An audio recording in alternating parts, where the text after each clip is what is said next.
and sugar as well.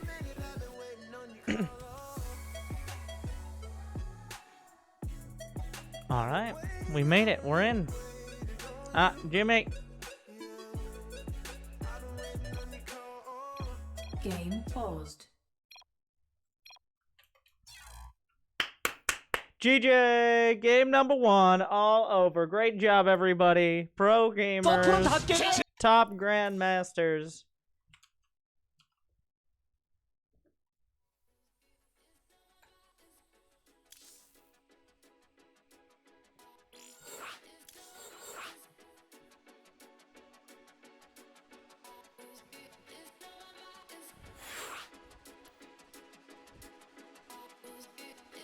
We did it.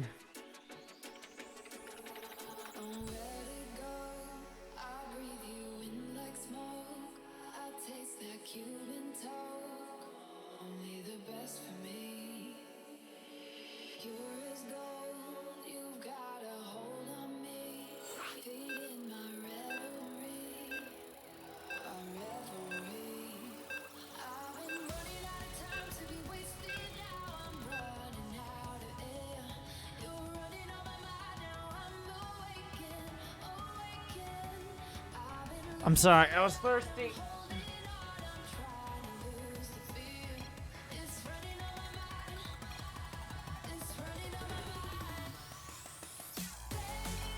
Okay. Are we good? Jimmy? Jimmy, cut it. Thank you. And... Whoa! Jeez. That ambient music is so... Okay, so I'll calm down for a sec.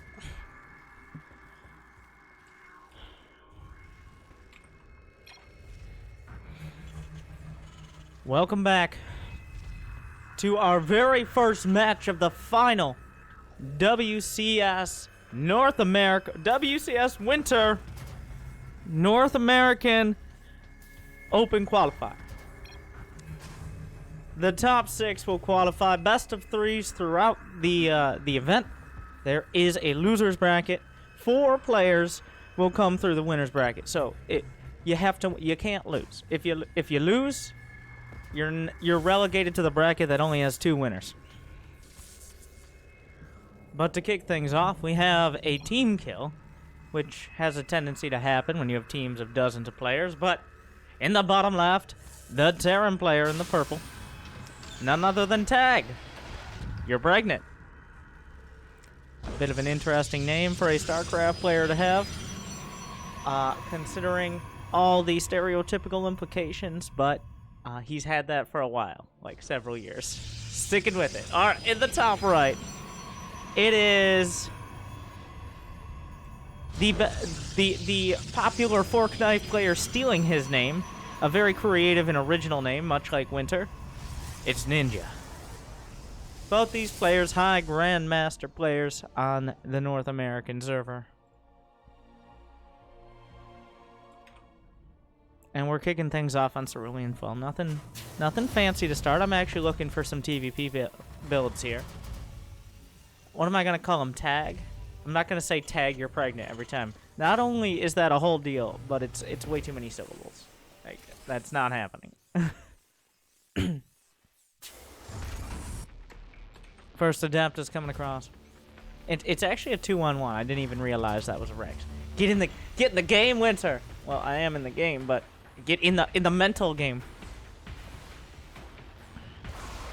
The first adept shades through and snipes off the SCV. That has been a pretty common strat, especially recently, delaying the command center. There's really no easy way to have a defense against the adept. Even a bunker doesn't necessarily stop this, and it's a big investment.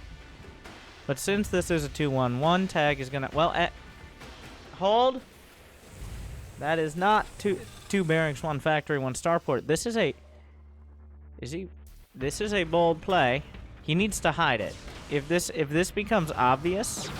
Oh, save it, save it. Oh. A few SCVs come down, but already a single stalker and adept making things difficult for Tag.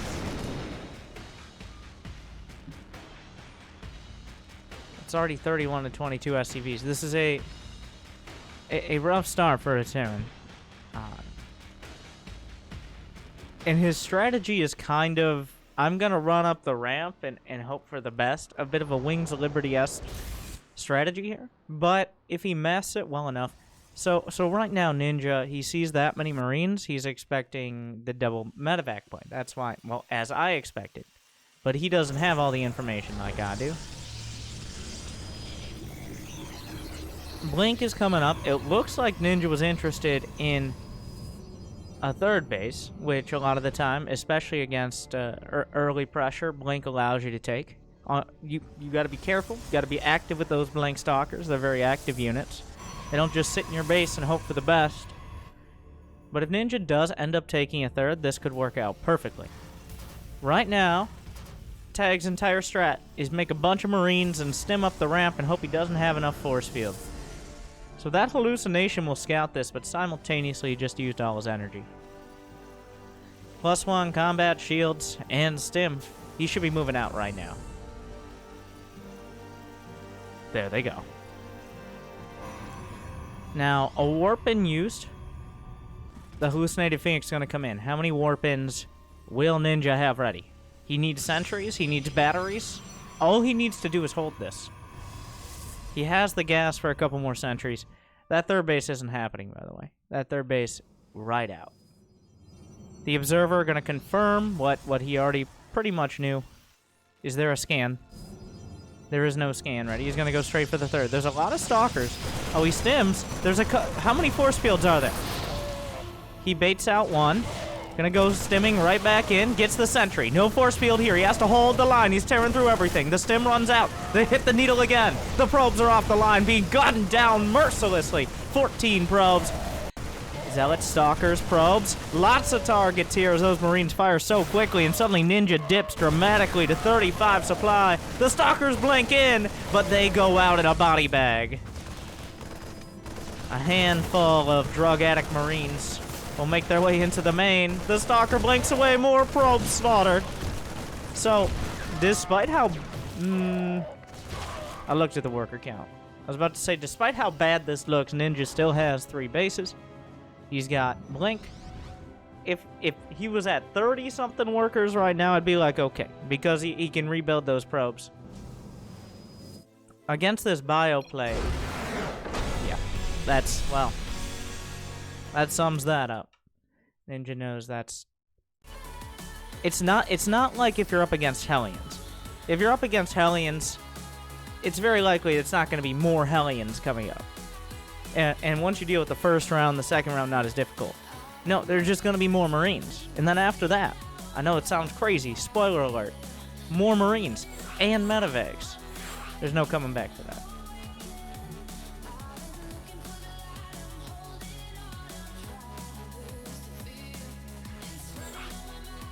Gotta turn off SC2 replay stats because spoiler Reno.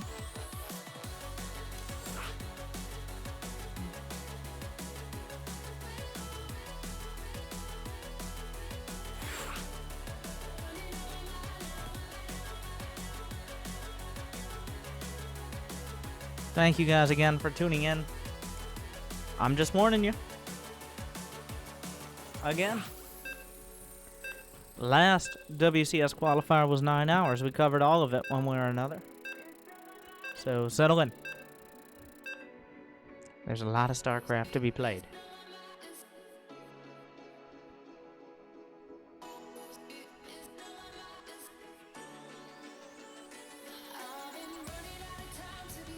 We're in game 2.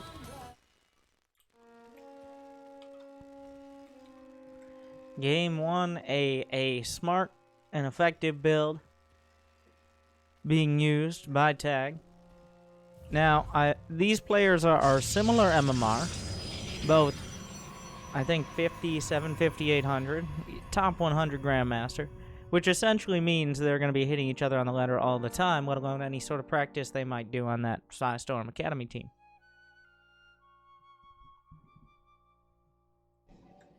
I don't know how many times Tag has used that build. It's definitely kind of a one and done. You don't do it again. Even on a map like this one, where there is no ramp. Cerulean Fall actually not... I think part of the reason Ninja didn't really consider that being a major threat is on Cerulean Fall, a build like that doesn't seem like it'd be great. Like a couple force fields on the ramp, and it kind of shuts it down. The thing is, Ninja wanted to keep his third alive. He got greedy, and then he got.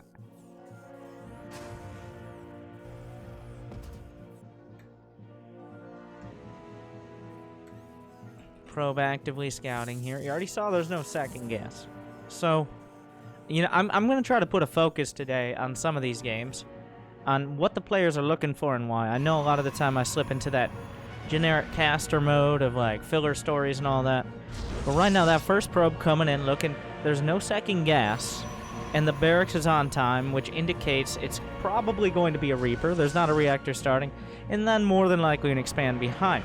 On the other side, Tag's SCV comes in. It scouts the gateways in the main. Yes, a real concern. The timing of the Nexus indicating there's not going to be a Zealot coming across so he can send his Reaper. Did he scout for additional pylons? He didn't scout too far in. But he now knows that the Reaper shouldn't be jumping up there. This actually walls off that little jump location. Reaper's that annoying, yes. Good. Now I have your attention. Now the Reaper's going to come in, try to get a bead on whether or not the first Adept's going to go across the map, or if it's going to stay at home to try to defend. So a lot of Protoss players have simply been sending the Adept straight across the map. Maybe eating a probe kill or two, but aiming to delay the command center.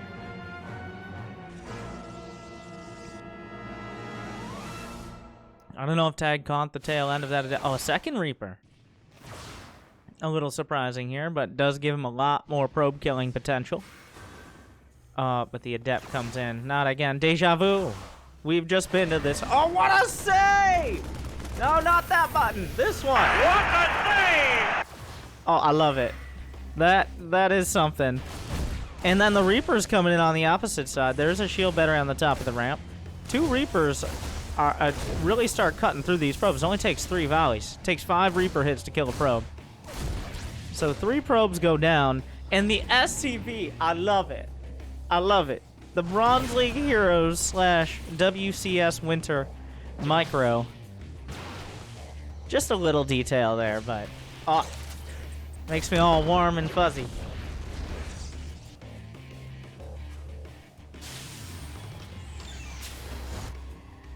It's going to be blank again, Ninja being a little bit more cognizant. Well, 2 Reapers already indicate there's not going to be a reactor as quick. Because, obviously, you can't build a second Reaper if you're building a reactor. So, no matter what at this point, Ninja knows it's not that quick 3 racks. Essentially, rush play. I'm a little surprised he went for the battery on the high ground. He might have thought maybe there's another racks or 2. He was definitely... The battery is not justified by just 2 Reapers, but... I feel like he's a little antsy right now, especially after how he lost that first match. So, playing it safe. A robo bit on the later side is going to be a Cloak Banshee. Yes. 3, 2, 1. Banshee's on the way. But, now the Banshee, even if it is shut down, as long as it doesn't die in the first... like the first time it shows up, it still has value. Right now, there's no need for medevacs. I think this is a mistake a lot of lower level players tend to make. It's like, well, I'm making medevacs because my Marines need heals. It's like, well, how many Marines do you truly have, my good friend?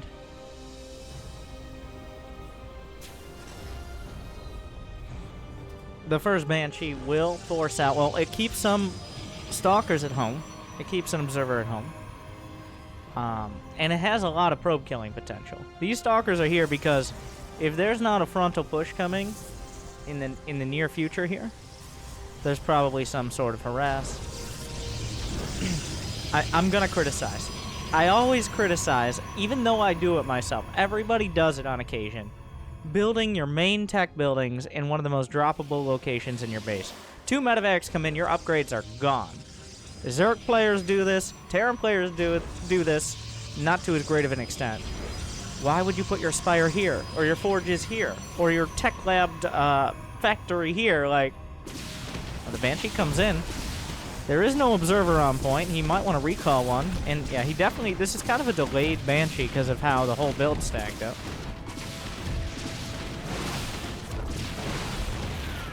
Gonna go down, but 7 probes for a Banshee, and he dragged everything back. I love it. Everything feeling good. Wait, where are you going? What is this? No, what? Why are there 2 Marauders and 2 Marines? No, well, no, what? This is a misclick, right? Yeah, I don't. Okay, he realizes it in time.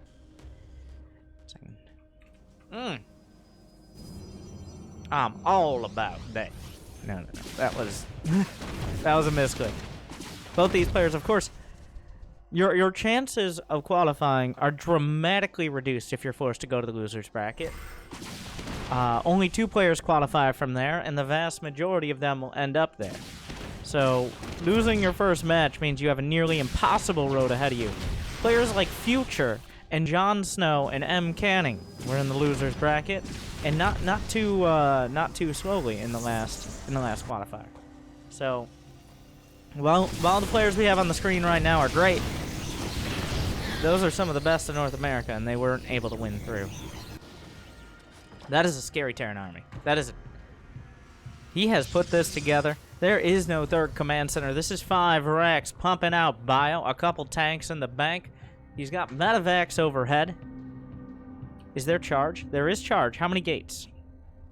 7 gates. Where are the sentries? There are no sentries right now. I see. Like, without Guardian Shield, he doesn't even have +1 armor quite yet as this fight starts. He's gonna get it right in the middle of the fight. +1 weapon's not done, but he's tearing through all of it. That is far too much. The Warpins come through. There's no sentries to stop this. This is like an advanced version of the last match here. The probes are pulled. No. Not gonna be enough. Solid build selection and good execution. The Banshee is teeing him up. And then the bio drives it home. GG. Tag, you're pregnant. We'll keep the conception of his WCS dreams alive. Ninja will fall down to the loser's bracket to kick things off.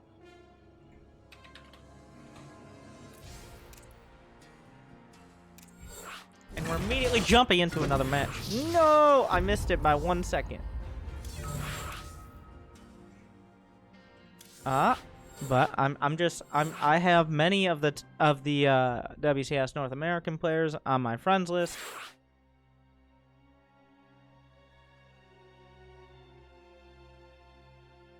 And I look to see if any games are starting. Bam, we jump in.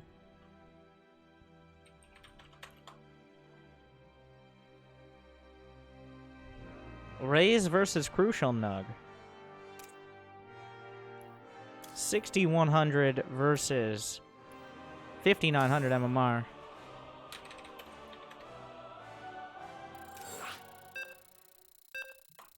And it's 1-1.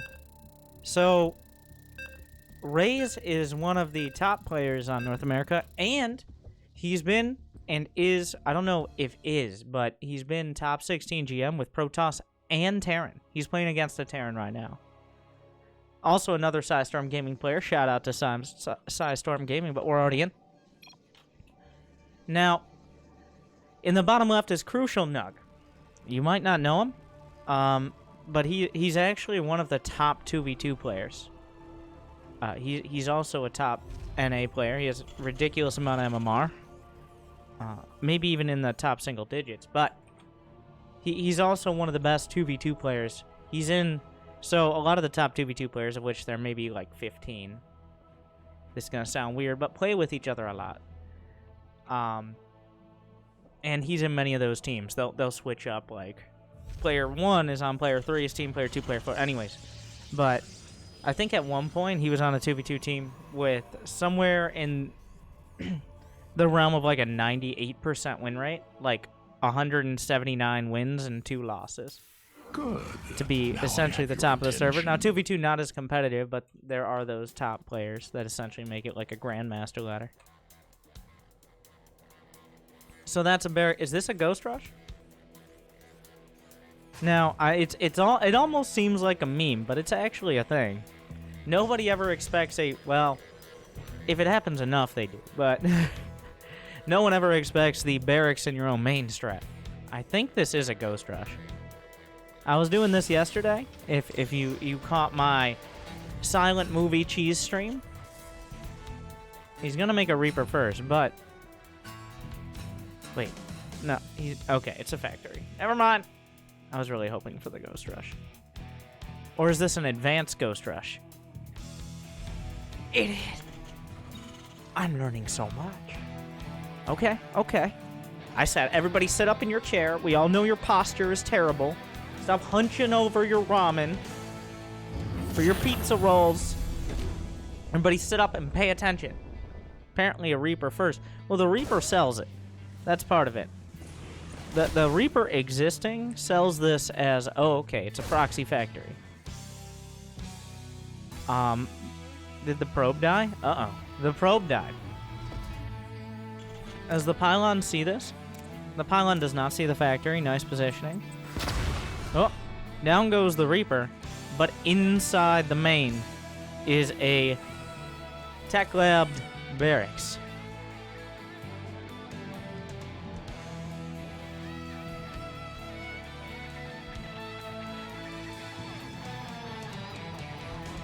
So EMP, like, he's not going for Cloak. Cloak takes a long while to complete and is expensive.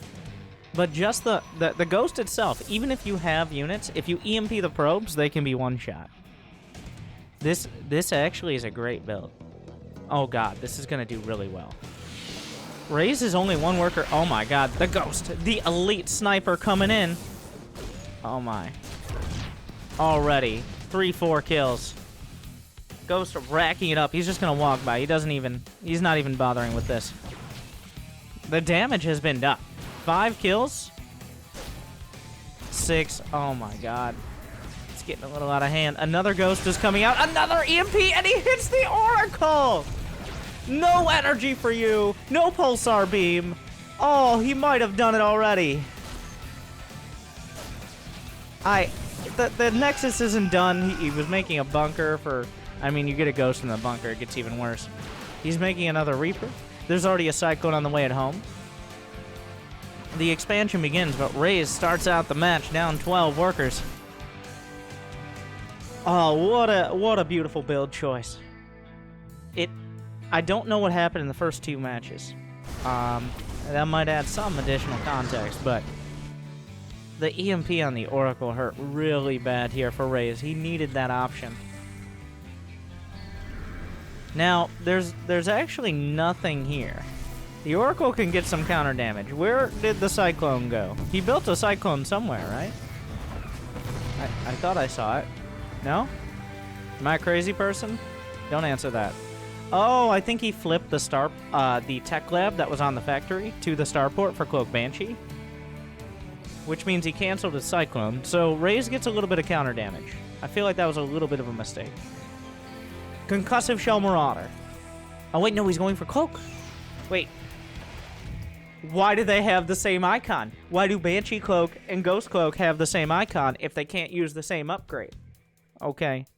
That just seems lazy. I thought it was Ghost Cloak. That is a good question, though. In this, because we've added a lot of details, like Glaive Adepts now have orange attacks. There's little indicators whenever a unit has range or fancy ability. But Ghost, in one of the few scenarios where Ghost and Banshee Cloak could be used at the same time, I ask, but why do they have the same icon? Get it together, Blizzard.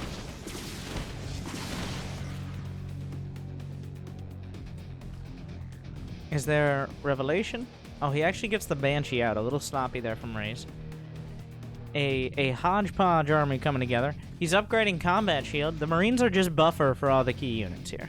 There's a tank a Cyclone, 2 Banshees, 10 Marines, and a Dream. Couple Tech-to-Boys coming up.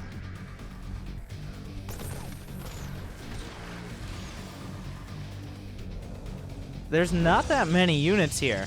Oh, the Stasis Ward? If he could force the units into the Stasis, he needs to tag the Banshees. The Nexus will buy some time. 2 more gates are on the way. Oh, nice. Oh, beautiful choice. 3 Oracles. I love that. He lifts, the Cyclone will take it out. A dismantling here. Oh, and the SCVs were caught in the Stasis. Rays picking this apart. That was a beautiful defense. He's recovered from the initial spooky ghost harass, and now he's acquitting himself quite well. Everything must fall back, but Rays has stabilized and then some. He didn't lose a single Oracle. Oh, okay, he lost 1 Oracle, and then he built another Oracle. I don't know exactly when that happened. Taking a 3rd, I love this. Not just trying to go across the map and counterattack. That's one way, especially with the army he has. He doesn't have upgrades. He has a lot of Stargate rather units. Why risk it? At the same time, wait, is there a scout on the 3rd? This is Crucialnug. He's a bit more, well, this 3rd command center I feel is like, well, if I don't get it, I'm gonna lose anyways. Not necessarily like I'm getting a 3rd because it's a smart play, but it's the only option. So yeah, this is happening. The Ghost Academy being scouted and scouting in and of itself. Blink is on the way. Rays might be overstating here. I feel like Blink is one of the few ways that Rays doesn't really capitalize on this scenario.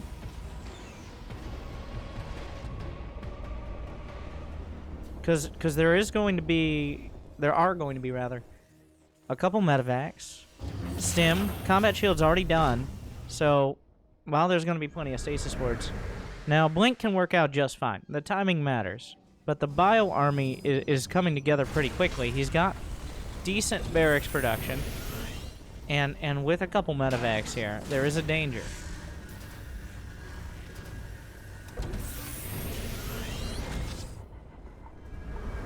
Couple stasis wards in front. Now, if either of these Stacies, sure.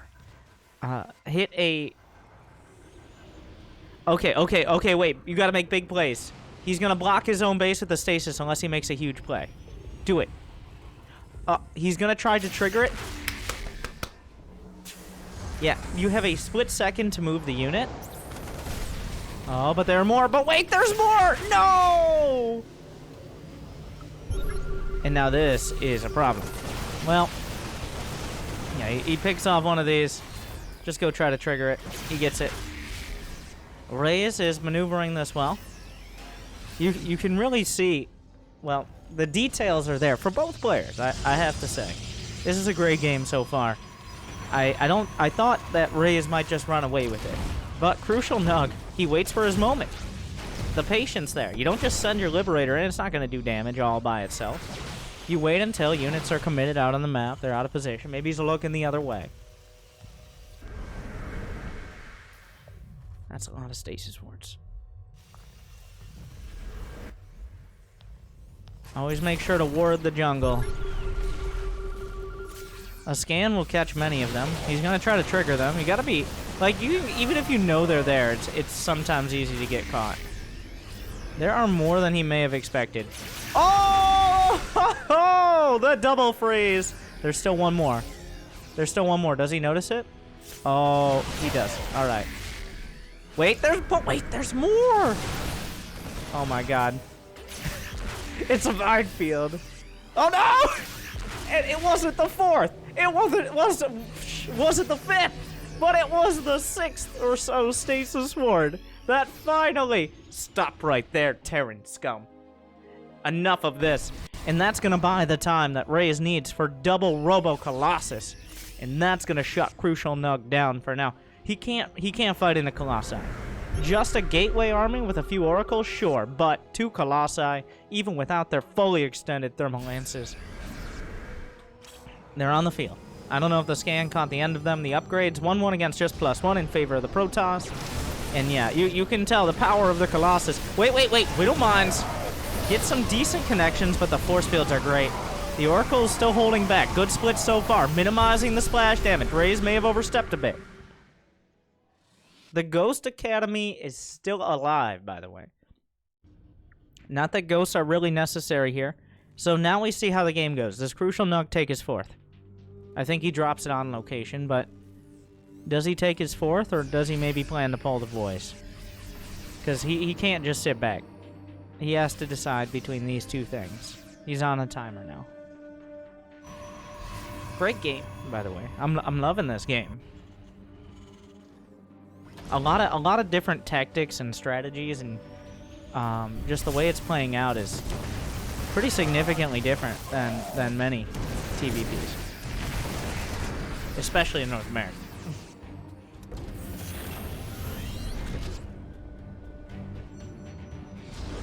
Couple Ruptors on the way.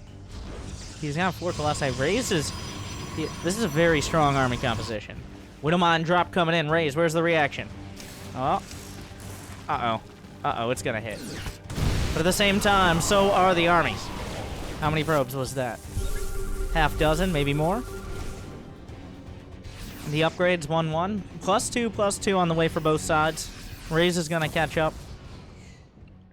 68 to 57 workers. These drops, this harass, is keeping Crucialnug in it economically.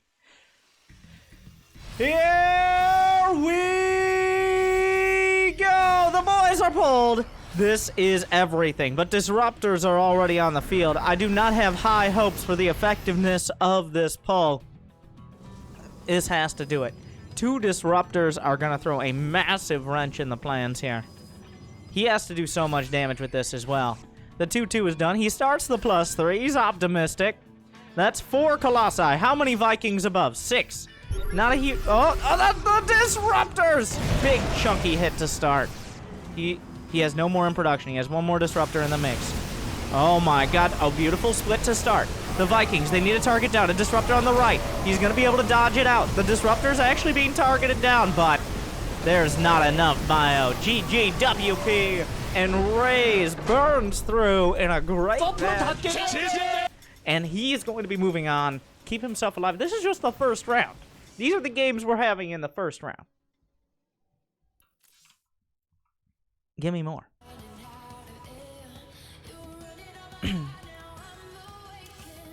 I want more. Jon Snow just started. I missed it. Let me update the bracket.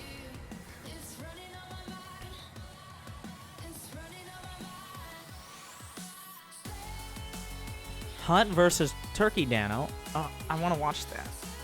But they're playing right now. Future versus Isa. I don't know who Isa is. Is that a Peruvian player? No Regret versus Gemini.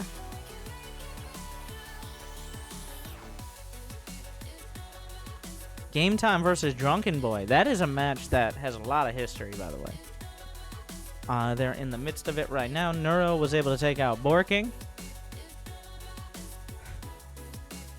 And then Neuro will face the winner of Rough and Intuition.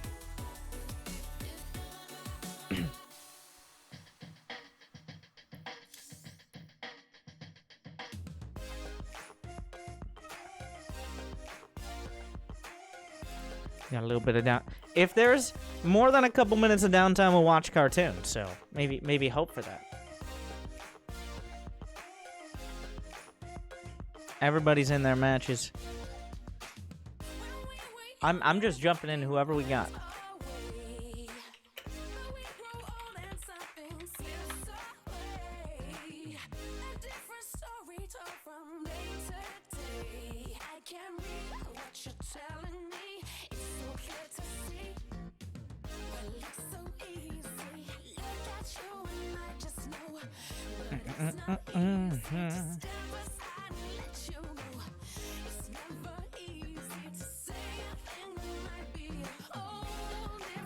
Let me see what potential match. Future against Race could be quite good. I think Future has the edge. We just saw Raze versus Crucialnug. I cast so many Future games. It's actually ridiculous. It's worth it, but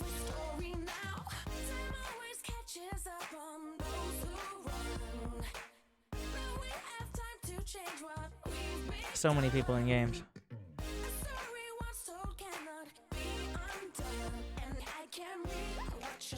Oh. Turkey Dano versus Hut. Hut, an Australian player, top GM. Turkey Dano, a cheesy devil.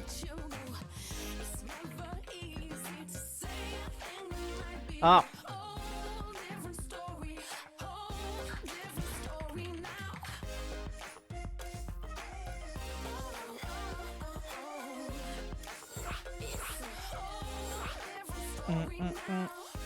I was gonna jump into that, but Pig and Maynard are already covering it.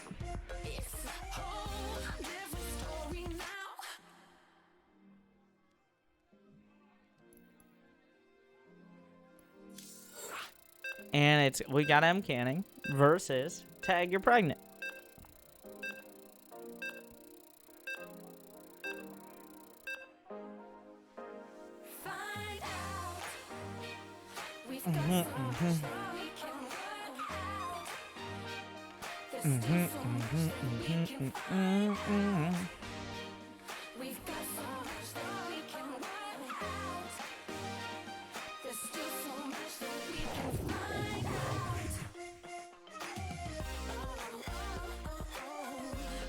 I feel like we got to get some Mcanning games in.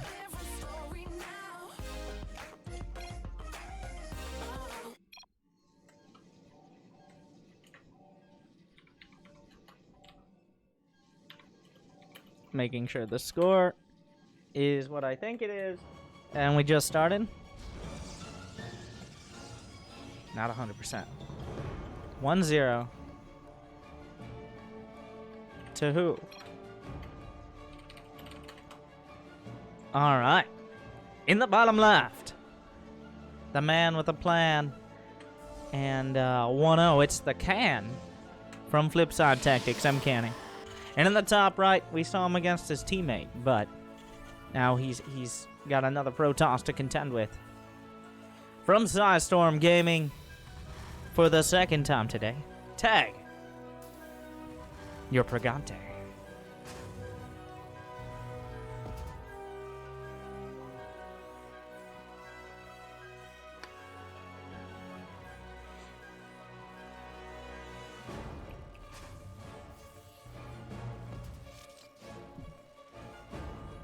I see. You fixed that. There you go. Now one thing about Mcanning that he does better than probably anyone in the world.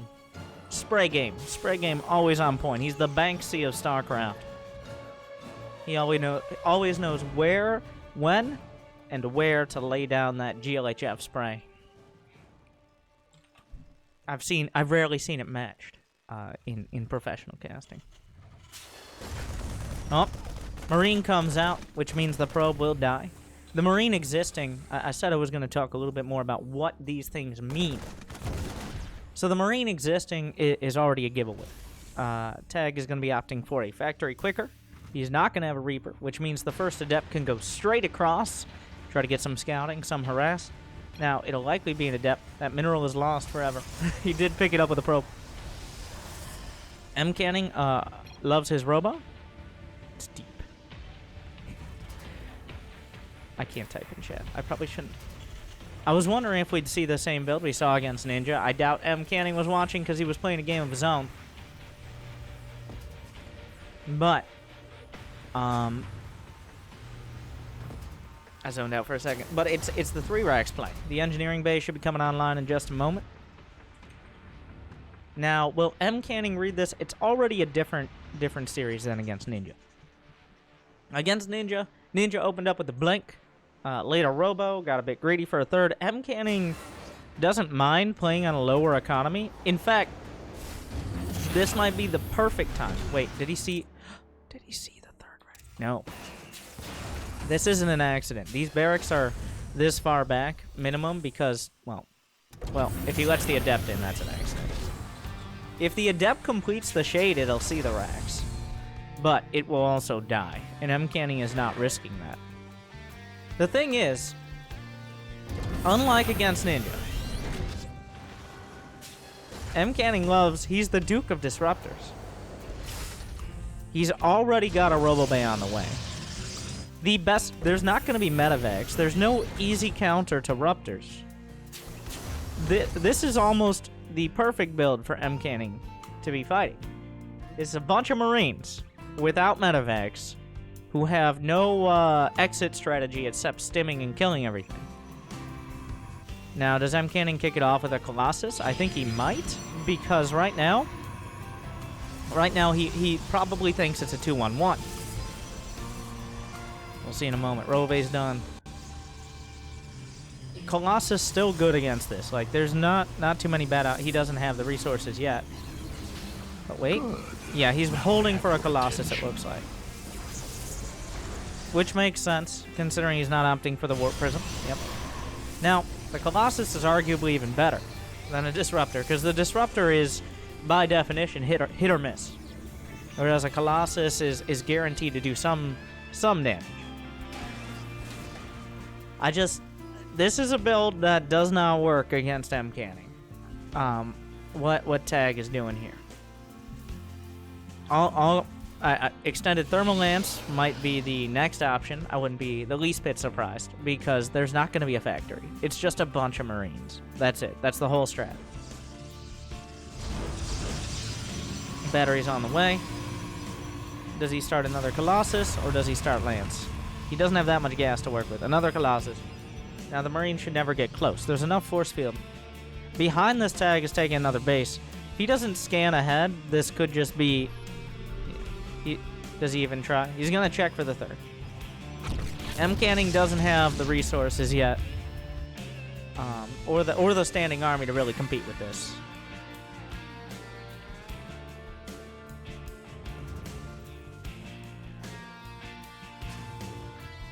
This doesn't mean that Tag has lost the game or anything, but he's not gonna be able to pull the trigger and get a one-hit knockout like he did against Ninja.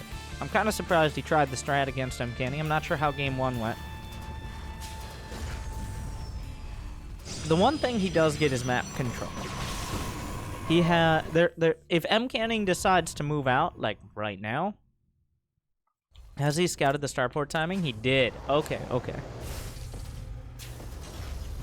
He knows there's not going to be Metavacs.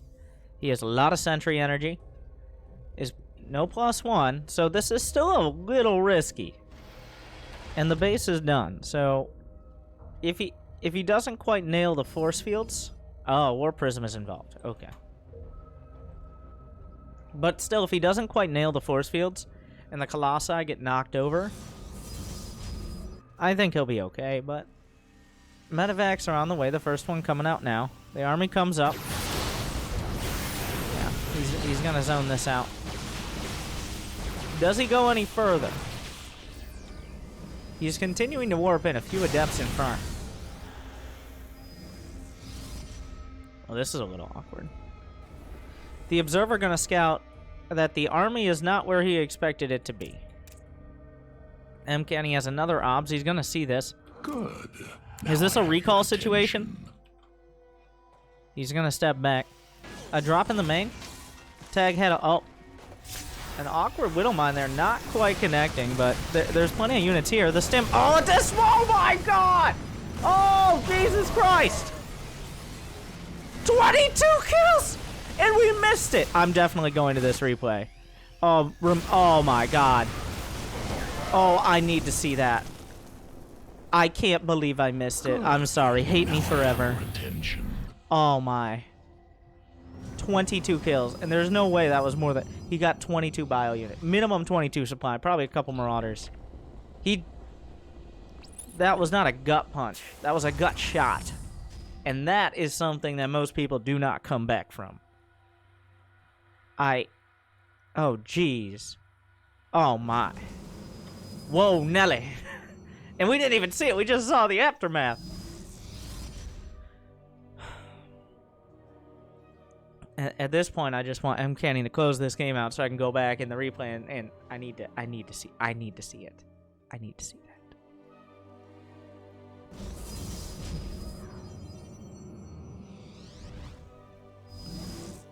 Adepts coming in the left side. The supply is kind of even, but the army compositions are so dicey here. The Adepts are in the natural. One disruptor shot clips a couple. Another round. Oh, another. Tell me that was the same Ruptor. No, unfortunately it wasn't, but... Oh, the Adepts are in the main. And we're nearly at checkmate here. But that means we get to see... Yeah. A couple Liberators are not going to save the day. That's it. That's GG. There's no economy. There's no economy. He's at 30 workers. The Disruptors keep finding targets. The Adepts are eventually cleaned up. Tag it. I mean, you want to fight it out, but look at the supply.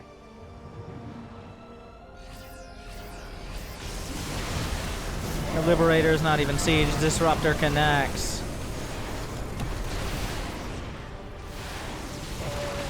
A bit of an awkward scenario where the Vikings are uncontested. The Colossus days, I just wanted the Ruptors anyways. The blink. GG! Okay, we're going back.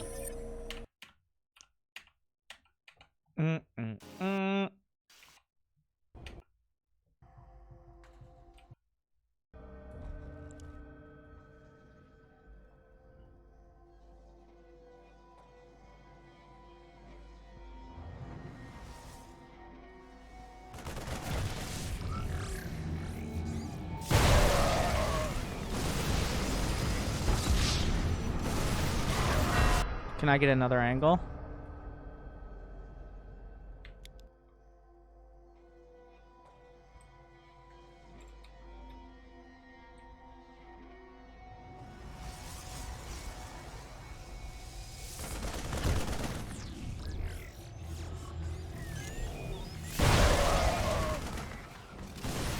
One more time.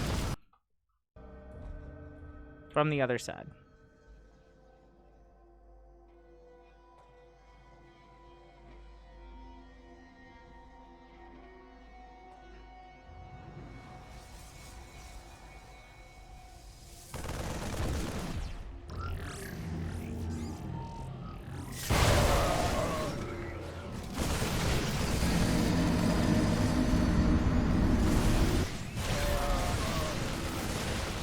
The Can takes it home. Solid 2-0 victory.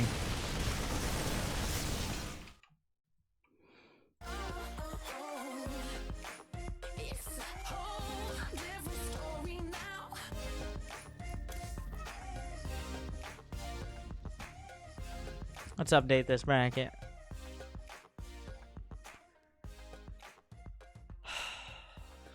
Mcanning with a decisive victory. We'll continue. Future has made it through. I want to watch Future versus Raze. I think that'll be a great match. Or Future just... Actually, we've watched Future versus Raze. I've set up that show match before. You might have watched. And Future kind of just killed a bunch of probes early and won. Like... a classic strat.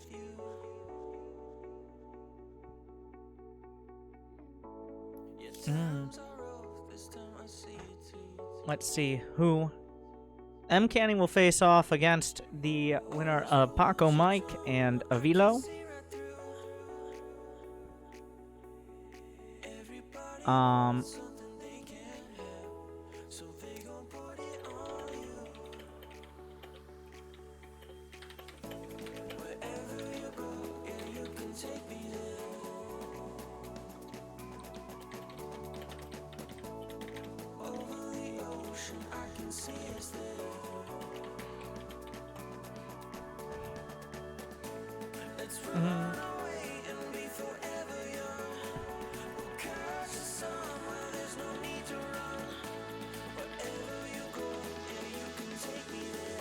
Maybe I cast... You know what?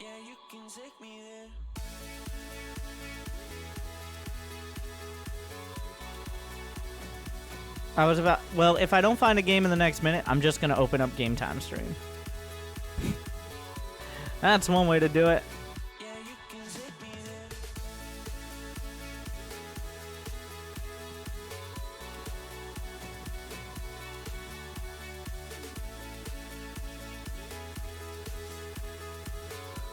Because he is currently playing against Drunkenboy. They've gone back and forth for like 3 years.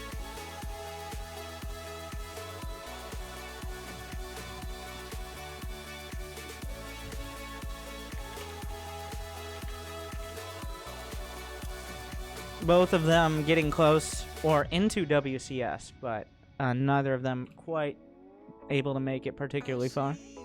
Let me see what Game Time's game looks like.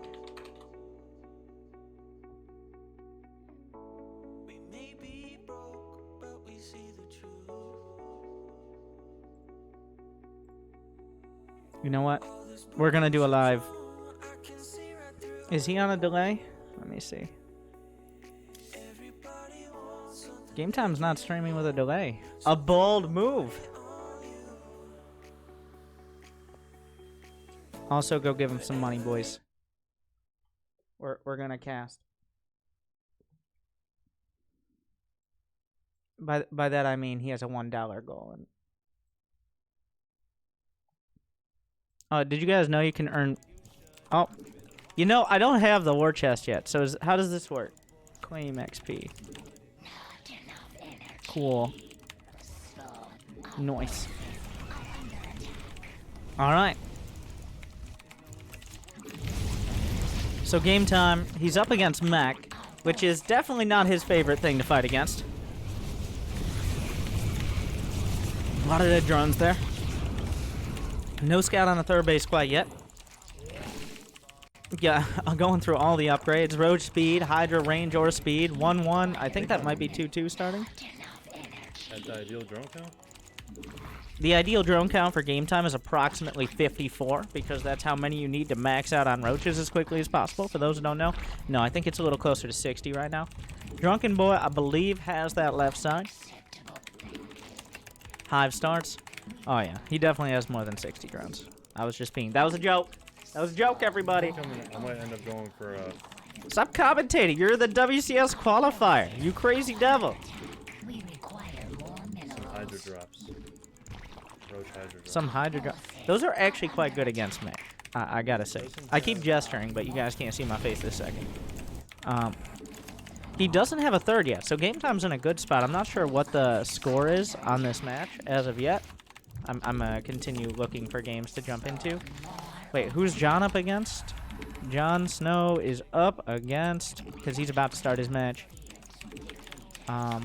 Of course, check out Game Time, twitch.tv/GameTime301. He's up against Rob, which could be good, but we got to see how this match goes. Because what Game Time's classic strat against Mech is to be fine, get a good economy, handle himself well, and then forget how to kill siege tanks and lose the game. I'm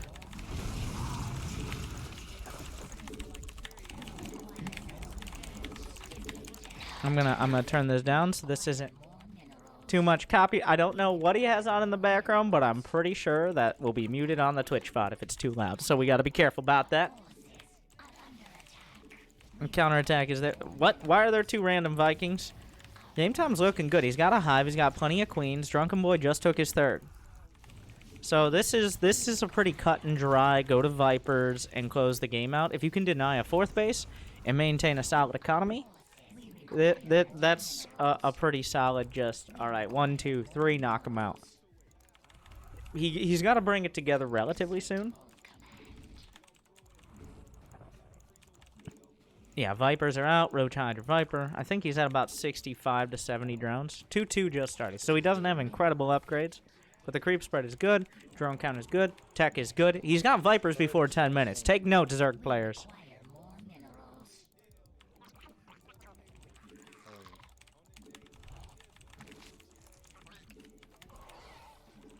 Yeah, plenty of Roach Hydra. He's nearly maxed out, and As long as he can, I don't know how the early game went, but as long as he can deny a 4th base, then he's in great shape.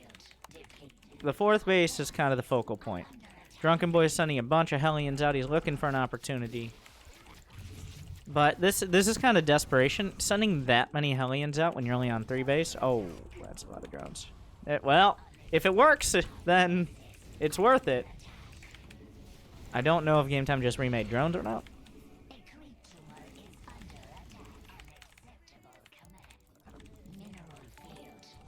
There you go. Thank you, Zidron. That guy for following. Shout out to that guy specifically. And Double Spirit. That is feeling comfortable right there. He feels like, I'm going to deny a 4th. I'm not going to attack into a 3rd and try to just outright kill him if I don't have an opportunity. I'm going to go Brood Lords. Yeah. Nope. Nope, not today, Siege Tanks. 1, 2, 3, 4. Get over here. Well, didn't quite get the pulls he was looking for. This could be closing it out. Pulls a tank over. Does he have any more pulls? Okay, don't go crazy. Yeah, this should actually just be it.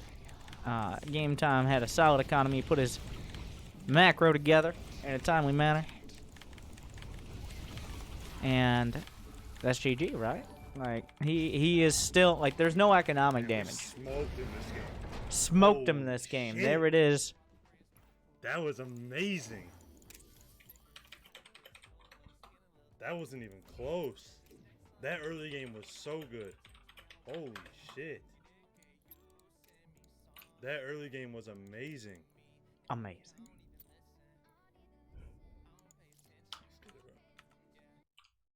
Wait, is that... He won 2-0, right? Let's make sure. Jon Snow versus Rob. Oh yeah, Jon Snow versus Rob. I can't believe I missed the opportunity for Rob versus Jon Snow. It could have been Rob anything. Maybe even Rob Stark.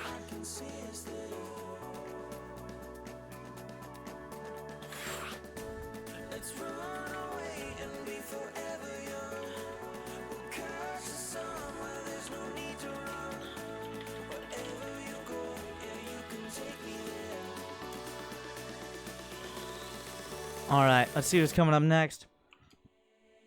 Wait, does Game Time have a match already? I'd love to follow him. Of course, check out Game Time when you guys hear this. Link his stream in the chat. He just crushed it. And he's got more to go in the qualifier. He's still in the winner's bracket. Ruff versus Neuro is coming up next, which could be really good, but plenty of Pig and Maynard and friends are casting. So go check them out.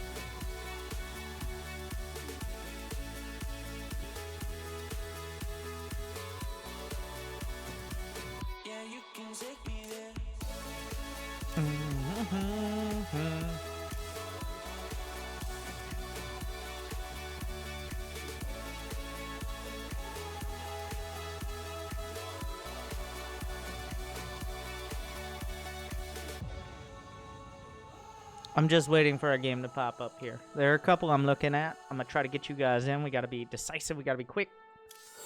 I might get kicked out of this lobby. We'll find out in a moment.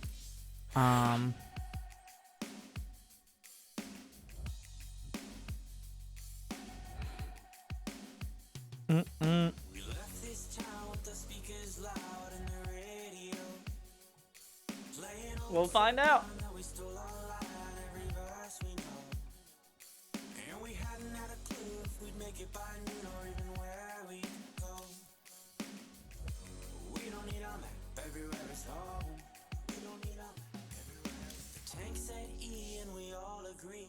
Just too broke. Fill it back up, so we left your truck on the road with Rome. Then we found a motel with a cigarette smell, so we knew we're close. We don't need a map, everywhere is home. We don't need a map, everywhere is home. Is where I can find some peace of mind. So, Jon Snow just beat Rob Stark 2-0. So Jon will be moving on.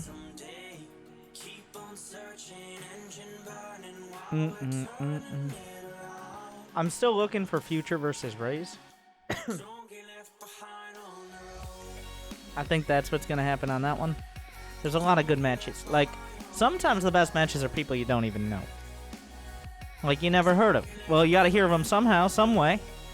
We're trying to get in on those matches.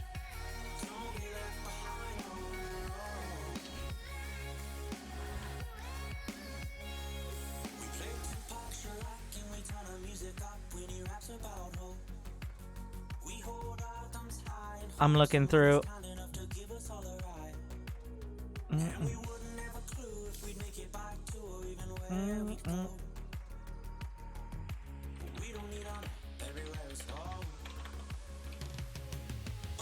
Jeff, if I could get into a Jeff game, his name is Jeff, by the way.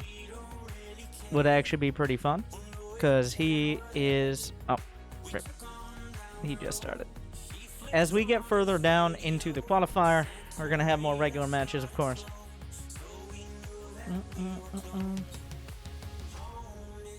We're just jumping around between all the lobbies here.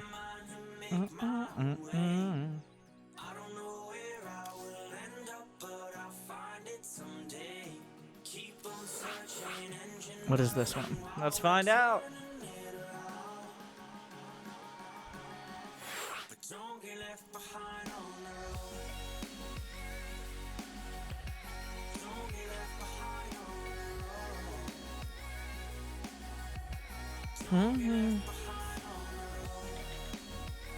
Risky versus Starkiller. I'm down for some ZVZ. This could be a quick one. These are one of the best. Well, Risky, I thought, was not from NA. Is he? He's from the UK/New Zealand. So, versus Starkiller, who is a gatekeeper. By gatekeeper, what I mean is he's a player who is almost... You're going to find him deep into any online tournament, a WCS qualifier. But he rarely gets much further than that. Like, he's in the semifinals, the quarterfinals. He's top grandmaster. He's won $4,000 or $5,000. He's played... Oh my god, he has over 25,000 games on his account. Now, I'm pretty close on my main account, and I'm sure he has other ones. I have like 40k total, and I'm not even nearly as good as this guy. So what does that mean? Good. Now Thank I you have your attention. for all the subs and everything. Remember to subscribe, guys, and I get more money, and that way we can afford to keep the lights on.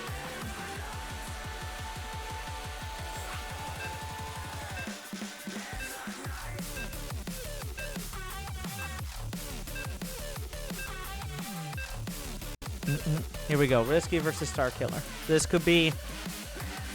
It's ZVZ. There's a chance this is an incredible match, and there's also a very good chance it's just a joke. By a joke, I mean like...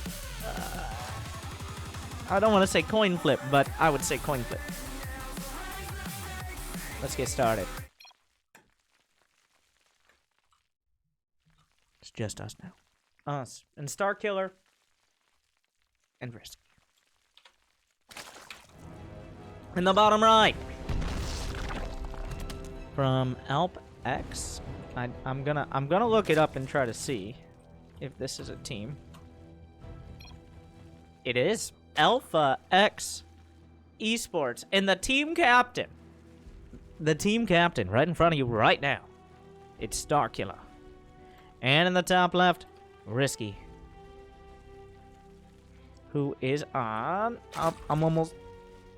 Team Revolution.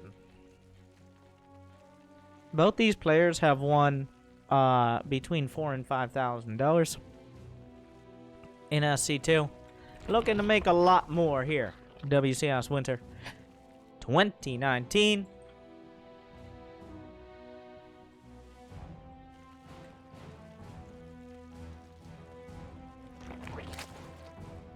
I only continue filling time because... Well, ZVZ, I keep remembering I was going to focus more on analysis and useful information. So ZVZ is a lot about tiny little tells. All mirror matchups are, but In ZVZ, it's quite a poker game.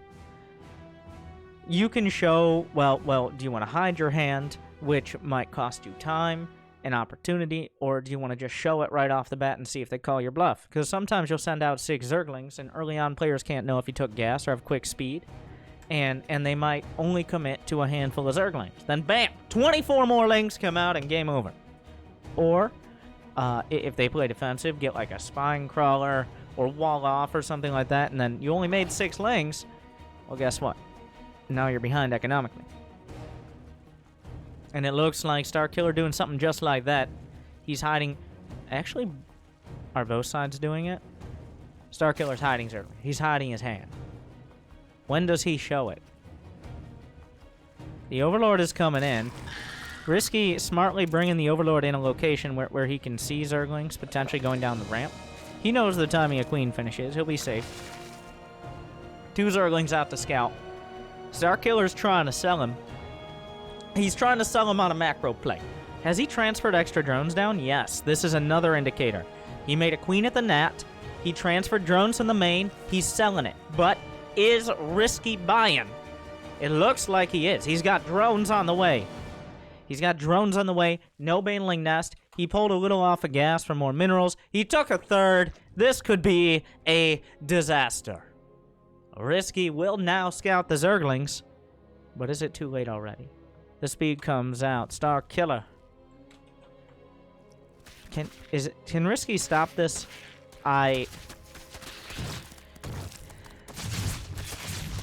It's hard for me to say there's a good chance of yes.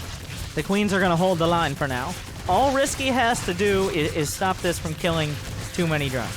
It's probably going to kill some drones. It will kill some Queens. The drones are forced to fight. They'll do their best. More Zerglings are coming out. Starkiller's starting to be ground down. The drone count, he's only lost a single drone thus far. Risky just... He's holding the line. There is a Baneling Nest on the way, but he doesn't really have the time to get Banelings. Couple Banes in the back. Starkiller continuing to compound his lead. Well, not really lead, but he has total map control. There's no Queens right now for Risky, which means he has to rely on these Banelings. Behind this, Starkiller has decided to drone up, realizing, well, Risky, there you go. He pulled the drones at the perfect time. The Queens were sacrificed, many Lings as well. But with Lings and Banes, Risky holding that about as well as you ever could. It was gonna do damage. If you don't scout it immediately, it's gonna do damage. But the damage was about as minimized as I've ever seen it.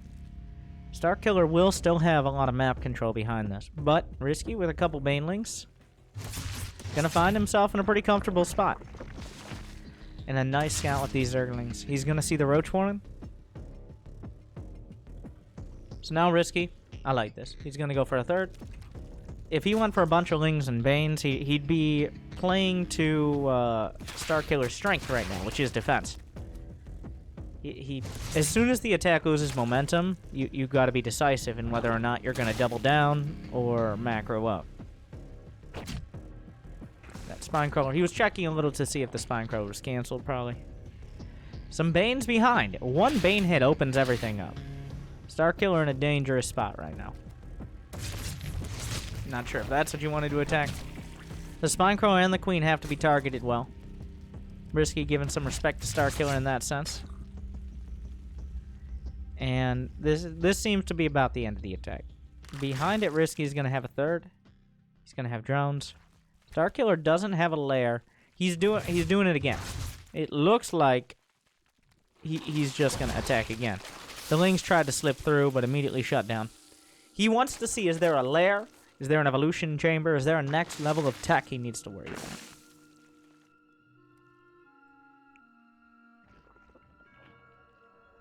Starkiller starts an Evo chamber, but... Yes. Just as I deserve. Just starting to try and learn and play Starcraft. Good luck with that. Your YouTube Zerg guides are really helpful. So what you do is you make Zerg. a lot of Zerglings. You have a very That's good what way we of learned here. explaining things, and I just wanted to say thanks. Hope for the best. Risky has started a lair, and he started... Well, the Evo chamber was at the front. Was he expecting that to be scouted? He was. +1 is on the way. Plenty of Zerglings. Starkiller is on the attack. This must do damage, because behind this... Oh, the lair was canceled. Risky canceled his lair. He thought it was too risky even for himself. The baneling's coming up. Plenty of roaches coming in. The roach count is 15-7. At this point, you got to give up the third. Starkiller's been building roaches like he was building zerglings earlier. He held on to them for as long as he could without revealing them, but now he must attack. The third's going to go down. Starkiller once again has hit that off-tempo timing. Risky was a little convinced. Okay, all right, you're macroing up, building drones. I have a little edge here. I have a third. I have a lair on the way. But no, guess what? Starkiller building a bunch of roaches. You sneaky devil. Starkiller will edge out a lead in the +1 upgrade and a lead in the lair with even worker count. So Starkiller has continually kept Risky on the back foot. It keeps looking like Risky holds on, but the damage isn't so much done in killing units, but in preventing units from being built. Preventing drones, preventing a certain amount of roaches based on... It's multiple things. Like, when you show this many roaches, Risky's like, oh, shit, here we go. And he cancels his lair. If he had +1 started, I don't know if he had started it, but it looked like he canceled that. This game could end up in quite a long ordeal. It looks like, again, here we go again. But now both players are gonna have more than enough. Once you have double-digit roaches, you can really use that defender's advantage. As long as the upgrades are similar and the roach counts are within reason. Now, if these zerglings are able to take out the base, that's a big win. A lot of damage being dealt very quickly. The roaches scuttling across. They definitely scuttle. That's what they're doing. He needs to save the base. Yeah, he'll pull off. Risky gonna go for the Spire. Now, I'm gonna overuse this pun way too much, which is what overusing is. But the Spire is risky. He doesn't have a great drone count. Starkiller is consolidating his position, and if the Spire is scouted, Risky could be even further behind when it comes to the tech initiative, I guess is the way to put it. What that means is whether or not your opponent is responding to you or vice versa. This whole game, it's been, well, most of the game has been Starkiller responding, or Risky responding to Starkiller's aggression and his attack potential. A little bit was the counterattack from Risky, but so this is Risky trying to take that initiative back.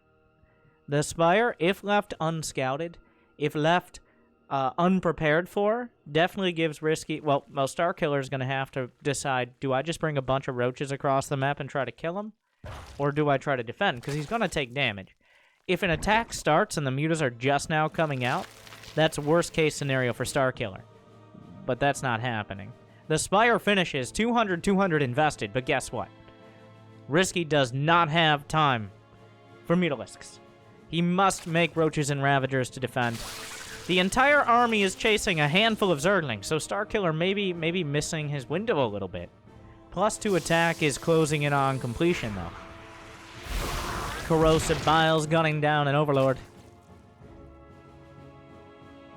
Risky's going to try to hold the line, but once +2 attack... Oh, no. Okay. That is quite a concave. We're closing in. +2 attack is a few seconds out. Once it finishes, I think Starkiller presses the issue. The supply blocks are gone on both sides. 6 Ravagers, 6 seconds on +2 missile attacks. Here we go. No, he's going to go. He's going to go. He's going to see that +2 is not done on his opponent's army. He's going to close the distance. Continuing to go through. Corrosive Biles, don't care whose side you're on. Great Corrosive Biles out of Risky. Starkiller trying to push through the front. He's got that extra upgrade, but the Ravager's taking big chunks out of his army. Risky trying to hold. The Ravager's in the back, starting to be exposed. Starkiller has closed the distance. The Ravager's desperately trying to stay alive. The drones will have to help. Not the ideal scenario by any means. And Starkiller found his edge and is slicing through with it. The Ravager's exposed. The Spire in overinvestment. And it looks like Starkiller, well, he might not win here. Risky's going to hold. But too many Ravagers and drones. Another round of Roaches coming in. They're closing the distance on this Ravager. Okay, well, you can't do things like that. Right? Well, if he gets the Ravager... 53 to 42 workers. Starkiller has another round already queued up. Risky's gonna make 1 muta. That's very sad. 2 mutas. That's twice as sad.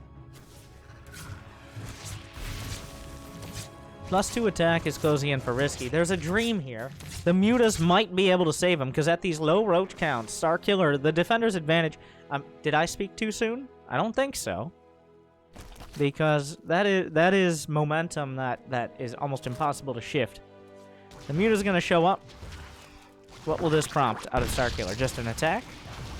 Yeah, tickle him. Tickle him. He has to attack. But that's an investment. How many roaches? The roach count 29 to 18. A few Ravagers might help. Gonna kill the queen immediately. The drones will be exposed.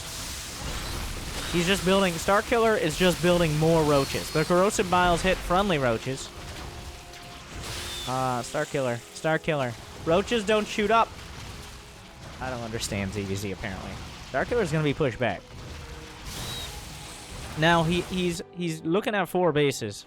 He still has a better economy. He's gonna have better upgrades. I do reiterate, roaches, they don't shoot up. I'm surprised we don't even have a Hydra Den in production. Risky's leaning on the mutas now. He's continuing to add more. So, a handful of roaches to the north are gonna help out.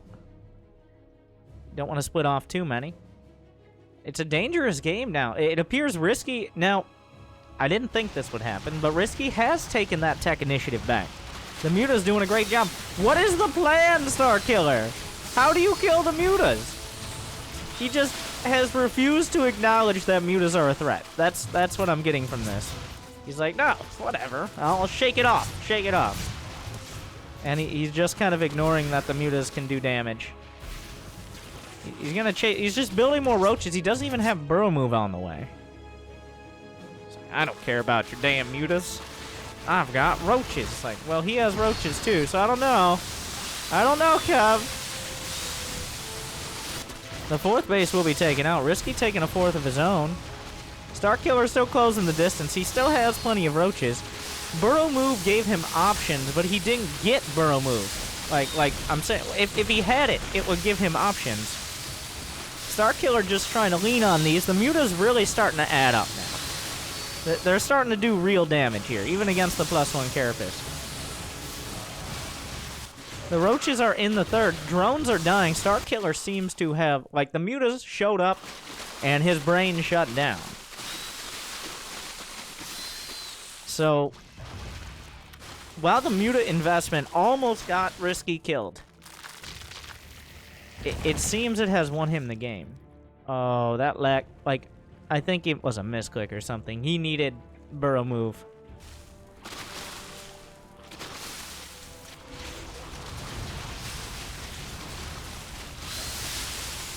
Starkiller just not handling the mutas at all. Like, just ignoring. And he can't ignore them any longer.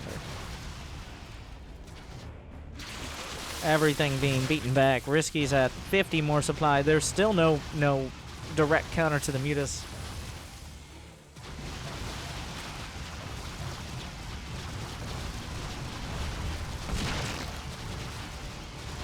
I mean, at some point the mutas kind of just win. Like, the spore crawler will die. It'll kill a couple mutas with it, but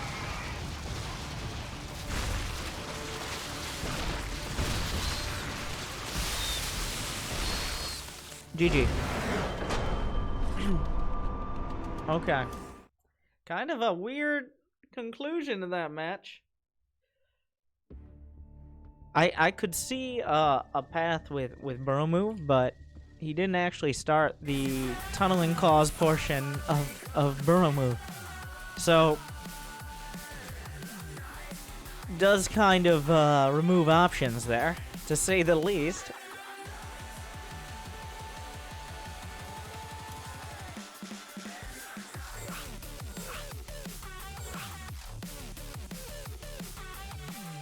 We got into future versus race. We did it.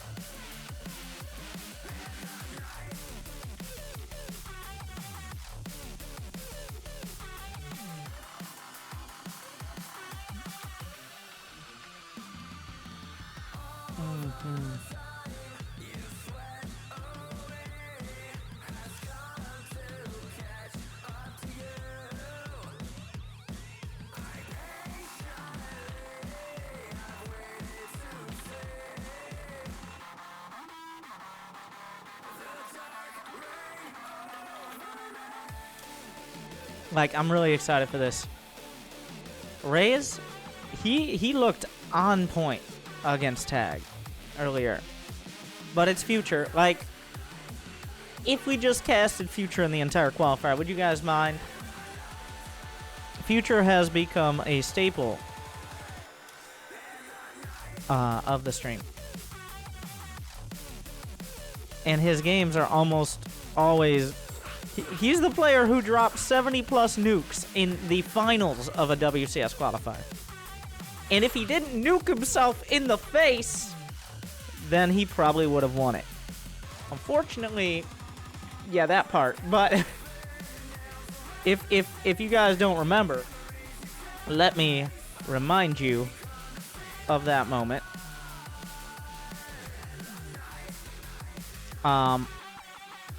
If you guys didn't catch the many reruns, we've rerunned.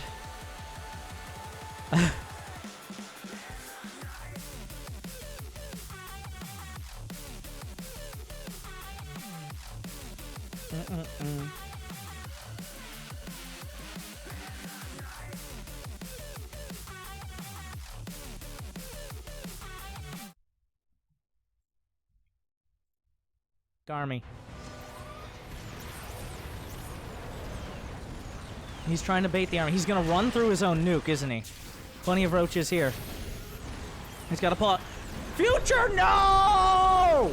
He nukes his own army! It's a disaster! It all comes crumbling down on the 34th That's going to be my voice nuke. by the end of the day. Number 35 has to save the day. An emotional and literal roller coaster.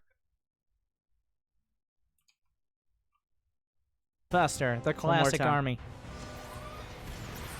Because we're filling time. He's trying to bait the army. He's going to run through his own nuke, isn't he? Plenty of roaches here. He's got to pull out. Future, no! He nukes his own army! It's a disaster! It all comes crumbling down on the 34th nuke. Number 35 has to save the day. An emotional and literal roller coaster. Such wordplay. Do we have more clips from that? Where? Here's some more Future from Jay. Nope, that's just the end of the game. Spoilers. Why do you guys clip that part? Where's the clip with all the? You know what? We're just gonna go ahead and put this one up there. J6 and I. We're just putting clips of me. He was one of my first regular and productive viewers. He's been subbed for pretty much forever. I've actually met him in person. We stayed at the same Airbnb at BlizzCon years ago. He's been amazing. What? That's not the whole clip. What? Why did you just stop? Twitch. Why is your clip system so shitty? J6 and I go way back. He was one of my first regular and productive viewers. He's been subbed for pretty much forever. I've actually met him in person. We stayed at the same Airbnb at BlizzCon years ago. He's been amazing, and he's really helped out the channel. So that's why I really feel like I can say, stop fucking this up for everyone! Macro! Micro your macro! God damn it!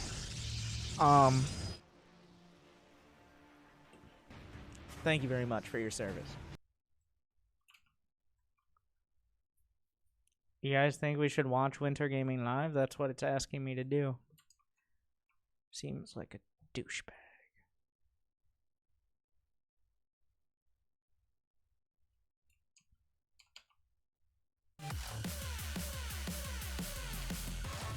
Alright, we got the game ready though.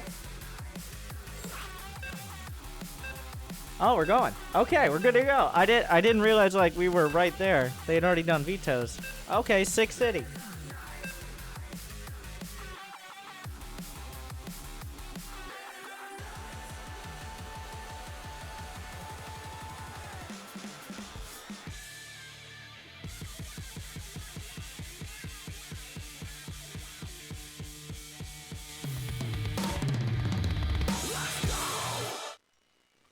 What he said. Welcome back to WCS Winter. We have 2 of the top North American players in this final qualifier. Their last chance to join the best in this first portion of the 2019 WCS season. In the top right, from Infinity Gaming, we've seen him before, and I guarantee you will see him again. The best Terran in the United States of America, it is...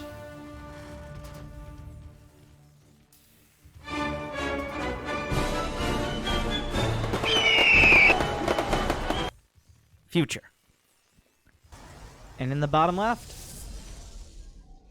very close. Like, what I saw out of his first series was very impressive in PvT, and I'm hoping to see some more.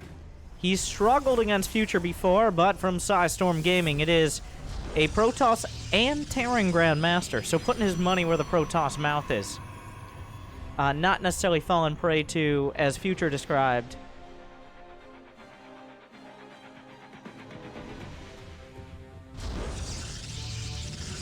it's Storm Gaming's Raze, an American Protoss.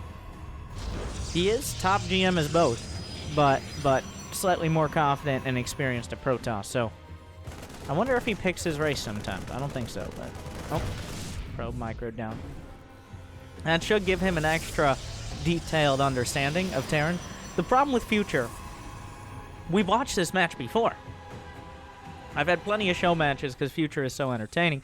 There was one night where I just put Future against Protoss player after Protoss player. He beat Raze, he beat Disc, he beat Mcanning. I never got to see him versus Parting, but I'm going to try to set up that match. The only Protoss player that was able to beat Future that night was a Gold Leaguer. When we did a 1v3 match with a Diamond, a Platinum, and a Gold Leaguer, and it was 3v1 versus Future, and the Gold League Protoss barely won at the end. That's the only one. So, barely. He almost took them all. You can find that on YouTube. But what a great... Oh, no! Okay. Ooh. That was really close. The first Adept comes through. So the strength of Future is just his control. It reminds you of Koreans, essentially. These first units, Hellions, Banshees, Liberators, Ravens, on occasion Battlecruisers. The way he uses these early units is actually so ridiculously effective. Even the Marines. A Stalker's coming up, but with that Adept dying, this gets a little bit easier. Oh, can he actually delay the command center anymore? No. There is a starport on the way. This is going to be for... not a medevac, right? I should stop speaking. I'm kind of surprised to see it because part of the reason you go for the proxy starport is to get the medevac in a timely manner if you're going to do a medevac build. The problem here is he was not able to get the Hellions out because the Adept Shade threatened the reactor, so there weren't going to be enough Hellions. I like this. Raze is preempting. Now, in that series I was talking about, Raze ended up losing 3-1. He was able to take a match. But Future just so effective. Now, I need to stop interrupting myself. It's like I have a co-caster that I just keep talking over. So, it doesn't get much worse than that. Except I'm the co-caster. The drop is coming in. Okay, we're going to start beating on each other. Is there any way that Future has enough at home?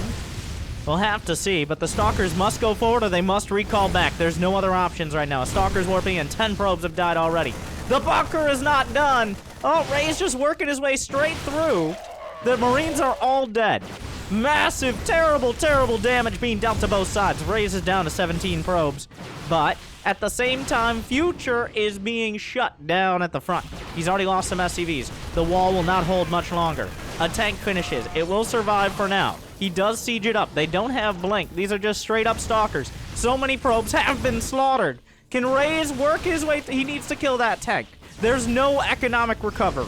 Okay, there's no coming back from this. He has less probes than he started with.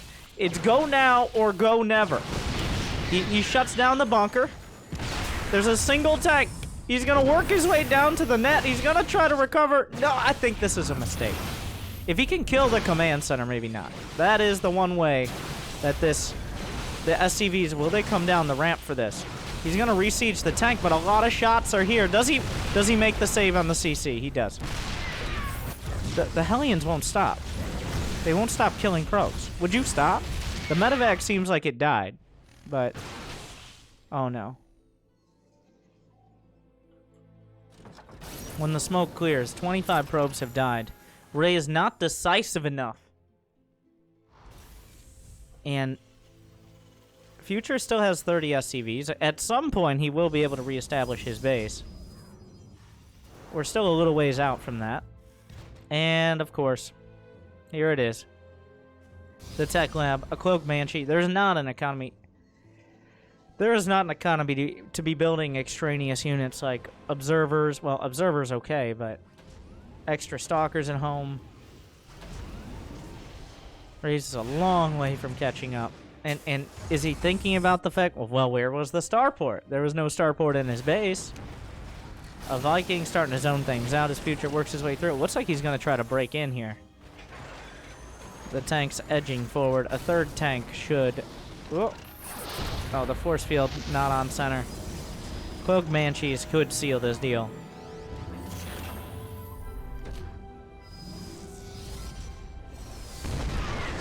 He's looking for a force field. He gets it, but he loses the sentry in the process. Where are you going?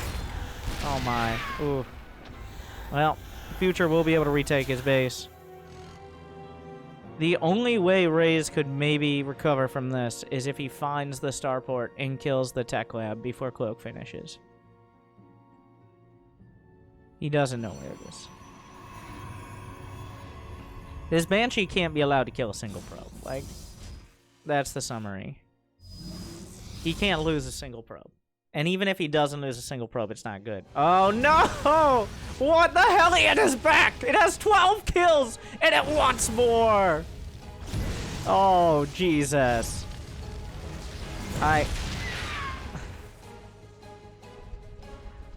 Now, Future was a bit supply blocked for the first Banshee, so that slows it down. This is still incredibly, incredibly rough. The Stalkers are out of position now, which means the Banshee will at least get a kill or two. The Cloak comes in, but that almost is a GG. Like, he is hurting so badly right now. If he can kill the Banshee, oh my god, no, no.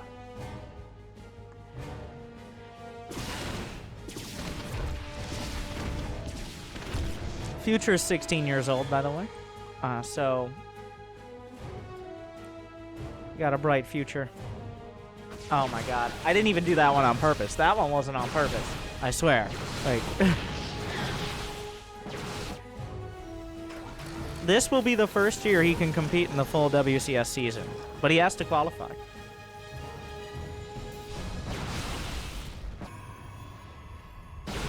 It's looking good right now. What do you even do, Israel?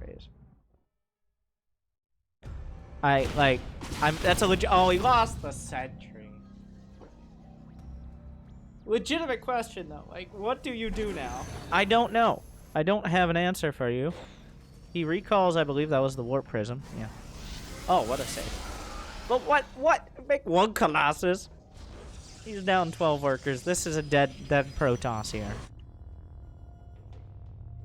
All he needs is a little bit of vision. Okay, down goes the man.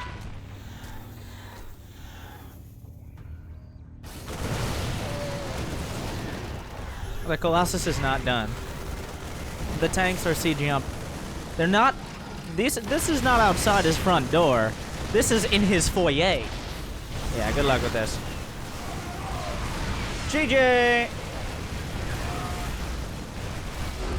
Future takes a decisive game 1. Despite a little bit of early game shakiness because of the aggression.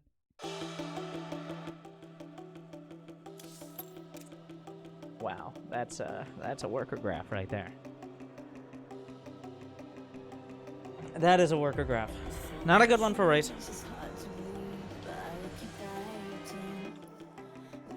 Good. Now I Thank have you, your Black Co attention. 666. Well, let's just see. The winner of this faces the winner of Turkey Dano and, well, F5. Bracket should auto update. And Sincere. I'd love to see Turkey Dano. Turkey Dano, the cannon rushing Protoss.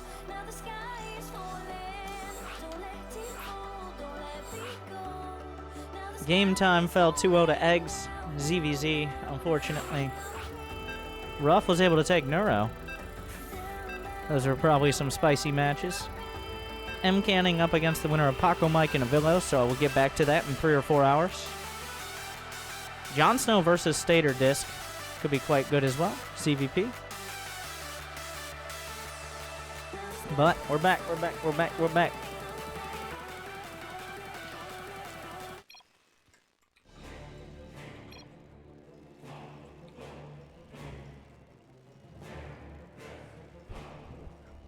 Game number 2.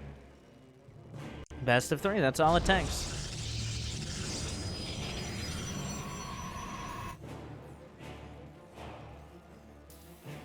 First SCV, is he gonna do the back of the nap move? Please do it. Oh my god.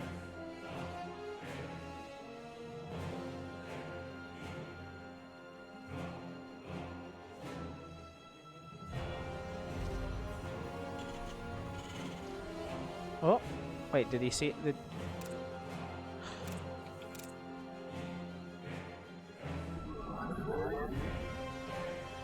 Oh my god.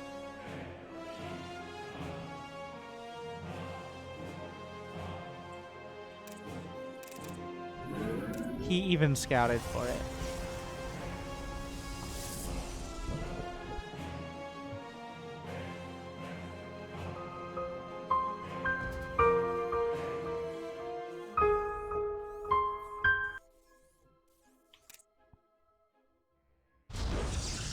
And since he's a decent player, he doesn't just wander around with the probe before getting his Nexus. Are you kidding me? No.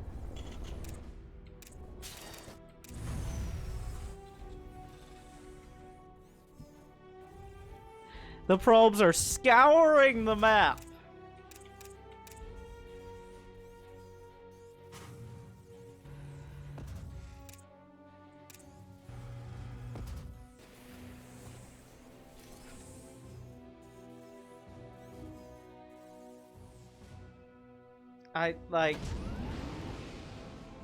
This is essentially a Terran cannon rushing right now.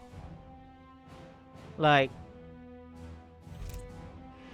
he doesn't see it. Does he even put it in the bunker to start hitting? He does. Our SCVs are under attack. Good. Now I have your attention. I have been lacking in words, and I continue to do so. Like, there's no stopping. This is so bad. You can't... There are 2 Marauders behind his mineral line. He can't save the base. Good. There's no saving the base. Now I have your attention. The question is what next, essentially.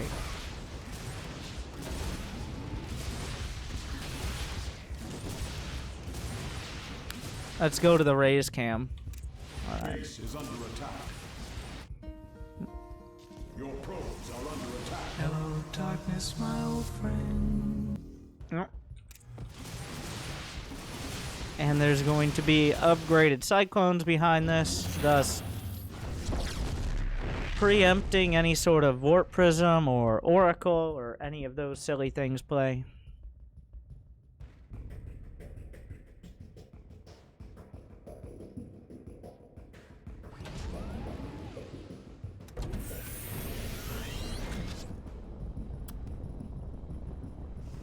like, Raze made the Nexus. And he let it complete, which indicated he thought there might be a chance of saving it.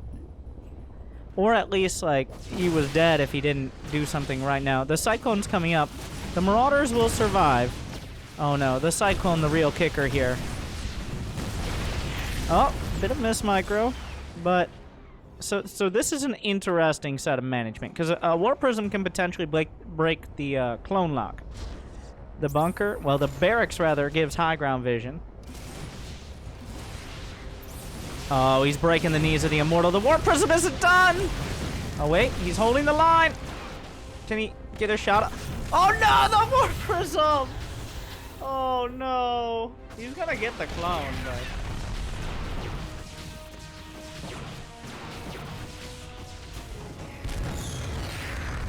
He's gotta be careful about not losing. Well, at this point, even though he lost the Immortal, it's not the end of the game because he cleared this up a little bit more cleanly than I expected. He got the first clone. Future did invest. He's not going to have access to a Banshee or anything. So, wow, this is obviously not great for Raze, losing that Nexus right off the bat.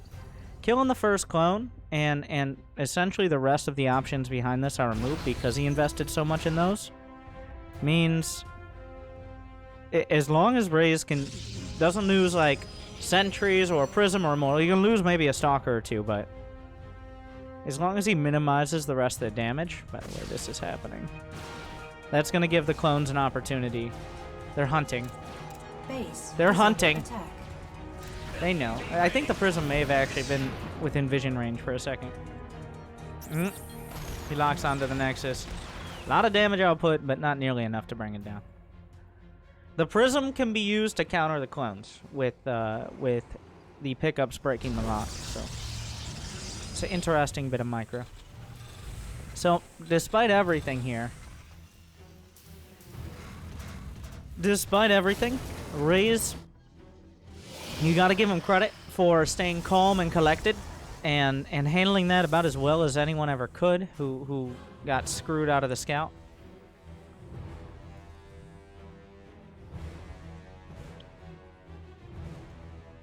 We're okay for now. I'm on Team Raid. I just want more games. I just want to show. I want to show good games for the fans.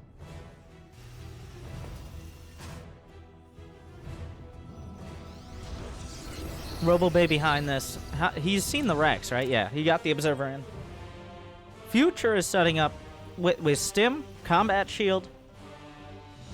Future should be moving out in a little bit under a minute as he gets combat, well, maybe about a minute as Stim's finishing up and all his upgrades. Colossus or Disruptor? I feel like it's gonna have to be Disruptor. He doesn't really have the time to get one. Colossus won't stop this. Disruptors are a wild card. What's the choice? He goes for a Colossus. So Colossus is better if he's confident he has enough to deal with, like, the initial brunt of the attack. And he has 3 Immortals. Whoa! Gets a Sentry, going for 2. Doesn't find it. The Cyclone's losing a lot of their value now that there's so many units on the field. They kind of just explode. What are you doing? You're crazy, Future.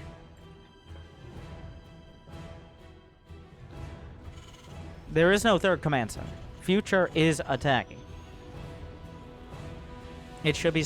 Well, now is the time. Raze doesn't have a third, but not... Well, neither side really needs one in this scenario since the economies were relatively low to start. You don't need to expand as quickly to keep that income up, at least for now.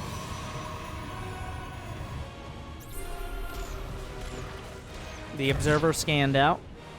The rest of the army, like, Raze has an idea of what's coming across. He just doesn't know the exact details. Okay. Did the Hallucinated Phoenix spot it? What? It looks like a Warp Prism. Almost got killed by a Cyclone, but was recalled. I assume that's what happened there. And that means no counter damage potential. That means all his energy is going to be focused on this attack. Raze doesn't know he's here yet. The tanks will already be sieged. Does he jump on him? He's just going to jump. Oh, a tank volley comes out, triggers all the barriers. Down goes an Immortal. Blink is on the way. Blink not going to help against this many tanks and marauders. +1 combat shield, stim, concussive shell's already done from before. You remember. 4 tanks. He's isolating the third. Also a little surprising he took that third in the first place. The boys are here in support. More than enough for repair and then some. A Viking going to hit the deck in the main. Just everything to distract. Raze is up against the wall and the bunkers... Well, the bunkers are getting closer. He's gonna go. Extended thermal lance not done yet. The tank's a bit exposed in the front. Does he have barriers back online on the Immortals? He needs to target down the tanks. The damage is raining in. The boys in the front buffering. 1 Colossus falls. 2. Everything's crumbling. 12 SCVs went down, but I don't think economies matter if there's nothing left to fight for. Charges on the way. He would have liked that a lot earlier. I don't think we'll ever see the, What a perfect timing. But the bio is stimming and it is winning. He's tearing through. Future takes a quick 2-0. Raze held on past the early, we'll call it a designated pressure. And, will work his way past Raze. Raze an obstacle, but not really a wall.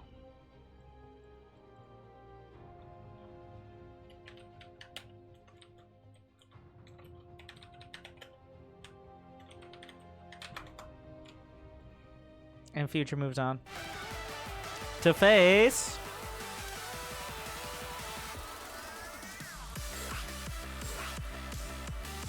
Let me press that. Why doesn't it auto-update on the bracket?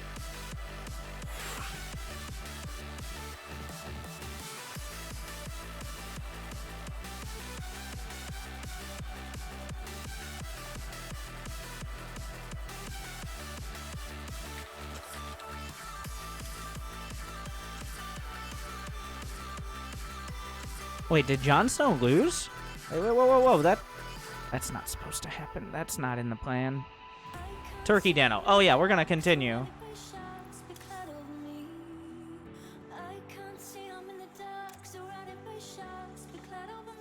I forgot that Turkey Dano was up next. I just didn't know if that match was done. Turkey Dano versus Future.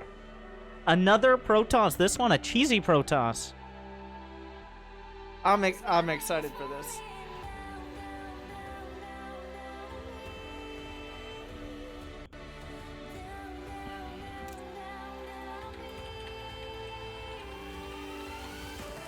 I'm asking Future how he feels about facing him. Because it is,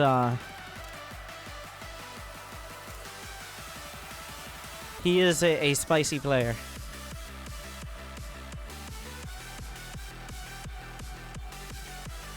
He says should be fine.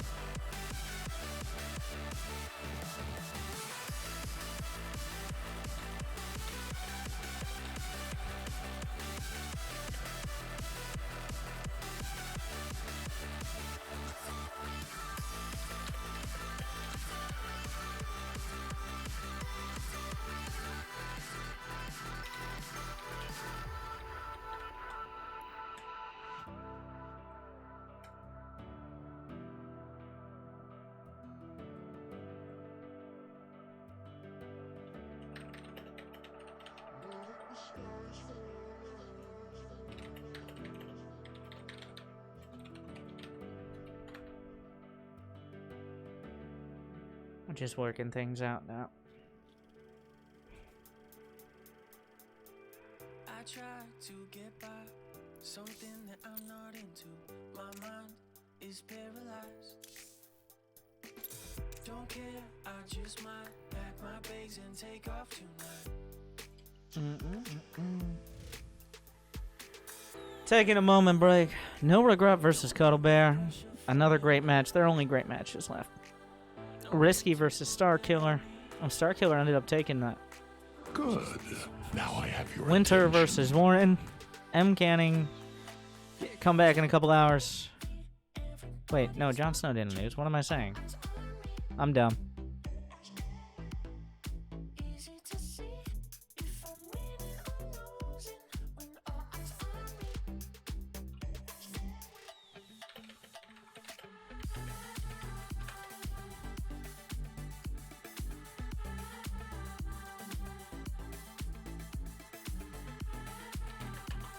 We're about to start Future versus Turkey Dano. Now this is a match I don't think has a... It's either going to be amazing or terrible. I don't think there's much room for mediocrity here.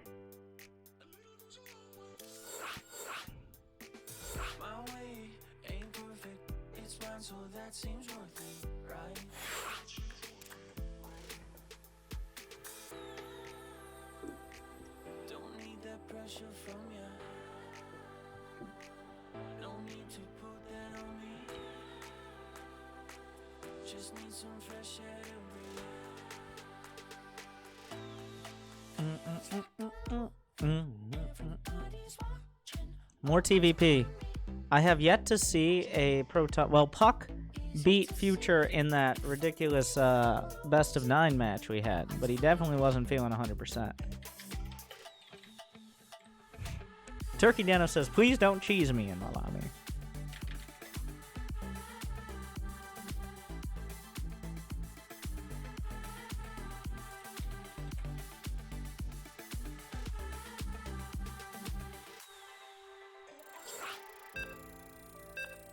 Here we go.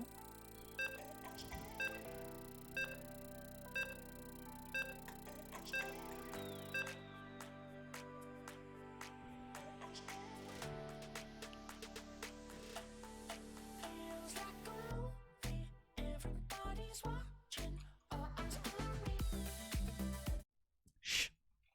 Game paused.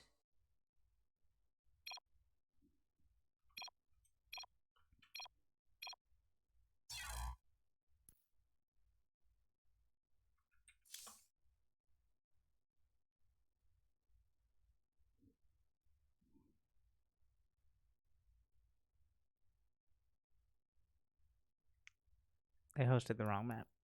Pro gamers.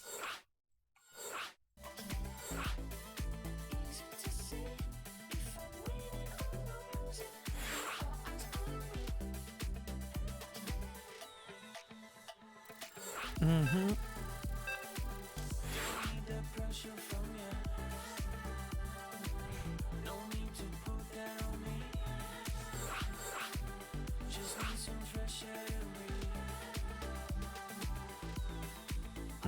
Mm-hmm.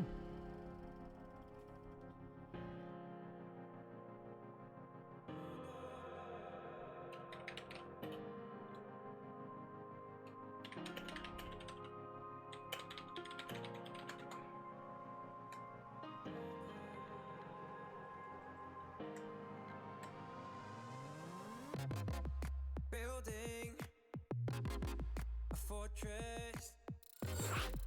False start. We reset. We're good to go. I'm hyping this match up. I hope you guys trust me. One of the things I think I'm pretty, well, I try to do as a caster, and I think people appreciate, is not just hyping everything up for the sake of hyping it up. If it's worth hyping, it will be hyped. But overhyping just leads to truly hype matches being underhyped. With that, let's hype this. In the top left, the best American Terran player continuing to grind his way through the qualifier.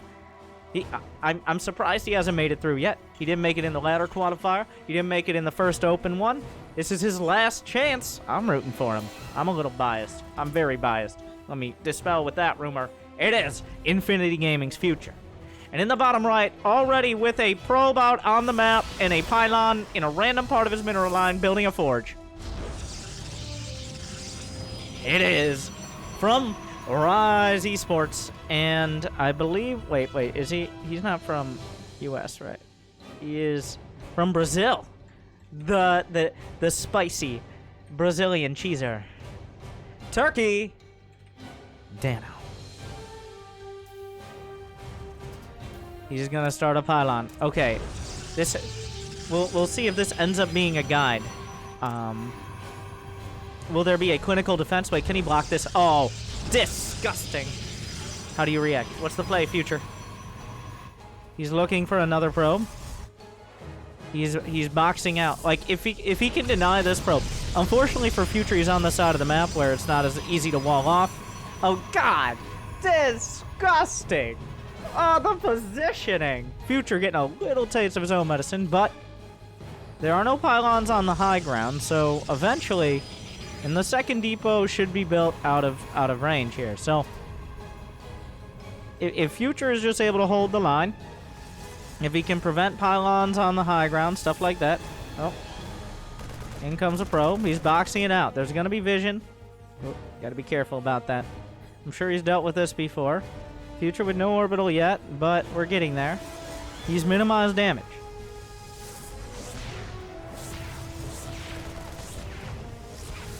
No probe, no problem. That's the simple version.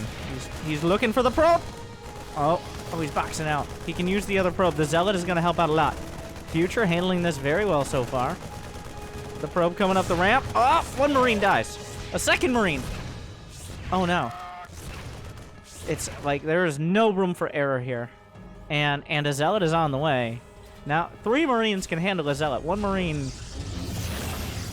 No. Another Marine. Like, at this point, Future... he's given up the depot. Or is he? The SCVs can be targeted. Nice micro thus far. He's actually... What? Okay. Alright then. So, despite a little bit of a hiccup, Future handling it just fine. There's a tank on the way. Now, a Stargate coming up for Turkey Down. Remember, he didn't really slow himself down too much because of this. He still built a gateway. Now, the gateway was, of course, in his opponent's main. Or right outside it, I guess. About as close as you can get. The depot under fire. Nice Marine micro. But the depot is dying. He could maybe bang on that. Oh, I was like, there's a Stargate on the way. I neglected to mention the Stargate is here. But a tank? A tank? He can't really do much to get on top of it. There's a single shield battery, but that's not... There's no great options for the Adept. That depot has really been quite a battle. That Adept is easily taken out. Future handling himself well. He's got 2 Vikings at a time. Has he seen the Stargate? I mean...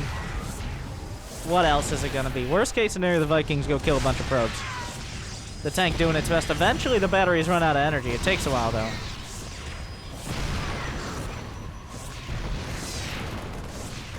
Marine. This is happening, but there's a Void Ray with a shield battery. He charges up the Void Ray, doesn't get a lock. He's trying to... is there enough energy? That's the simple version. There's a fleet beacon behind. He's going Tempest. Future looks like he's boxing this out. There's an Oracle on the way. He wants to get that extra vision. Oh my god. How many... This Zealot is taking it like a champ right now. Beaten. How many tank shots? Does the tank ever run out of ammo? The fleet beacon is done. Like, there needs to be some more shield. But a Zealot comes up. Uh-oh. Uh-oh, the tank. The Zealot is angry. But, unfortunately, well, wait. Oh, that shield's better. Here comes the Void Ray. He charges up the Void. The tank is gonna die to that hero. Wait, I take it back. It dies to the Void Ray, but the Void Ray dies to the Vikings. The barracks dies to an existential crisis and also spontaneous combustion. A tag on the Vikings can make the Tempest a lot more useful. The batteries are fully charged. More batteries than it takes to power a Game Boy through all of Pokemon Yellow. He tags, but... Well, you can't out-DPS the Tempest with the shield batteries, but the tank... Is this working? He needs to get some repair. There's so many batteries, but they're low on it. He needs to keep tapping them, so the energy has to be used. They will recharge quicker than things can be repaired. Just in general. Oh my god. From downtown. No Cyclone. Like, the tank needs to do something. He can't just let the shield batteries charge. If he does that, he's going to lose. Like, that's the simple version. Alright. The grind continues. The fact that this has taken root is definitely... I mean, this is... He's just DP... He has the numbers! Can he take the Tempest? He gets one. He's on the opposite side of things. Another Viking. So, a lot of the Vikings die, but the tank's starting to get damage done. Unfortunately, without the Vikings, though, the batteries doing their best. He can maybe go to the other side. There's a cannon in the main, but it doesn't cover that much. He's rotating back around. The tanks are working through. Future, it's still unclear how this goes. Turkey Dano still has an economy. Both players will mine out. Remember, Terran buildings can lift. More Vikings being produced. It's going to be double the Tempest now. He really needs to get moving on this. The Vikings. Oh, God. The Tempests are really going to start chipping through. That cannon is eating a lot of shield battery energy. He gets the tag with his dying breath. That means the Tempest can use that anti-air range. Future trying to hold on. Needs to repair the tank. Does. The Tempests are targeting down STVs. The cannon falls. There's more reinforcements behind. The siege continues. The Tempest backed up by dozens of batteries. Another pylon goes down. Future is holding. A tank will fall. The Tempest doing their best. He's going to be up to 3. The batteries, there's only a handful left. He can't even afford any more Vikings. How many Vikings does he have? Another Tempest. 3 Tempests are getting out of control. He doesn't have the DPS. He has nothing. Turkey Dano does it. Future bleeds.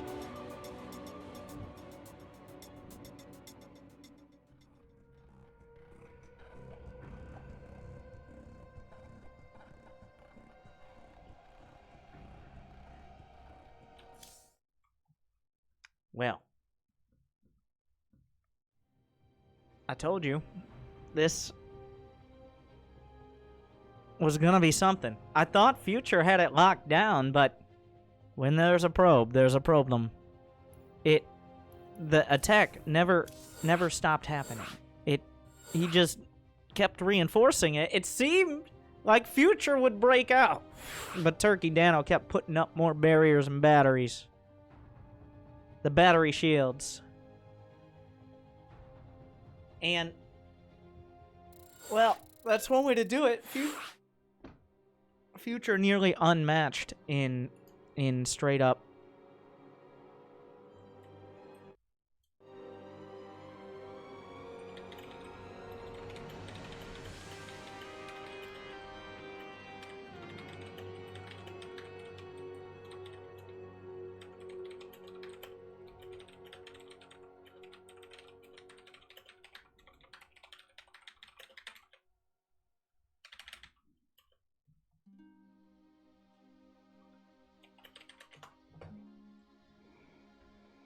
I'm still struggling to really...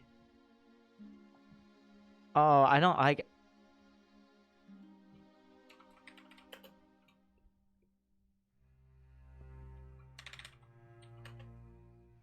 How does Future feel about that? I asked him before how he feels about Turkey Dano, because he definitely knows how he plays. He said it's fine. It'll be fine. Doesn't feel so fine! The American Terran.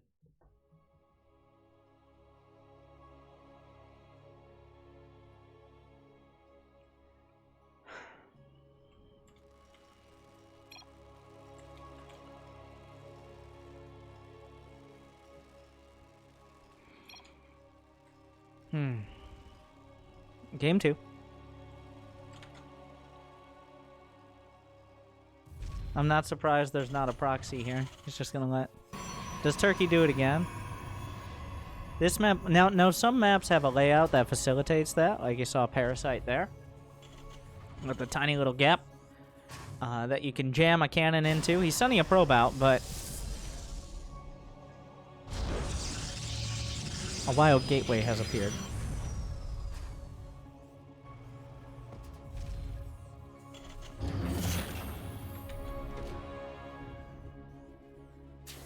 A probe?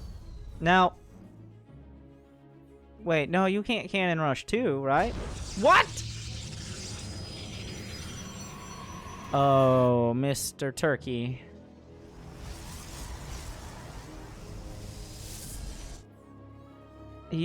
This is not a cannon rush. This is a proxy Stargate. Or it's not. Oh, wait, what? No!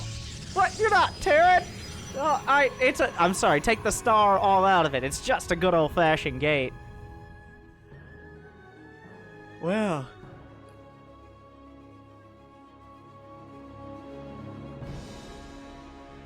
Is Future going to see it? Yes. There's a second gate. He can wall off. He's gonna start the. He's like, all right, whatever. We're just build some shield batteries. We'll do it live. Doesn't matter.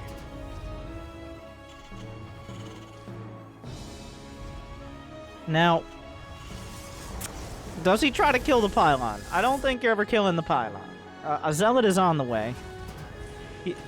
I like how Turkey Dano's just like, yep, I got a pylon here. Don't worry about it. and Future, he's looking for the probe. He's hunting. But can he find it? All right. Will the probe live? Here comes the zealot. Future, good micro thus far, but the stalker about to show up. That cameo appearance, not a fun one. Wait, that's not a wall. Not a big deal for now. He has enough in the bunker. Now what? Okay, now what?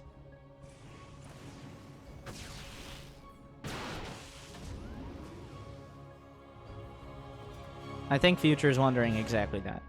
No, he's not going to expand. You crazy devil. The cheesiest thing a cheesy player can do is play a macro game. But it's about to be scouted by Future. This is a huge scout for him right now. Unless he doesn't scout it. In which case, not as huge. Oh, looking around. Looking for the Nexus. He sees it. And the Reaper will live. Beautiful micro.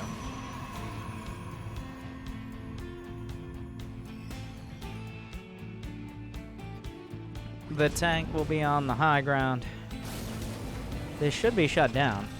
There is no expansion for Future. I'm sorry about my camera work, by the way. I'm spazzing out all over the place. I know it's always bad, but now it's like we're in rough seas. Banshee on the way. In this case, I don't even think you need Cloak that badly. The Banshee itself adding DPS. Yeah, this is...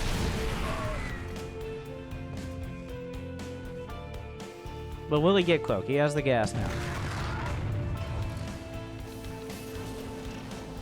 Not opting for it. Charge coming up. I expect this to be like 9 more gate. Well, you can't really afford 9 more gateways, but yeah. Slap a few more gates on. Will it end there? Could easily just be 8 gate charge lot off of this once he has the resources. All right, 4 gates. 4 Prism. He's microing Stalkers, and then more Prism. Future's angry, though. On his way across the map, a couple Stalkers to match him. There's not even a pylon on the low ground. So, okay, right now there are 3 Stalkers against 3 tanks, 5 Marines, and a Banshee. The SCVs are in support. Like, charge is not done. The grenade actually connects. This is,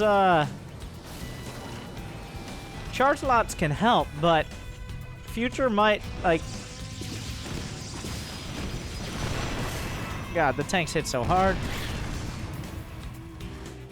Turkey Dano looks like he's just going to ignore all this and go across the map and try to kill all the SCVs. That seems like the plan. The base is under assault. The tank's easily within range.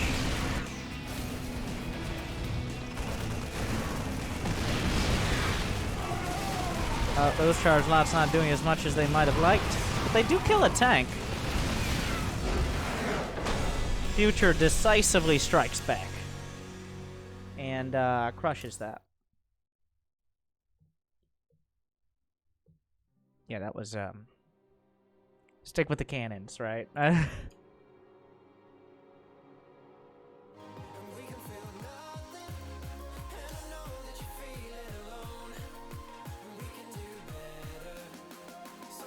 That scout, like...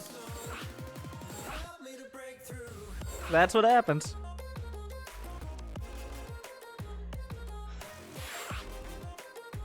Cairo's Junction. I believe there's some dirty cannon rush positioning here.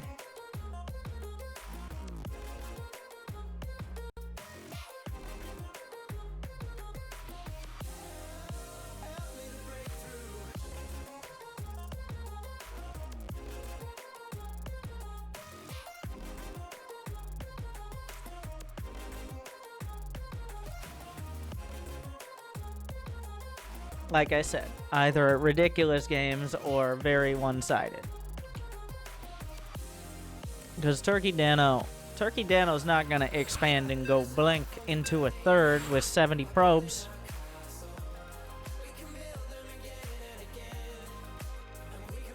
He's going to find a way to try to hit a primary or secondary timing, and that's pretty much what he has.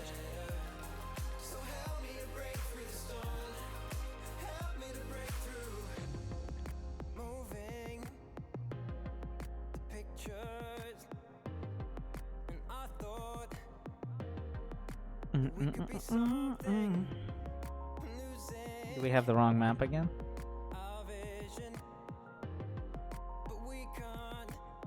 All right, one more try.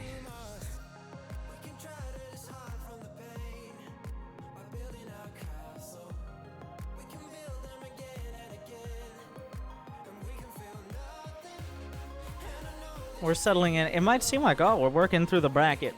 The loser's bracket is always quite an experience. 9 hours was the total last time. We're only 3 hours in to this qualifier, so just getting started. Really depends on if there's a series that holds the bracket up.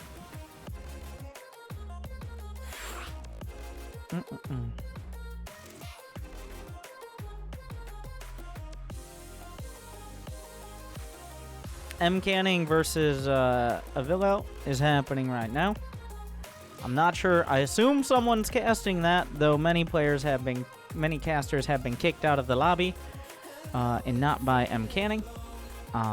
So, because players do have the right to say, I would rather not have casters, whether all casters or specifically certain casters. So, that is the situation.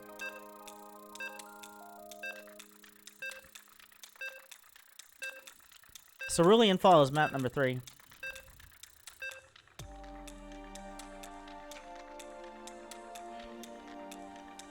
Well, what do you got, Turkey?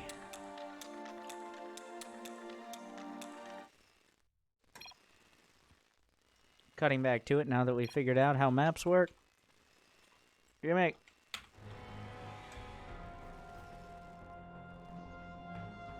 Where does he put his first pylon, and then what does he build? Those are the questions. The first probe is going out. That doesn't say anything. I'm not a sewer mermaid, or at least one of that ilk. So I don't know. Is it a forge time? Is it forge time?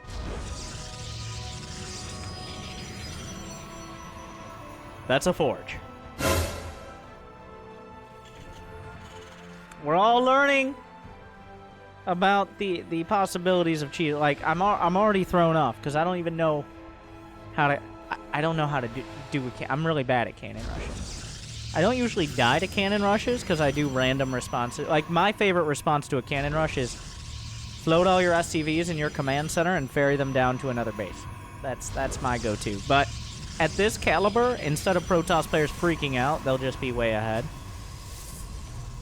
Oh my god.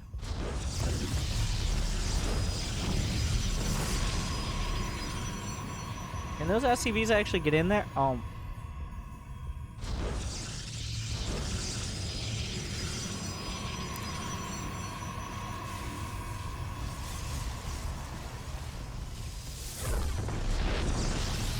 He's just buying time. He'll be able to shut down one more, but Future, if you're going to get to the high ground, now's the time. He does get all the SCVs out. The gateway starts. The gateway much later than it was on Parasite. Honestly, I was just sitting there waiting for the... whoop. Nice. Nice moves out of Future thus far. I was just waiting to see how it would go. There's not much to... The cancels, the plays. Future great on the reaction time, being very careful about this one. Remember, he lost game 1. The probe's working up. He's trying to take pot shots. Oh, beautiful micro from Future. He's going to try to eat shots with the SCV. I love that. That's a very smart move. Oh, if he just kills this cannon.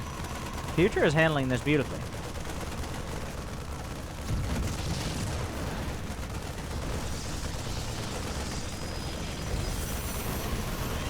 Okay, this is more the clinic I thought game 1 would be. No Marines have died. In fact, Future's played a perfect game thus far. He hasn't lost a single unit. The pylon about to repower this on the low ground. Future sees it. He hasn't even lost any HP on these Marines. A Cybercore builds, but this time Future... Oh, he is... This is revenge. He's going to be killing these pylons. Turkey Dano doesn't even have a Cybercore done. And right now, Future, he has a reactor coming up to the starport. He suspects a Stargate, but little does he know how far ahead he is. Like, the Stargate starts, but instead of being a few steps ahead, Turkey Dano is going to start way behind when it comes to getting anything done. He didn't get any zealots early. He's had to invest all these minerals. Now a tank is out. Vikings can start production before the Stargate finishes. Like, Turkey Dano has no follow-up strategy. There is no other option here. He's gonna send the Adept in. He doesn't end up completing it. But Future just chunking through these cannons. The Stargate is nearly done. Future making very quick headway here. Another pylon. Doesn't use the shield battery on it. Another cannon at the back. Future moving forward. A second tank. He's going to Control, Alt, Delete. And shut down these cannons. A Viking already on the way out. Another cannon goes down, targeting the other one. There are no cannons left. Is that checkmate? No pylons. He can kill the probe in a sec. Probably should. Turkey Dano never got a foothold here. Future learning from his mistakes. And now what? GG, WP, GL, Future, 2-1, takes it home. A decisive victory. That is more like it.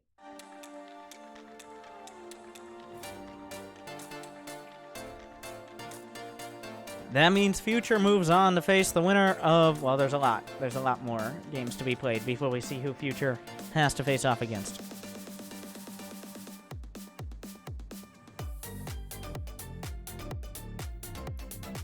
Mcanning has been in a custom game for 14 minutes now.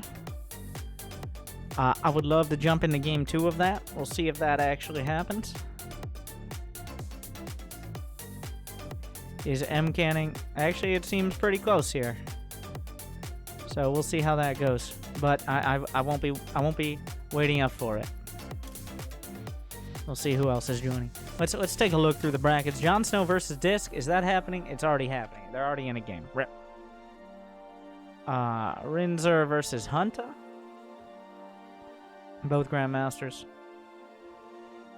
In the losers bracket, Ruff versus Jardozer. Is already happening. Alright. Game Time faces the winner of Dolan and Azure. Jury's still out on how to say that. Cats face the winner of Neuro and Asuna.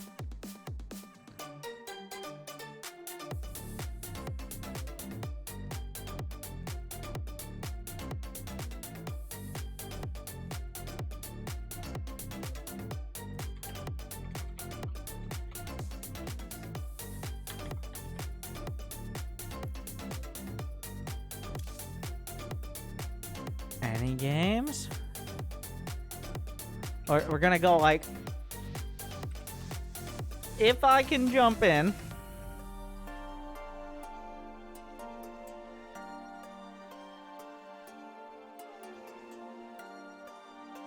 We're waiting for a game to pop up. We'll put some cartoons on if there's none, but we're not at that stage of the match yet. Like, we're not where there's no game starting. But we're in limbo. Because Future doesn't have a match for quite a while. Wait, who's Turkey Dano got now? Let me refresh a little.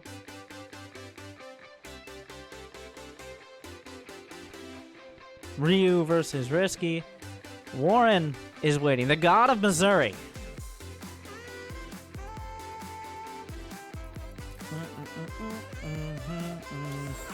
I'm gonna attempt to join game number 2 here. Of Avillo versus Mcanning. But we'll see.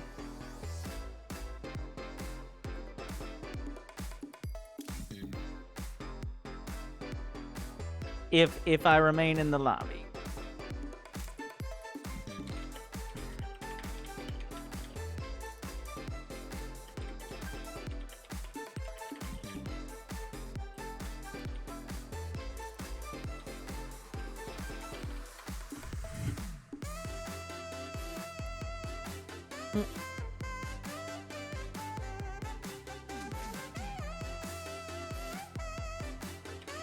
All right.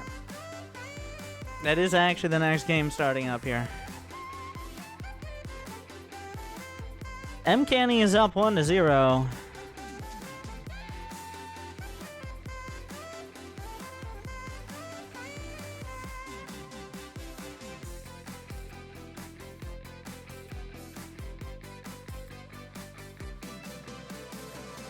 We've got two opposing forces here in this PvT.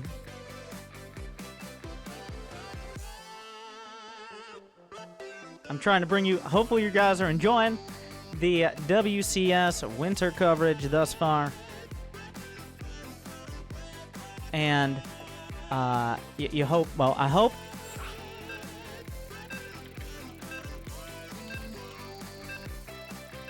you've enjoyed. Of course, all the coverage, I plan on posting all the coverage on YouTube, like the full, like 8-9 plus hours, whatever both days are, as I do with many tournaments I cast. And the highlights, of course, you might have already seen, will make their way to YouTube videos. If you haven't yet subbed on YouTube, it's like Twitch without all the awesome filler downtime. But we're in the match. We're kicking it off in the bottom right. From Flipside Tactics, the Duke of Disruptors, it's Mcanning. And in the top left, the Terran player with very unique strategies, Avillo. Mcanning was able to take game number 1. I believe it was around 17 minutes, so not a particularly short game, but not a drawn-out affair. Mcanning, just by all measures, definitely the favorite. The winner of this will face Warren. For those who don't know, I continue to still continues to be the best player in all of the great state of Missouri. So, all you Missourians, Missourites, Missouranians, I don't. Only Moose. That's actually a good question. What do you call Missourians? Missourians? Not that we're doing that now. Anyway, Mcanning harassing with his probe.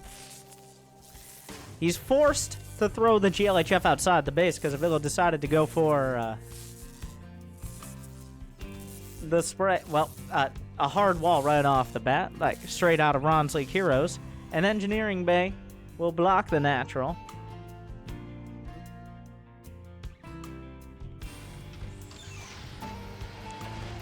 This looks to be a one-base play, and he's trying to hide it, but there's no factory yet. So that is...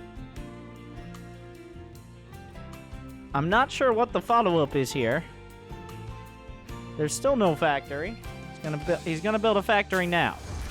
Okay.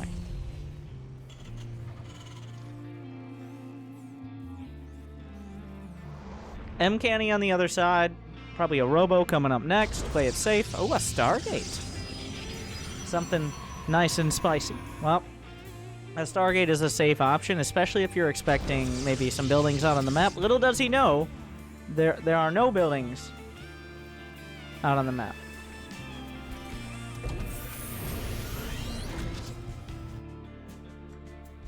It's actually just kind of a delayed factory here, so... a very unique build. Oh, I gotta put the score up. My man. Jimmy, get on that. The probe gonna get a scout. The Reaper shuts it down. Everything about scouting denial here so far.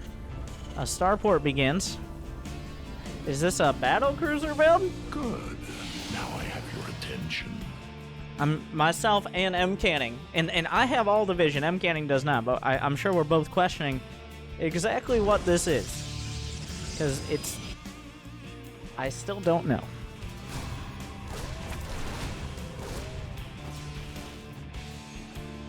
The Phoenix comes in. He's gonna pick him up.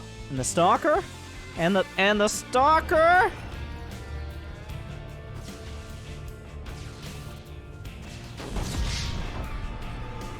Knocks him down. There's still a probe waiting for an expansion to show up. A Raven to start. Mcanning, the lack of information has forced Mcanning to play pretty defensive. I think he's looking for a fusion core right now. 'Cause you gotta be wondering, what's up? What's happening? And... oh, not gonna be able to get the Widow Mine, but... the fact there's a bunker, no expansion, and a Tech Lab starport, for Mcanning I think means you can kind of do whatever you want. You don't want to try to kill him, because that's the one way this could work out. Seeing the Raven first, okay, third base, Forge, give me a Robo, Mcanning, you know what to do. Just get a huge economy and keep that contain locked down. Well, once he actually builds a bunch of probes, so that's also an important factor.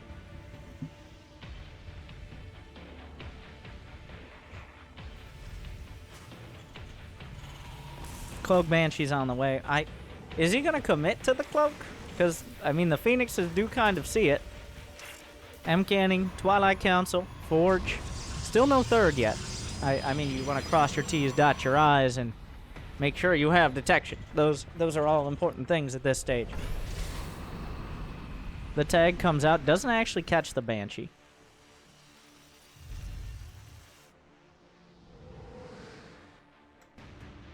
I think a probe will actually scout this. Is it on attack move? No. Okay. The intercept course is laid in. Not quite. But he knows the Banshee. And he takes it down.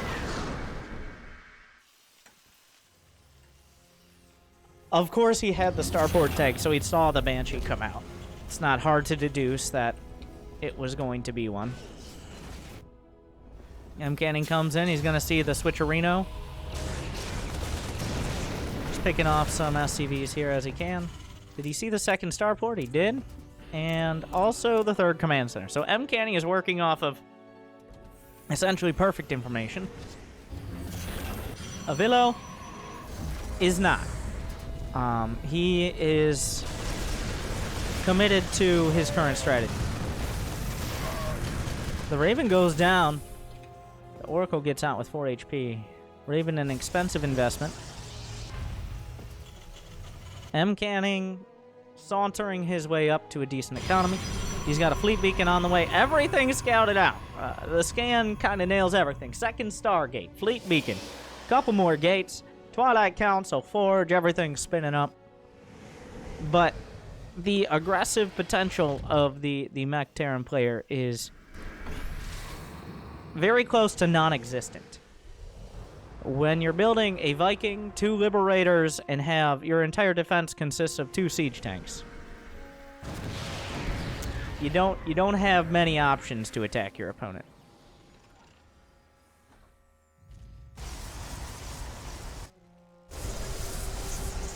Blue Flame is on the way. Charge coming up. I feel like Mcanning is being almost too cautious. That is the one thing that can really leave you in an awkward spot. If you don't get a huge economy, or you don't really cut those corners you know you can cut. If Avillo's able to build up and get to like 150 supply in a timely manner, I'm not sure how last game ended, but it was a longer match, so Mcanning I'm sure knows what he's doing.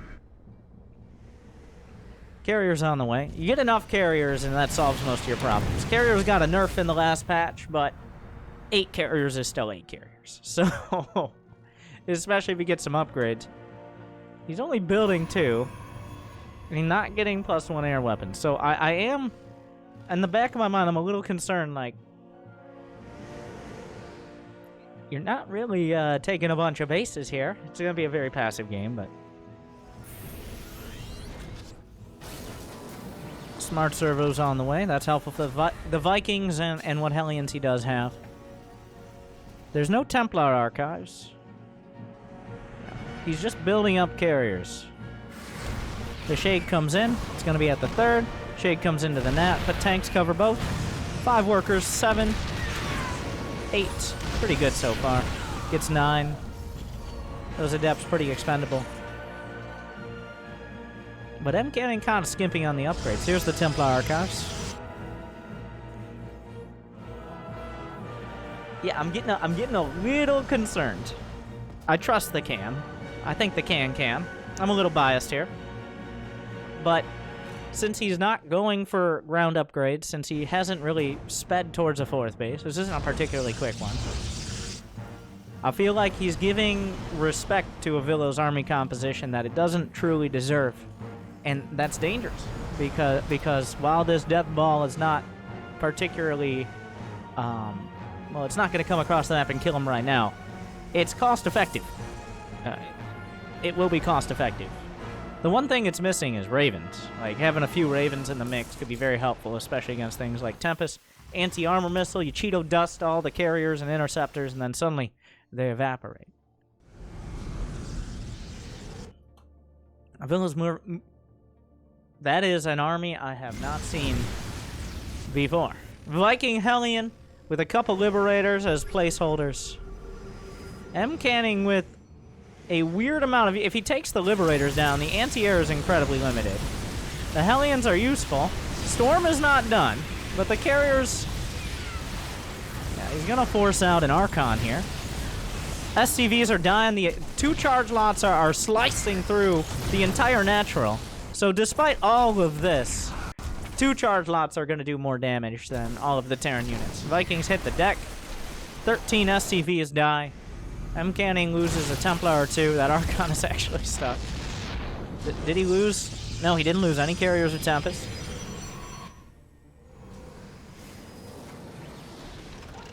A very forward tank. Another handful of Zealots are coming in. There's only a single tank here. He can easily get on top of this.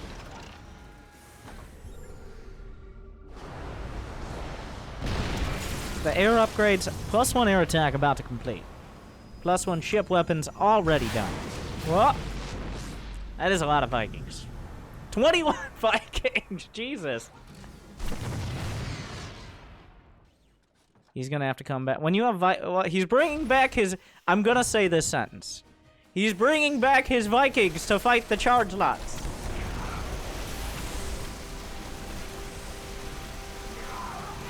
And they will do so successfully. What a sentence that is. Smart servos gives them a little bit more staying power.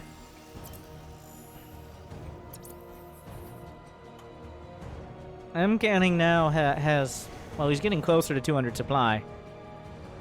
He's been quite cost-effective with his small counterattacks here. But it's still dangerous to attack in. If you can't get the Templar in position. Well, more Vikings.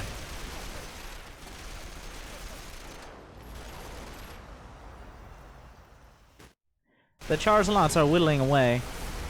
Mcanning should be thinking about maybe another base here, just in case.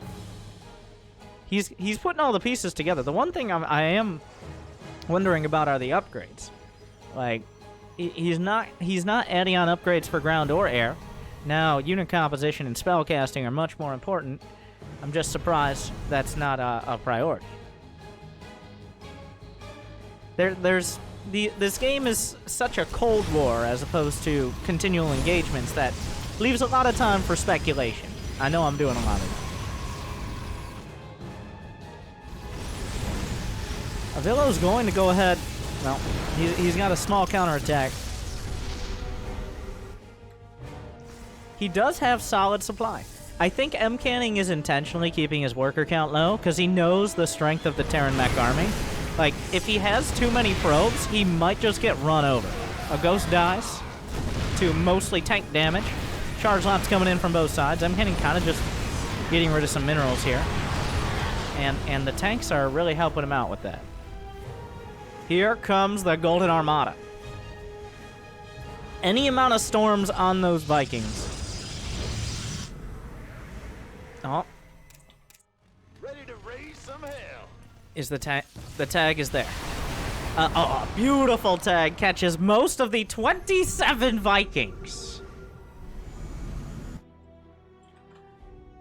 a charge lot drop working its way. If that warp prism is able to warp into the main, everything starts to come apart. Mcanning, microing it. Unfortunately, the turret flank is there, so the charge lots will be shot down. Another tag. What? Wait, what? How did the Oracle survive the first shot? The Hellions are back. The Vikings doing pretty well, but... Oh, Mcanning.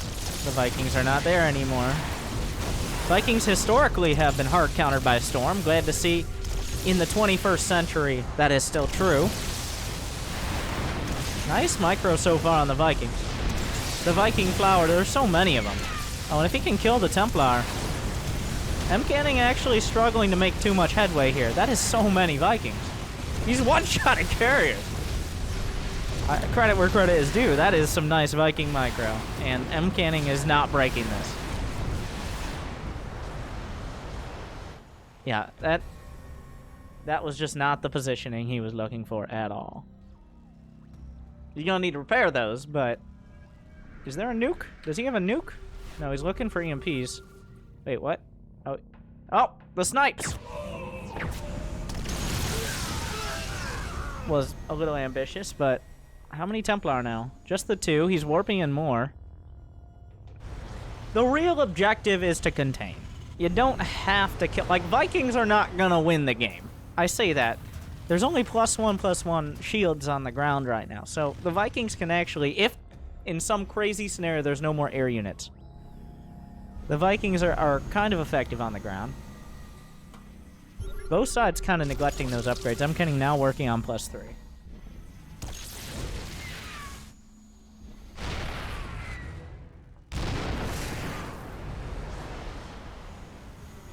The siege can continue. Mcanning is still only on 66 workers, so he's not big. Oh my! Like, he has 27 Vikings.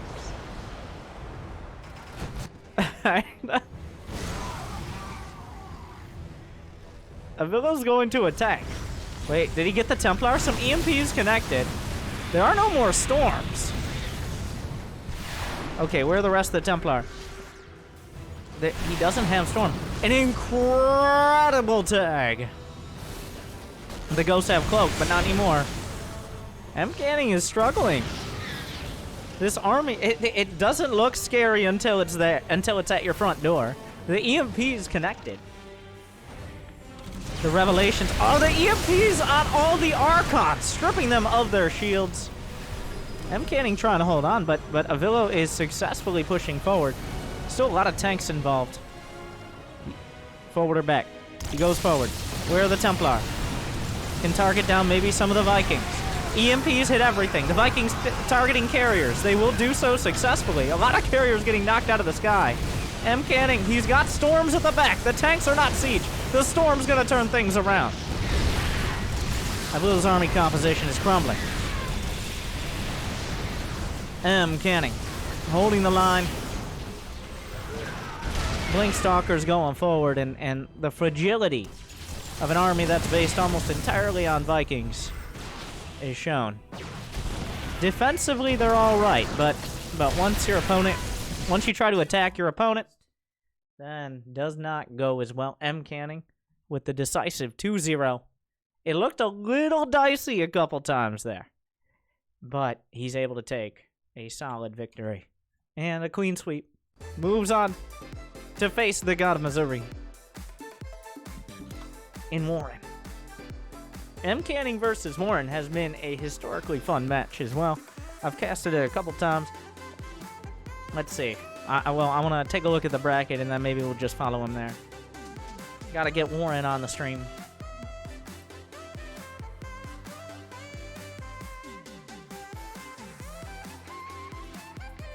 As we refresh the bracket. Future still waiting for an opponent between Cuddle Bear and Eggs, both of which I think are pretty easy pickings for him. Ryu versus Risky is happening right now. I don't know who Ryu is, to be honest. Peruvian player. Warren versus Mcanning. Jon Snow versus Disc is still going on. Hunter versus Nero. And then in the losers bracket, Game time still wait. Like, we're gonna have a lot. We'll talk about the losers bracket in a while. We're gonna work on the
We got Warren versus Mcanning.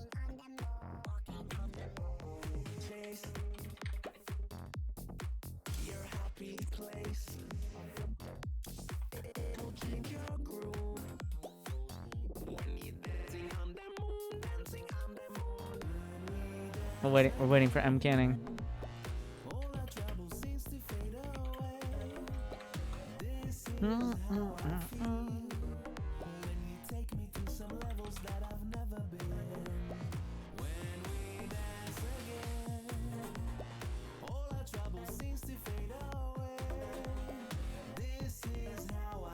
I think Mcanning's taking a quick break here, and then we're getting into this match. Like, this is historic. Like, I'm gonna root for Warren, but I think Mcanning is the favorite. We will see. It is EVP.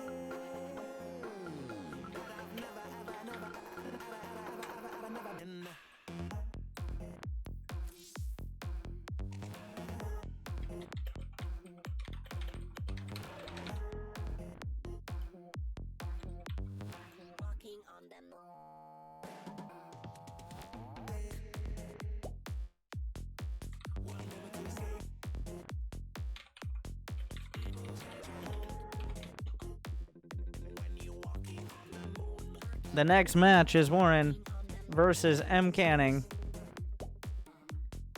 They're doing their vetoes. I'll be right back really quickly. And then we're getting into this. Top Grandmasters EVP.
Okay. They are doing vetoes and getting rustled at each other. They're still doing bans? Are we not done with that yet?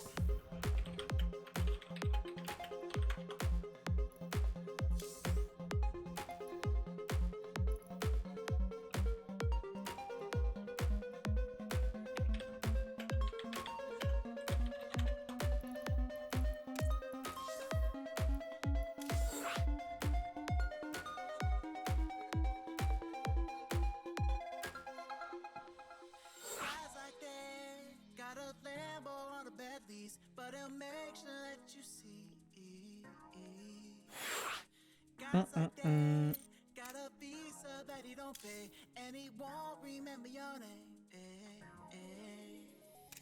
I don't wanna see you hold on to that. I don't wanna see you hold on. 'Cause he's got a couple lines that he uses every night. Yeah, he's too smooth. If you take him home tonight, he won't leave her satisfied. Come and dance with me. Dance with me. Dance with me.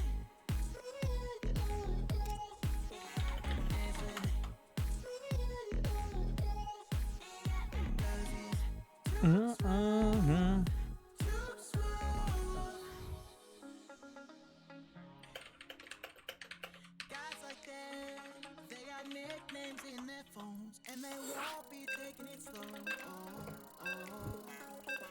Guys like that, that is looking for a sure thing, and he'll move on if you delay.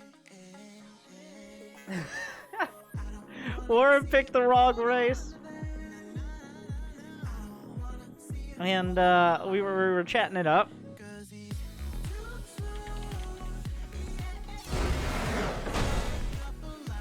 And Warren forgot to switch his race to Zerg, which is what he plays.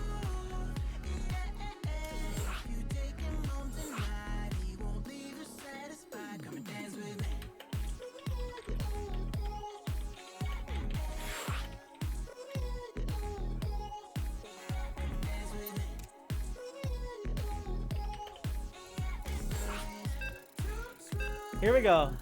I think, well, we'll see. I don't know if Warren's in practice. But if he is, both these players play a style that clashes well. Assuming they, well, we've seen this match before. We see this match a few times a year, depending on how many qualifiers I cast, pretty much. But, welcome back to the WCS Winter Final Qualifier, the last chance to qualify for the beginning of WCS 2019. In the bottom left of Cerulean Fall from Flipside Tactics, the American Protoss player defeating Avillo in the previous match. Mcanning, walling off on the high ground, so that's interesting, because he's cannon rushing. In the top right, the god of Missouri, Storm Gaming's Zerg player, Warren. Have I ever seen Mcanning do this? This is a full-on commitment. This is not like low-ground macro cannons, which is a thing. This is Florencio, Turkey Dano, Shadone has level. He's gonna sneak a pylon in between, but wait. Oh no. Where did the probe go? Where did the probe go? Ah! Oh, but the drone block! Tries to push it out the way. Gonna get a cannon on the low ground. Mcanning's just going for it. Oh! Slaps it down. Does it? Oh, he gets it! But, this cannon doesn't actually threaten anything.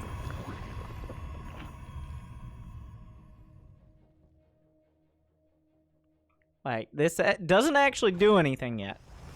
That cannon does something. The second probe is waiting for its opportunity. 3 drones force that cancel, which is always nice. It's quite a low number. How far can he go? Is that cannon within range? Is the cannon close enough? He's gonna cannon rush both sides of the story here. Double spawn on the way. Mcanning has to decide if he's gonna try to out-cannon the spines. Now I have your attention. Wait a second. The links are coming out. I feel like this is not going nearly as well as Mcanning would like. The probe's gonna have to add some deeps. The cannon gives some coverage here. He just needs to do enough DPS for the spine crawlers to win this fight. Unfortunately, it is a little bit far forward. Oh, he didn't kill the Zerglings. I have a feeling this is not going to last very long. He's trying to add more cannons. The Zealot is coming up. He's target firing spine crawlers. He could potentially micro the spine back. He's just going straight for it. The cannon going to work. Mcanning, more like Mcanning. Can he target the spine? He does. Takes it out. Next spine moving forward. The probe's actually helping out a little bit. Another cannon's on the way. Should be able to be taken down. That spine is in range. More Zerglings dying. There's no Cybercore behind this. This looks like it's almost dead on arrival.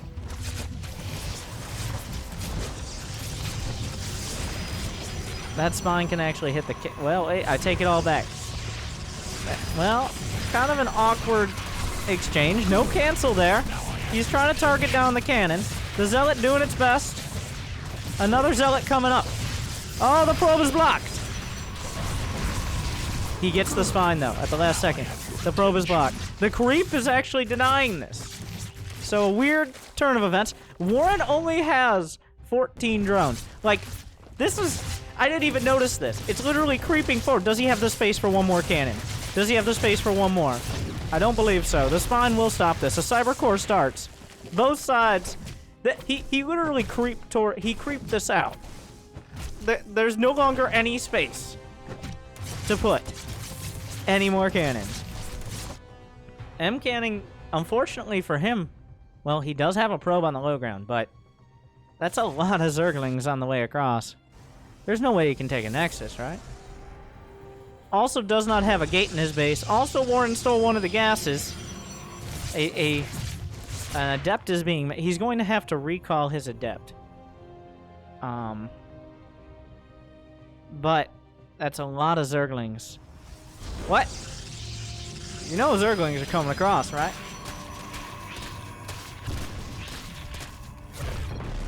GG. Alright, Mcanning tried his hand. But Mcanning cannot in game number 1. Warren holds that quite strongly, calmly, coolly.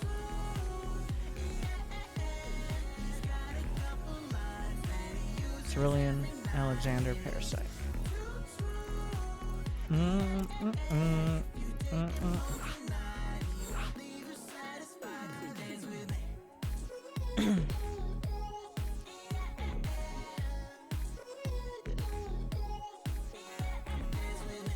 I don't think we'll see it again.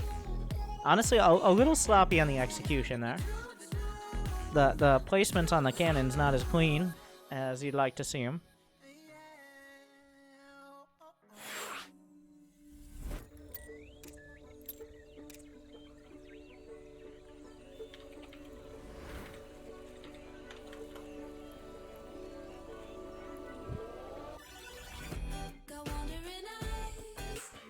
We are good to go. Game number 2. Mcanning up against the ropes. Your chances of getting through in the loser's bracket are significantly. Only 2 players make it through the loser's bracket. 4 from the winner's bracket. This is the winner's bracket. I believe the quarterfinals or semifinals to qualify. Like, you don't have to win the bracket. You just have to get to the top 4. That's how qualifiers work. That's why they're called qualifiers. Shh. We're playing. Welcome back. We're in game 2. Mcanning with a mediocre cannon rush. Drops game 1. I feel like people don't know Warren as much as they should. Cool under pressure. And he holds it with ease. Not with ease, but strongly. A strong hold. Big, beautiful hold.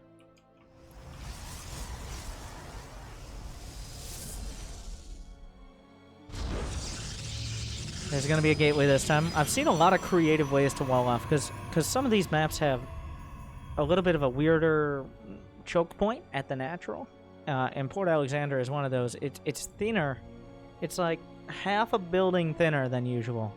So you got to lay out your gateways and Cybercore and all that slightly different to form a wall.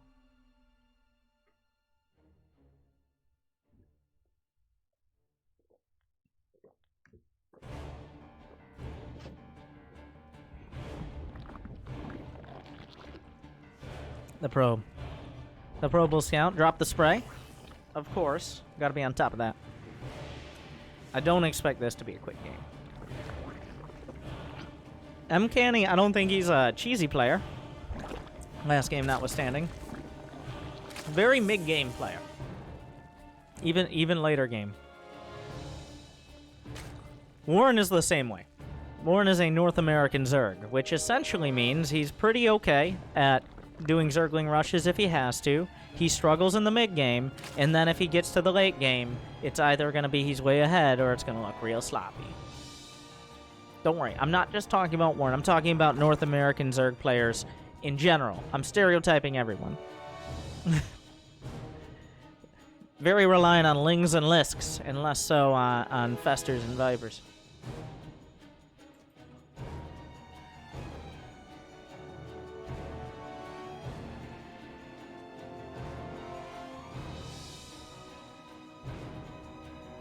Adept is on the way. I sometimes zone out. Don't worry, nothing out of the ordinary is happening. A Stargate is coming up. The probe will scout the gas time. He knows that speed is likely on the way, but you want to send the first Adept out, not only to potentially protect your probe, to kill Zerglings, but the big responsibility of this first Adept is to see what shenanigans are potentially afoot. Adept will get close, and until speed is done, it should not die unless it commits into the base. But we'll just go to the Mcanning vision. Whoop, there it is. There we go.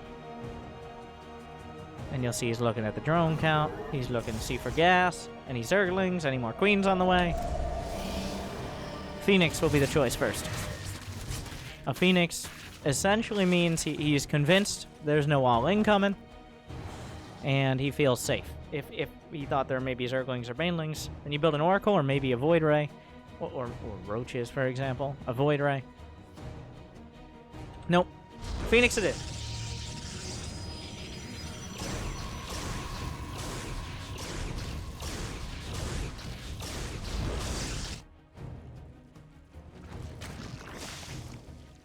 +1 melee attack. A classic choice against the Stargate opener. Allows you to potentially deny a third. You have the option there. And also to defend basic counterattacks. A big part of it is a transition into +2 melee attack. Because +2 melee attack, not only does it allow Zerglings to be very dangerous, but Banelings then one-shot probes or two-shot Templar. And that makes Banelings a very potent option. Now, not all players decide to go down the heavy Zergling route, but since we don't see a Roach Warren as of yet, out of Warren, he saw the gas timings, right? So he knows this will probably be an Archon drop. Nope. Never mind, take it back. Well, at least he thinks it could possibly or probably be an Archon drop. It is double Stargate. Now, that's for Oracles. Now, this is a dangerous move for both sides. If Warren doesn't figure this out in a timely manner, well, bad things happen. But if Mcanning has to reveal it, or it doesn't get the damage done, Oracles are an incredibly momentum-based unit. Oh my god. Warren, kill the he gets it, finally. If those Oracles don't start out getting damage done, then it's gonna get worse and worse. Especially since they're energy dependent. You use your energy, it doesn't pay off. Well, it's almost like a swarm host where you're essentially useless for quite a time. More Zerglings on the way. Warren has every intention of canceling this third, and Mcanning, he's going to be forced to reveal his Oracles here. At least a couple of them. Revealing any more than one is already a giveaway. So, the Oracles are moving down to the third. He deems it worth it. Remember, Warren only has... Okay, the Oracles are scouted. Is there even a lair? There is no lair, so Warren is kind of stuck on this tech. The Zerglings will keep the Oracles busy for now. Unfortunately, he's going to lose a bunch of them in the process. More spores on the way.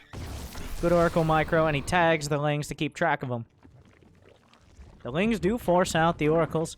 Mcanning shows his hand, but at this point, Warren's going to have to decide to fold. He can't really match those Oracles. +1 Lings are good, but even 1 or 2 Oracles at home make it very... Now, this is a surprisingly bold move out of Warren. Looking for any weaknesses in the defense. There's not going to be any. The big investment, the big thing he cut, the corner he cut, was the lair. In order to get this many Lings and potentially Banes, he didn't get layers early. And now that means he's going to be quite behind on the tech. Mcanning, while not being able to be aggressive with the oracles, still has a solid economy because Warren invested so much. Does he decide to fight? 3 spores are too much. There's a spire on the way. Where is it? No, that's a great question. Where? I mean, I could click on it. I want to try to find... Oh, very sneaky. Third base, probably one of the last to be scouted, but... That has to be for Corruptors. There's no way you go mutas into someone who has at least 2 Stargates. Storm, +1 charge, all in the mail. Warren is up to 72 workers. I'm surprised we don't see any other tech. Like, the Spire, he's not... If he goes mutas, he's suicidal. That's the very simple version. That's a real gamble. Spores finishing. He's going to go for the queen. 3 spores not worth it. Oh, that's a lot of drones to potentially lose. Oh, you know, another strategy is just kill the hatch. Oracles are going to die. Losing the 4th base hurts, though, quite badly. And only losing 1 oracle. That's completely worth it for Mcanning. That hatch isn't just for mining. It isn't just for economy. That hatch was for production. He really wanted that to be able to... When you're on a ling and list diet, even if it is going to be something like Corruptors, when you're on Spire and Spawning Pool, you need the larva. You're building a lot of units. And right now, you'll see Warren banking up a little bit of money because he doesn't have the larva to be able to build what he wants. Well, he has the... It looks like he's just going to hold off the Corruptors. He might have considered mutas for a time, but... The Oracles really don't like this base. They should kill it. He loses 1. Oh, he baits it in. Gets a 2nd. Nicely done. +2 melee not done. He still has the +1. Storm is done, though. Like, you can't fight Storm. Looks like both players going to be brought into a slightly more standard unit composition. Hydras, Lings, and Banes are the choice for Warren. And we've got Templar and Charge lots. No Immortals, but plenty of Storm here. The Oracle count is down to 4. Still plenty of Revelation to keep track of any armies.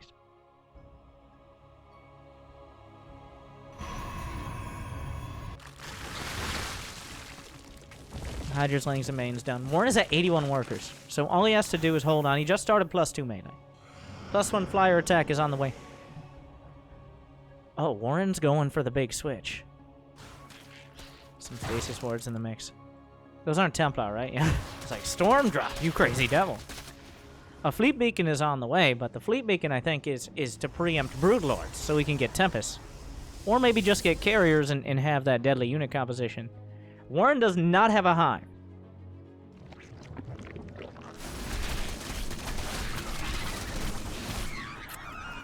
So a lot of this is going to come down to how much either player commits to the fight. Mcanning is sitting back. He's got 70 workers. He's got an insanely strong army composition for how small it looks.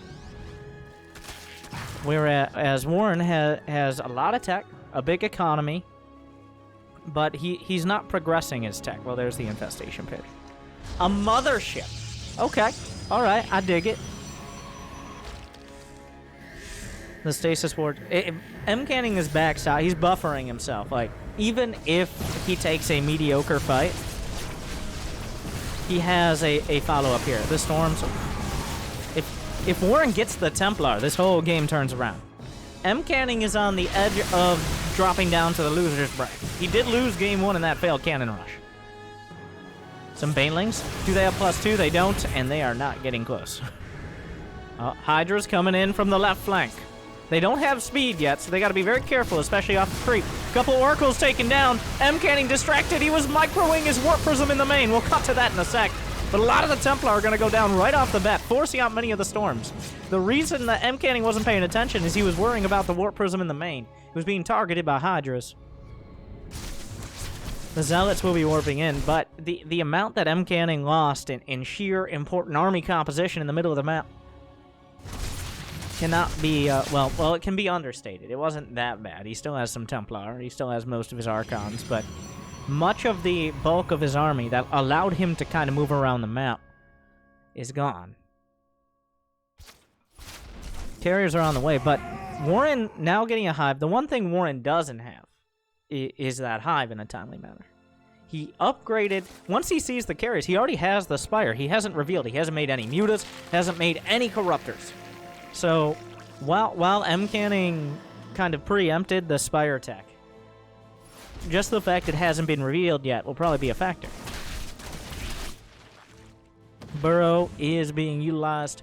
The upgrades, +2 melee attack, +1 flyer against +2 infantry. Well, is it called infantry? Protoss ground weapons or something like that. Anyways, +1 on the ground for Mcanning. Warren! He's got a big hammer, and he's looking to swing it. Plenty of lurkers, hydras, banelings, and zerglings.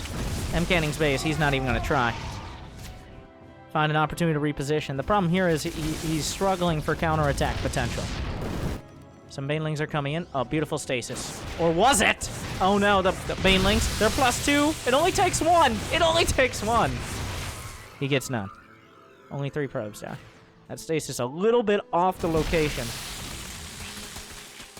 The Zealots finding there's no base here, but not able to get much more. While Mcanning has a high supply, Warren is building a bank. He's got 80 workers, and he hasn't been pressured for quite a... No! Warp Prism!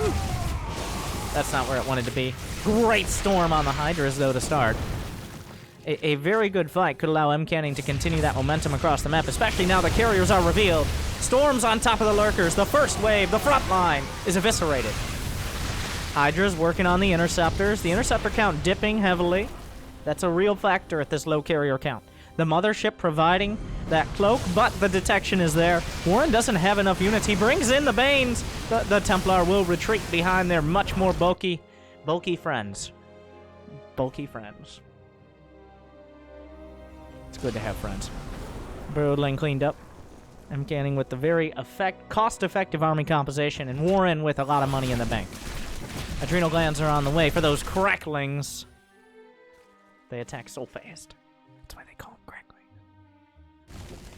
1998 was a different time. 11 corruptors, a greater spire. Those corruptors already have +1. Warren's struggling to you can... Brenda, stop it. We know you're angry.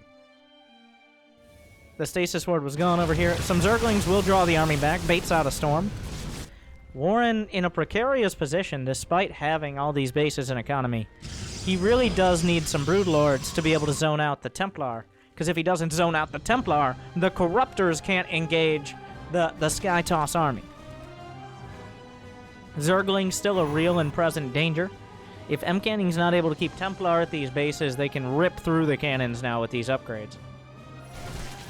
The Templar definitely an important backstop. Zealot just scouting for the base. Warren has not expanded in a bit, but 5 bases is still a solid foundation.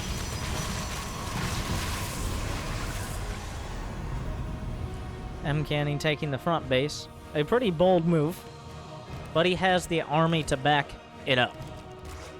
Fungal, well, not fungal, but pathogen glands on the way. Going to give those infestors energy as they pop out. Plenty of spore crawlers in the front. The queen's exposed. Better the queens die than the broodlords, unfortunately, for Warren here. But infestors, well, interceptors. Why does everything start with the same letters? Words are hard. But I have the real hard job, not playing against carriers. Okay. Corruptors showing up. The Broodlord's looking for an opportunity. Doesn't really have detection here quite yet, though. The Broodlords can't get their Broodlings out. The storm off target. A Broodling strike comes through. Another queen somehow escapes death. What a save. Mcanning. He has recall available. There are more Banelings going in towards the 4th base. How much do they get done? A pylon wall! The Skytoss. Oh, he grabs a couple. Is Neuroparasite done? No, he just fungled those in place. More storms. Warren is boxing out. Still, Mcanning not... Oh my god. Oh my god. He's going to recall into the mine! He's going to recall his army! He does! Over the top! And now suddenly, Warren has to scramble to defend. Plenty of Zerglings on the side going to deal with this, but... Oh, he has to come up the ramp! What a play! The can! Just a small step, jump, and recall into the main base. And remember, he can just recall out. Defends at the back. Incredible play from Mcanning. There's no gas for Warren. He just lost his hive. He still has access to a Hydra Den, and he has his Spire. But without the hive, he can't replace these buildings. Storm's coming through. Warren just did not expect this. The infestors are not there. Warren has no gas in the bank. Mcanning, his golden armada stands strong. The Templar in support. Archon's being ground down, but if the fight gets too dicey, he can pull back. The Broodlord's now being stormed. Maybe better that than the Corruptors, but we'll have to see. The Queens are trying to hold on. Mcanning is still near 200 supply with money in the bank. And Warren has dipped / plummeted. Oh, and Mcanning is out of there. Oh, go get him. Mcanning. That was the big play. And he made it. It was a bit of a gamble. If Warren was able to get into position, maybe if there was a neural parasite or something ready. But while Warren isn't dead, he's had 51 workers. He has to remake his lair. He lost his Hydra Den. We're looking at a zombie Zerg. And I'm not just talking about infested Terrans. That's about it. Like, there's no fighting this army. Mcanning completely avoided all the static defenses by being less than static. Mcanning found a way, and we should be going to game number 3 momentarily. A few more Corruptors, but there, I mean, now that, how do you even fight the ground army? He has 14 Zerglings. Okay, well, 14 Zerglings and 5 Broodlords and about 20 spawns. 8 spawns. He uses all his energy on infested Terrans, leaving none. Mcanning kind of just floats away.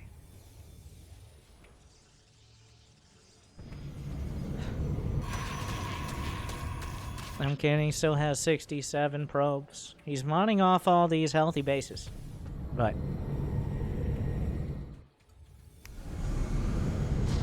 there's no what now, Warren? Like, you don't want to leave. He still has an army. He's got 18 Corruptors.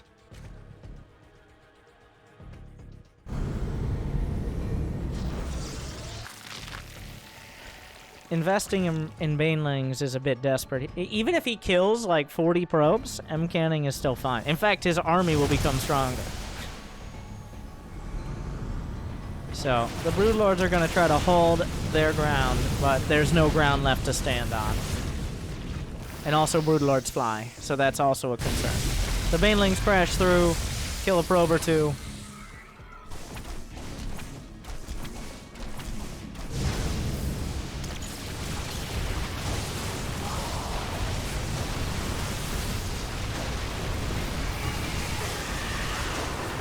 Mcanning attacking into the probably the only location where Warren has a hope of defending. Oh, insane storms on the Corruptors. They're orange and yellow and red, and now they're all dead as Mcanning brings it back.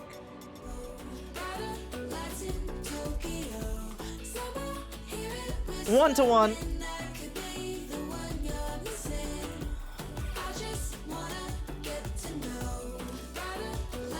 Game 3 will decide who continues and gets that one step closer.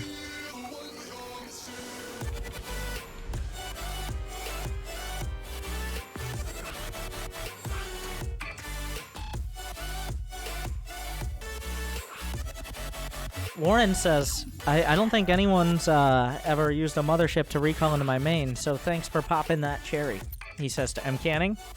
And then Mcanning replies, as Neeb once said, you only live once.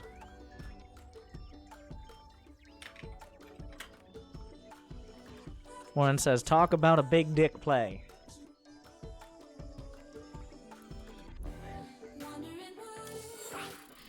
I mean,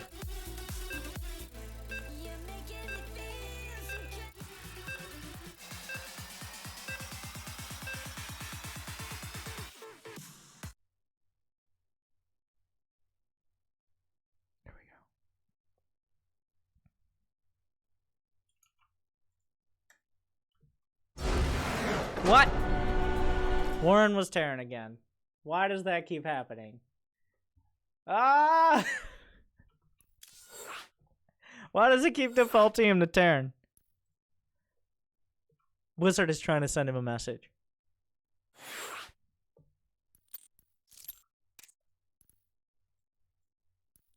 Everybody be quiet.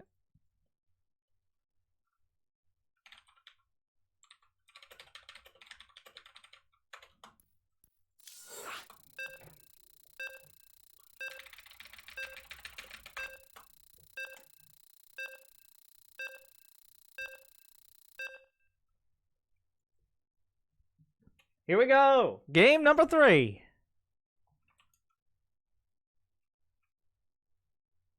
On Parasite. Speaking of which, Warren might have been able to use a couple of the neural ones of that. We're back to it. In the top left. Full flip side tactics. Looking decisive in that last match.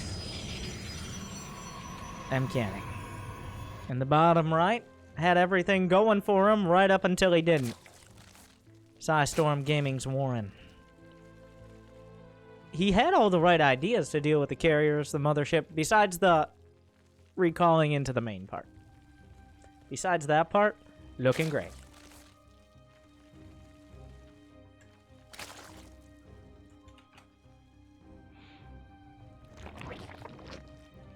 Mcanning is not building a forge, unlike game number 1. The probe is on the way across, but now where does he put the spray? That's the real question. The most important part of the early game here. Wait, what? Okay.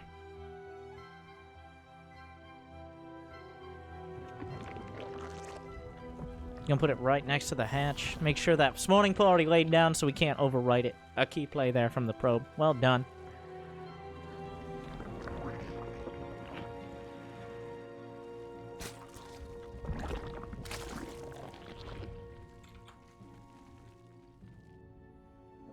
I'm like, I gotta continue. Sometimes I do this.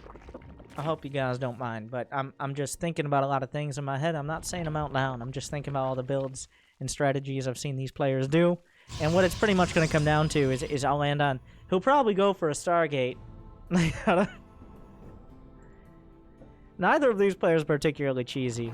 Game number 1, you could kind of tell Mcanning not so comfortable with the early cannon rush. Probably be a Stargate, though. Doesn't really have the gas for it. Okay, yeah, he's got double gas. It'll be a Stargate right there. Oh. Oh. Called it. Close enough. In the furthest away from an Overlord location, pretty much on the entire map. You literally can't build a Stargate further away from your enemy's base.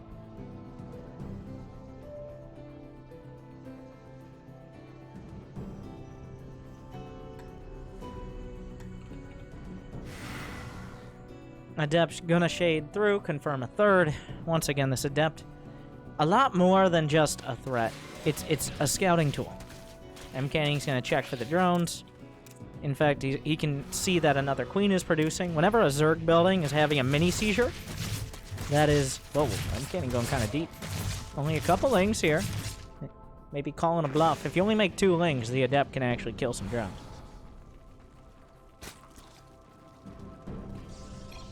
Game paused.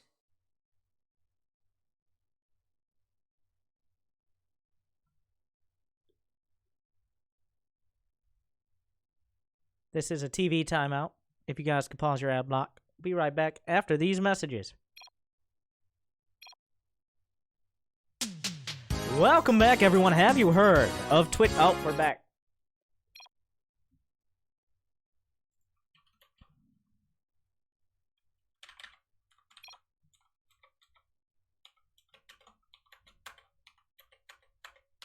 Game resumed.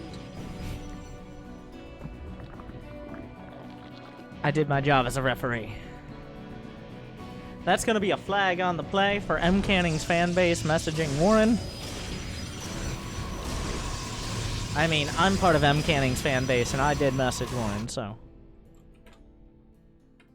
I take full responsibility for you guys being dumb. Phoenix is the choice right off the bat. It's fine to go Phoenix as long as you've confirmed your opponent is very unlikely or certainly is not going for an all-in. That Oracle? Well, it's going to be double star again. Mcanning likes the place that puts him. You can't open up Disruptor nearly as reliably in Protoss versus Zerg as you can in other matchups, unfortunately. So the Duke of Disruptors going to have to go ahead and not show his colors quite yet. Now, is it Oracles again? It looks like it's going to be. Last game, Warren kind of aggressively scouted it with all those Zerglings. This time, Warren is just building drones all day. Oracle comes in, already takes a bit of a bruising. Takes out a creep tumor, but...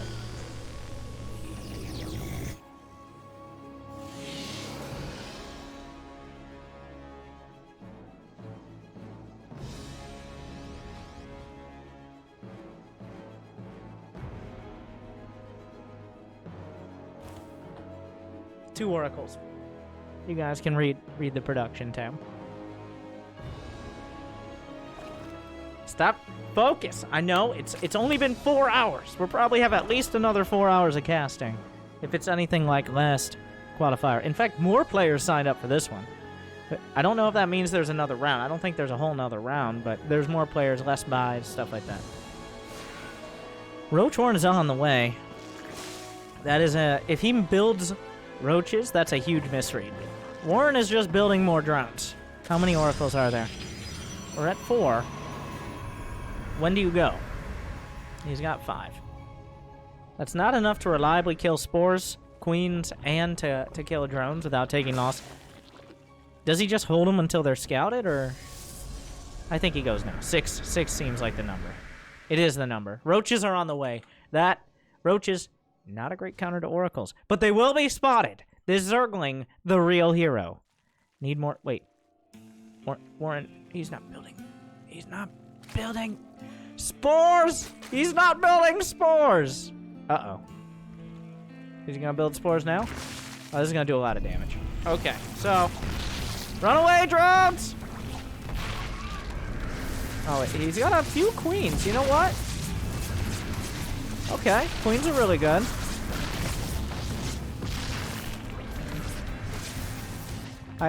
It appears... Well, the queens are good. But are they good enough? As now Mcanning cutting that drone count down to size. Oh my, 14 kills. Some Zerglings on the other side. How many units on the ground here? There are a couple Void Rays in production. Warren is... Does he build more drones? He has to decide right now. Yes. He did get a 4th base. He does have all these spore crawlers, which also contributed to drones dying. The oracles will be scouted moving out. He's gonna build 9 mutas. He's banking on actually killing the oracles here. Warren's gonna try to recover. It was a gut punch there, but not a gut shot, to reuse that analogy. He can lose those drones and bounce back as long as he buys enough time to get his economy back on track. Because Mcanning is going to take a while to actually get ground units out. We have to see how well the mutas go. Does he fight the oracles with them? Or... Nope. This is probably the smart move. Tags all across the board. Oh, this actually could go quite well for Warren. Besides the oracles killing the base, that's not great. He's gonna have to get some damage done. There are 2 Void Rays, a cannon, a battery. Oh, these mutas have to clutch it for Warren. There's a lot riding on their very slim shoulders. They have to kill at least a couple dozen probes. Like, it's a good start now. 6. Oh, he almost got a Templar, but a beautiful save as he morphs into an Archon.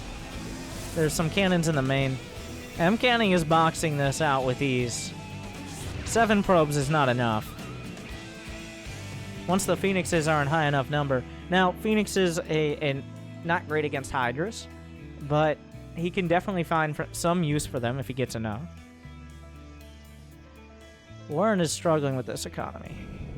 In this economy, do lurkers really make sense?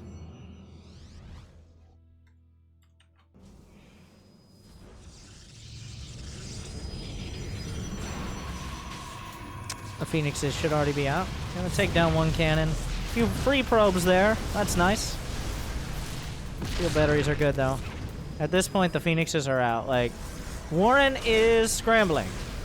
He's gonna be kind of, well, he's about to get his supply freed up. So, that's good. The way it's happening... Oh!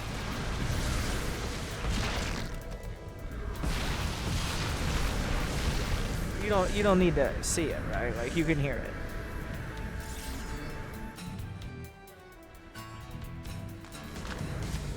The Hydras are coming up. Is there a storm? Oh, no. There's not even... Oh, there is road speed. He doesn't have Hydra speed. Warren, his last gasp. There's still so many oracles. That's it. Warren will not survive the day. Or the night. It's actually pretty much nighttime. Like...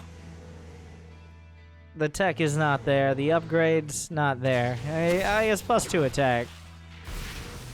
But there's Storm done. He's down on workers against a Protoss who has all the tech he needs.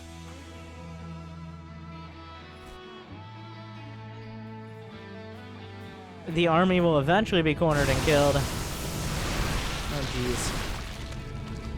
6 lurkers on the way. 1 Muta. Very sad. It's like, all my friends are dead. It's like, okay, Muta.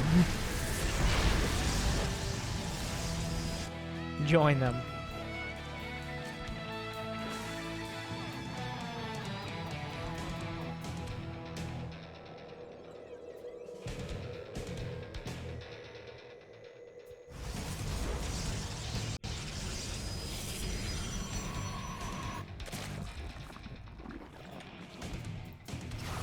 I'm hard-pressed. There's a mothership in production. While Mcanning isn't attacking, I think one thing that Mcanning could do that would be a mistake is waiting too long. If he lets Warren max out with plenty of bases and tech, but this is probably just a classic mothership timing. You know, those things. He's got a War Prism. Oh, several oracles going down. A little sloppy there. Lost. No lurkers.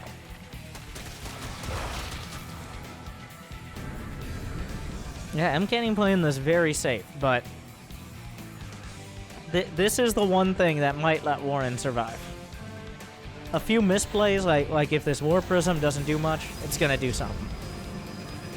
Warren is responding, but a little on the late side.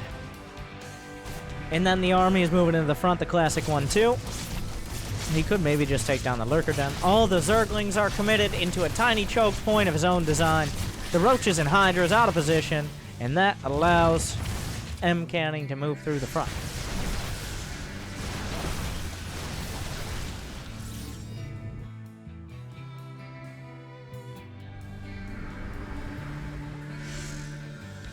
Stasis wards giving him some protection against potential flanks. More Hydras are on the way. That is 5 Templars, some that have 2 Storms. The tag catches every Templar. Oh, what Archon does. Charge Lot's on the right, Charge Lot on the left. Sky Toss up the middle. He will cancel that base. This base is gone as well. To Warren's credit, he's holding on. If he holds on until these infestors come out, there's a dream. I may have called it too early. I had the GG on speed dial. Down goes the Prism. He's gonna hold on. Well, if he can hold on to his bases. Is a hive done? He has not yet started a hive. That hurts. Stasis wards dot the map. How many? He's got 12 of them. It's a Hail Mary. Like, Neural Parasite on a mothership is the play now.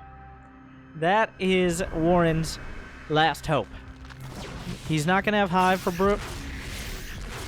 Stop right there. Every roach. Well, he can't kill your roaches if they're frozen in a stasis ward. So, nice save on those roaches by Warren. Well done. The carrier count is now at 3. He's been building, like, everything out on the map was just buying time. Just asserting himself. Alright, the roaches are unfrozen. Now they're going to move forward. Oh. This is Mcanning getting rid of stalkers, by the way. He doesn't want stalkers anymore. I definitely spoke...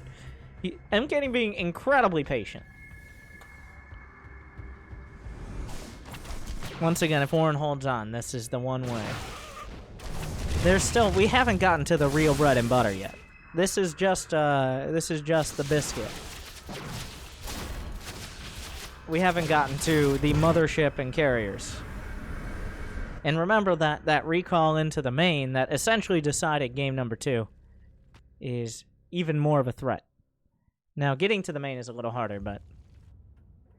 Warren, you gotta give him credit. He's still here. He's still here. So, that is something. No, you can't fight that. Nope, nope, nope, nope, nope, nope, nope. Now, a Neural Parasite, if he could hook the mothership, a harpoon, and then a Neural Parasite, maybe. The Infested Terran's doing a pretty good job against the Interceptors, actually. That is what they're pretty designed for. Well, not so great against the Storm. Not so great against the Storm. Well, Oracles. He'll turn on the Oracles, but then he catches them. If he could Neural an Oracle and tag Mcanning's army, how sick would that be? Against that mothership? That would actually be... That's the play. Get an let him keep the Oracles, Neural Parasite, and use Revelation on him. I'm calling it now. 2 Stalkers and an Observer are slowly grinding through the creep, where the very expensive and very dangerous Sky Tosser... down goes the rocks. Mcanning putting more in between a rock and a hard place. A few lurkers in front. Oh no. Oh my. Well.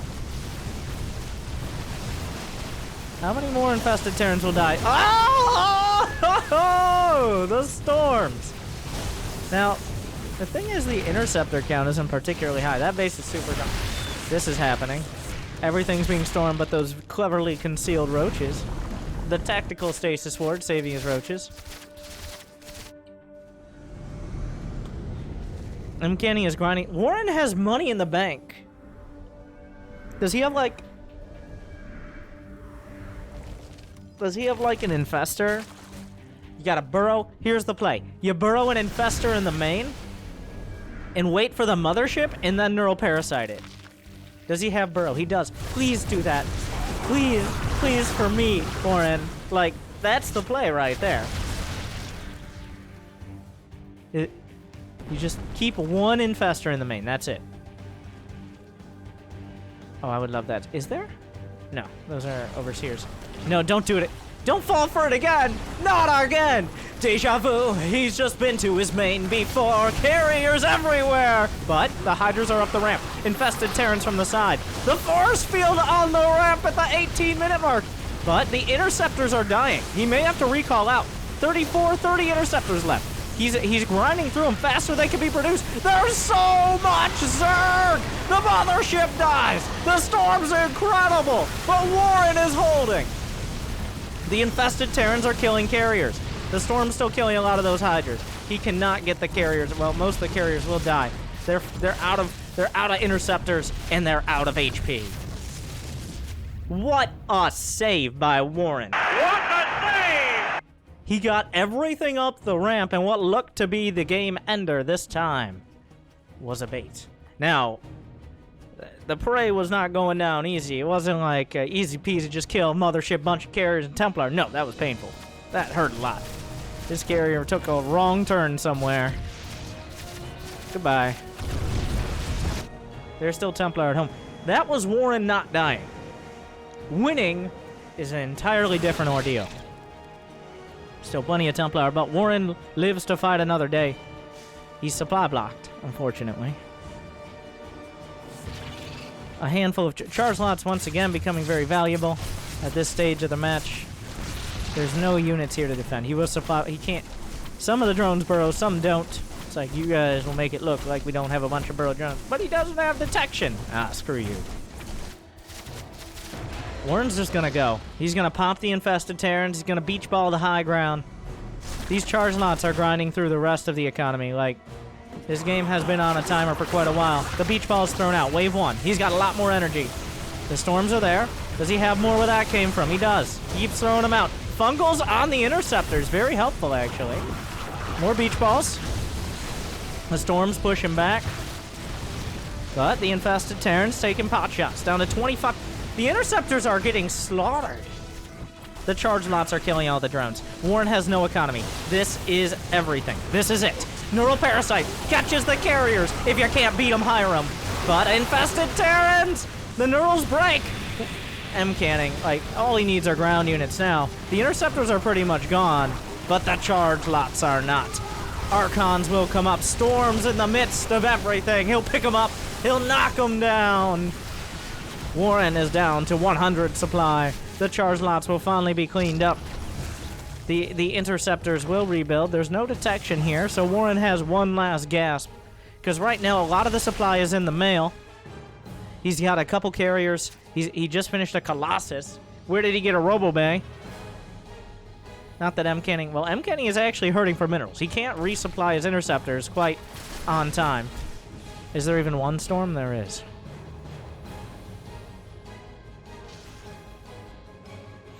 Warren will live. He has 33 drones. I feel like we've been here before.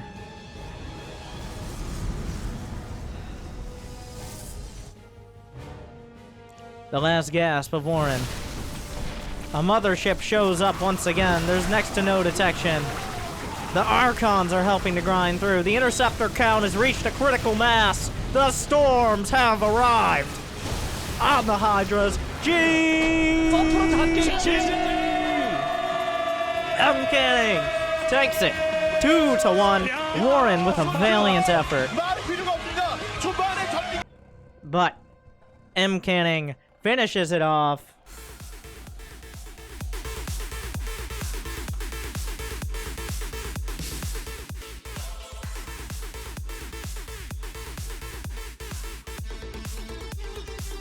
He'll move on.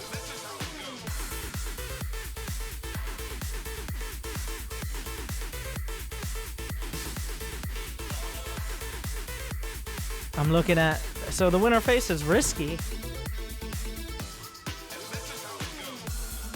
Well, wait. Risky's been in a game for 51 minutes. Never mind.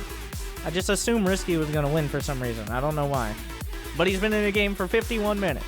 So that series is not over yet. If you guys could pause your ad block for a moment. Jimmy says we haven't run an ad yet today. So we'll be right back after these messages from our sponsors. Welcome back, everyone. I'm Winter, and I'm here to tell you about all the ways you can give me dirty esports money. First off, we have Twitch Prime. With Twitch Prime, you can connect your mom's Amazon Prime account and subscribe to a streamer of your choice every month for free, or even you can sub to me. You can buy the War Chest through my partnership and many other streamers. You can use the Starcraft 2 War Chest team with Blizzard and Twitch. Bitly, Winter War Chest, and I get a cut of that. Also. But wait, there's more. Subscribe on YouTube and Twitter and Snapchat and Grindr and also Twitch. If you haven't yet, there's so many options.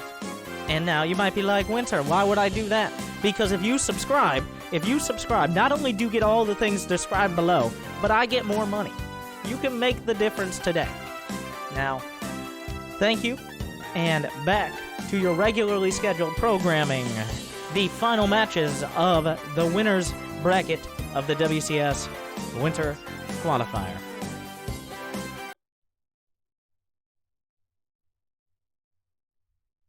Thank you guys for sticking around.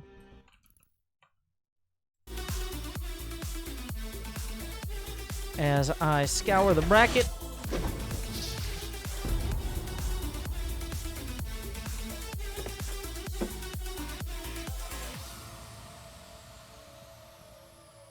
We're still waiting for Risky. Disc versus... Oh, Disc beat Jon Snow. Wow. Disc doing really well today. So that's Sarch versus Disc.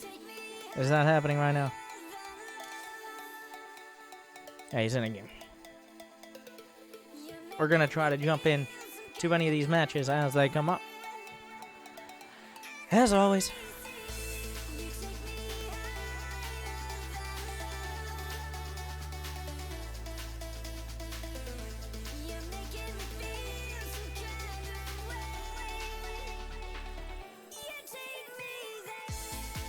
Unfortunately, game time dropped 2-1 to Azure.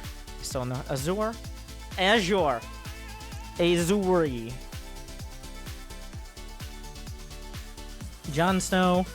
No, actually, let's see. Do we have Futures match yet? No. He's got a while to go. He's way ahead of everyone. Now I have your attention.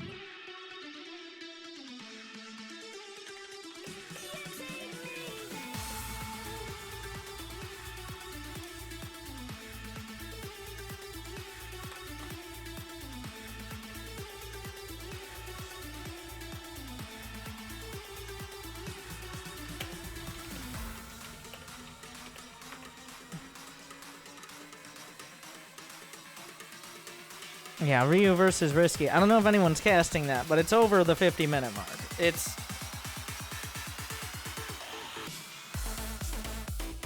I think Jim Rising has it.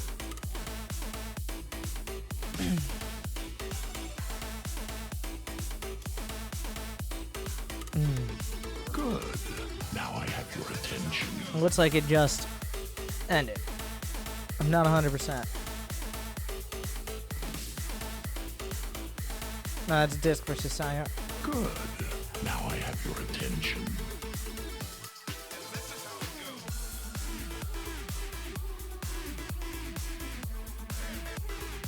Good. Now I have your attention. We're getting down to it in the winner's bracket.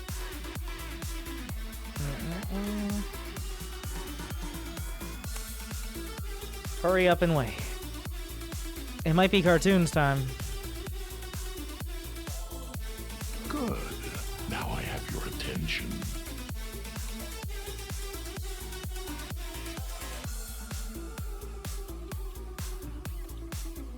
Good. Now I have your attention.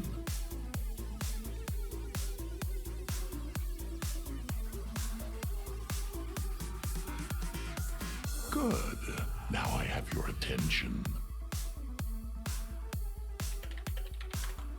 We have two players that well, actually...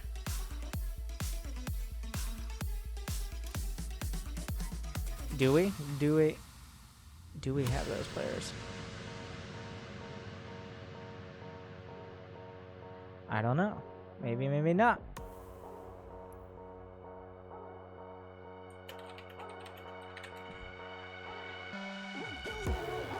Thank you guys for tuning in.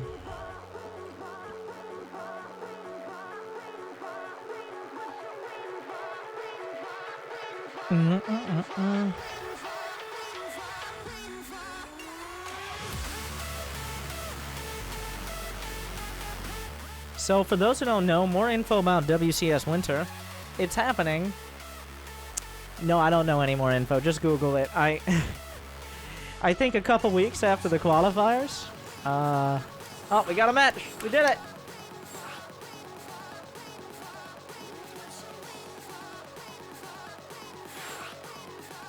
Berry Crunch versus Lemon.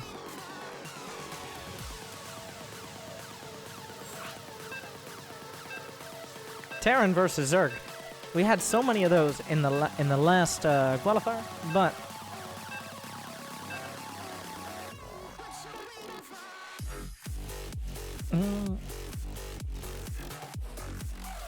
Wait, did Neuro and Future... Wait, not Neuro. Neuro didn't win, right? Nero? Wait, did Future already qualify and I was not hyping it up?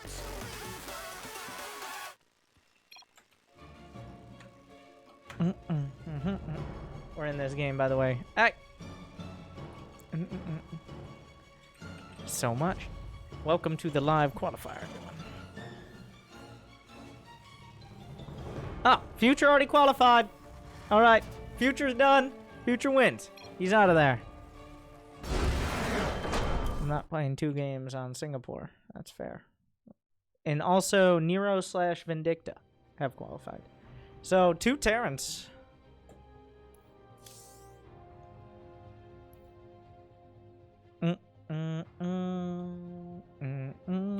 And that was quick. So depending on where players are from, they can request certain... Good. Now I have your attention. Like, for example, if you're from America, you might not want to play 2 games on Singapore. Because this is the NA qualifier. Let me learn how to read a bracket.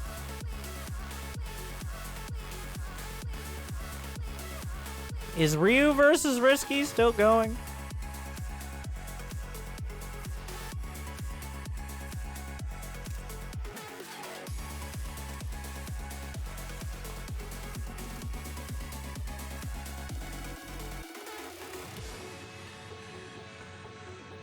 I just finished up.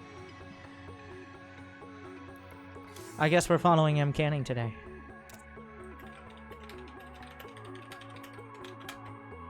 Yeah, we'll cover the can. I know a lot of you are can fans.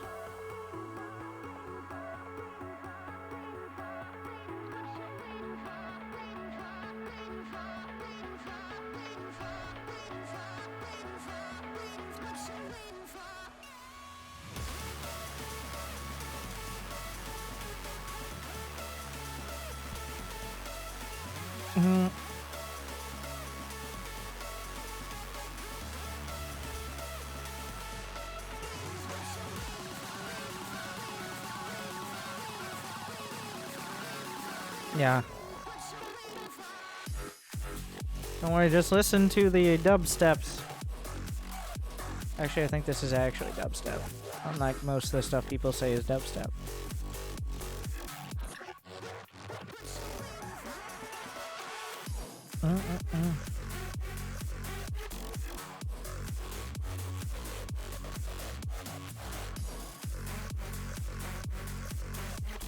I don't know who won between Risky and Ryu.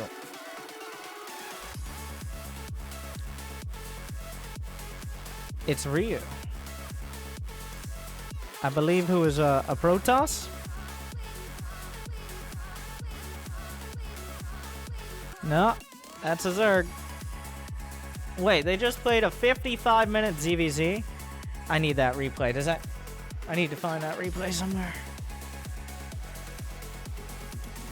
We're going to be covering, I believe, Mcanning versus Ryu.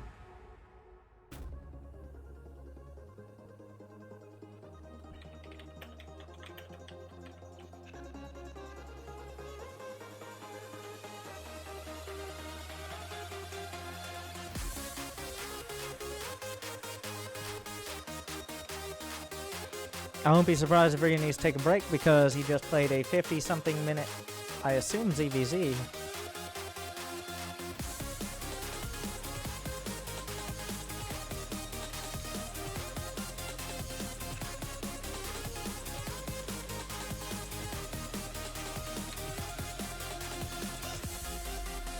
Or actually, we could just do this.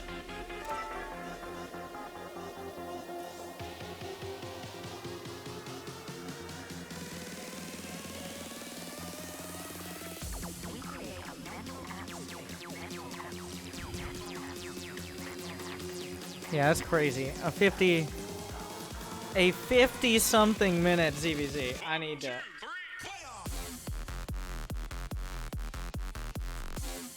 That is ridiculous.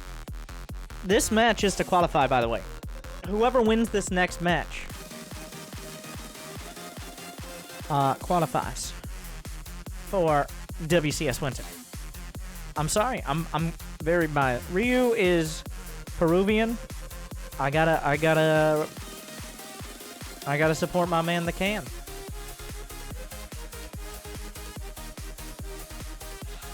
I think he has a good chance. But Ryu is not a pushover. So 5 minutes.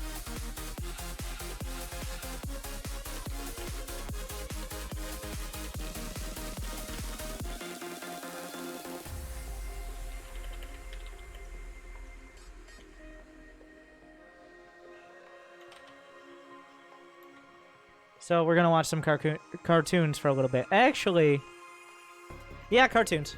So we got a PVZ. Let's put on some PVZ cartoons. You're like, what? They make cartoons about Protoss versus Zerg?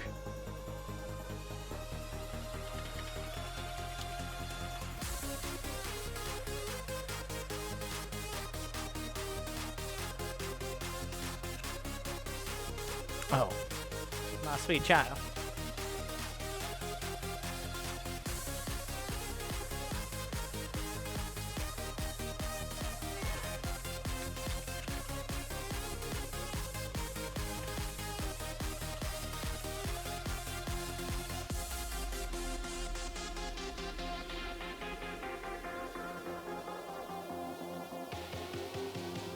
Actually, I'm not sure about this one.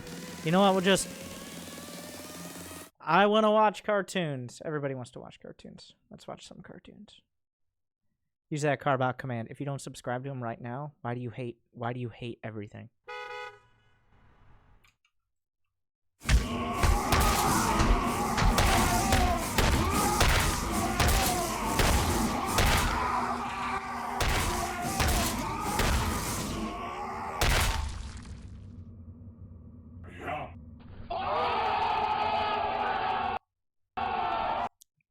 I didn't have 1080 for some reason.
Reboot in progress.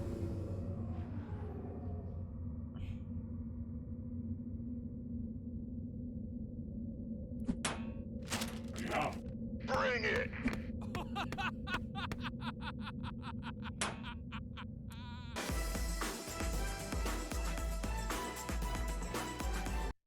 Okay, one more.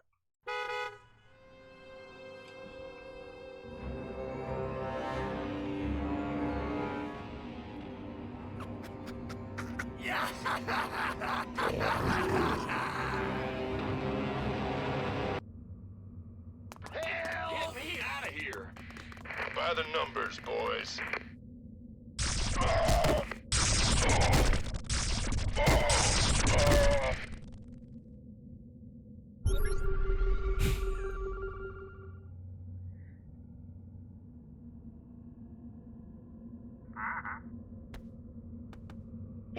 it's on. I feel ya. Bring it!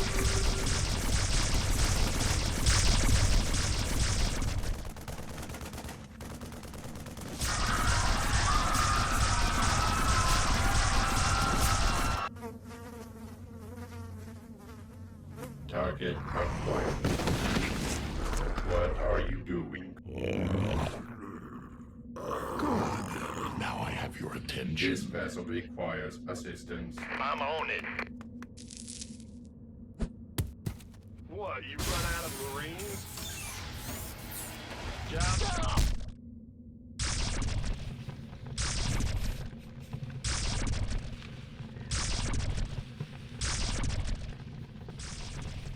Of course.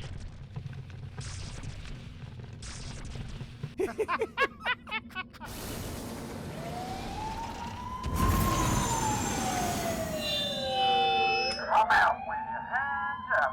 You are under arrest.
I'm the best pilot in all the 9 worlds.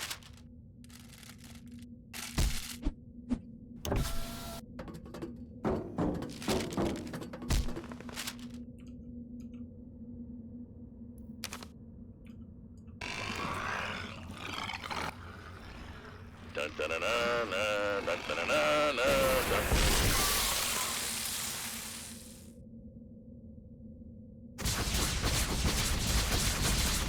Not anymore.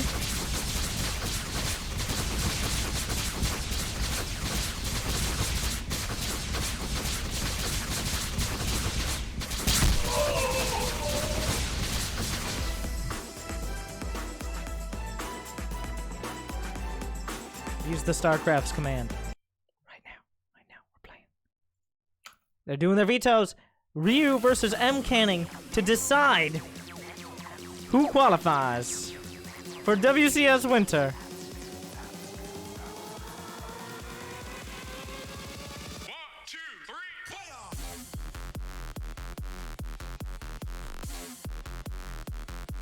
It all starts and ends here. Ryu just played a near hour-long ZVZ, so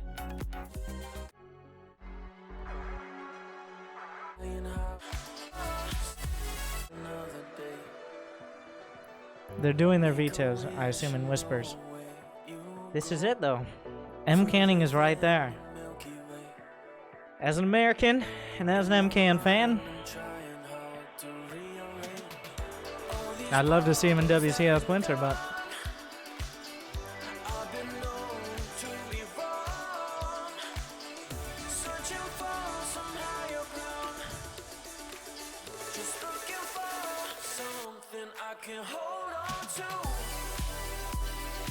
Ryu stands in his way.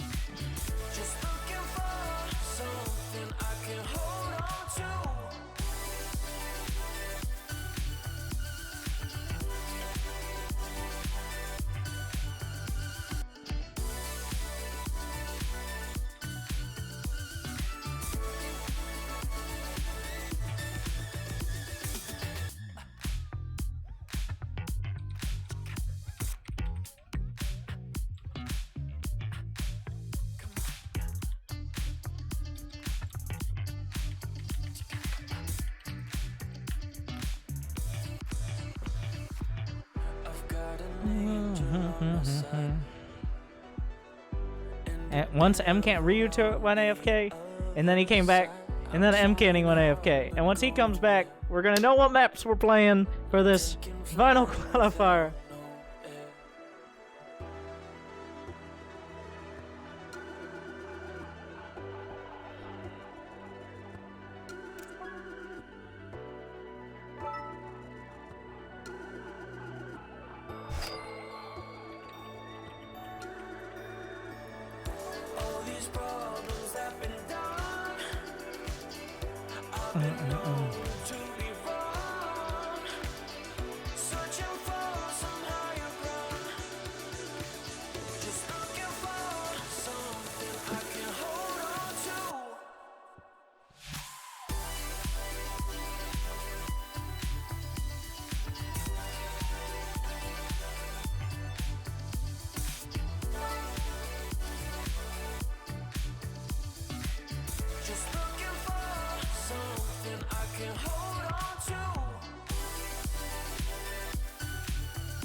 Alright, Fort Alexander is our first map.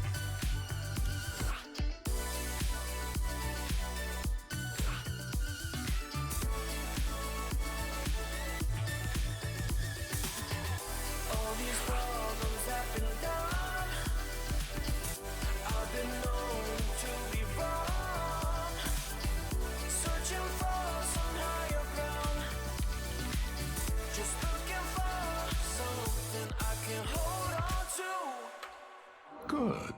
Now I have your attention. We're in the lobby.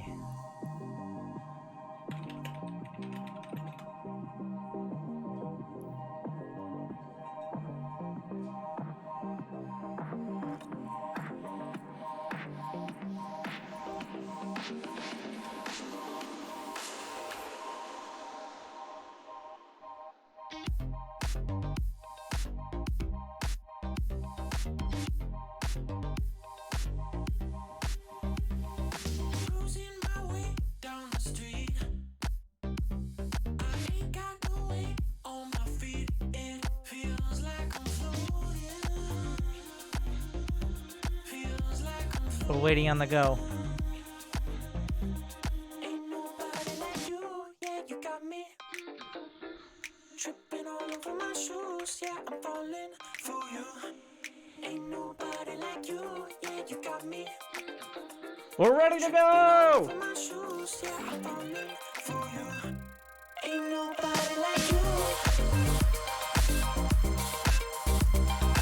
Mcanning versus Ryu. Let the games begin. Whoever wins this series qualifies for WCS Winter, and whoever loses still has a chance, but has to fight through the whole losers bracket. Jimmy, take it away.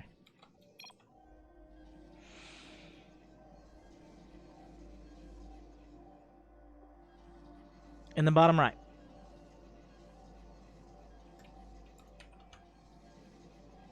Making it all the way here to the final match to qualify. Some incredible games thus far. Can he go one series further? It is the American Protoss from Flipside Tactics,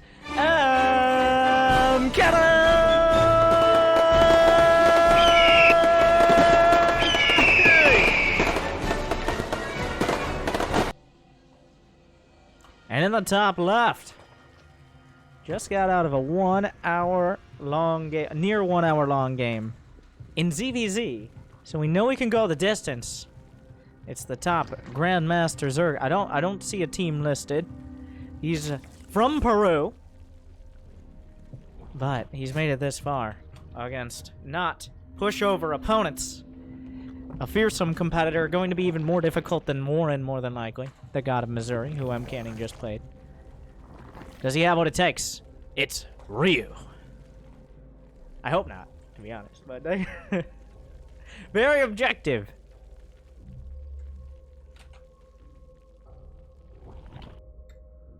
A couple probes. Mcanning following the drone with the probe. Now, the fact... Wait, why was there a drone in the first place? That's an important question. I think Mcanning was asking that too, like, why is the drone here? Maybe Ryu caught wind of the fact that Mcanning was cannon rushing in some of his matches. Well, at least game 1 against Warren. It looks like he's sticking to basics here.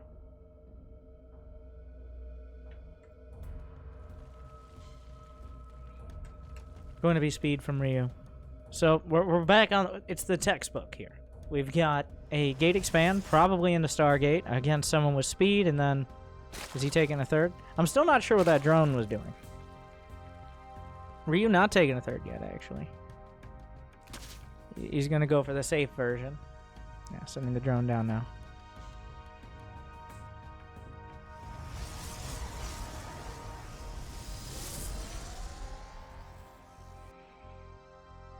The anticipation builds. The American Protoss, the Peruvian Zerg will join Future and Neuro. Nero, not Neuro, I'm sorry. For those of you who got excited. Who have qualified thus far. Joining all the other qualifiers from the ladder. And from the other open options. Like last week, it was Neeb, Puck, Silky, and Expect. Silky, an American Zerg, and Expect a Taiwanese Terran. For those who might not know those names, you should. Neeb and Puck should need no introduction. Mcanning has a probe, trying to sneak in.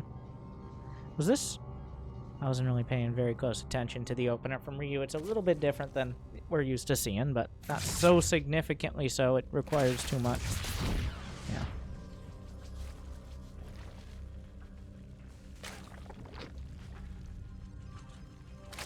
How long does this ambient Zerg? Here's a fancy tip. If you just do this, the music changes. Why do I have to do that? I don't know. Still got to work on that Starcraft soundtrack mix. Second star again. Mcanning. We saw a heavy Oracle play in the previous match, but he's up against a player who's going Overlord speed. So this should be scouted early on. Does he switch out of Oracles if this gets scouted too early? Is my question. Ryu playing it nice and safe. He's getting enough lings to scout. Oh my god, look at that. Look at his vision. Look at his vision. He's lighting up that map. For the night, for the map is dark. And full of Protoss. Overlord, the speed Overlord's not getting close to the base very, very early on here. The Oracle's at the back. It looks like one speed Ovi will make it. But he's going to get two with the first Phoenix. There are more Oracles, but more Oracles in production. This Overlord is queued, but there's no way a Phoenix takes it out in time, right? He's going to see the double star. The Oracles are already sneaking out of the base. The Overlord's about to spot it. He's trying to hide the count. He doesn't know, and while you can see what is building out of it with the Overlord, you can see the little indicator if you look close enough. He doesn't know the exact number. He can have an idea, like he's gonna have extra spores, and this Ling, well, this Ling's gonna help a little, I think. Under attack. That Overlord speed, a big help, but Ryu has lost 3 Ovis, which definitely slows down the build. 4 Oracles moving across the map. He's got a couple more in production. It looks like Mcanning ready to switch it up. Twilight Council, Forge on the way. He's sticking with his guns as we saw versus Warren. 2 more Oracles on the way.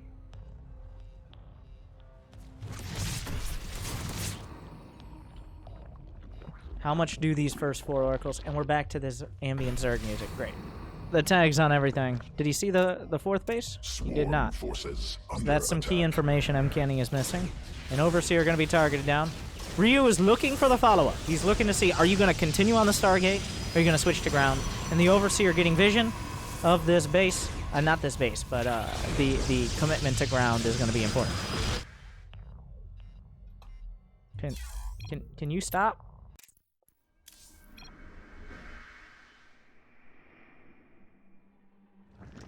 I give up. I give up. Infestation Pit looks like it'll be scouted. Right now, Mcanning has all the information. The question is, what does he do with it? The Oracles?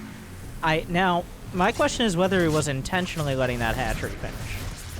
Because he saw it when it wasn't done. Oh my god. Mcanning gets out. He saw it when it wasn't quite done yet, but you can still cancel it if it's not completed. Obviously.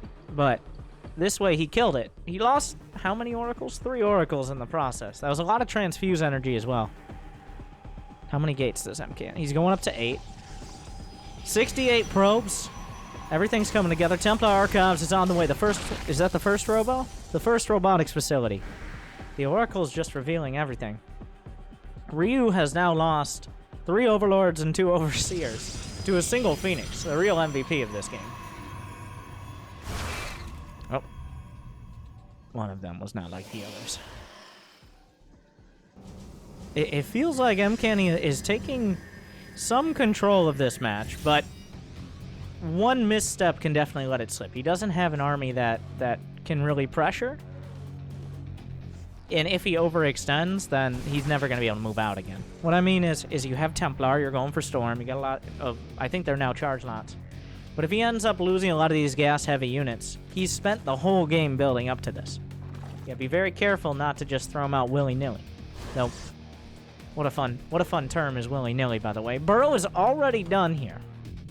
I like Ryu getting those upgrades you don't see. I mean, they're the ones that every Twitch chat Grandmaster says, like, why don't you get this? And to an extent, they're right. Like, getting Burrow in a timely manner, it's not that expensive. It doesn't take that long. Or using Overlord speed for constant scouting, but it's a lot of work.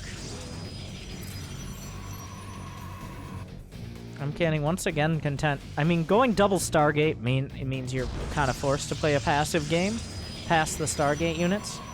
This base, I don't think, will complete, but it will give knowledge of the Hydra and somewhat Roach count. That base, that's not going to happen. The Burrowed Lings doing a great job thus far. Does he have a tag on these? There are some lurkers on the way. They're joining up with the army.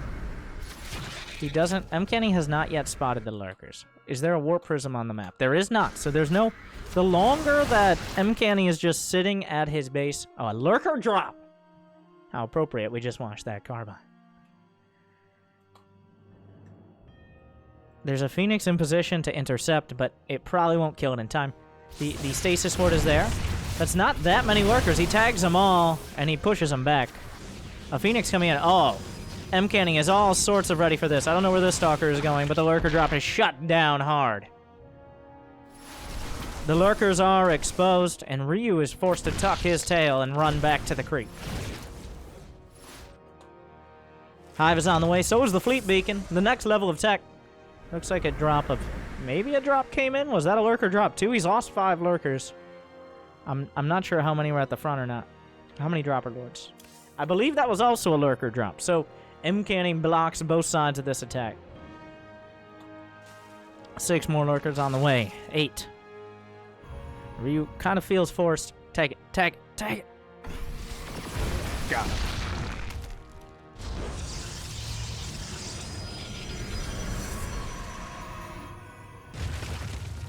I heard a lot of lurkers. Yeah. We are entrenched now. Mcanning almost getting to an identical person? What? Almost getting to an identical position. That's the word. Oh my god. The struggle is real.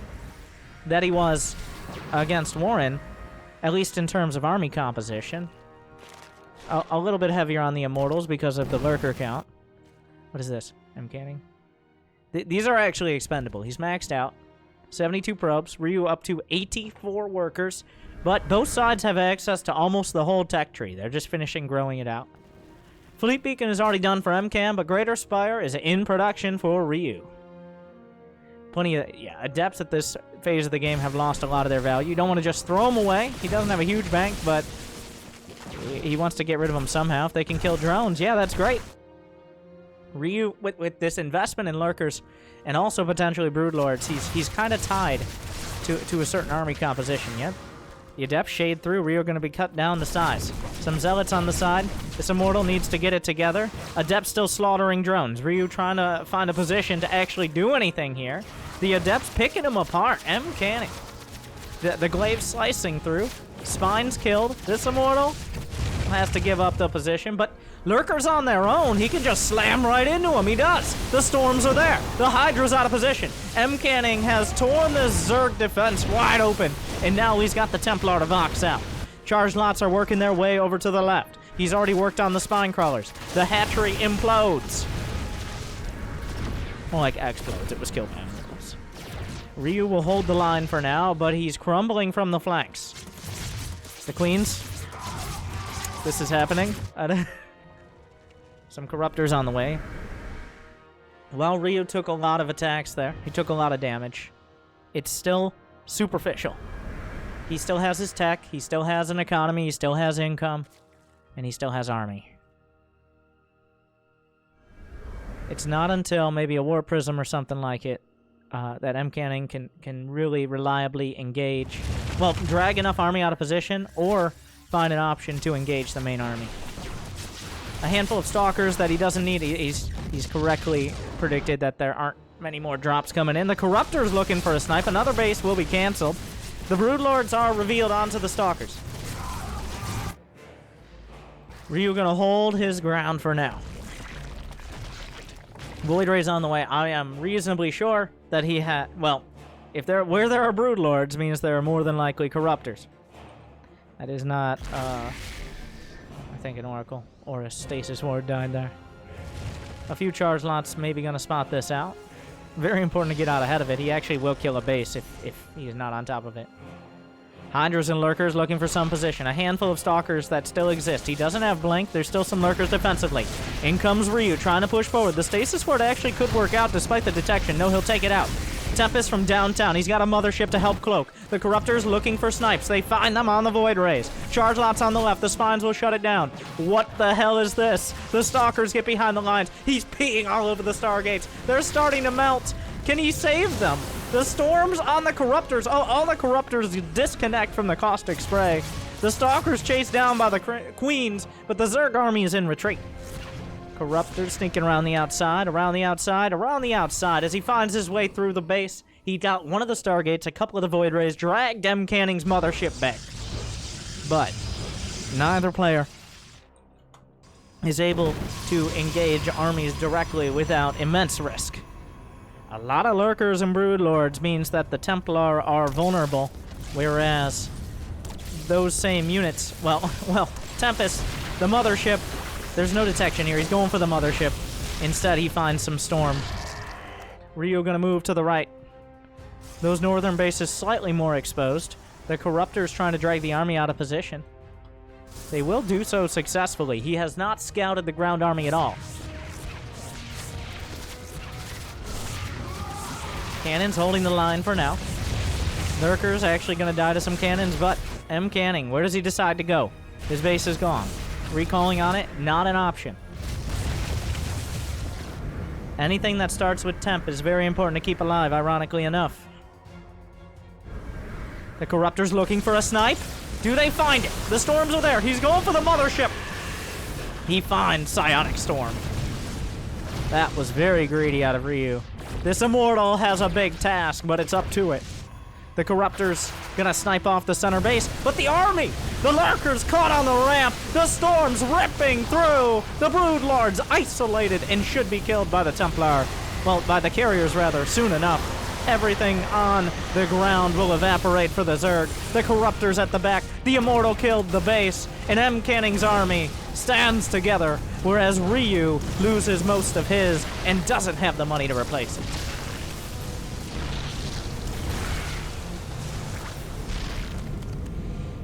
Ryu has lost 10,000 more resources, including over 4,000 more gas and Corruptors. How many Corruptors have died now? That's 26. That won't be the end of it. Mcanning playing a slow, methodical game, whereas Ryu just looking for Mcanning to make mistakes. The can is not making any. He's lost bases. He's been allowed the hero Immortal. The Immortal on the left side killed a key base out of Ryu. Having the option to let a base go in order to mine from the other side is very important when armies are this powerful and this slow. If Mcanning attacks to the north, he wants to be able to give that base up if he needs to and mine from the south. But Mcanning has removed some of those options. The game isn't over. If Mcanning overextends, then this is not an army that is easily replaced.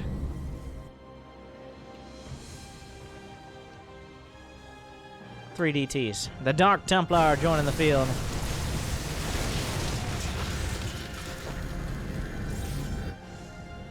Broodlords, Corruptors. 200 to 165 supply.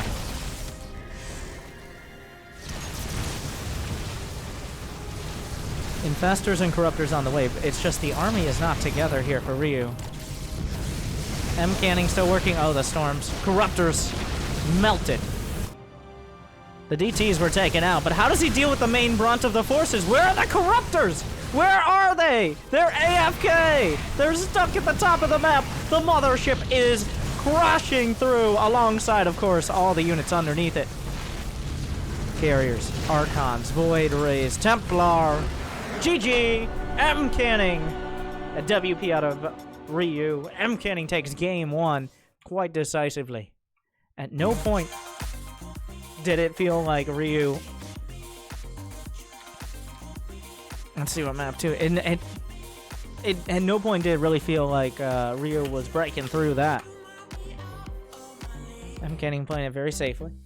Though I keep... It feels like to me, as a inferior Protoss player,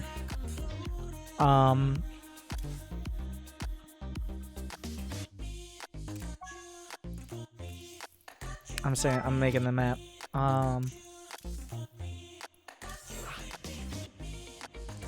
That he was almost too patient, but it ended up paying off because the Zerg obviously got Ryu obviously got uncomfortable.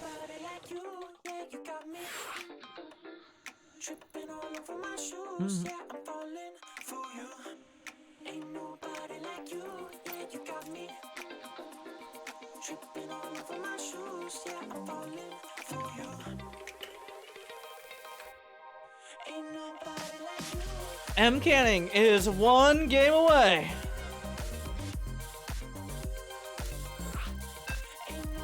He's 1 game away from qualifying for WCS Winter. That last game looking strong. He's right there. Can he bring it home?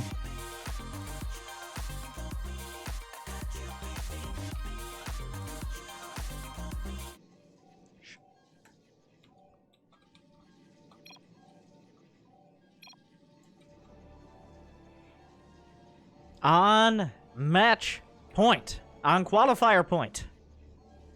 In the bottom right, flip side tactics, Mcanning. And in the top left, the Peruvian Zerg, Ryu.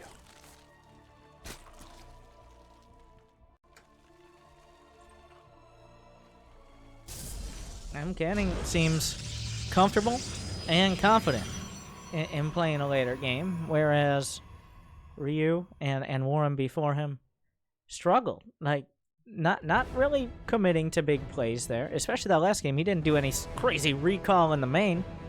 He just let Ryu make mistakes and took advantage of them. Everything Ryu was doing was like, well, when you get out of position, I'm gonna get you. Well, look at the scoreboard.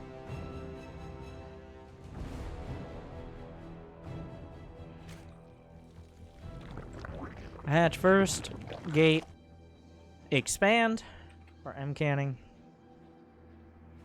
He's really been relying on these double stargates. Seems to be his go-to fallback strat. No cannon rush here. We saw Turkey Dano show us a very creative cannon rush. In against Future earlier on. Future has already qualified, by the way. Shout out.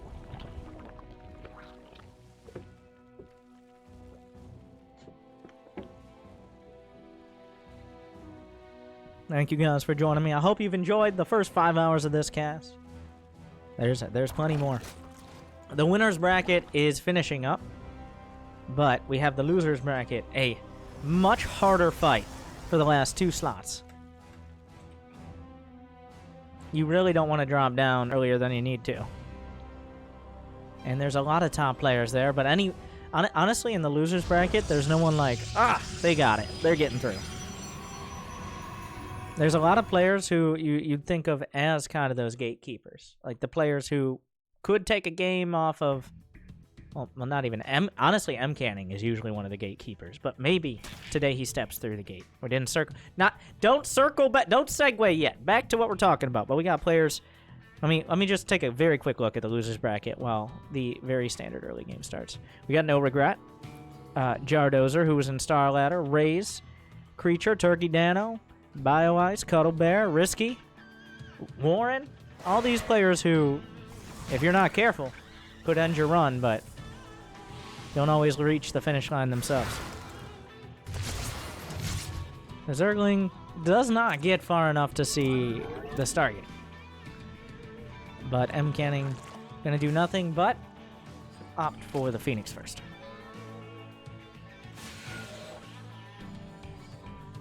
Play it safe, play it cool. So, I got a comment on I guess the issues, not issue, well, issues, yeah, weaknesses in Mcanning's play. Historically, at least from my observation, I've watched a lot of games of him over time. He's an incredibly smart player and is very decisive, but his mechanics a bit behind some players who obviously aren't streaming hours a day. That's when you're trying to commentate and be entertaining, which I'd argue he can be. You struggle with that, and that is true for, well, I can speak from experience. But in these games, I haven't. He's got everything where it needs to be. Everything's placed well, on time. Still very decisive and smart, but not those little mistakes that sometimes have kept him from this level. Like, for example, a few lings getting in, or a drop hitting, or maybe a pylon a little bit mispositioned, stuff like that. I'm not seeing it. That's a good sign. Overlord speed once again. Neither player gonna commit to an all-out attack. Double Stargate. Mcanning is sticking to his guns. But this time, those guns are going to be spotted. This is a quick scout on the Double Star. Does Mcanning still commit to it? This is about the best you could hope for as Ryu.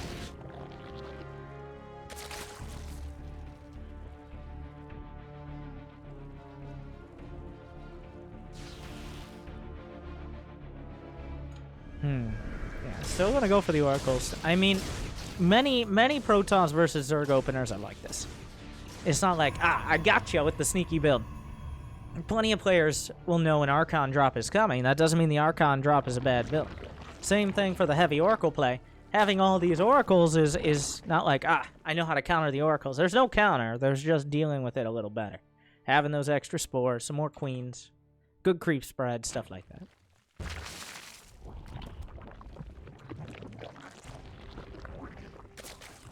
Got a tag. It actually hits the Evo chamber in the back. Not that that's huge, but... Oh, it doesn't hit the infesting. But he can see it. The enemy has discovered us. But have you discovered the infestation pit, Oracle? Technically, while he didn't tag the infestation pit, the tag drones give it away. The revelation. Hopefully he's having a revelation right now, because... Is that for infestors? Not for swarm hosts, right? That's actually for infestors. He's going to try to fight straight up. That's what it feels like here. I can't... I wouldn't know... Like, an early hive doesn't really make any sense. Because he might have a hive, but what's he going to do with it? Still not using the infestation. I guess swarm host, but swarm host seem like kind of an odd choice. Oh, going straight for the queens as the can! The queens don't have energy. He could actually burn through. Pretty great Oracle micro, but the queens are saved. Gonna kill some incidental Zerglings. I'm still like, I'm looking at this infestation pit with a critical eye. Like, what are you doing? Inquisitive eye, not critical. I think infestors could actually, this might be the time to break them out. Because even in the later game, infested Terrans are quite good. He's already started his ranged attack upgrades. Quizzical. The word I was looking for is quizzical. It's a fun word. Swarm host on the way. I don't know about that. Like, I don't Is that defensive? Because if those swarm hosts are spotted, the oracles will slaughter them. I love this usage of his oracle multi-tools. Yeah, if these swarm hosts are scouted or spotted, it's gonna need to be a constant push. Are the queens coming? Brenda? Do you have a... Are you punching your ticket? This looks like an all-in. Like... Because the swarm host can't go out on their own. Oh... Brenda! We're going to the other side! Leave it at home! Leave the creep tumors at home! We're going forward! Get over him, okay? He wasn't good. You're too good for him. Oh, swarm host on the way. This isn't all in. When the queens are pulling the queens is the essentially like pulling the SCVs for 10. Oh, the locust on the way. Is Storm done? Storm is done. A completely wasted locust wave. Well, oh my god. Yeah, this is... Yeah. Well, that did very little. But the creep... Okay, alright, we're connecting the creep. And putting it all together.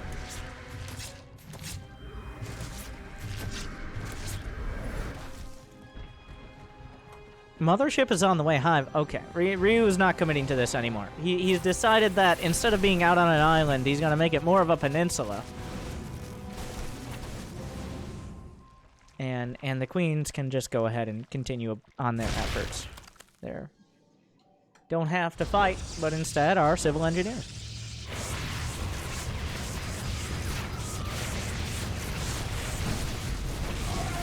Storms.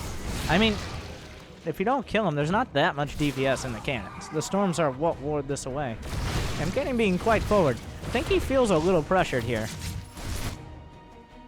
There's a lot of swarm hosts, and Ryu hasn't done much with it. That's not the end of the world if Mcanning's forced to play defensive. Like, the swarm hosts are kind of forcing Mcanning to be aggressive. I say that because if you just sit back and the locust waves are all over you, then bad things happen. Speaking of bad things happening, on Ryu's end of the story. Oh, stasis. There's storms all over the place. Plenty of Templar. A huge locust wave on the right side, but it's all in the same spot. Will be stormed away. The Immortals hold the line. Charge Lance ready to attack this base. The Roach Hydra in the front. Hive is done. Mcanning once again going to the Golden Armada. The Carriers, the Sky Toss, the late game. At the same time, he drives the Zerg army back at the front. Ryu is banking a lot of money, but remember, much of his supply is committed to swarm hosts. Those are not incredibly mobile. A couple of depths will scout the Greater Spire, which is kind of awkward, and a bunch of charge lots are warped into the main. The Zerg army scrambles back to defend. Only the swarm host can be allowed to go forward. Does Mcanning realize the Immortals are exposed? Uh-oh! The Templar! The Mothership is here 3 seconds too late! At the same time, though, he's gutting all the bases. The main base under attack. The hatchery will fall. He's gonna take it out. The Adepts were cleaned up. The Locusts did what they needed to do. They killed some Templar, but there are still 8 more where that came from. The Zealots going to work. The Greater Spire was scouted. Ryu cut down to 70 workers, but he still has money in the bank, and the Swarm hosts are still regrowing their Locusts. He's got another wave. He's still like 10 seconds out. So he's a bit exposed here. But a tag on the Swarm host will give away their position. The Oracles, well, there's still 5 Oracles. I thought they died somewhere, but most of them are still intact. Ryu gonna be left with the same question. We've taken, like, there are different ways to tell the story, but it always has the same conclusion. How do you beat the Mothership, the Carriers, and the Templar? How do you bleep the Sky Toss Death Bomb? Will Ryu flip the script, or are we going to see a repeat of the previous match and many of Mcanning's matches before? The Stasis actually saves the Roaches from the Storm. Does he have another Storm? Does he use it? No, the Cannons will win this fight. The shield upgrades actually help the Cannons. He doesn't have any shield upgrades, but if he did, Ryu's at 58 workers. He's still got some money in the bank, but he's not over 1,000 gas, which means he can't really rebuild much. The Broodlords! Some of them are caught. One, the other one, that one interceptor, very ambitious.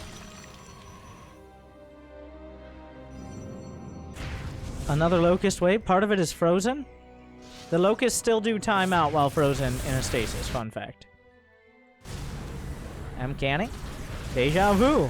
For like the third or fourth game in a row, we see him with a mothership, with carriers, with Templar, and we see a Zerg player trying to figure it all out.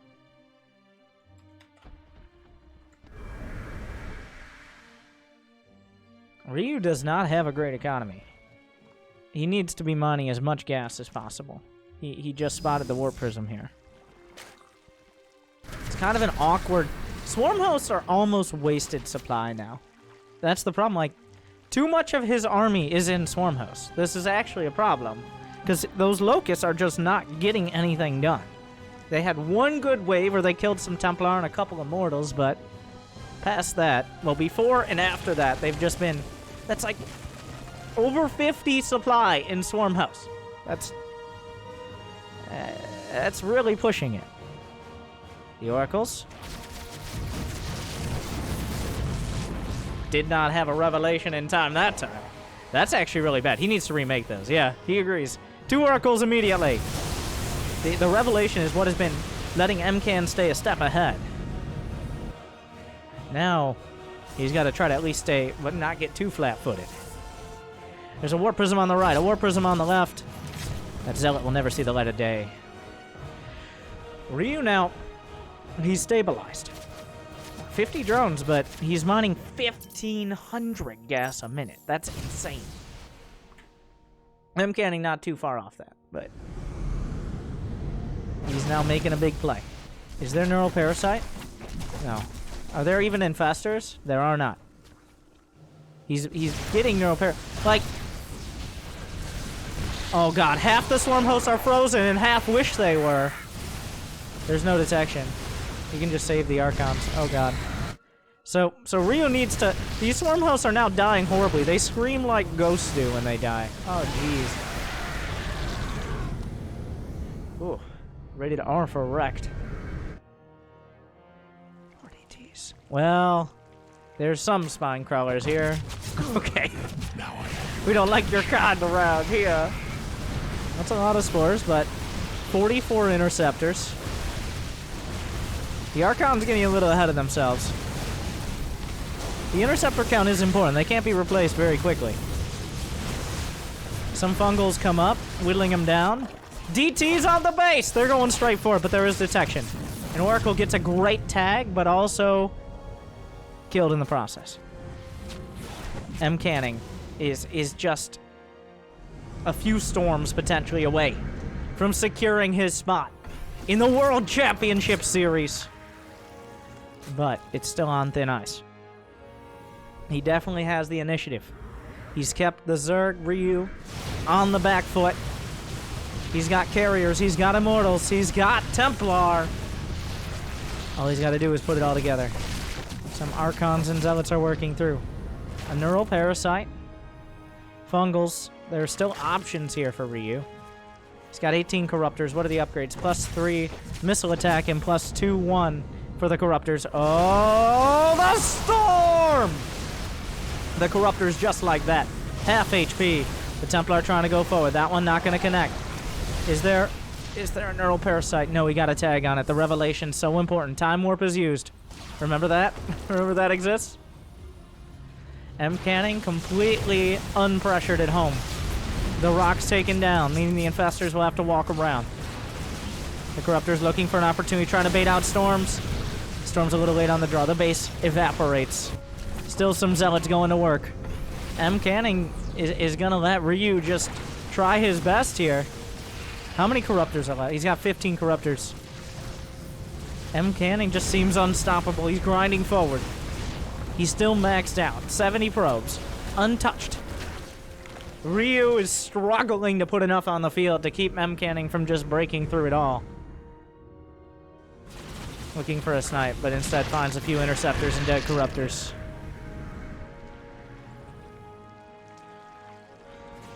This base is not going to happen. Where does Ryu even expand? Throws some fungals, catches an interceptor or two. The corruptors actually get... Oh, the tag on the whole army. The storms ward everything back. Huh? The storm... What is the interceptor count? 69! Right on target. Some Hydras working their way through. Ryu getting ground down. So methodical. And at this point, you can't really... If he could neural... Like, a neural on the mothership.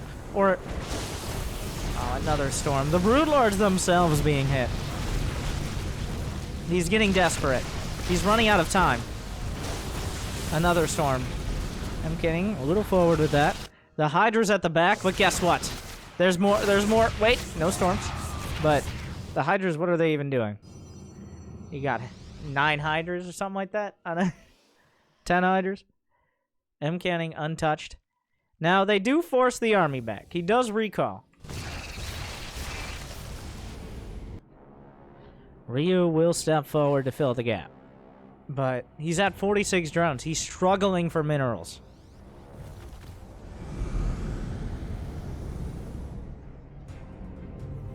Mcanning. He wants this. I'm not sure. I think he's qualified once or twice in the past, but this is decisive here. The Infestors! They're so important! He loses 3, 4, 5, and more! Oh no!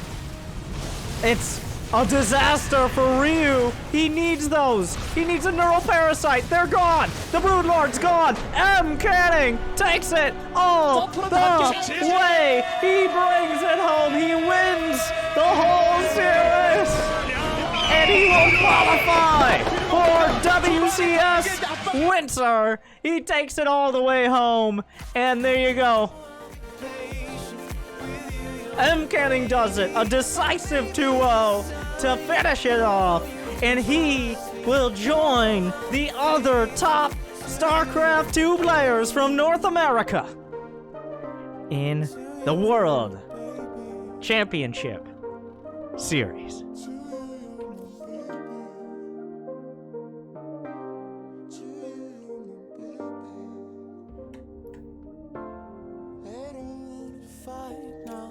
Barking you bite now to prove that I'm right now, that you've lost your sight now.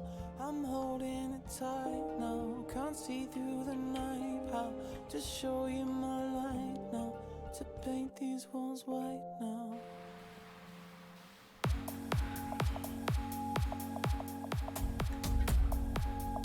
He did it!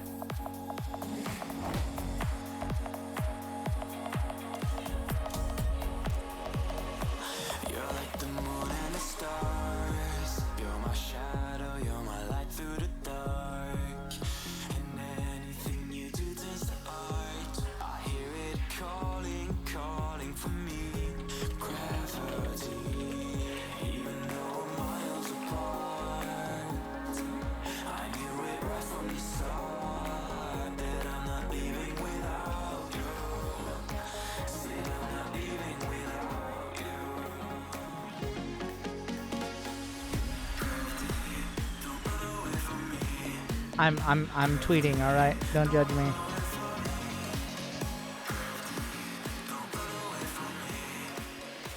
Any more games to cast? We're going to be looking at the losers bracket to determine the last 2 qualifiers.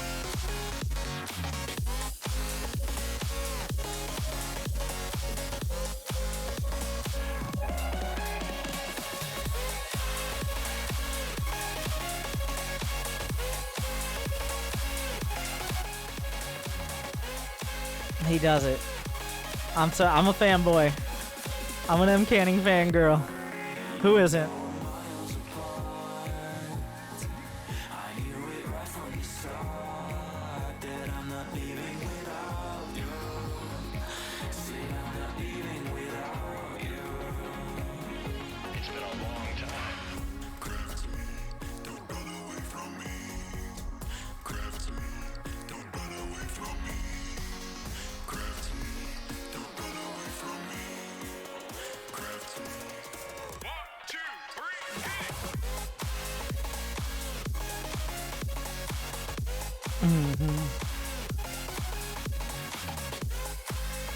Let me get it off the screen. Don't judge.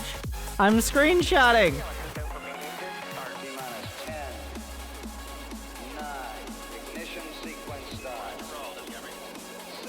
Good. Now I have your attention.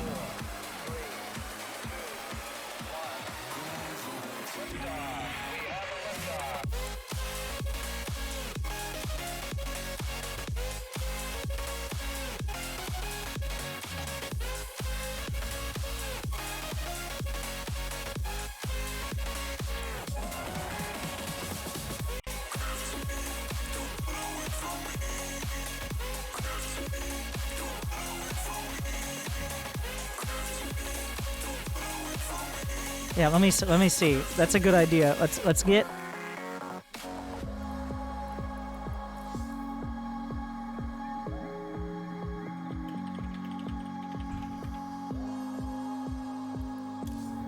Let's get Mcanning for an interview.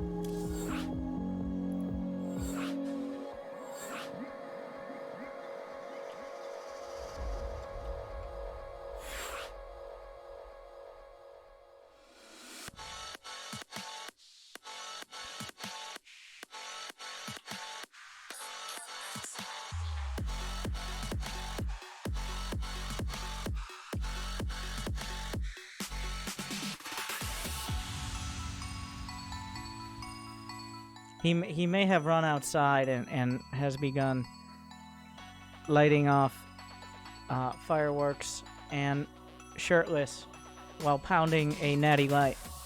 I assume. You never know.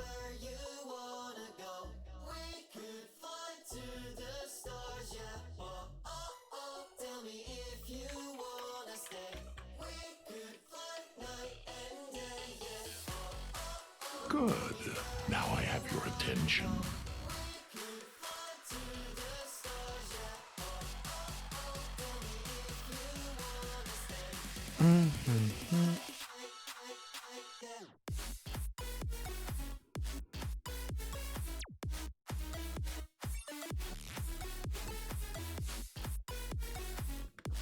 We have some more losers bracket matches. We're not. But while we get into this match, hello. There it is. Can you describe one word, your feelings? Just happiness, just pure happiness, because I don't know, I'm just such an inconsistent player, and sometimes I bring it, sometimes I don't bring it, and it was day 3, and I see sometimes with these qualifiers, I mean, it's like there's been like this for years, my own little ego, where I feel like I am better than some of the people that qualify, but then I don't qualify. So then, what does your feelings really give you? So it just feels good to qualify again. And yeah, I'm just super happy to qualify because I've had some bad qualifiers, and to make it, man, I was amped up. And speaking of the winners bracket, I don't have to wait 6 hours for the loser bracket. That's a great point as well. Like I wanted to, this is my personal commentary, but whenever I watch you play, it's always exciting, partially because you screw something up and lose like 20 probes. I don't know. Of course. It's pretty much a battle between me. I try to see how much I can throw a game without completely throwing it away, like make it a little bit closer. I throw quite a bit, but not the whole way away. I'll say this, and it's something I've said before on my stream, and it's something I wish I said in one of the Cheese Adelphia interviews, is that one of the things I am most proud of is getting to this level as a streamer. And because like most people, when you stream for a long time, it's hard to stay at a certain level. And I started streaming when I was in Masters. And now this is my 4th time qualifying for Challenger. So it's just really, it's one of my favorite things about my entire StarCraft 2 history. It doesn't matter who I beat. It's just the fact that I went from a streamer to someone you who did beat take Neeb, games right? off pros. Yeah, I have. But, it's just the fact that I can get to a certain level while being it's just so cool to me, and I'm just really proud of myself about it. Stop making the rest of us look bad. All right, I got it. That was so. Congratulations, of course, but can you talk about that style? Because multiple times you you just did the same thing pretty much 4 games in a row against Warren and Ryu. I wasn't really sure. So yeah, pretty much most games I was planning on changing it up. Pretty much every game I was like, okay, I'm gonna go Mass Oracle, and the next game I'm gonna go maybe Adapts. Maybe I was also considering, especially versus Ryu, he likes to go Overlord speed. I was thinking about going Mass Phoenix, because Mass Phoenix would have been okay versus that because he's committed to Overlord speed, and yeah, he would have just been able to progression on Phoenix. But then every game went down. I just liked the spot I was in with the Oracles as the game went on. I just felt versus those games versus Warren, I felt like I liked where I got. So I was like, look, if Oracles are putting me here, they're forcing out a lot of scores. So you Even weren't planning on using the Oracles. It was just like, well, No, the Oracles are working out. Usually I just go full YOLO across the map at 6 Oracles, but I mean, he went Overlord. He scouted fast with Overlords, and then like Warren, I don't know. I think Warren got surprised by it once, right? And then like that's usually how it goes, and they counterattack with a bunch of roaches. The games get weird. The games get weird. Sometimes I throw, and then sometimes I don't throw, and then yeah, I just kind of was liking the way the games it was putting me, because I was considering, because I have a lot of different PVCs, but then somehow I ended up going Mass Oracle 4 games in a row. So I just thought, look, if it's working, why not? If it ain't not gonna try to fix it, yeah. Because like the thing is, in my opinion, in the current PvZ metagame, most players don't go fast Hydra, and pretty much all players are going to go Roaches. So I'm not as big on Glaive and Adept builds right now, but just because I think most players are going Roaches, and if they're going Roaches, then they're not going to be able to handle Mass Oracle. Because nobody goes. I mean, sometimes the Hydra nerd, people don't go Hydra. Roaches don't shoot up. That's right. So then you just go Mass Oracle, 6 Oracles, and then go across the map, and then I make 7 and 8 at home. And yeah, I don't know. It's still kind of a new build. I mean, I actually should have won that Cannon Rush versus Warren too, but I botched it. I was pretty slappy Cannon Rush. I've been Cannon Rushing a lot, and I can beat some good players with that Shield Battery Rush, but yeah, I don't know. Sometimes I just absolutely botch it. There's no way around it. Yeah. So, what are you most afraid of? Well, WCS Winter starts soon. What is it? A couple weeks? I don't know the exact. I have no idea. You should probably figure that out, but I should. Yeah. What's your most confident matchup right now? Like, is it definitely PvZ? Terran? Definitely Terran. Yeah, but Okay. Terran's definitely my best matchup. I guess I just catch all the games when you lose 20 probes early on, and then. Yeah, I mean, yeah, PvT is my best, and then PvP, PvZ are in a weird state. I mix between doing well and then doing horrible. So like, I don't know where I'm at, and I'm just so inconsistent. Like if you ever ranked for the win graph on Korea, I go up to a bunch of MR, go down a bunch of MR, like every month. I'm insanely inconsistent. So.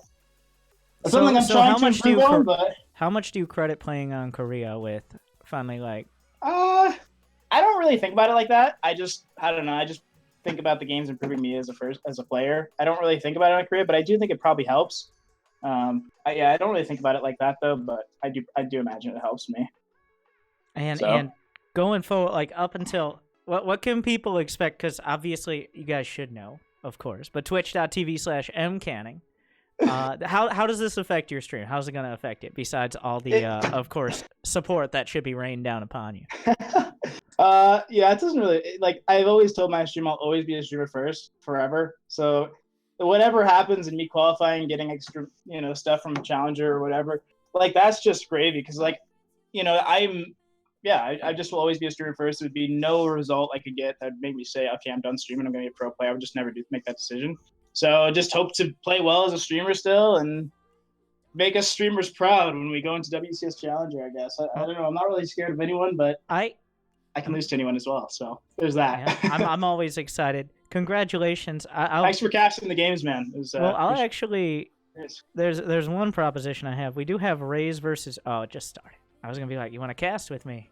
Trying to get a Protoss in here. I don't know what your schedule is tonight, but I'd love to have you for a Protoss game. Or if you're going to go celebrate, I assume you got to go to the strip club and then the car dealership and then. That's true. I'll keep in touch. I might go live here soon. I wasn't sure if I was going to stream tonight, but now that I'm happy, I might. Yeah. So. Thanks for the interview. Thanks for casting, man. Have a great night. Congratulations again. Keep it up. Thanks, man. Take it easy. All right. Well, you heard it. You heard it from the WCS qualified horse's mouth.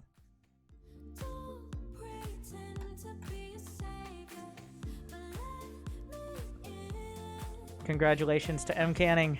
Glad to hear from him as well. You can tell how hyped he is. I'm hyped, but I don't want my hype to overdo his hype. You gotta combine them.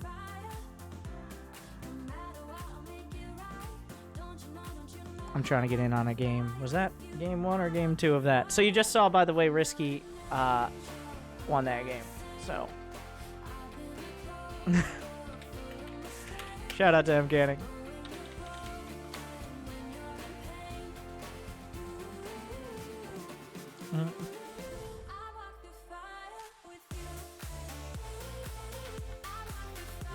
let me refresh the losers bracket. We still got some more coverage as he mentioned, the losers bracket, never fun to be in, not only just because you have to play more opponents, but sometimes you can have to wait for like 3 hours until you get a game.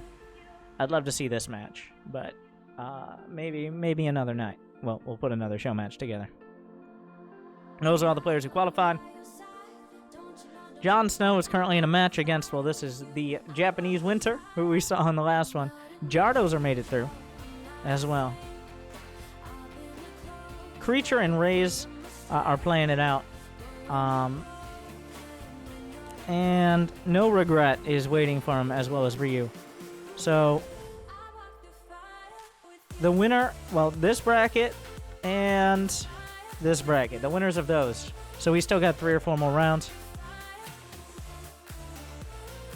I'm trying to get in a match here.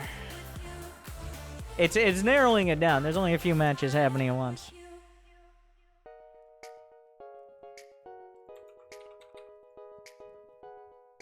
I'm really hyped for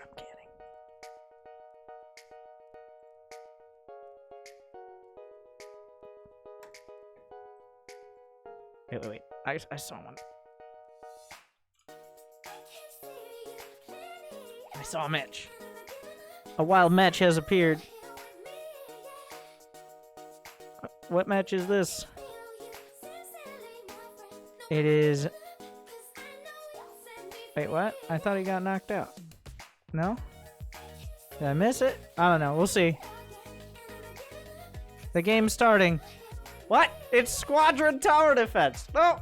No! Baited.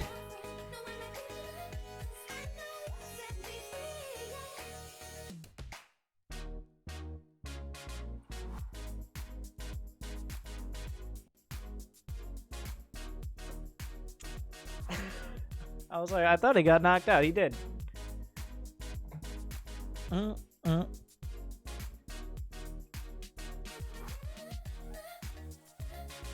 right. That.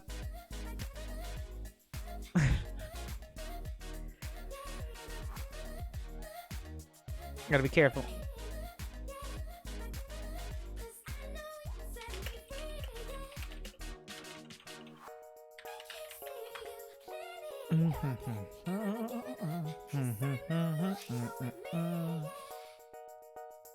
We are, like, literally everyone is playing.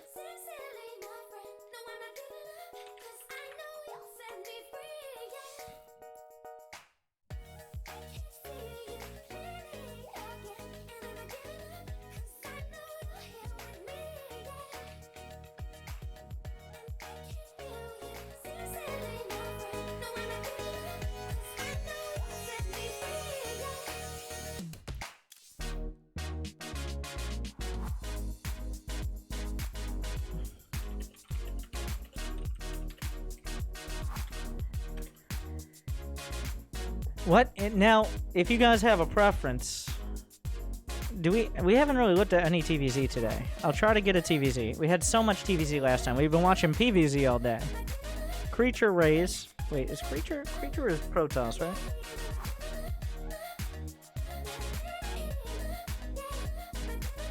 Risky and Lemon is happening right now. Cuddle Bear is waiting on the conclusion.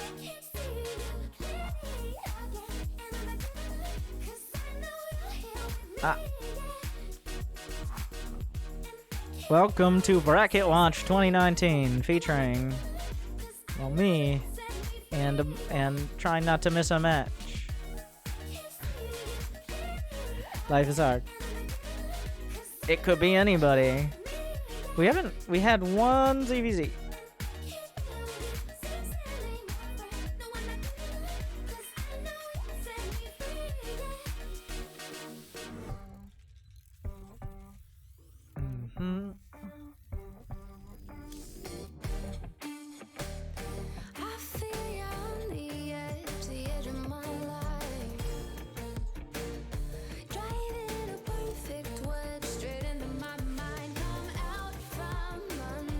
Turkey Dano versus BioIce. Oh, Turkey Dano versus BioIce. PVZ with Turkey Dano. You guys want some cannon? You want some shield batteries? Well, you'll probably get them.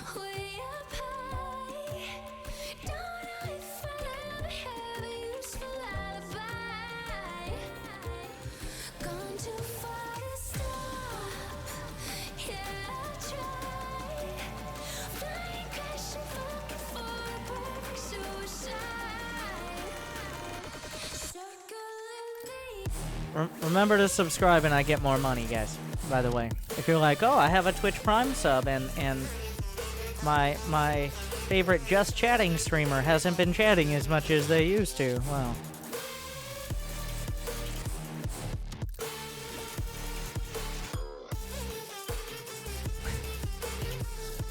Ooh.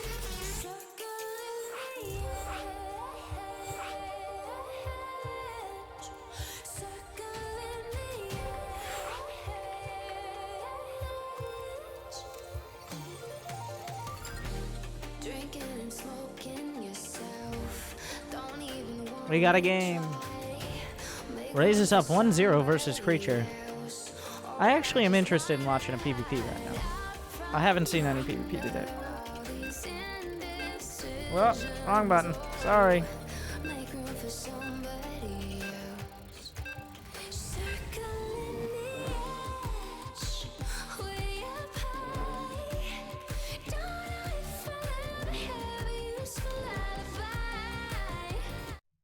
It's 1-0 in favor of Psystorm's race. Oh, it's another team kill. Well, when Psystorm Gaming has 20 plus players, they're gonna have some. Really, you guys pick pink and purple. Anyways, in the bottom right for Psystorm Gaming, it's a Raise, and in the top left is Creature. Grandmaster Protoss players, top tier North American competitors, and both Protoss. So.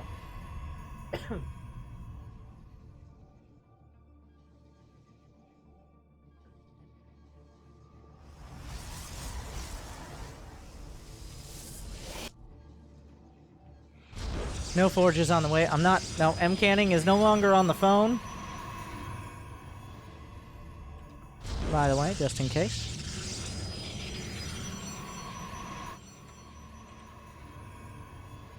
You were like, wow, Mcanning is very quiet.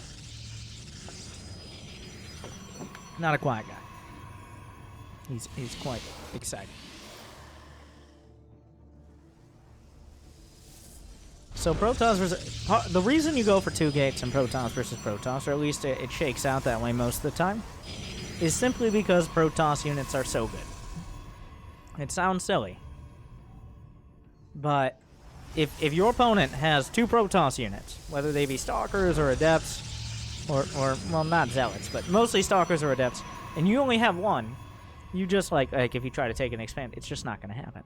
So it's kind of shaken out to the point where you have to get those 2 gates early on, or you risk just dying. The reason you build them close to a wall... is so you can make temporary blocks, because 2 Adepts in your mineral line are bad for your health, is the summary. Building a shield battery or pylon keeps them out.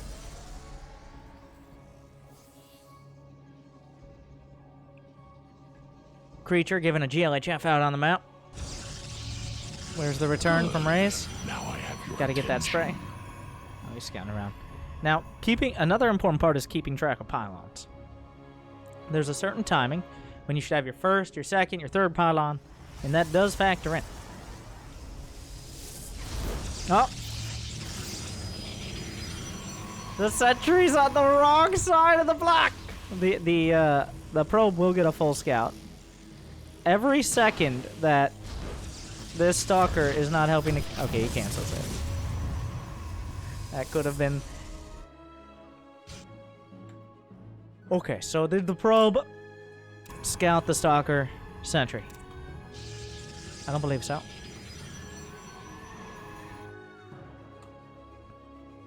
No Adepts on the way for either side. A hallucinated Phoenix. Now remember, these guys are on a team. There's not a small chance that they use similar strategies, tactics, that they may have worked out against one another. Well, fate has left us in this position where they must fight one another. Shield battery on the way at the back. What? Okay. I was like, why would you do that? He's expanding. He's not expanding. The hallucinated Phoenix is getting a lot of information. Creature is quite convinced an attack is coming, and he's right. because Raze did not expand. He did not take a Nexus. He's building a Warp Prism, and he has 3 gateways, which means he's coming to kill Creature.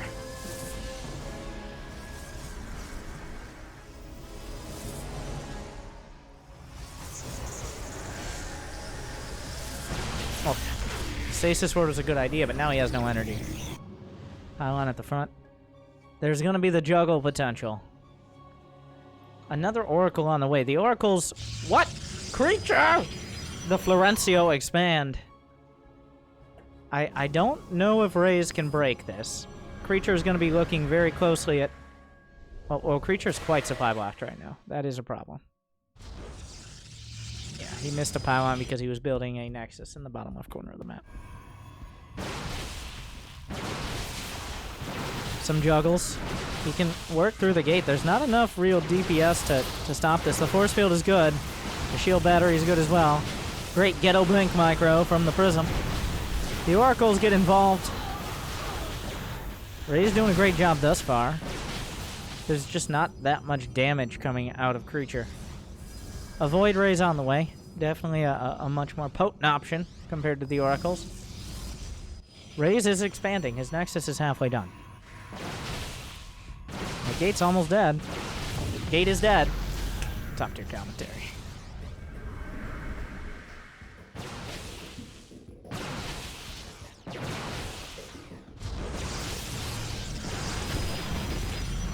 Oracles are going across. At this point, Creature feels confident that Raze will not break him. If he can do damage with the Oracles, is there anything at home? Pretty sure Raze saw the Oracles go out. I heard a recall. He recalled probes to the hidden base. Now, they're not mining correctly. Oh, get to work. Get to work. Unfortunately, a bit of a misclick there. The Oracles are being microed to kill some probes.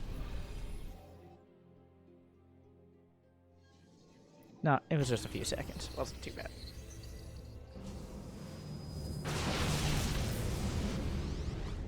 Still, like, force field on either side is a big threat. Raze, well, both sides can kind of negate it. One Creature with Void Raze, and Raze with a Warp Prism. Creature has more income. At what point does Raze start thinking, okay, what are you doing? Why are you still just sitting up your ramp like this is fine? It's not fine. Oh, I love this. I love this play. Oh, if this works exactly how I hope it'll work, that will be amazing. He's gonna try. If he can kill the Prism, he's locked. Oh, he loses a Void Ray. He really needs to get down the ramp, though. That is a big problem. He can't get down his own ramp. And this is becoming a bigger and bigger concern. There's an Observer right there. I mean, like, he can't stop the Observer. That force, he uses his force fields. The juggle back, the Ghetto Blink.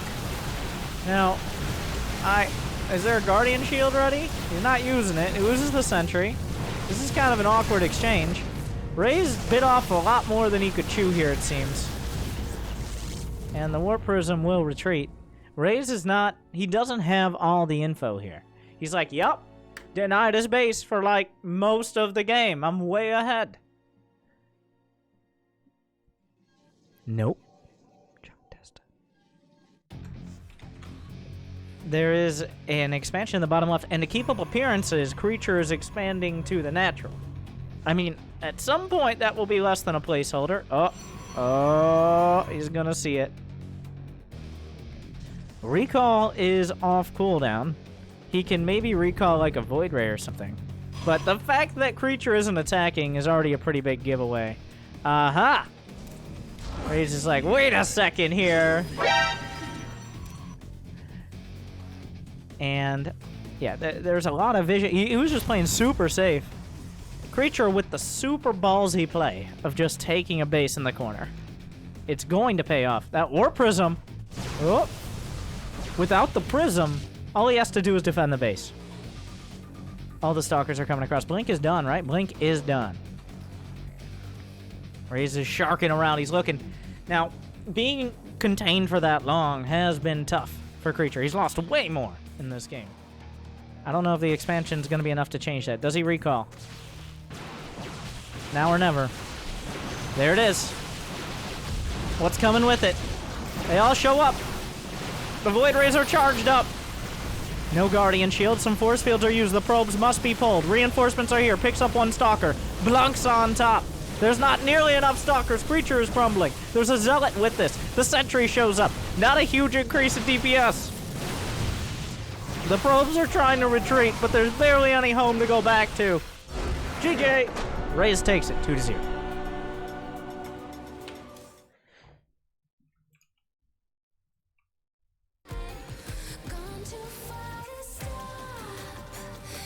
A decisive play. The expansion was cute, but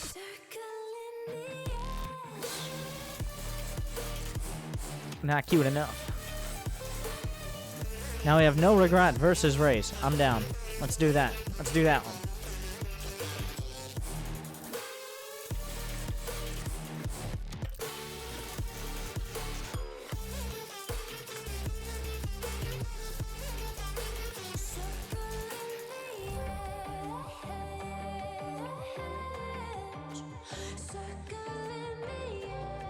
We'll see if No Regret has the right amount of designated pressures to... I'll be right back in just one moment. Now, if you could, here's my actual like non-meme plea. If you enjoy the casting even a little bit, I guarantee you I have better ones up on YouTube. YouTube.com/WinterStarcraft, or use the YouTube command. It's really a video every single day. Sometimes it's 5 minutes long, sometimes it's 5 hours. Sometimes it's longer, like in the form of these WCS qualifiers. But thank you guys for watching. I hope you've enjoyed thus far, and we still got more to go. There's plenty of matches left as these players battle through the losers bracket. Next up, well, let me put that on the screen. Put it on the screen. Jimmy!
Good.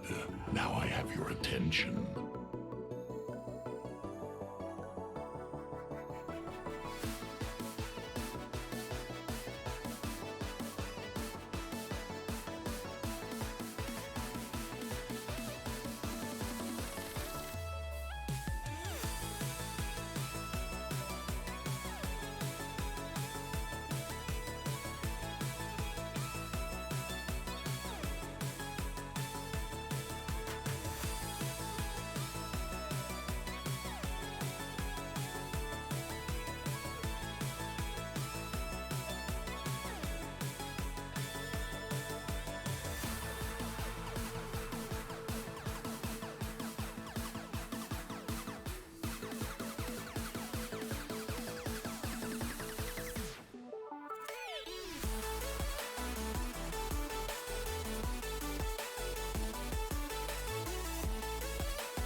Alright.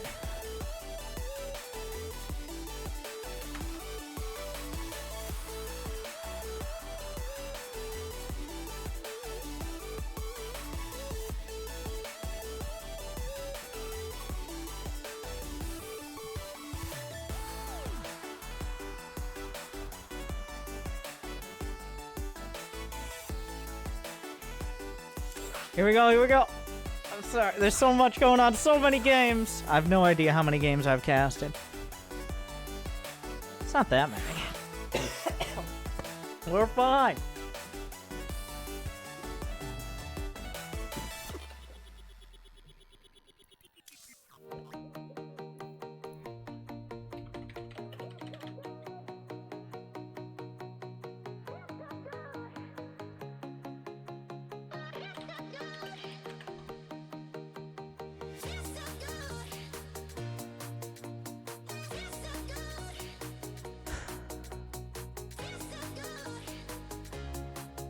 I'm having a lot of fun today.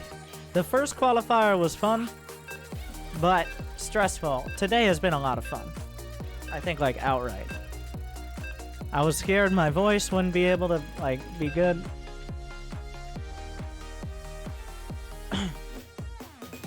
And it's gonna be dead after. Oh my god. Of course, no regret.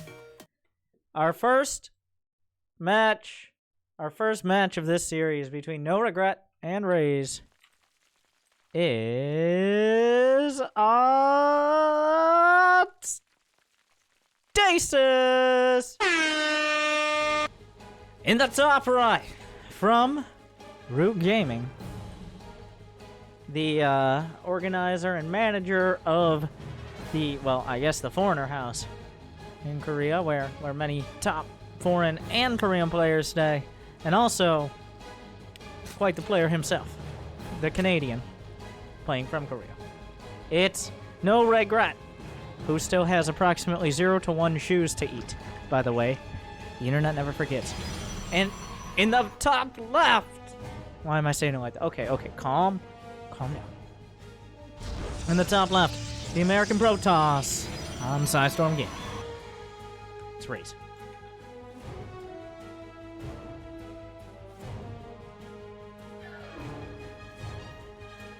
No Regret is known for his cheeses, or as he would call them, designated Prushers. And that is a nice way to say he's not a big fan of making more than Zerglings. It looks like he wants the gold. He's going to take the gold. The probe scouted for it first. Raze, of course, knows this. The gold base will be the initial choice. Pull timing is scouted. Will this be... Oh, he built a drone. Okay.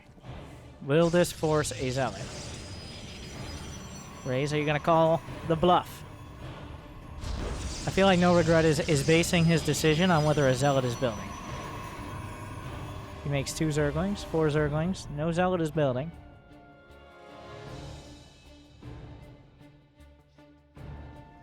Where is now? He starts it and cancels it. The mind games!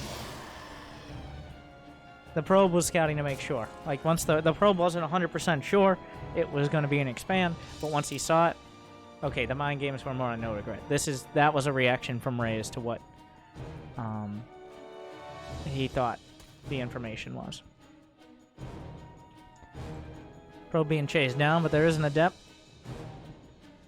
Double gas. Where's the second pylon? It's in behind here. Stargate begins. A Baneling nest is on the way.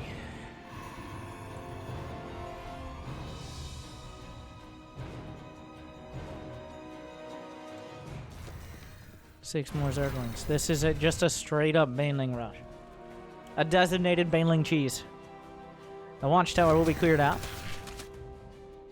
12 Zerglings on the way.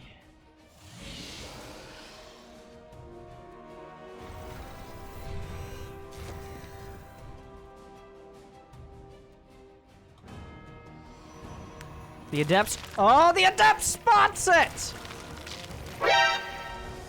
Oh, he knows. Oracle? He doesn't have the gas, but the wall is already coming up. He's committed. There's no other units behind this. He's gonna get the gates. That's not a hard wall, right? Is that? I don't know. We're about to find out. He gets another pylon behind. Rays with the Great Scout. He's just gonna go straight for the gate. And another pylon at the back. And another... no. Oh, that's... He gets into the main. Well...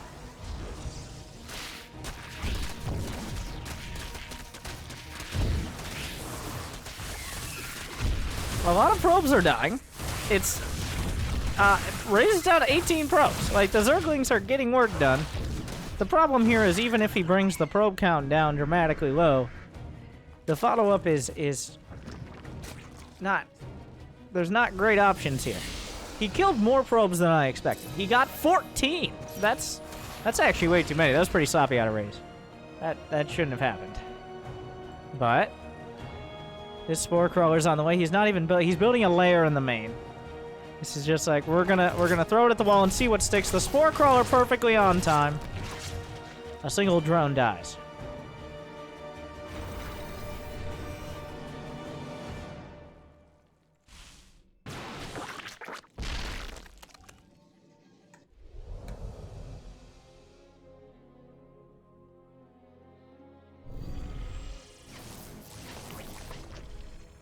That's no fun for Rays.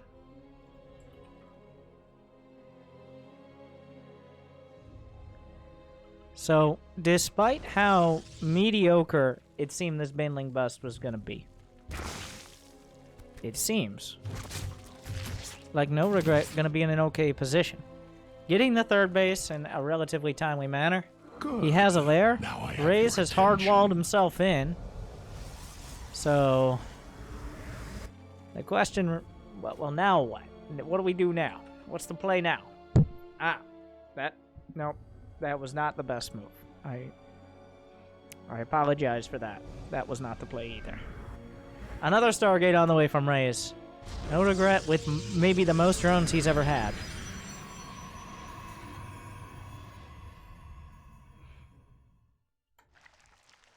It looks like a Hydra timing. Yeah, he's getting speed.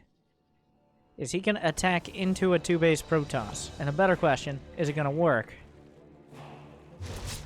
He's looking for some damage. He'll find a couple drones. Not going to get greedy, especially knowing Hydras are on the way. Another Stargate is in production in the main. He's just going to go for 3.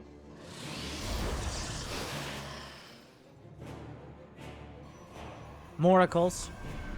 Chrono down. In come the ones at the front.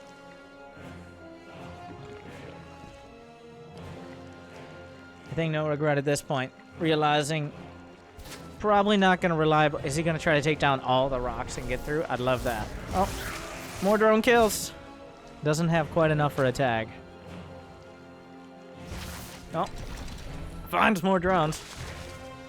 The worker count has once again shifted towards our Protoss front. The main, not the main, but the gold base is going to start. It mines out pretty quick. The way gold bases work is each mineral you return... Oh my god, he is. He's actually going to do it. Each mineral you return is worth more, but you have the same amount of potential minerals, which means you mine out significantly faster. Down goes an Oracle. He's got to ask, wait, what?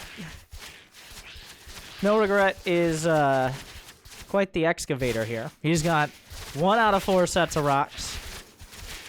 Okay.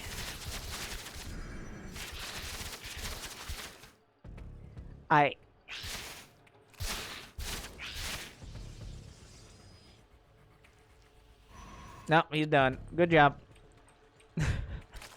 Doesn't want to be caught between a rock and a hard place. There is a stasis ward out on the map. No Regret has to suspect that, but Raze is still... He's killing his own gate to escape. This is a weird game. Uh-oh.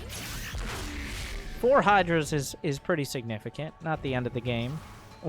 Or this attack. I think Raze is maybe over... Oh, no. Nope. Nope. Nope. Those Oracles... If he doesn't have... Those 4 Hydras could be the difference, actually. If he doesn't wait for them. Because that is a lot of Oracles. The numbers really do matter right now. Every second. More Hydras on the way. They have group spawns. He's gonna fight. Here we go. Are there enough oracles? The simple question.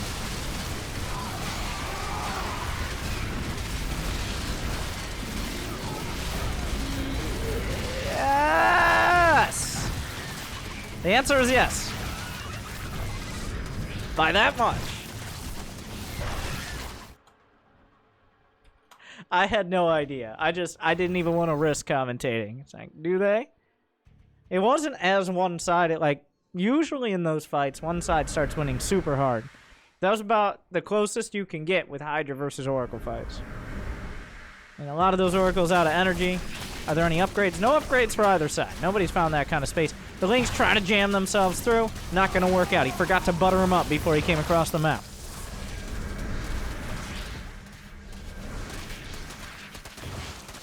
That Adept does not seem to care about anything. He doesn't afraid of anything. The Oracles keep using their energy. Gets a probe. Ah, the battery's out of energy. You'll get there eventually. No regret. It's time to expand to the other gold base.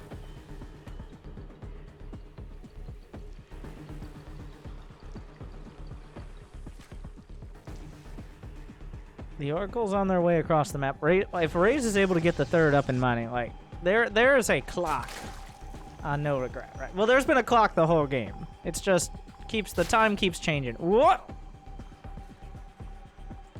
I thought it had 0 HP for a second, but no, that's shield. How many Oracles now? 9 Oracles against 22 Hydras. I think the Hydras definitely win, but no, not the Oracles. The Hydras definitely win in a heads-up fight, but there are a lot of things that keep this from being a heads-up fight.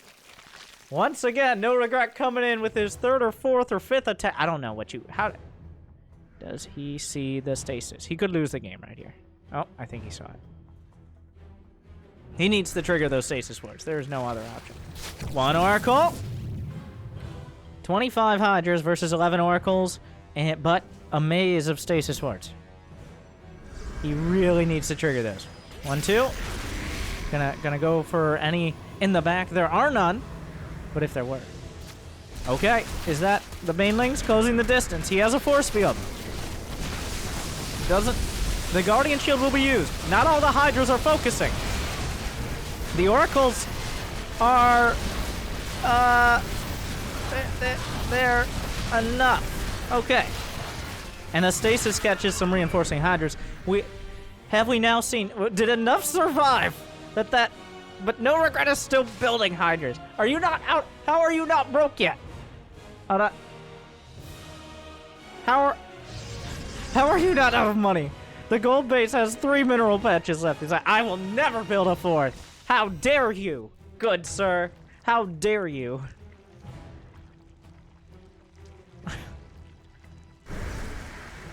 Charge is on the way, +1. Like, if even a single Archon joins the field, No Regret. He's gonna go ahead and do the same thing, but maybe this time. Maybe this is the one. Maybe this is the one. The Oracles are a little out of position now. Well, they gotta turn around. Wait! Oh! The greatest commentary. He needs Banelings. He doesn't. Where are the queens? You gotta have the queens. Uses them on the stasis ward. More Banelings on the way. Zealots being warped in. More Echoes being produced. 49 Hydras and 18 Oracles. Here are the queens! Even the Spore Crawler! Wait, is there a Spore? No, he's just gonna build a Spore. The good old-fashioned way. There is a Stasis ward in the mix there. We're still at the point a Stasis could... This is my commentary. Like, there was Templar Archives at some point, but there's no way he gets to Storm. The queens are here. He's spreading creep at the front. That's a lot of zealots, actually. That's a scary amount of zealot. Oh, this is happening. There's a lot of creep though, and here we go again. This time with more vigor. The Spore Crawlers, but a bunch of zealots gonna make it at the back. Stasis wards will be detected by the Spore Crawler. So that's happening. No Regret has never gone over 50 workers. Couple Banelings at the more spores! He's Swarm Crawler pushing him. There's still another stasis to the south. Well, he sees it, right? Like, oh, yeah, he gets it. There's Archons in the mix. Raze is way ahead on supply. There's an Archon. Oh, Charzot's from the north. The sport. Yeah, that should be that. Melted. Raze cuts through. And, that ends that experience.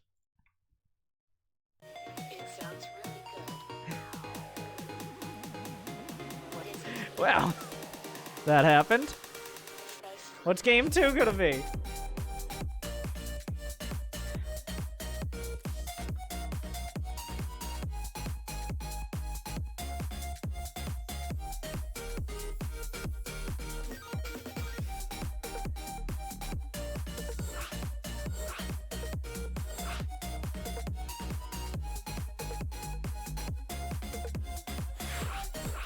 Here we go. Cerulean Fall. Wait.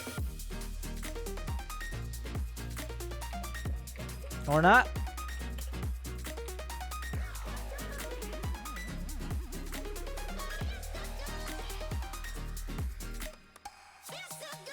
Good. Now I have your attention.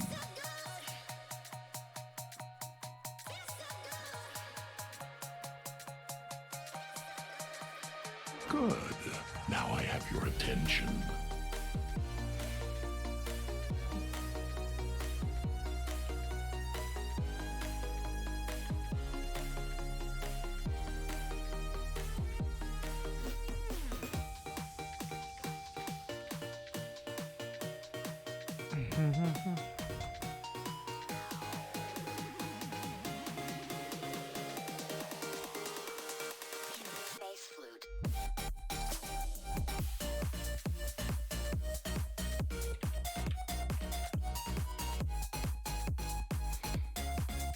All right.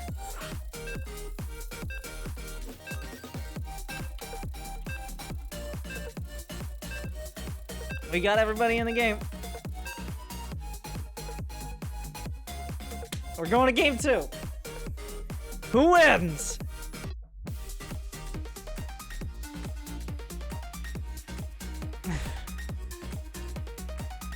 Like I said, today, last qualifier was a great game. It was entertaining, but I think today has been more fun compared to the last time. Maybe it's because I've got used to it now.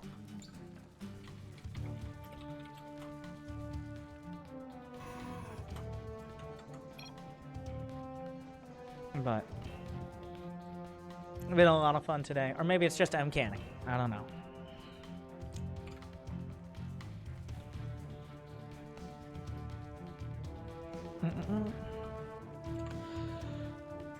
We will see. This is the loser's bracket. Whoever loses this is out. No Regret needs 2. Raze needs just 1 more to move on. They're not done yet. This does not secure them in WCS Winter. They have to face against Ryu, who lost to Mcanning. And then there's another round after that. There's a lot going on. There's still a lot of matches, which is why I've mentioned multiple times, like how tough it is if you drop down to the loser's bracket, especially early on. Just the sheer amount of time. It's already been 6 hours, and we're at, like, these players are, if we count this, 1, 2, 3 matches away. Still. Series, rather.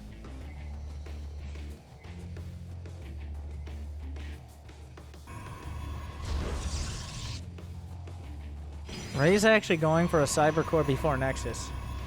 This wasn't a pool first from No Regret, right? Yeah, it was hatch first. But Ray's is like, wait a second. You built a hatchery? What's going on?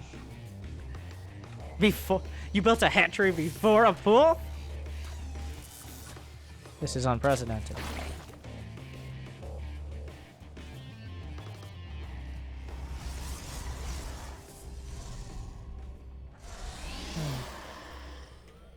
I feel like with that last game and with Mcanning's game to reference, what's happened is there was a whole discussion inspired by Printf about how oracles do damage, because the short version that I understand is that when an Oracle kills a unit, it gets another free attack. And that is a behavior that is, it doesn't, it's kind of like a Brood War style bug where it's like, oh, I guess it does that. This is happening, by the way. And it was brought to the public attention. Like, people kind of knew, but it was never, I guess, scientifically shown. And Printf's like, this is how it works, and this is why it's better, instead of to focus fire with your oracles, it's better to, like, A-click or do certain actions. So Blizzard removed that. It's been in the game since Oracles first came out in the Heart of the Swarm beta. So that behavior has been there since then. It's just never been, I guess, detailed. It wasn't intended, according to Blizzard, but it's always been like that. So then Blizzard removed it, essentially nerfing Oracle DPS by depending on the situation, by over 30%.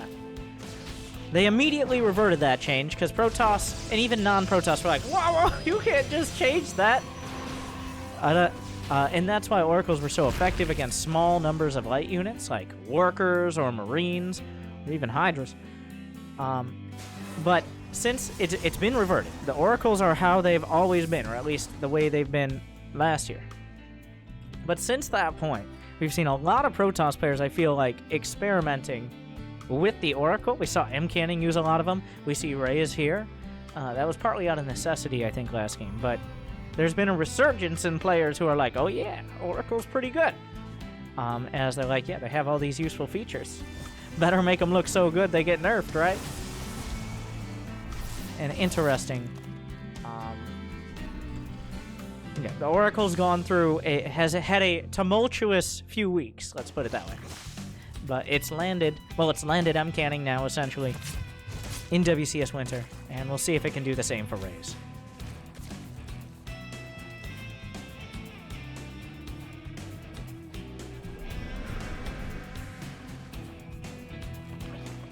Oracle's coming in.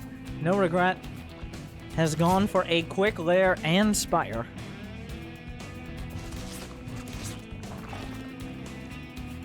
Whereas Raze is opting for, maybe he watched some MCAN.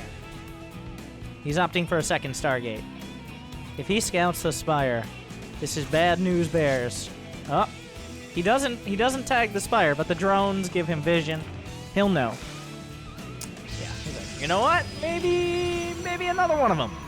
It's gonna be 3 Stargates again. Now, does he get baited in the building? Whoa, why are you out here? There's some random Zerglings out on the map that actually end up getting... Oh. Well, they get a Stalker, so there's that.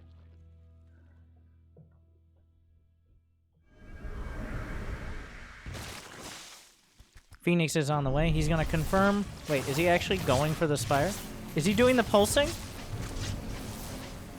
Florencio explained the trick to me, but...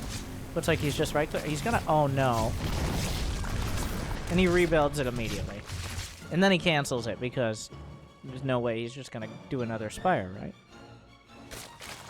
There's a Hydra Den already done.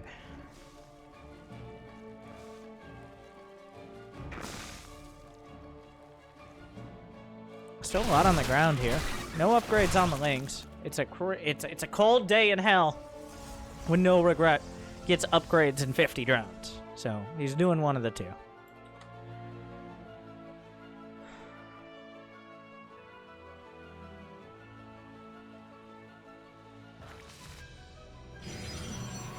Twilight Council's on the way. The Oracle's killed the second Spire that he decided, I'm just gonna build it in the same spot. Come and get me. No Regret, still inspired. Fleet Beacon, Twilight Council. Still Oracles. Oh, almost slowed down.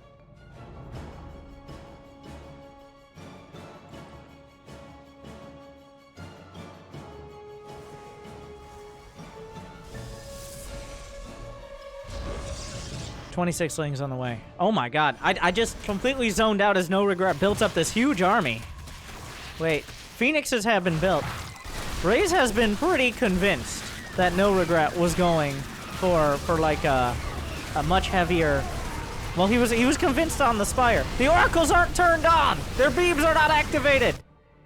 Everything's coming across. Raze and me somehow, which is way worse, blindsided by this attack. No Regret has snuck out the Hydras. He sold the Spire so much. That's why he built it in the same spot.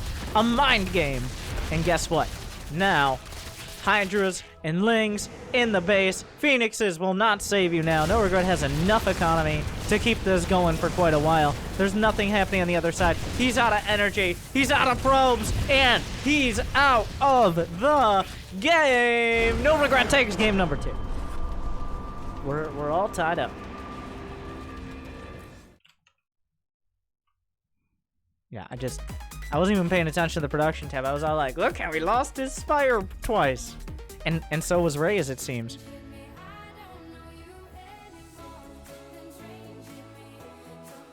So, we saw, like, a laser focus on that Spire tech.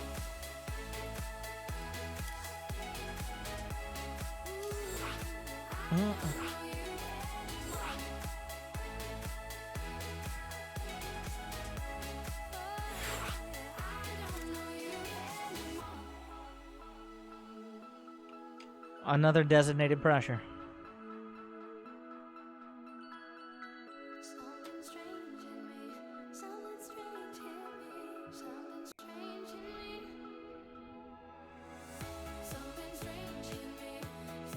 All right. Here we go again. All tied up. American Protoss versus Canadian Zerg.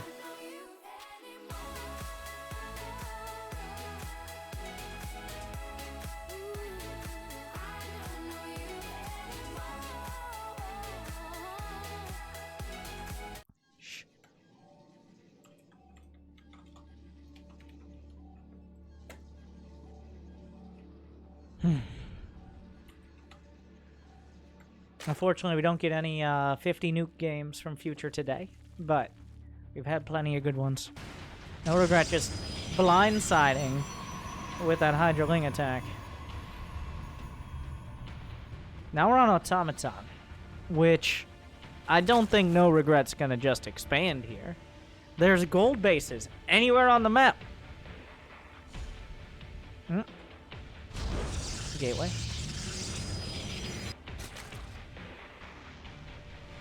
He's gonna go down to his natural. Well, gold bases are pretty exposed in the middle.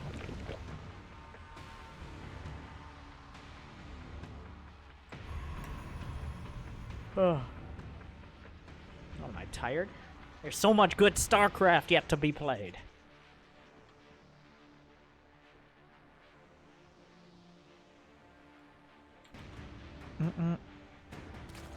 The probe's gonna scout the hatch. Yeah, straight down.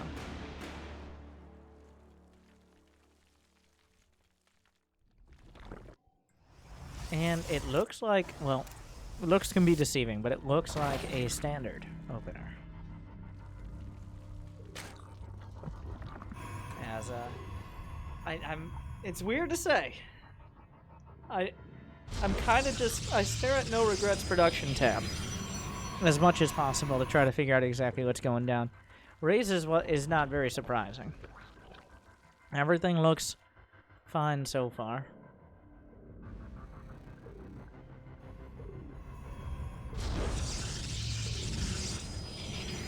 The second guess is actually quite late from Raze. Is that intentional? If he makes a Twilight Council, I'll say yes. Interesting. The second Adept is coming through. Because maybe that would indicate like a Charge Lab build. I guess he just gets the Stargate. Maybe I'm mistiming it. Nothing's happening. No, he's not building anything. Raze has 200 gas. Oh. A little late on the Stargate. Maybe a little tilted from that last match. Focusing so much on the scouting, forgetting at home, unfortunately, for a little bit. I mean, 9 seconds on the Stargate isn't going to end the game, but it doesn't help. Stalker on the way as well.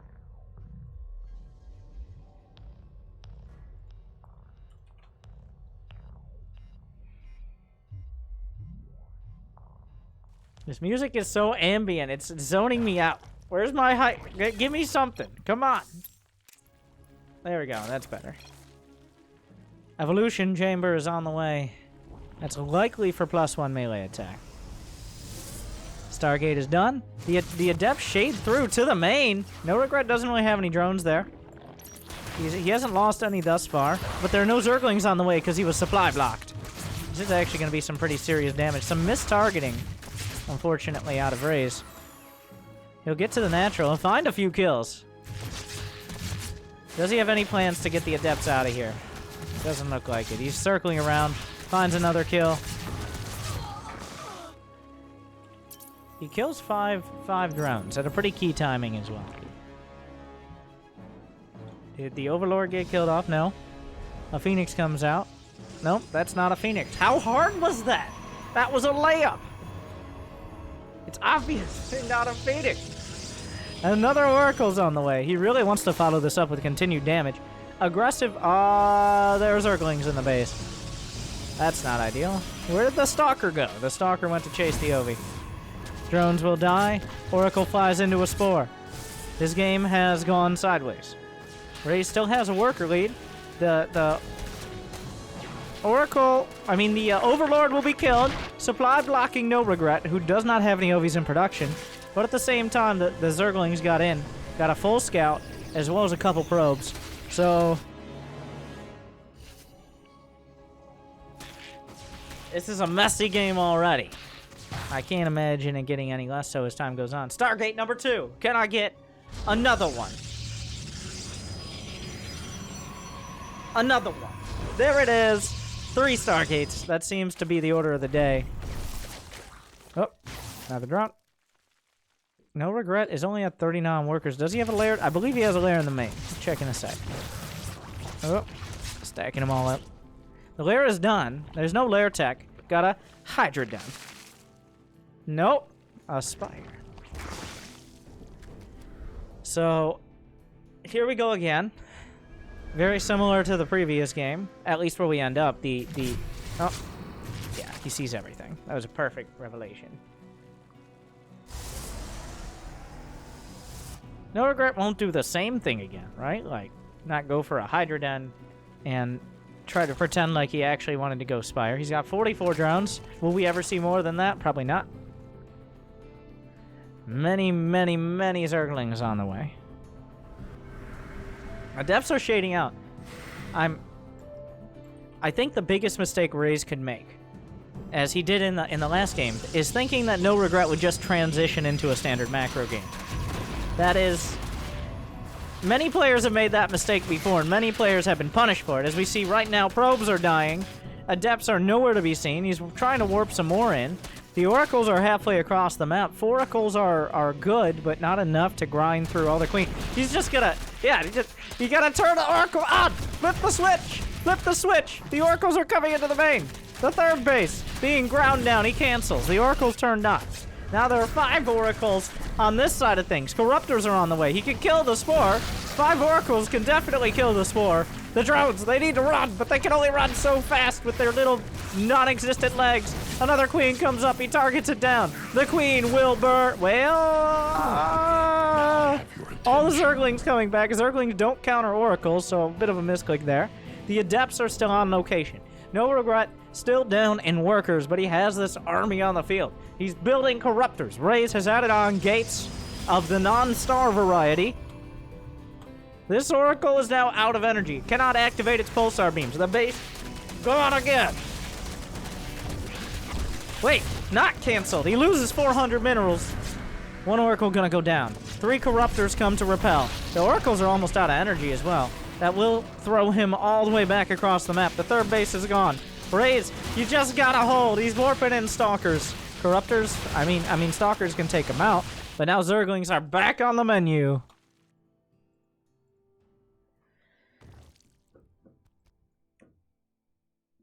All right, everybody take a breather. Oh, never mind. Adepts in the third. More drones will die. 18 so far, and counting. 19, 20. The Lings come back to defend. He's gonna find a couple more. No Regret trying to replace them. 21 drones.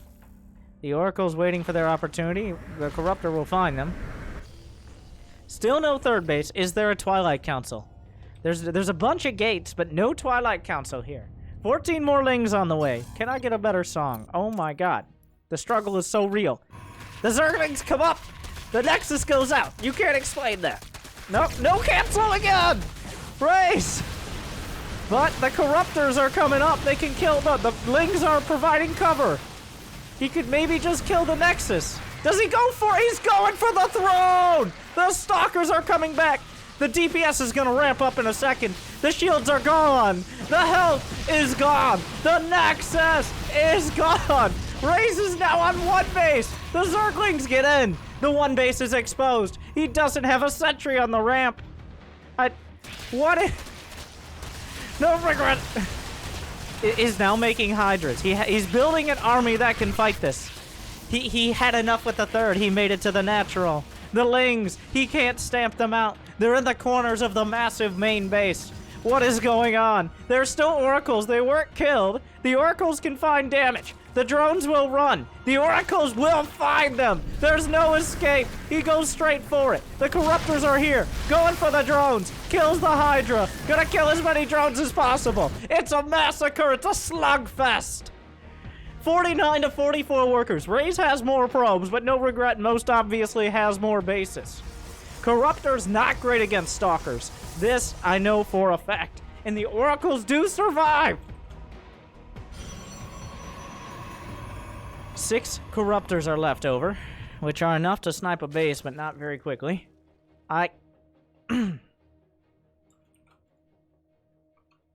Raze is ahead on supply, but he keeps he keeps false starting, essentially, in these attacks. Hydras and Lings are on the way. No regret needs everything. He has +1 melee. He's building spines. He can't really afford to lose very much in the way of drones. The Corruptors are looking for an opportunity, but Raze has been pushed back and slapped around. Oh, well. I don't know if it's gonna be much longer, though. The Zerglings are not in position. The sentries are getting close. He hallucinates some Stalkers. The force field's gonna be very important. The Corruptors are here. There's nothing to break force field. The base is isolated, and it should be killed. The Hydras come down the ramp. They don't have the group spines. The Zerglings are boxed out by the hallucinated Stalkers. I'm pretty sure this game is a hallucination, but he's gonna try to wrap around. The army is too big to actually recall. Raze still held on to enough gateways.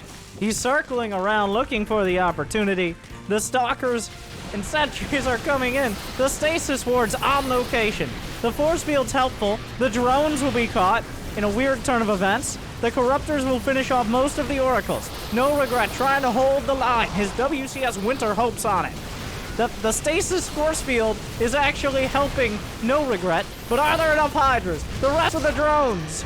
He's almost out of energy. The Stalkers working their way through. It's just Stalkers and sentries. These things do not have great survivability against Hydra Zergling. He's almost out of sentries. A couple force fields don't solve the problem. He has Hydra speed. He's on the chase. No Regret is turning it around. Raze might have some regret. A few Zerglings in front. The Hydra DPS is good. He's actually closing the distance.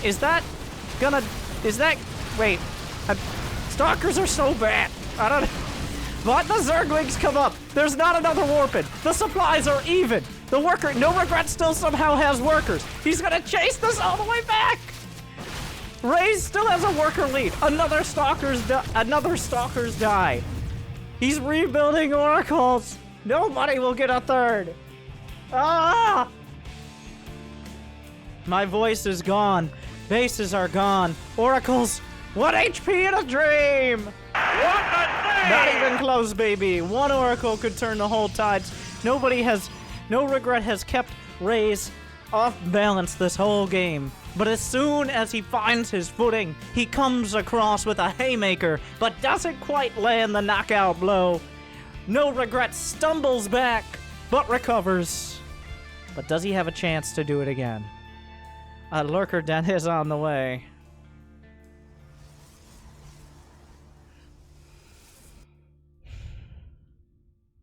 No regret. You can't really take your foot off the gas pedal. You can't. The Raze has had... He's had more workers like the Hogan. Okay, the Lings are not canceling the base this time. Not this time. The Lurker Dun is on the way. What's the Oracle count? He's hiding them. 7 Oracles. Good. The upgrades on the Lings, as well as the Hydras having their speed and range, have been huge here. Oh, wait. This could be it. The Oracle's gonna come. He can't see him. No regret. Surprise! The Oracle's from the back. He needs to target them down. He will. 1, 2. Well, that's not enough. The Zealots are enough. No Regrets army is crumbling. The Oracles are giving chase. There's enough gas now to build Lurkers. Unfortunately, lost all his Hydras. So that doesn't help with the whole Lurker idea. And now, Lurkers aren't even going to be that great, because Oracles both can detect and kill them. So that's where we are now. Raze did lose a few workers. Is that on hold position? If it wasn't, this game could have been thrown sideways again. Some Zerglings over here. He's trying to get through the front. The shield battery almost out of energy, but there's still plenty of Oracles in the mix. There's no detection besides the Oracles. If somehow magically these Oracles disappear from the map, which seems very unlikely, then, well, Charge is now on the way. Okay.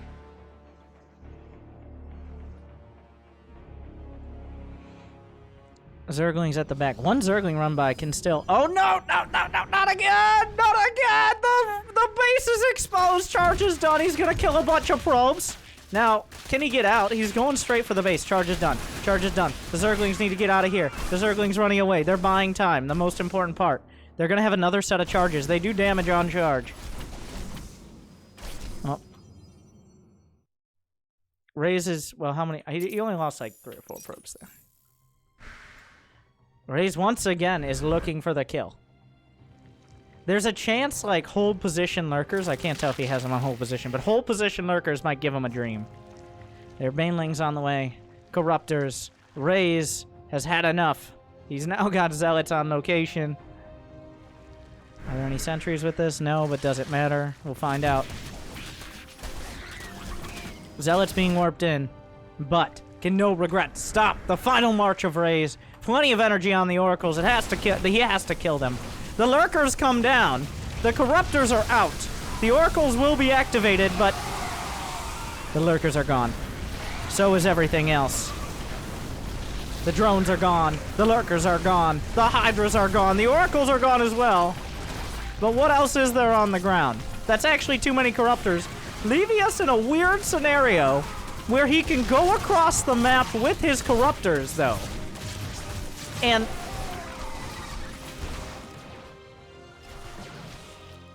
now there's one Lurker. One Lurker!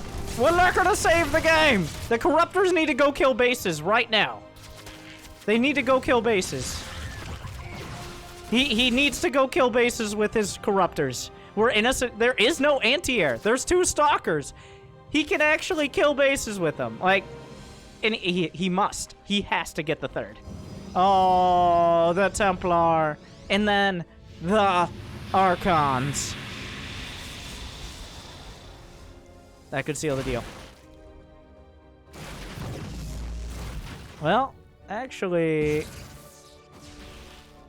with the Archons home, 5 more Lurkers on the way. He's gonna head towards the main.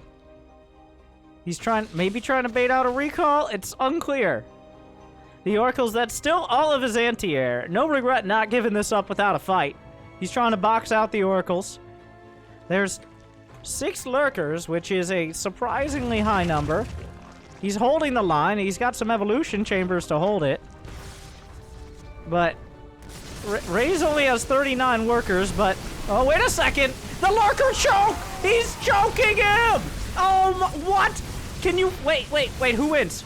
The Archons can't get through! The Corruptors need to go across the map right now. They need to go now. They need to go yesterday. They need to go a week ago. But now is better than never. How is he not dead? How are you not dead? Why won't you die? That choke point. The Archon's literally too fat to get through. Another round of charge lots. There's some Archons here. He knows the 3rd base is most important, but he's not going to find it, right? Oh no, he's going straight for it! He's not gonna get that. He's trying to shark around. Looking for the opportunity. He lost the Corruptors, though. That might be checkmate.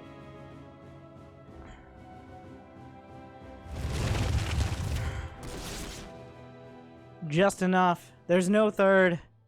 There's 24 drones. He has a grand total of 3 mineral patches.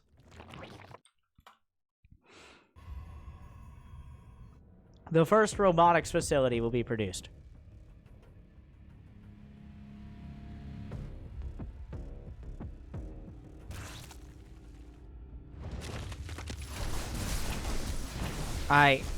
Wait, there's no detection! There's one Oracle. Where is it? Where is the Oracle? They're at home. There's actually no detection with this army. Oh, No Regret cannot afford to not cancel it. He can't build another hatch. Oh, what an unceremonious conclusion. Does he have enough minerals at these patches to build another hatch? If he had 0 minerals, he doesn't. He's at 145, 100. Okay. Raze is starting to run away with it now. Wait, the oracles are exposed? What's happening? Why are they on hold position? Oh, he gets one. Wait a second. A zealot comes in, a zealot goes out. Oh, no, no, no. No, this, no. No, no, no.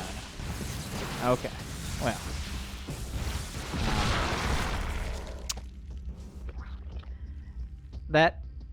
That's it. Right? That's all. No upgrades besides +1 melee attack in this entire game for either side. 116 to 52 supply, but not with a bang, but instead a whimper.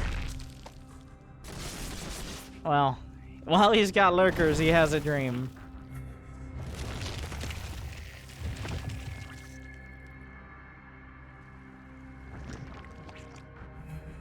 At this point, Ray's is like, the only way I can screw this up is to attack into lurkers again.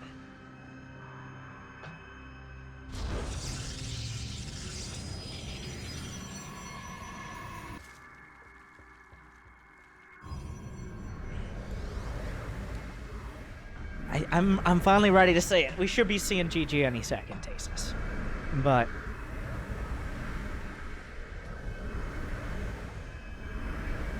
no regret. Honestly, despite the outcome, despite the result, what a game. What a game. Here come the Oracles. Here come the Immortals. The Archons. The American Protoss will shut the door. GG. Sidestorm's Raze moves on.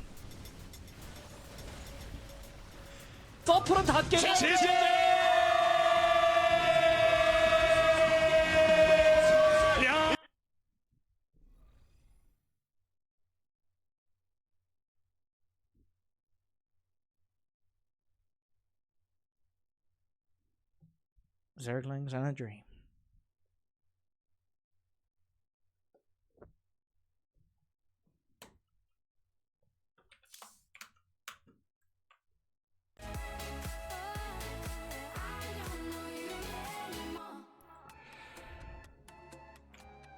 Let us see how the bracket has progressed while I was destroying my voice in that one.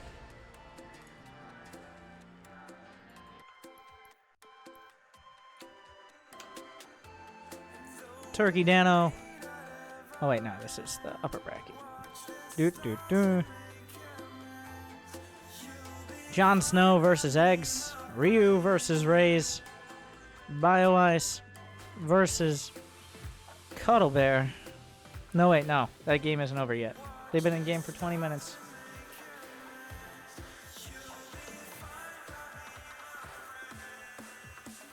Warren versus Hunter. Is that happening right now?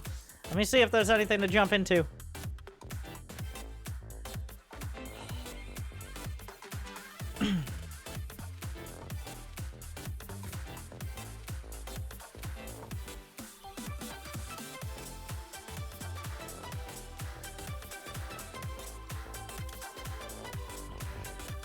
I'm exhausted.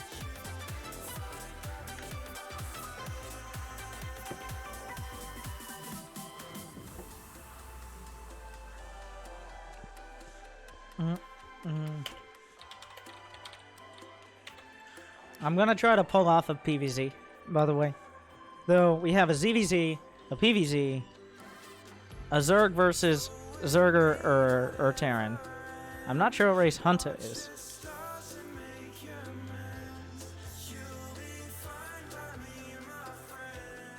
You might be like, where are all the Terrans? All the Terrans already qualified. 2 Terrans qualified today. 2 Terrans in the last one as well.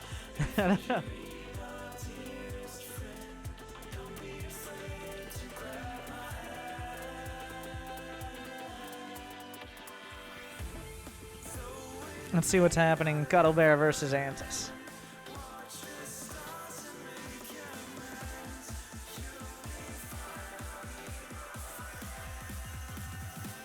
I want to catch a Cuddle Bear match today. I haven't casted any Antis in this qualifier.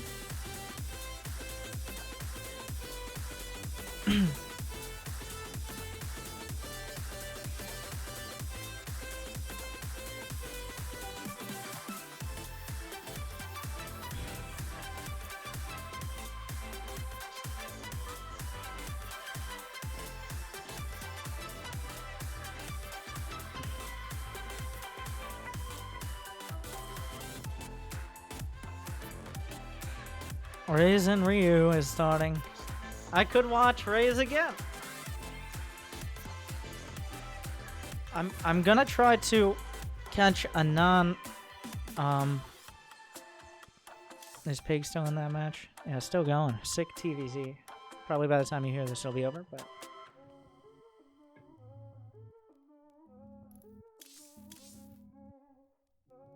just a short breather.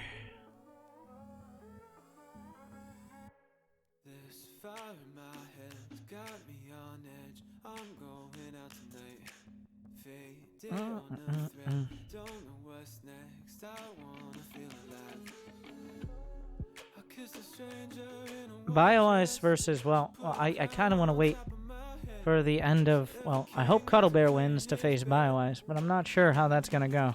Looks to be an incredible match, and it's still going as of when you're hearing this. These open qualifiers are always a lot of fun, but also exhausting.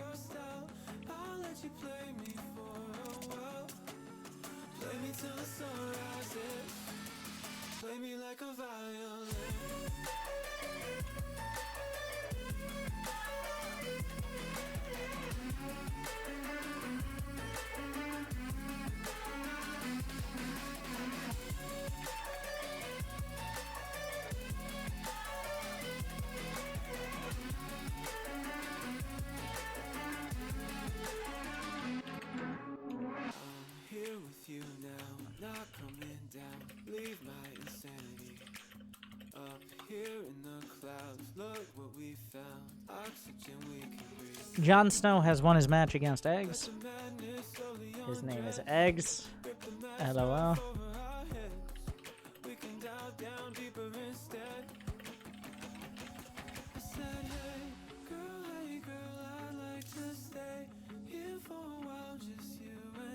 Everybody's taking it. I really want to see Cuddle Bear versus BioIce. I would love that one.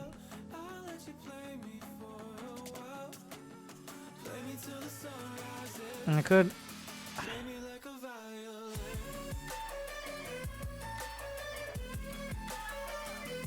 So much PvZ today. You know, Ryu versus Raze is about to start. I might jump into that. You know what? This is the Raze story today. I'm gonna try to jump into Cuddle Bear's game. But Raze survived. Good. Now I have your attention. He survived the trial and tribulation. That was no regret. So let's give him some credit. And now he's got Ryu, who could not take Mcanning, but can he take Raze? And I think Ryu's a pretty solid player from what we saw.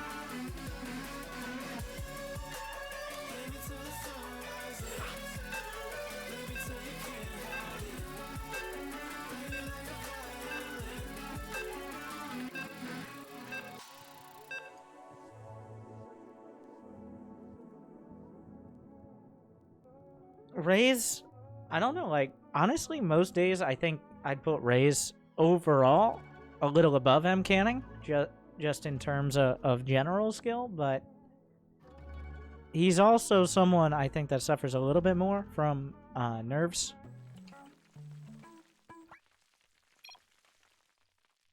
Well, we'll find out. I'm sorry, that last match was ridiculous and exhausting. And now, here we go again. Welcome back to the WCS Winter Open Qualifiers. This is the last chance for these players to make it through. 2 will survive. We still have a little ways to go to determine who they are, but you must win. No, you cannot lose a best of 3 at this point, or you will not be participating in WCS.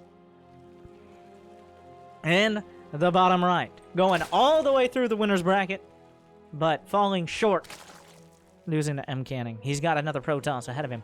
The Peruvian Zerg player, the top Grandmaster competitor, Ryu. I'm not sure if he's on a team. He's not in a clan, so I don't know.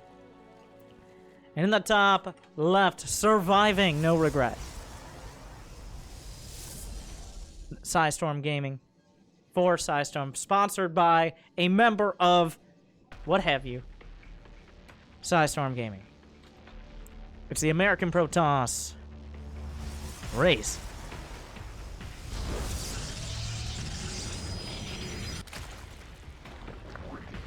The winner of this moves on to face Jon Snow. And then the winner of that moves on to... Oh, they qualify. Okay, that's finally one end of the bracket. I'm still keeping tabs on that Cuddle Bear Antis match. I might have to get the replay for that one as well. Not today. Not today. I probably won't cast. To be honest, I probably will not cast for like a week after today. But I think over the last 2 qualifiers with literally dozens of series. I think this is like series number 10 or 11 today. And like 12 or 13 in the last qualifier. And who knows the actual number of games or game time. Well, game time didn't make it, but we will see.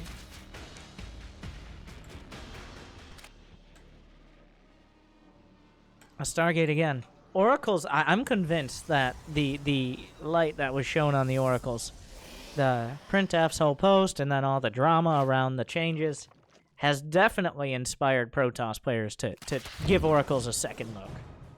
We haven't really... And also partially because Hydras and Queens and Creep were nerfed in the last patch. So Hydras have less overall DPS, Creep spreads more slowly, and Transfuse isn't as effective. You can't burst Transfuse as much. It heals over time and cannot stack.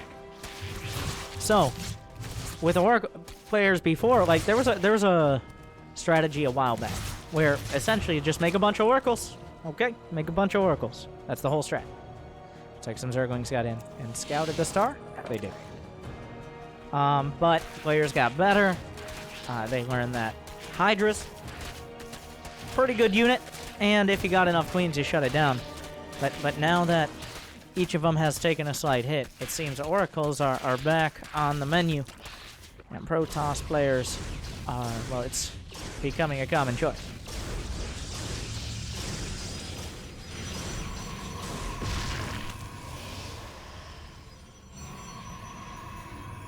Oracle follows it up. He queues a second one up. We saw it against No Regret. Looks like we're going to see some more. Ryu is one of these Zerg players. I wouldn't say a few Zerg players, but it's definitely the minority of Zergs that go for Overlord speed reliably. But Ryu is one of them. We saw both games against Mcanning. He's doing it now.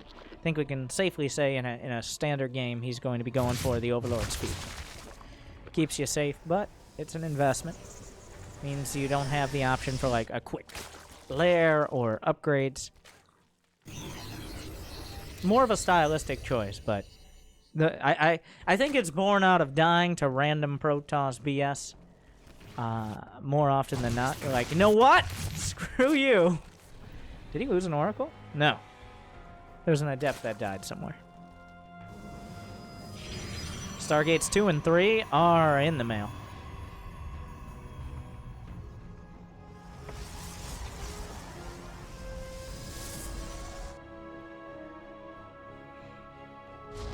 Ryu has already played against Mcanning, who played a similar, not identical. He went for the 2 Stargate into Ground Army.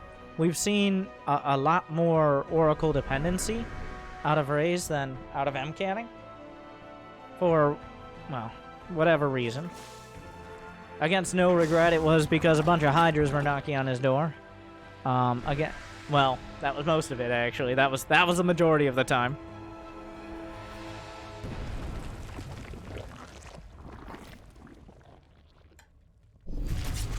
Oracle's looking for an opportunity.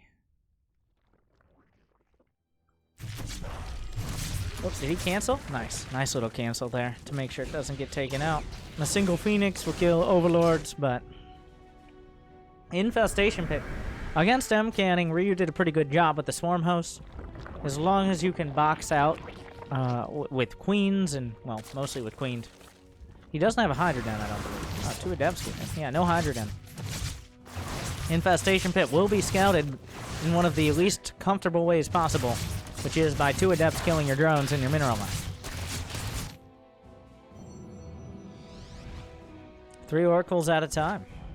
And it's not like Ryu has an overwhelming economy. 50-something drones going to 60.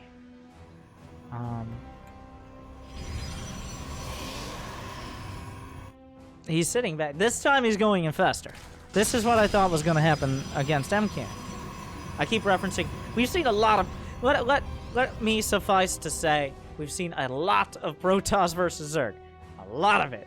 So much Protoss versus Zerg today. I don't know if we saw more TVZs or PVZs. Yes. Like we saw... Just as I deserve. They're pretty good. I forgot I didn't turn that off. Smile PVZ FDW. These guys are pretty good. How are these guys even Grandmaster? I'm in Platinum too, and I play better than this. Okay, why didn't you sign up? Oh, because you have to be Masters to sign up. My bad. He's gonna contaminate the Twilight. He's gonna goop it! Oh, wait. I want to see the gooping. Well, the gooping's not gonna happen while this is happening. More Queens coming up. Alright. Tactical goop! No, he doesn't have the energy yet. Contaminate stalls the production. Tactical goop. What does he do? Which one does he pick?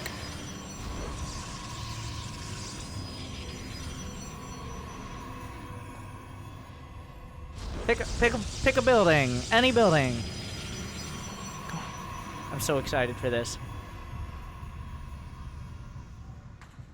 Come on. Come on. This is the most important part of the game. Don't you know? I know. Oh! Overseer! No, goop it! Goop it! Where'd you... Why? Oracles and all that. But...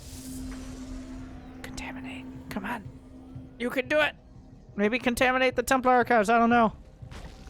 We'll keep our eye on that. Fleet beacon's on the way. The Oracle's sneaking into the base. Does he have Infestors? They are burrowed. Oh, this is the play. Is it time to make the play? The Infestor's on the way down, looking for an opportunity. The Fungal. He's boxed out by his own queen. So these Oracles are kind of just burning everything. But the Overseer. He recalls out. Now is it now? This is the key. This is where it all turns around.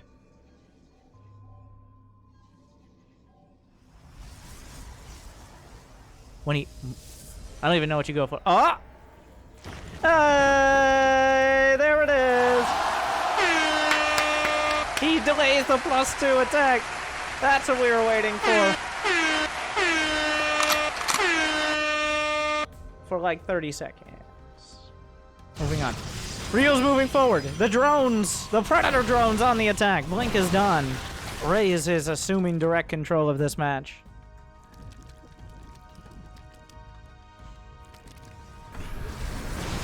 I love that Ryu uses Burrow as well. He uses those little things that Zerg players, like, all the Twitch chat GMs are like, why don't you just burrow and lurk on every base? And also creep spread, and also drop queens to spread creep, and also Nidus to reinforce with spine crawlers. It's like, well, that's a great point. I don't have 19,000 APM. The stasis ward's a trigger. There's still one at the back. That's a pretty solid army here. Storm is not done yet. So, those infestors are not tagged. Gonna trigger all the stasis wards. Where are the oracles? He still has 7. If he doesn't end up seeing, what he needs to do is neural parasite an oracle and then reveal the whole army. The Tempests are on the way. He takes a Templar and feedbacks the other Templar! Oh, what a play! Doesn't get rid of all the storm, but he has another neural, right? He can do it again. Do it again! Do it again! Okay, the storms are still good. But the other Templar, what a play out of Ryu! The Wombo combo, but still the Banelings and the Hydras. Bungle's at the back. Hydra's doing a great job.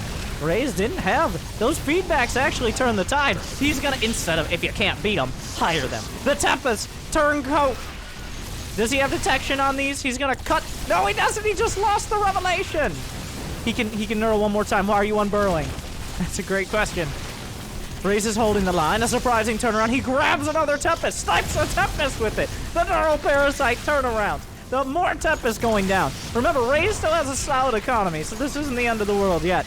He's continuing to stream Zerglings through. The Tempest turn back to their original state. And the charge lots will hold the line. Is it time for another Tactigoop?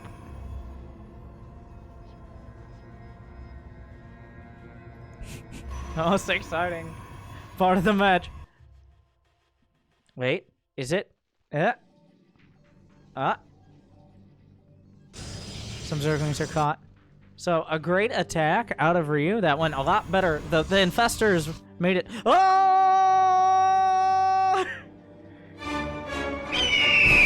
We got it! It's there! He grouped it! Anyways, he's moving in.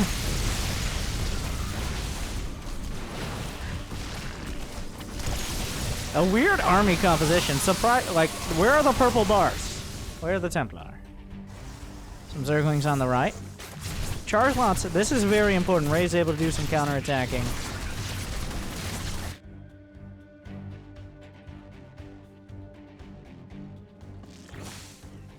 Corruptor's on the way.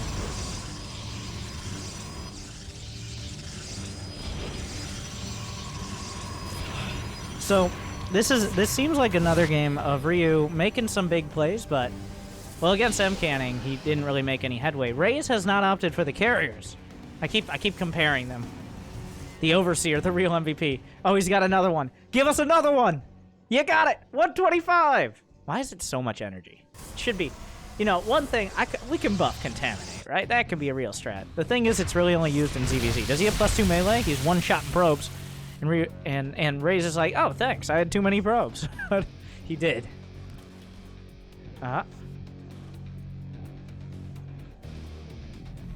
Still sharking around. Ryu not maxed out. He just started his hive. Raze is holding steady. Well, was holding steady on these bases. A War Prism comes out. It will survive. He's gonna get pushed back. The Infestors not so great on their own. Carriers are being chrono boosted out. Raze is starting to bank some money. Oh. It's now the time.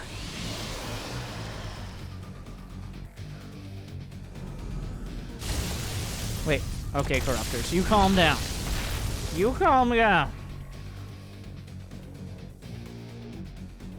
This is the most important part. After, like, the 12th PVZ, you gotta enjoy the little things in life. Hydra's Links and Banes moving through. Stop it. I gotta stop. The Interceptor's not doing great, but the ground army is more than meaty enough. Infestors. From the side. Oh, no, no, no, no! He tries to grab him, but the detection is there! The storm's incredible! He drives everything back. The Hydras are melting. Even the Archon is enough.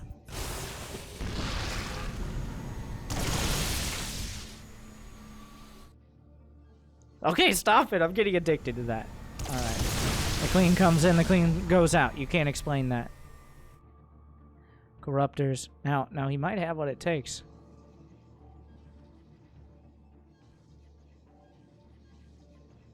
Stop it.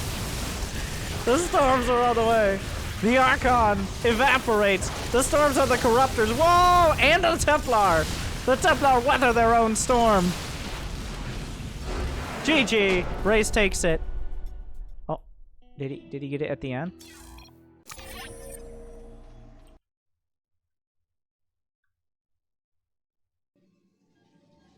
Can I take control?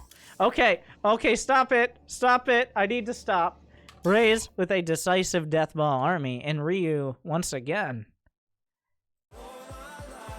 finds himself in a struggle.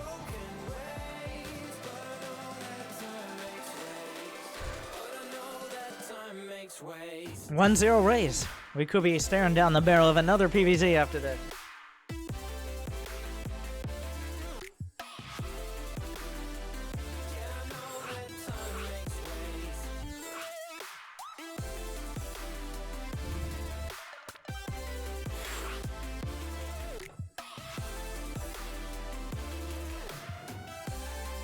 Cerulean Fall.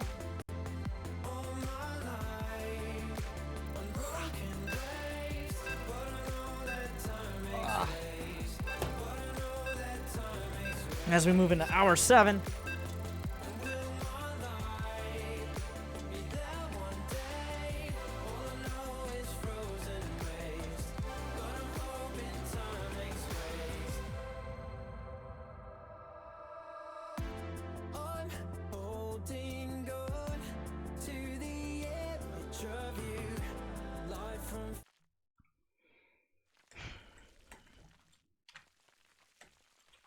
Welcome back. One of these players faces elimination, the other one on match point. There are only 2 players. Process of elimination. Anyways, in the top right, Ryu, the Peruvian Zerg. And Raze with a solid display in game 1. Not bulletproof, but close to it.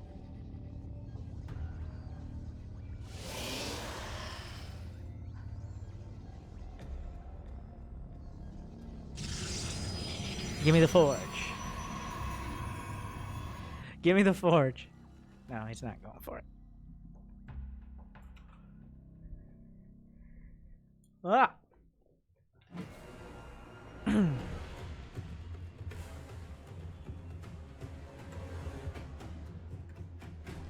Okay. Ryu with the hatch first. These do seem, as we saw that last game, I wouldn't be surprised for another standard opener. Ryu has to make a change, though. Nothing, well, the Oracles did way too much damage, and then he never really got off the ground. His tech was good, but it never got him the leverage he needed to potentially win the game. He was able to delay a base, fight the army, but he was never going to win the game like that. You need, well, usually Broodlords or even Vipers or something to get involved.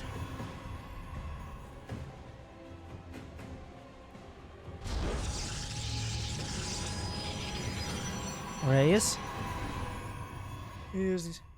Everything's looking pretty textbook. Hatch first. Gate expand. Double gas. Pylon in the main.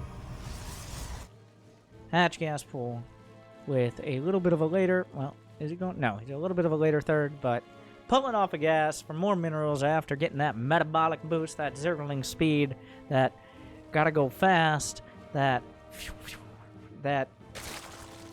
stop it. Stop talking. Alright.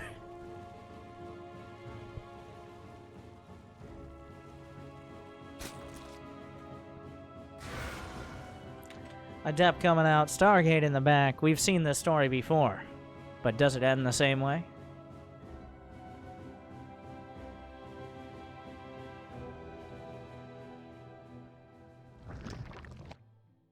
The Zerglings... Oh, raise.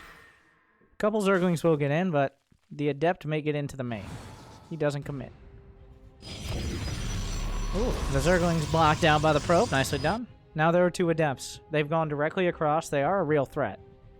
More Zerglings on the way. He's going to have, what, 10 at home? Zerglings working through the natural. No way they get through this, but will he complete the hard wall? The Adepts to the main. Raise. Oh no, he's hard walled off his main. How many drones does he kill for the cost? 4, 5, 6. Oh. Oh no, not another one. 7 drones. Oh, he killed his own pylon again. I'd say 7 drones for 2 Adepts. A great scout. Forced a bunch of lings, and they didn't even really stop that. Oh god, Ryu. Raise is off to a amazing start. Like...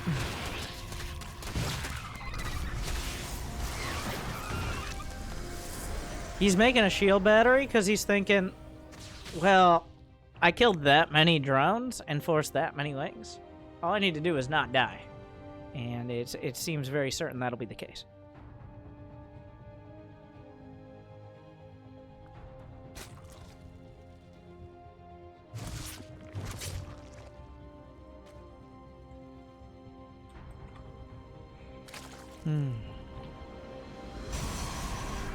The Oracle on the way out. It looks like we're gonna have another. Wait, whoa, whoa, whoa! I'm sorry. Wait. Double take.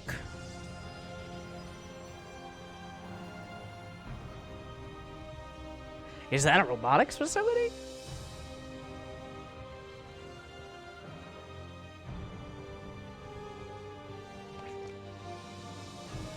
We're going to tech paths we haven't seen today. At least from our recent Protosses.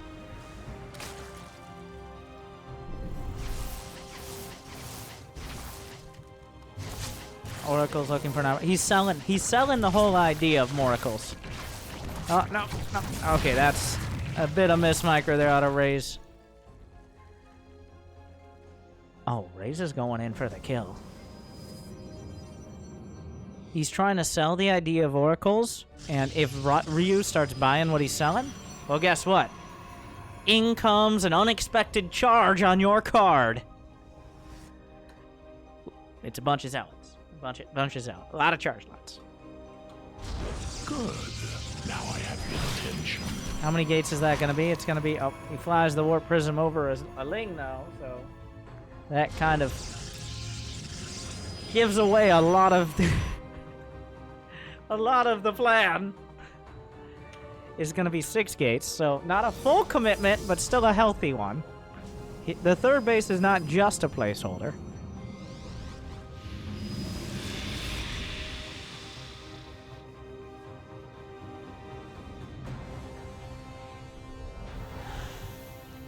Now, how long till a full warp in? Does he add any charge lots? If he can bait out too few units, it's like, okay, I can deal with this. Some Zealots coming in. Charge is a few seconds off completion. Not quite there yet. Archons are grinding through. The Queen's exposed. The Oracle gonna add some DPS. The Queen's trying to target it down, but it's a struggle with the psionic shockwaves underneath. Where did those Zealots come from? They're here now. He's on top of the drones. Oracle microed back. 4 Zealots need to get into the party. The Roach speed is on the way. The Oracle's Archon's power overwhelming. Raze slices through. And he takes it home.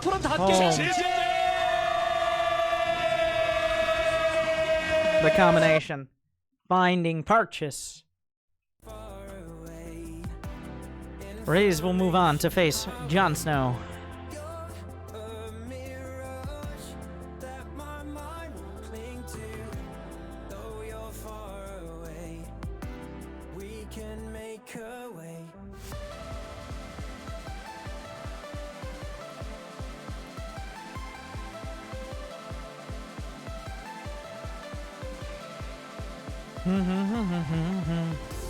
And then this is a final qualifier match. The winner of this. And it is another. For like the 3rd or 4th time today, we will be casting, let alone having, a Psystorm Gaming team kill.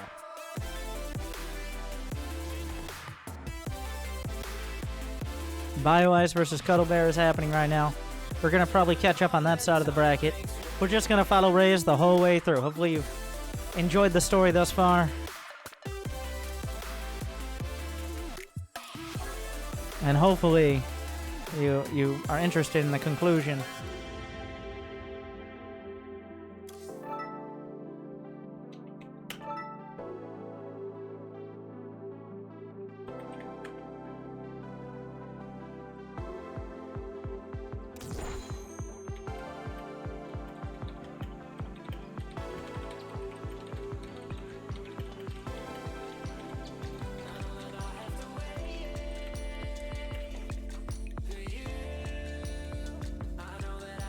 All right, the vetoes will begin. Final.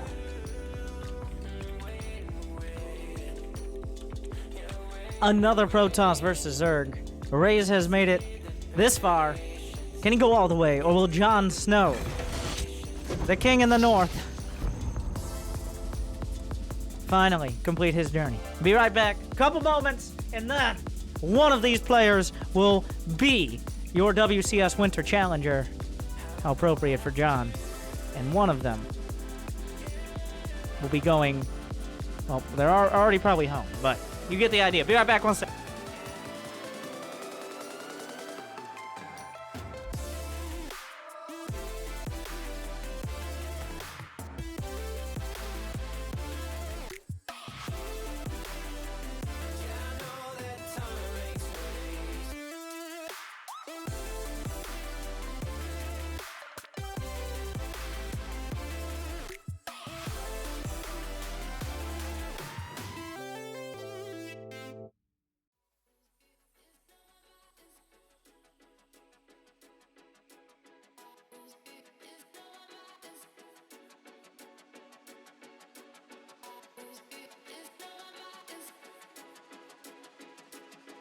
Good. Now I have your attention.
All right, we're back.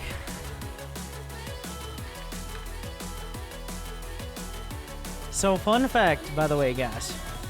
Raze is, he's ranked 43 GM, with Terran, but ranked 51 right now as Protoss. He is top 50 GM essentially, and he says his Protoss is better, so it's just kind of a fluke of things.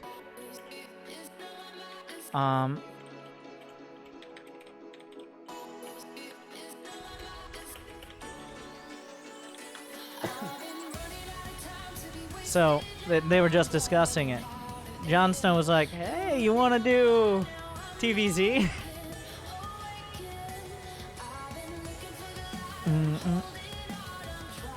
And Raze is like, "Nope, no, I do not."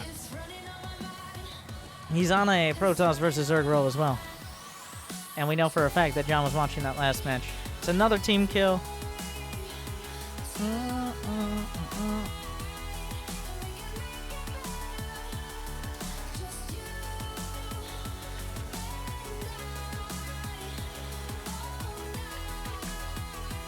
Is Jon Snow coming to WCS Winter? Or will Winter have enough of there's some good jokes in here. They're just not coming together.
All right, Jon Snow, Raze, here we go. This is a qualifying match. Whoever wins this series will be the second to last to qualify.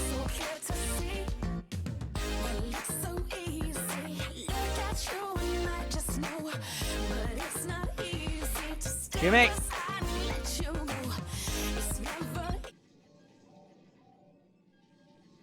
One more and last time in these qualifiers, which have spanned all these days. Let me introduce you to both of these players. Both sponsored and members of Team Storm Gaming. Both making it this far, both from the United States of America. And both want to destroy the other in order to claim glory for their own. In the top right, the Protoss player surviving the gauntlet of Zergs. Can he survive one more? It is Raze. In the bottom left, putting on some great shows and show matches recently. Able to take some top Terrans like Future, but can he go the distance? As we have a friendly conversation. Jon Snow. He wants to know something. Just look in.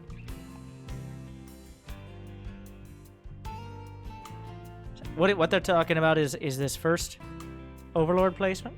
Oftentimes it is common. This music is not really doing the hype level. The Overlord will stick around the hatch to watch for cannon rushes. I haven't seen any Raze cannon rushes. Every Protoss has that in the playbook, but not all of them break it out very often. So the Overlord oftentimes will be sent, or will just kind of chill around the hatch. On occasion, players will start a cannon rush from the low ground to make sure it isn't scouted, and Jon kind of trying to preempt that. So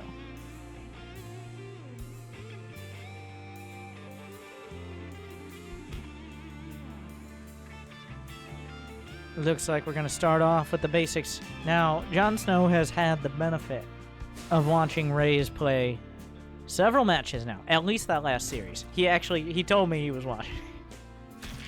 But I'm sure he's played against him plenty of times. They're both top grandmasters.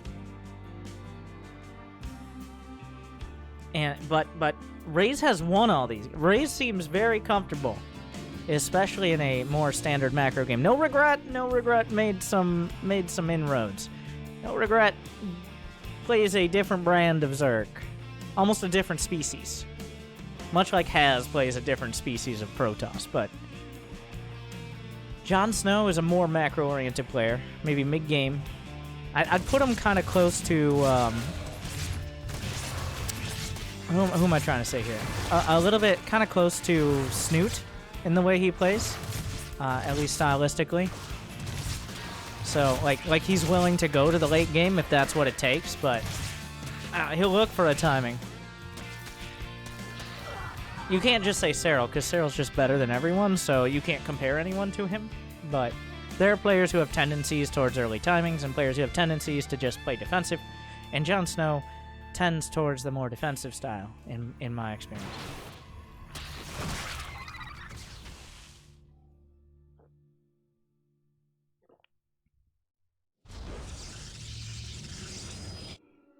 A nice snow stock. Remember, both these players have... This qualifier is now over 7 hours. It's 2 in the morning. I'm not sure where they're located. We're actually playing... They agreed to play on US West. So I believe they're from the western coast. And yes, you might be like, is there a big difference between East and West server? A player from California playing on the Eastern server can get up to 70, 80 ping. On a bad day, it might even be close to 100. And vice versa. Usually players will agree we're just going to play on Central. But it does make a difference. So even within North America, players will agree on those details.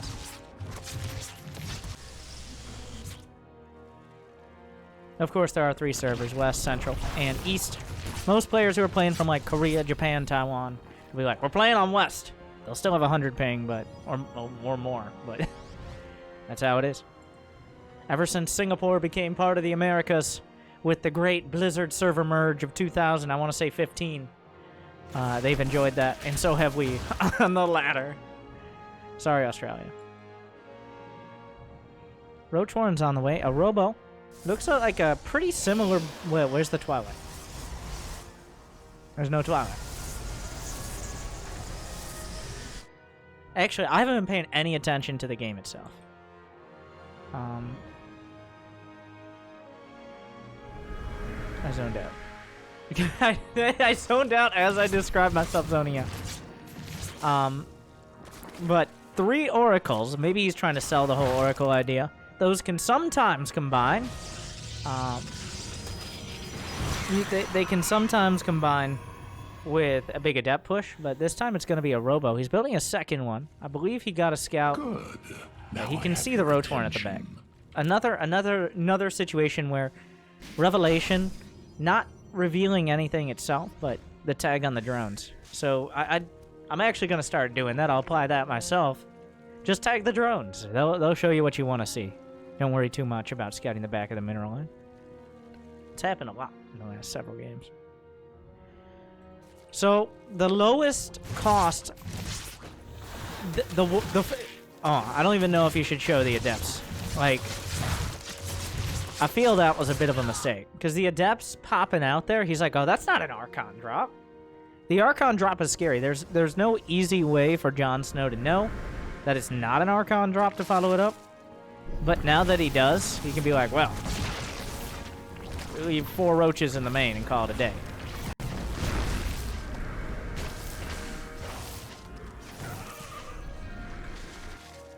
John's putting a lot of roaches and hydras together. He's got 63 drones. So we're already past peak no regret here. So, but yeah, he's adding on more spores. It doesn't appear he's interested in going out to attack more than... I mean, he'll probably put on some pressure, but he's adding more drones, upgrades. We might see an infestation pit in a moment. There are 2 adepts in the main, forcing a huge army, like a disproportionate army back. A weird but effective production tab out of Raze. We got a Robo Bay. He has double Robo. Blink, which can combine with... Oh, we gotta see Disruptors. Oh my god. Mcanning's already qualified, so we didn't get a chance there. I think this is Disruptor. Like, with this many roaches on the field, it could be Colossi. But Blink makes me feel like it's Disruptor. Do we have a tactical goop? Oh, I want Disruptor so bad. Alright, everybody just hold your breath. Ah! There we go. Where's the second robo? Needs to also build disruptors. It's supply block. Okay. Which makes a lot of sense in this scenario. Alright, there are too many roaches. Colossi just tickle the roaches, and they're vulnerable to a lot, as well as being incredibly expensive. Disruptors, one shot can change a whole game, especially if you're feeling pretty stable. Like, can you trigger the stasis with... Does it matter? I don't know. John has another base, but where's the next level attack? He doesn't have an infestation pit. He's just on Roach Hydra. He's got a lot of it. Okay, what? What? What happened here? The panic. Guardian Shield. A massive drop on the horizon. The Overlords are going to be sent out. He's going to try to batter him down. Full lair attack. 65 drones. The bases. This stasis ward could be huge. That's a big catch. This is even more. And now this army... Oh, okay, this army is nothing now. This is silly. Go away. Get out of here. What do you think you're doing? Bring your friends next time. I tried. They were stuck in traffic. But the massive drop is coming in. Raze, did he see it? Ground units have less vision. The pylons are finishing, but John is dropping in the main just in time.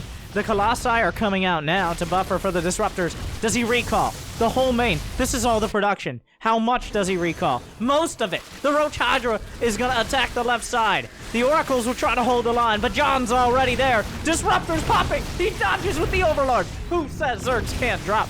But the Blink Stalkers can chase. The base is under attack. One Colossus will crumble. John has taken out the fourth. Raze. This is a style he hasn't faced before, and he's struggling. The Oracle's trying to get the damage done. The drop comes back in for more. It's just Roach. Well, he's got some Hydras in the mix here. Raze has to split his forces. He's running out of time. The base is under fire. Disruptor gets a couple. Not enough. Gonna find his way through. Select all army was used. The Warp Prism is back. John is picking him apart. The main Nexus, the third Nexus. The Natural is the only base that will survive the assault. Does Raze go forward or does Raze go back? As all his bases have been razed. That Colossus might die as well. It is vulnerable, as you can see how much little damage it does to the Roach, is what I was about to say. The Robo Bay is targeted, and the Robo Bay is claimed. The Blink Stalkers on the chase. And and how does Raze answer this? He doesn't. There's no counterattack. There's no level of tech that's suddenly gonna kick in and give him a winning position. He just doesn't have the units. The Oracles will once again be called to battle. And the third base is slaughtered. A Lurker shows up. He only has the one, but Raze is gonna try to... He's on one base. Raze is on one base. Like, more Lurkers are morphing a little close. Are there any Disruptors left? No. The Lurkers will finish. A single Roach drop comes back in. The Zealot off the other pylon. Raze has to go. There was the minor Adept counterattack, I think, from the Prism. What are the upgrades? +2 attack, Blink, +1 armor. There are plenty of Lurkers now. 4 Lurkers. All he has to do is snipe the Observer. Where's the Observer? He doesn't have one. That's not enough Observer. The Lurkers will hold the line.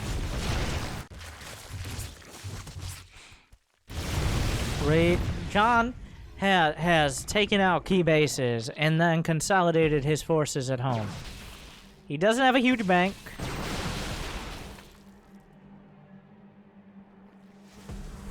Raze has to make this work. He has no follow-up here. A drop in the net. Banelings, lurkers from the low ground somehow attacking up to the high one. This is still a very strong Protoss army. John can't just throw everything at it. You can tell that Raze is incredibly stressed by the double RoboBay play. It's not like he has too many resources to spare. This has to be a disruptor situation. The one saving grace is no hive. There's no hive. He just started it. He cancels one of his RoboBays.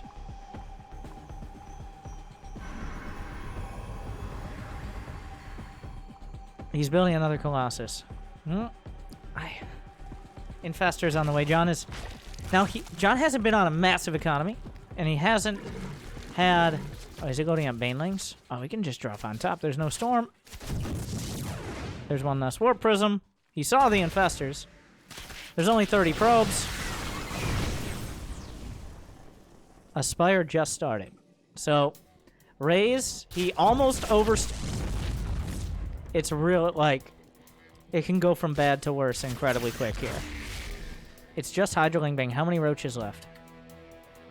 0. That's... Oh, 2 roaches. Okay.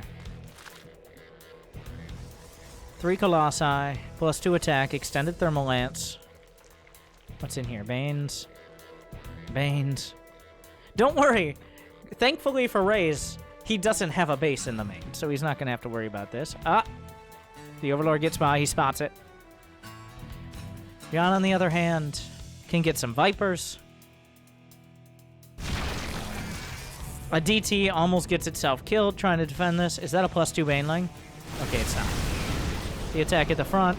Raze, like, if Raze comes back from this, but there's a drop at the third! He pulls the probes. Still super dangerous. He's gonna lose some probes that he can't really afford. Oh. Loses 5 anyways. There's some random hiders in the main. A DT will handle that. Raze ain't dead yet. Broodlords will make him extra dead, but he's a long way off. He's held the line. Doing a great job thus far. For what it is, like, being in the game still is impressive. And it's not futile.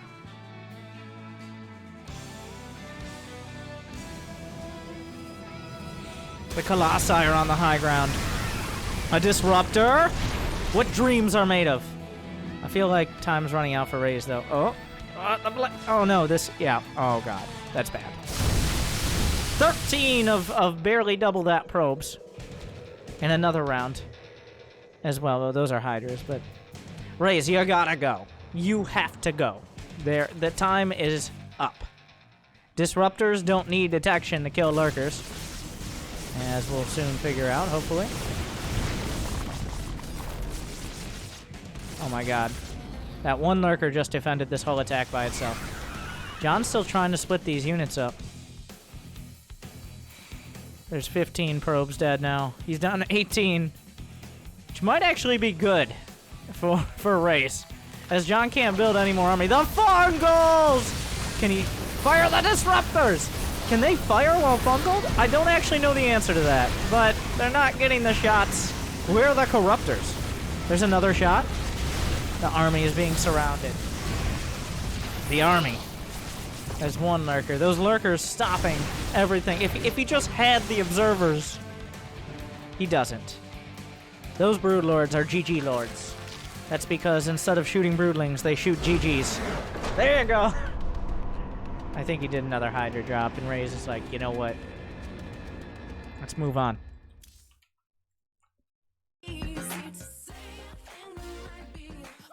So John showing how to pick apart a Protoss who seems stable. Automaton will be game 2. John 1 match from qualifying for WCS Winter.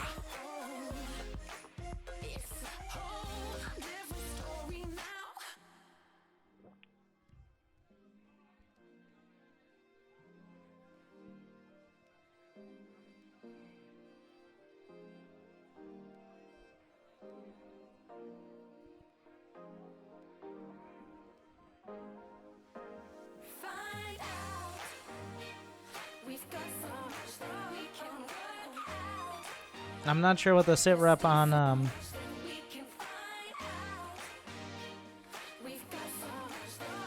BioIce versus Cuddleberry is right now.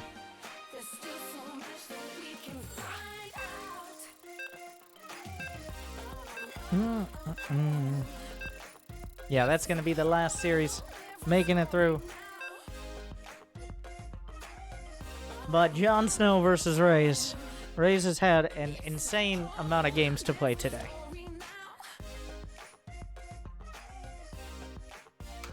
But he's made it all the way. The finish line is in sight. But Jon is a few steps ahead.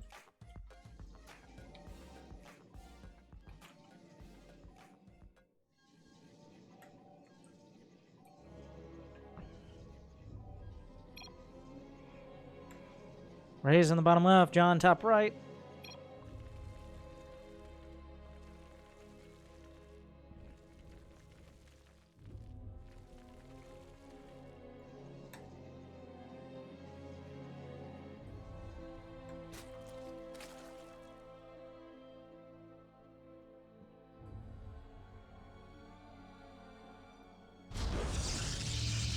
No forge.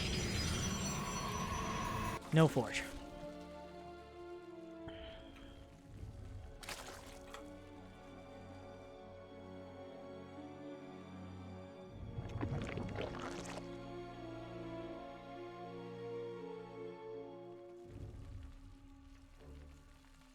I'm gonna take a breather while I still can. As we kick this off, let me go to someone who's better at observing than me. We have plenty of observers. We'll get the... Thank you. Cover this for me.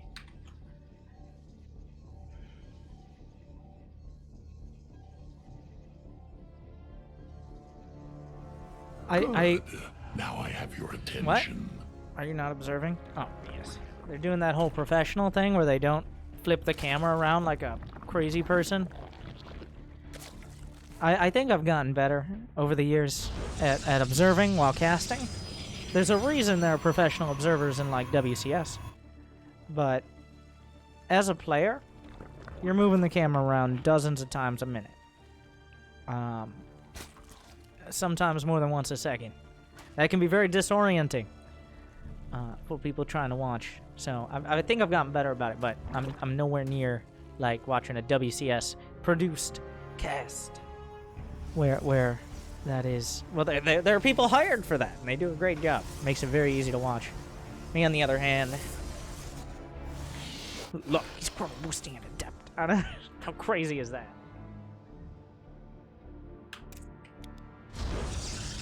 The Stargate will be the choice again.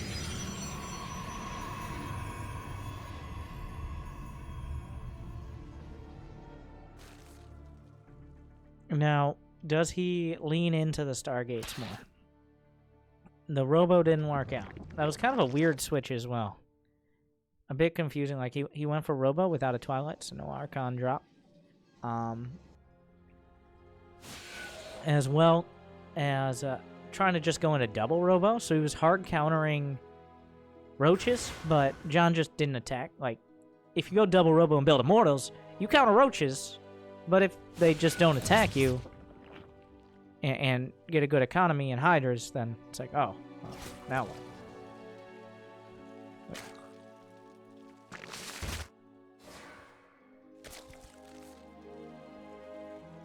Adept continues to shade in, looking for information. Evolution Chamber's on the way at the net. Conserving speed completes. Now I have your attention. But we're back to basics here. It's going to be a Stargate. Phoenix first, Oracle to follow up.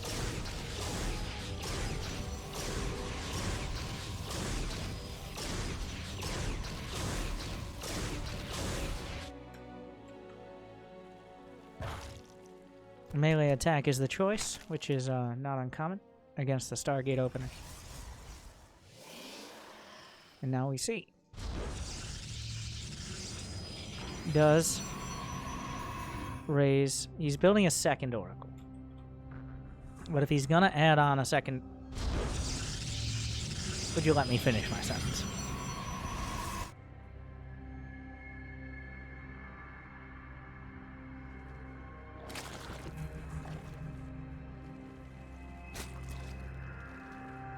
I'm wondering what John does against the mass Oracle play. It seems to be... today so much... Well, players have mostly tried to circumvent it rather than face it head-on. Deflect with spores, build a bunch of queens. Only No Regret tried to fight it head-on with the Hydras. To some success. Not enough to make it so it's No Regret versus Jon Snow in this match, so... But a bunch of Lings on the way. The intent of these, to deny a third. Come on, Raze. I think it was on point the first time. Obviously some nerves. Okay. I'm rooting for Raze. I won 3 games, okay? I'm not looking to get out early. I get paid for overtime. I don't technically get paid at all, but the Zerglings are sneaking by. The Adepts, I think, caught wind of this. They will be chased down. +1 melee isn't done, but with without the Adepts, the base is very vulnerable. The Oracles trying to make their way back. That's a lot of Zerglings. This base is not going to live. In fact, he might be looking for more than the base. One Oracle is activated. Base is canceled. It's not the end of the world, because this is a huge investment out of John. It's a lot of Zerglings to be building.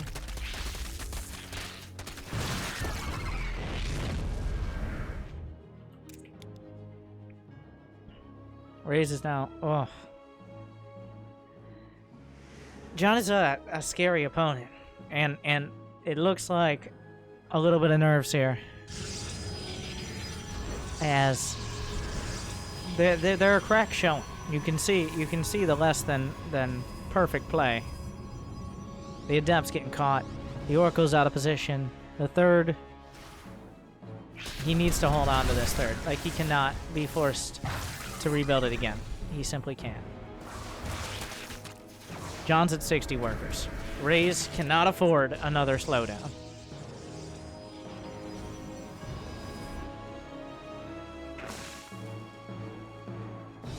Hydra range and +1 attacker on the way. More drones, so John, he's not going to try to hit it timing, but he can threaten it, and he can deal with Mass Oracle as well. How many?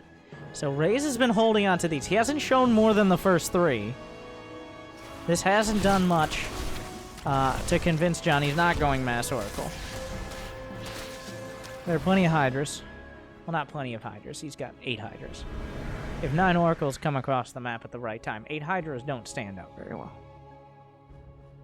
At this point, there's enough gateway units, I think, to hold on to the third. When does Raze pull the trigger? He's holding. That's his ace. The Oracle's there. Just the lack of anything else happening is giving John a lot of information. If you're warping in Unglaved Adepts, uncharged lots, if you don't have an Archon drop, and you don't have a Warp Prism, what do you have? Better than even odds, it's a bunch of Oracles, especially considering he's seen the games. He knows, and he's probably played against Raze dozens of times. He doesn't know 100%, but I bet it's over 90. There's no Templar Archives, there's no Forge, there's no Robo. He's gonna build a bunch of Oracles and hope it's enough. That's the entire strat. It might be. There's always the minor threat here for John that it's like Colossus or something crazy, which actually would have worked quite well in this scenario, but he hasn't even scouted the main. He's technically only seen 3 Oracles. Like, there's the Twilight, there's the Double Forge. Raze has a lot of workers. This Overseer is about to shine a very, very bright light on... That is a lot of Oracles. That is 16 Oracles. Oh my god. And the Hydras, they're caught. Here they come! The Oracles, the Pulsar Beams. He's melting through, crushing the first round of Hydras. Not even remotely close to being able to fight that. He's gonna chase the rest of the Hydras down. John, big, slaughtered. He held on to them for so long until the last possible second. And then he found his opportunity. The Oracles, why are they going home? Why are they going home? Go! Attack! He's like, I need to deal with these 14 Zerglings. No! Attack! I don't know what he's waiting for. Don't give him the opportunity to breathe. Don't give him the opportunity to attack up. There's no Spire. There's just Hydras. You can kill Hydras! As we saw there. How many Hydras have died? 24 for only 4 Oracles. Only 4 Oracles. He's being reluctant here. He's waiting for an opportunity. The tag. The tag. Infestation pit.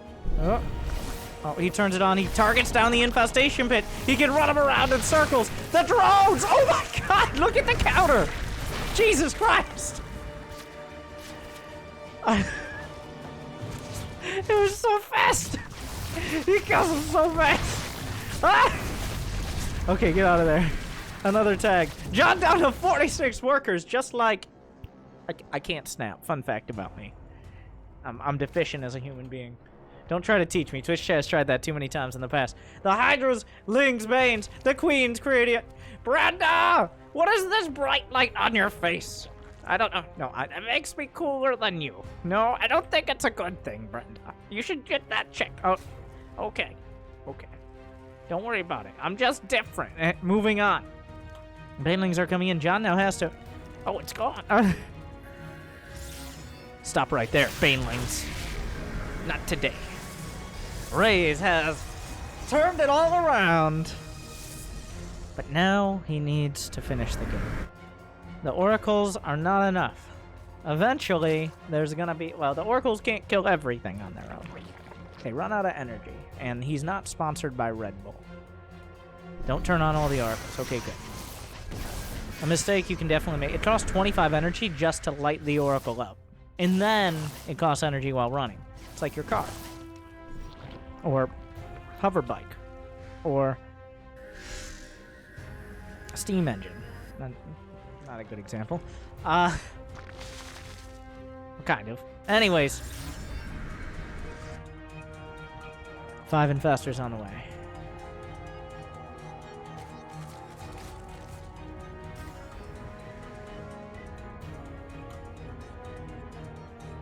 So, Raze hasn't won the game, but he definitely turned a very uncomfortable situation into something a lot better. I feel like he might have been able to close it out. No, the fungal! Oh, it's out of there. That's a lot of Oracles to use. Lose. Also, well, both. 5 or 6. Wasn't as bad as it could have been. The fungal actually kind of hit an awkward part of him. The charge lot's coming in. Gonna kill a few drones. John has remade. He's up to 80 something. And he's mining off all of the bases. So we are settling in. This is becoming a game that will not end for quite a bit. And we're used to that. We've seen today. Nice splits there.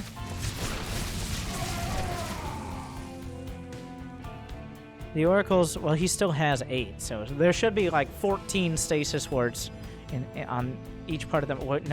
No. Those are important. You are important. Value yourselves as Templars.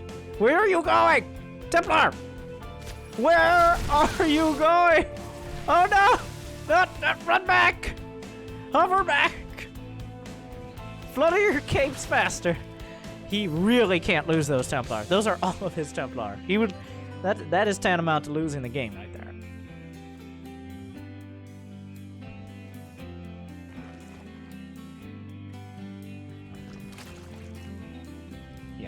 That was close.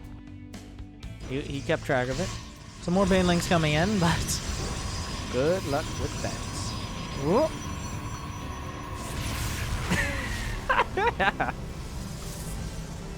We'll get you later. We'll come back for you. He's in the main again. There's only one. Well, there's 2 spores. Okay, I can barely see him. He's gonna go through all of it. The drones are coming back. They were shift queued into their deaths.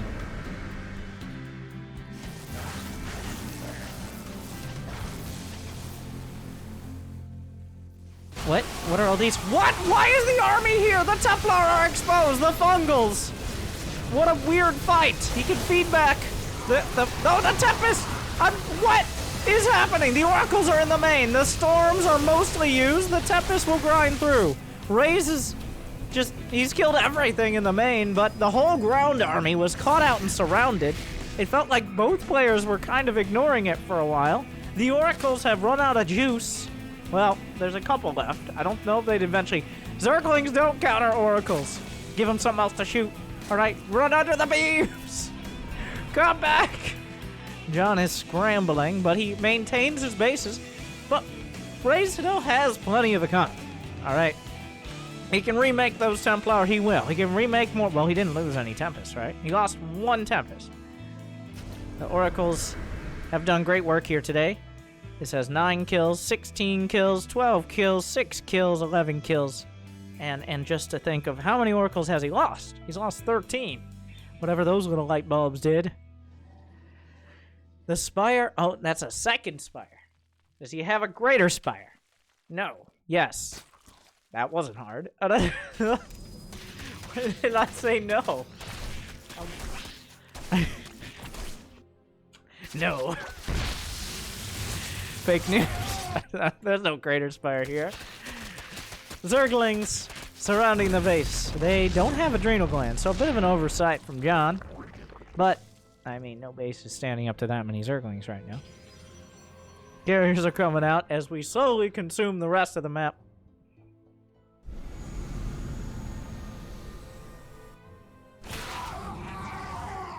That Zealot did not want to die. This is a precarious army, but incredibly powerful. We've been here before, and we will be here again. But do you know, Jon Snow, do you know how to beat the Sky Toss? As it seems no Zergs today have reliably done so. Raised Ryu with the same army composition. That's a lot of... Okay. Still a couple Banes in the mix. He does have +2 melee. The Oracles will clean things up. Or they'll just... Nope. That's a flyover Nexus, okay? Nobody cares about Nexus. Nobody cares about our values at this Nexus. We're just some lowly blue mineral workers trying to get by, and all these Banelings come in that take our probes. That was a bit on the nose. But anyways... Oh. Did he notice? I doubt it. The cannons will notice.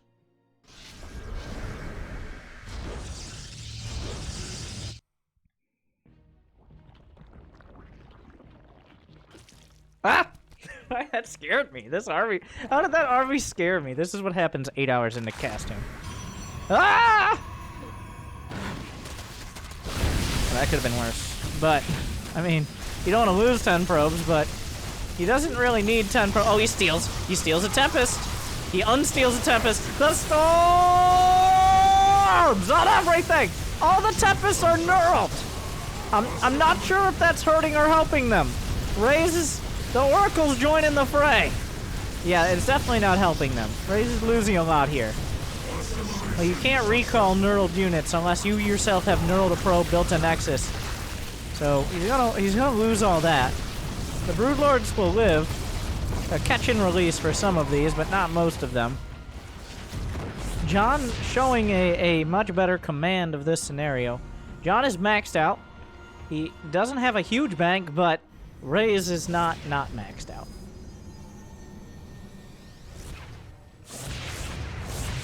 He's definitely... Oh, those Broodlords. How many Tempests are left? 2. Not enough Tempests. He really wants to kill the Broods, but he really wants to not be dead as well.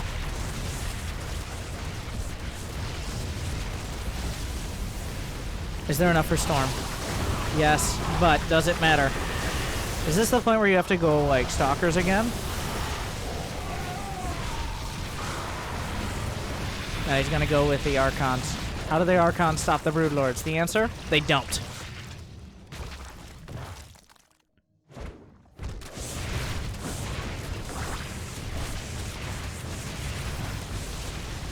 Raises at 120 supply. Some drones are dying somewhere for some reason. I'm not sure why. Oh, there's a Zealot here. How, like, he's building Void Rays. Is Blink even done? He does have Blink and 3/3. Are there any fungals? Will he chase? The blink forward. Might be able to pick off one. Can't really afford to lose that Nexus. One Broodlord, it survives. Raze is up against the wall. John doesn't have a huge bank, but he's still mining off all this. Raze has very little time to put everything back together. John shouldn't lay off the gas here.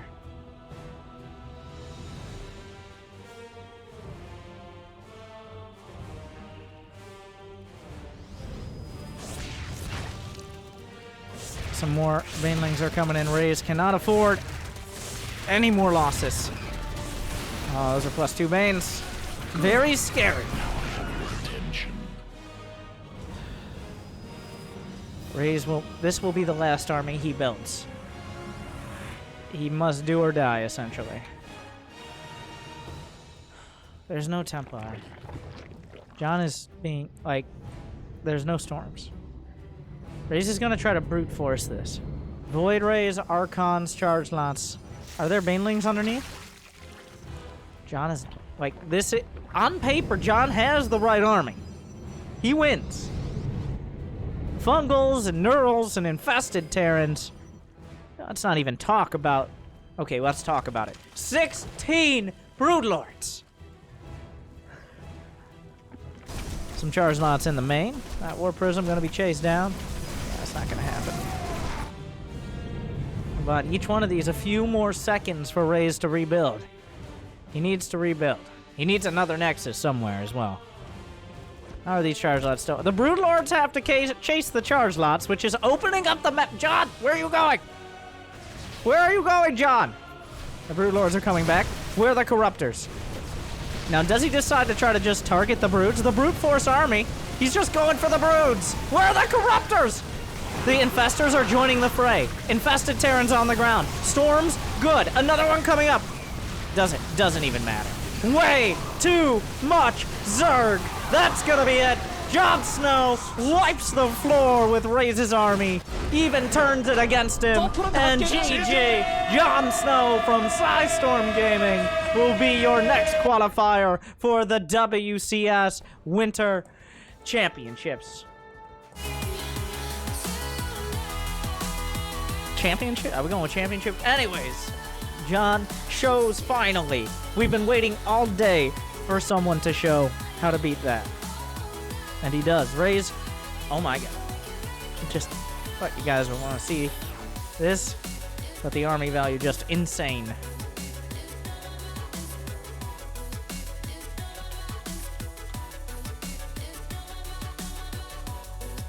We're not done.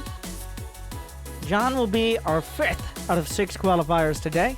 The qualifiers including Future, the American Terran, Mcanning, the American Protoss, Disc, the Canadian Protoss, Vindicta / Nero, the American Terran player, and Jon Snow, the American Zerg. We still have 2 more series. First is BioIce versus Sarch, and then the winner faces Hunter.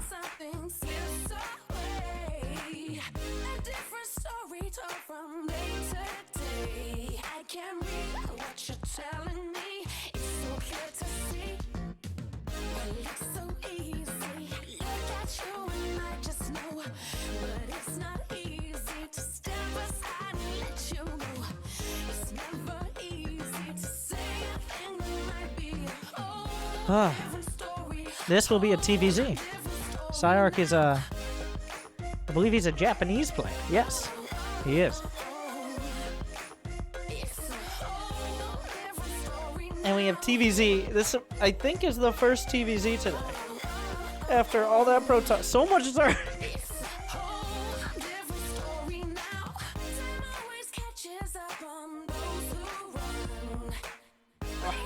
We are now we're almost 8 hours.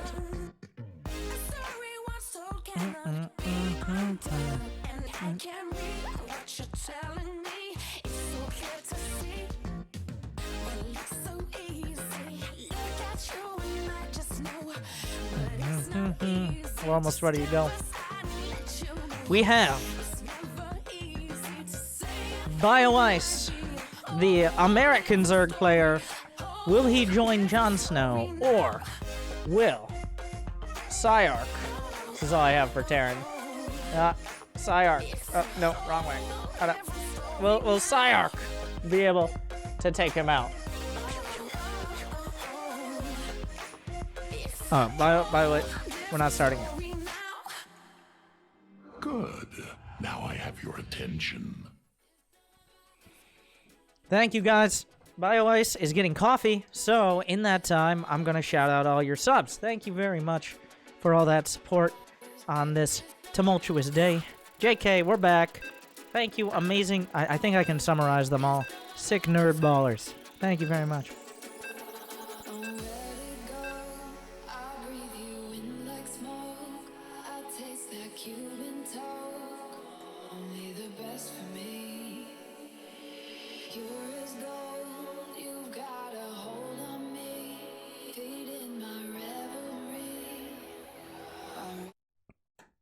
Two more series. Jimmy? Thank you. In the bottom right, from the Cyclops, I should probably look this up. I've seen this a few times. That is Cyclops Athlete Gaming. Includes two members, Sarch and Winter, the Swedish player who lives in Japan. So we've seen both those players now. Interesting.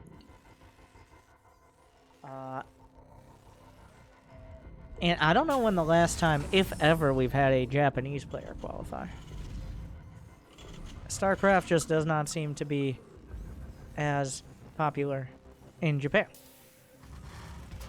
In the bottom right, I didn't do the whole official intro-y thing. Get hyped. Pick your side. It is from Cyclops Gaming. What a name. Sarch. In the top left, we have the Canadian Zerg player. It's BioIce.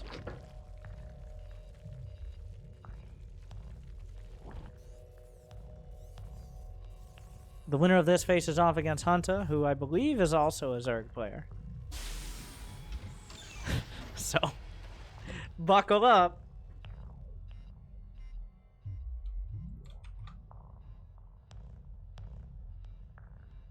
I almost, like... Oh, we haven't even talked about TVZ today. Let's get down to it. Terran versus Zerg. Well, there are a few different styles. There's a lot going around in TVZ. Mostly dependent on the Terran.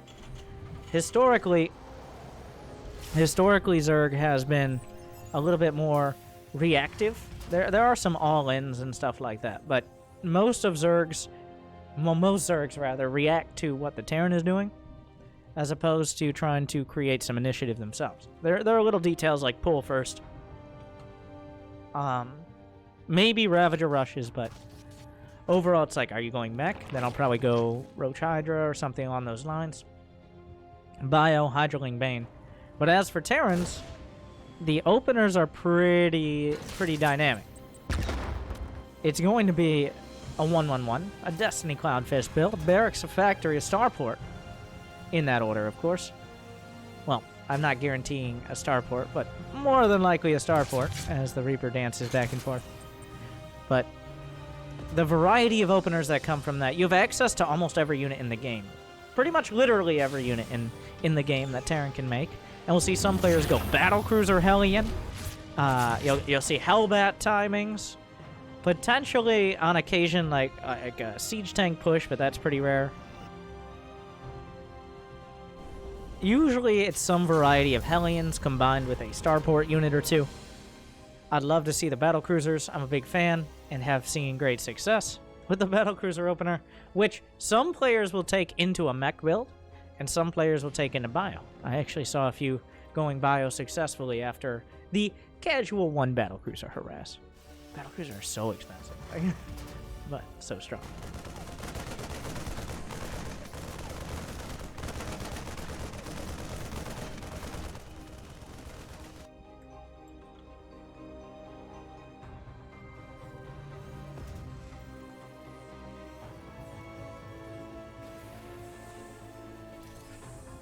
Fusion core!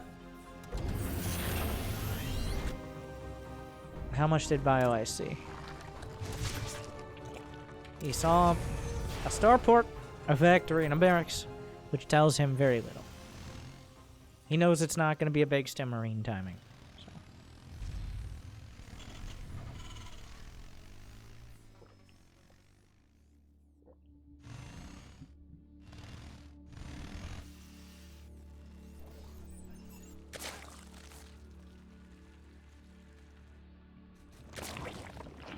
Battlecruiser's on the way.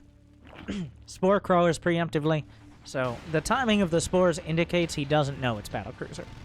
He is figuratively and literally covering his bases. More Hellions on the way, abandoning us. Yamato cannon / weapon refit. The very technical name is being researched. The Hellions, does he just go? He's gonna back off a little. That's not that many lanes. Oh, he's committed now. The Queen's coming from the back. That's so many drones. 7, 8. He's trying to wall off with Evo Chambers. Oh, no! And now part of this is not only killing drones, but... Oh.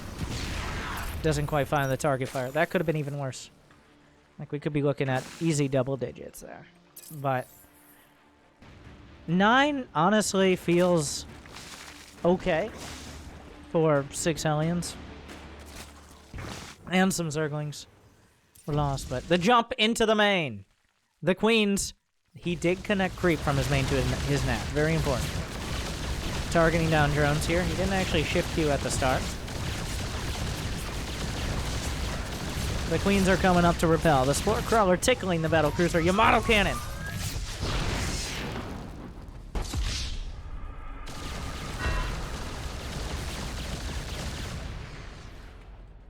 More Hellions are coming out. So the big issue, the big struggle against battlecruiser builds is not so much the battlecruiser itself, though oftentimes it is the battlecruiser itself. But how do you actually get anything? Uh-oh. Well, line them up. The barbecue continues. 24 drones. Oh my god. And the battlecruiser coming back in for more. He keeps dragging the Queens back and forth. There's actually nothing to stop these Hellions. The battlecruiser is still killing drones. It has 15 kills.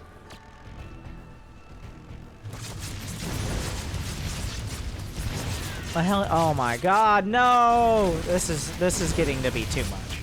This is too much now. Like, he's even killing the Lynx. Is there another battlecruiser? Oh no, this could be...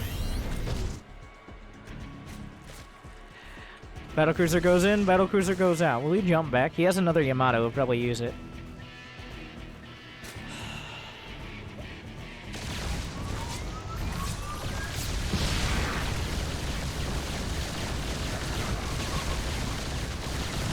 Jump! Oh, that was a bit of a mistake. He loses one battlecruiser. But the units lost tab tells quite a story. He's lost 46 drones, which is barely less than he has right now.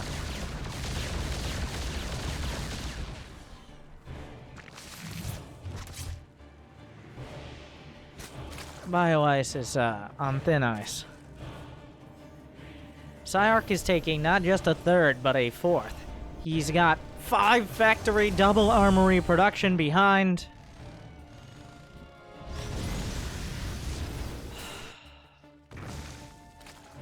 The damage has been done.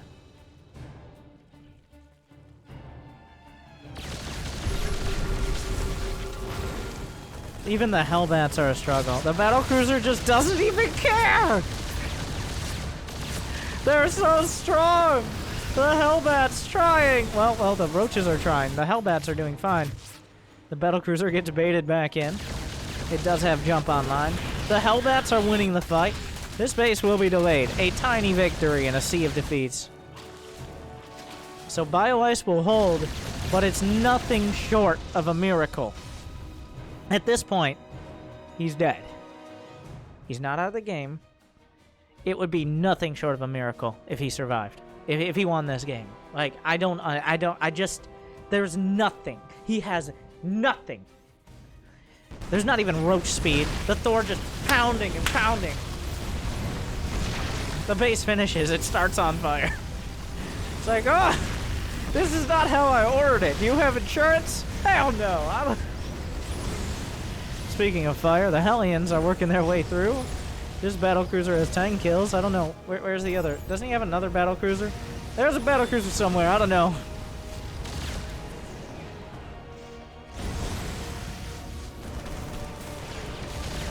The Corruptors are here. Corruptors not great against Thors and Hellbats and Vikings. Oh my. Well, they're pretty good against Vikings, actually. Alright. Alright. Sarch crashing through. That's that. Sarch takes it. A convincing, decisive victory. And the battle... Well, that reminds me of this song. I need... Where is the, Good. Now I have your attention. I need the... We need the battlecruiser song from the trailer thingy. Is this it? No, that's not it. Sounds good, but... No, it's the one with the piano. Still not it.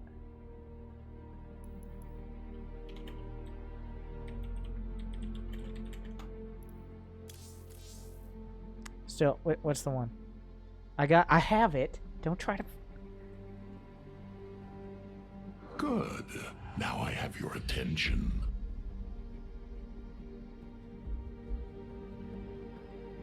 No, that's also not it. Come on, just... I have the beta soundtrack.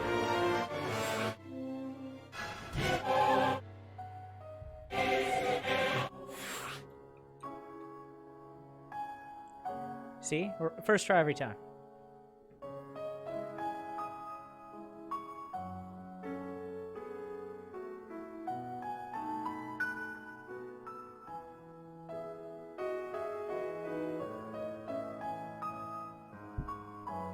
God, the sound quality is so bad. Because it's played from a record, right?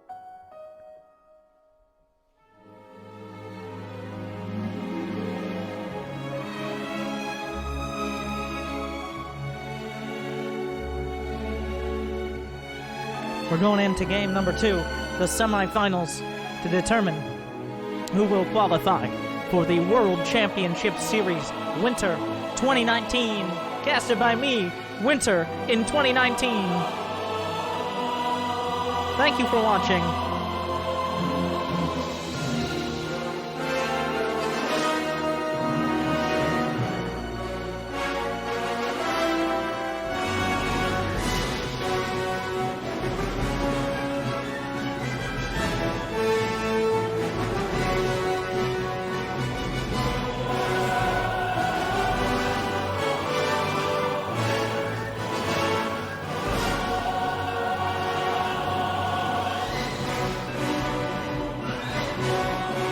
Game number 2 is coming up.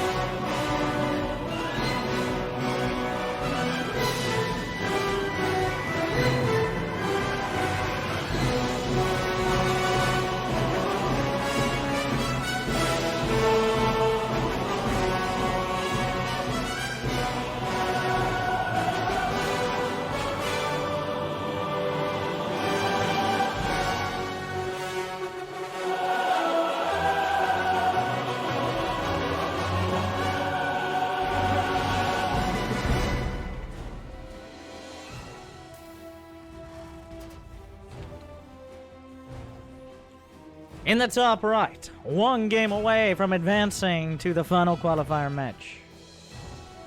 The Japanese player from Cyclops Gaming. Sarch, with a dominant battlecruiser opener. Needs to scramble back for 2 in a row. In the bottom left, the Canadian Grandmaster Zerg, Bio Ice.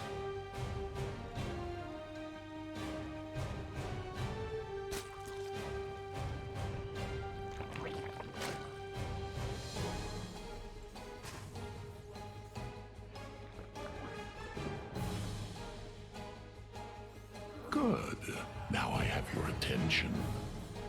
We're almost there. It's at this rate, we're gonna end up almost the. It was 9 hours, almost on the dot. In the last one.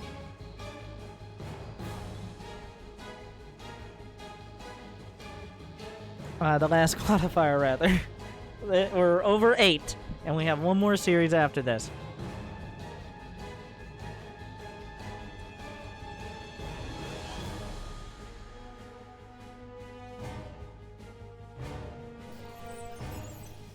Reaper on the way. He's actually walling.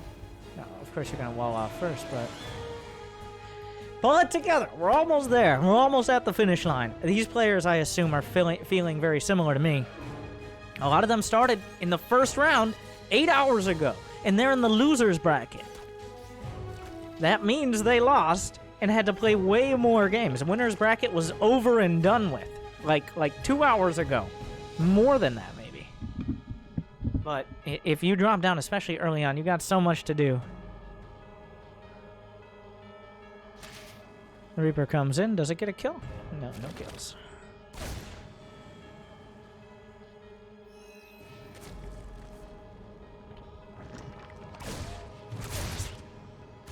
Looks for the creep tomb. We're not going to find it.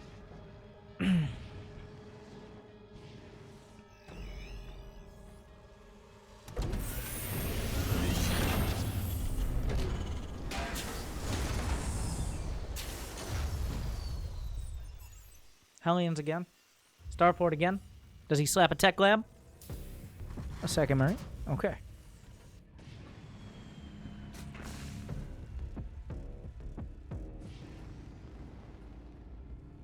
We're gonna off to a very similar start. We haven't diverged yet.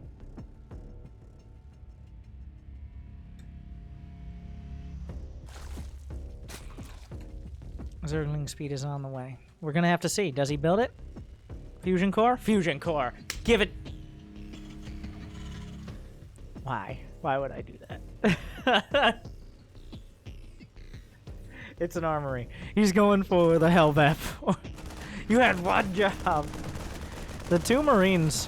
If he shows 3 Marines, that's a little bit of a giveaway. Oh, the tech lab start. Like, the timing of the tech lab might be enough. Like, the defense against a quick Hellbat push. Well, building queens is good in almost every scenario. How many queens are out? 4? It's gonna be 7. Good. This is a Hellbat rush, essentially. Is he gonna bring the Marines? Bring the Marines, yeah. With the medevac as a kicker. And then the fusion core. See, I was right all along.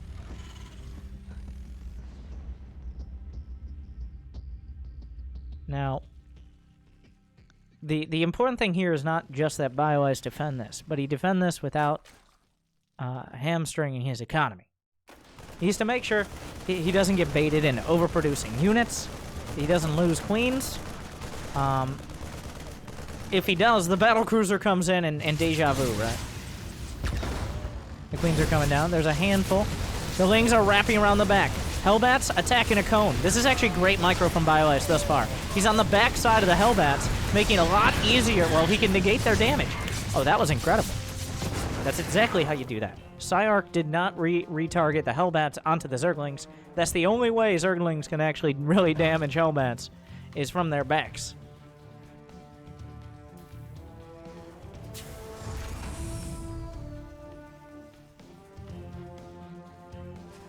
A battlecruiser's on the way. Does he start the Yamato? The weapon refit.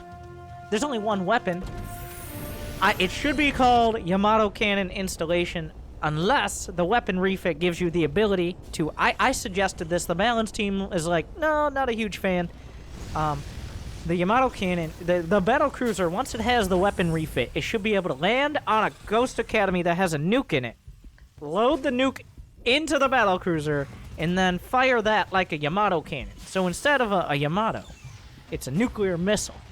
Everybody from, like, unranked to masters thinks that Yamato does splash damage anyways.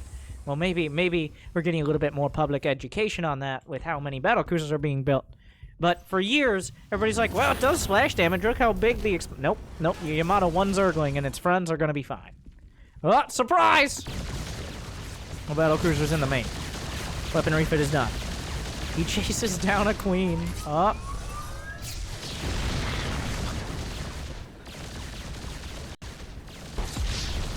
Another one bites the dust. The battlecruiser, he didn't, this was a delayed battlecruiser. I don't think he was expecting it. But this time, BioIce, he handled that Hellbat push nearly perfectly. You couldn't ask for anything better. So the delayed battlecruiser, well, a Spire was built, by the way. Did he see the Yamato, or was he just going for the Spire? Okay. He might have suspected.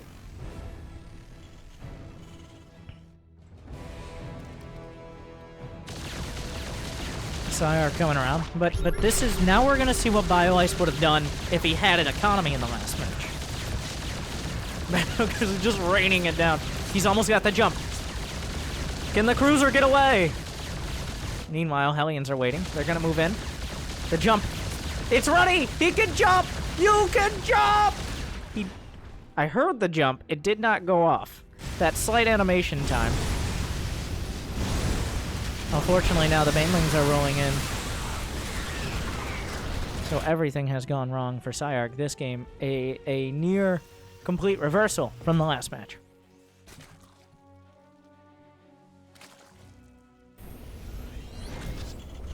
Turrets are on the way. He's like, well, I need to counter Corruptors. It's actually a real problem. He's not building Cyclones. Usually you see a Cyclone Hellion follow-up here. Wait. Yeah, this isn't the first battlecruiser. I was like, did it both die and teleport at the same time?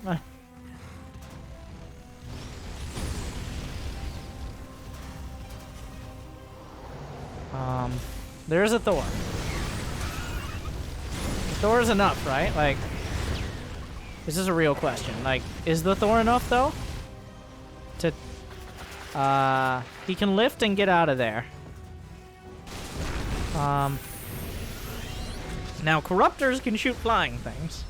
This is kind of awkward. Back in the beta, there was this weird scenario. By the way, battlecruiser, there was this weird scenario where when a building lifted, the caustic spray broke. So they fixed that.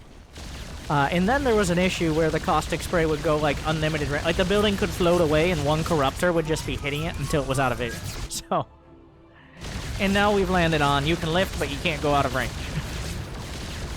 This battlecruiser, the casual battlecruiser. Now he's not target firing. Oh, because he has jump online. Okay, I thought he jumped in. Well, that makes it a lot easier. Sarch has 80 SCVs. That's plenty of SCVs. He just needs to not die. That's harder. Where's the cruiser? Cruiser has been repaired. There's a handful of Corruptors. They should die. Oh, beautiful! The double kill with the corrosive. Well, the battlecruiser really wants to kill these units.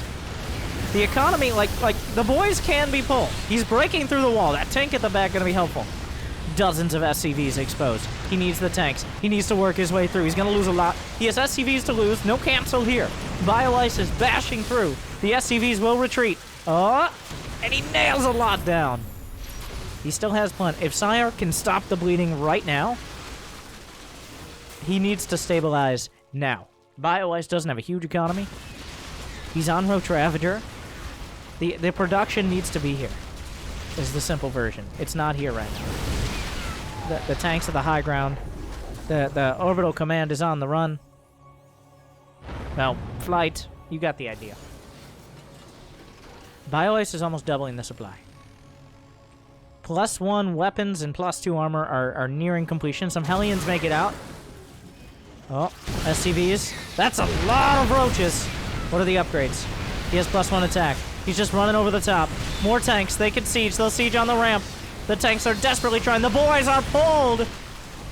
That might be enough, actually. The Hellions going by and killing drones. This Thor should die. A lot of SCVs will die. The Hellions are roasting lings. I think they roasted a roach there. Sarch, he's been brought from 80 SCVs to, well, let's go with less. The Hellions have a lot of work to do. Still killing a lot of... Oh my god. I mean, +1 Blue Flame Hellions are really good. So... It's not over, because BioIce still has... Okay, well now what's over? It really does come down to the battlecruisers, it seems. What if that first battlecruiser had gotten the tactical jump out? What if it had lived? But it did not. Yeah, before when I said it's not over, I looked at the supply. I'm like, ah. And then I think Sarch was like, ah. And then now we're going to game 3. Let's get some Zerg music for that. No, too much effort. My brain is falling apart.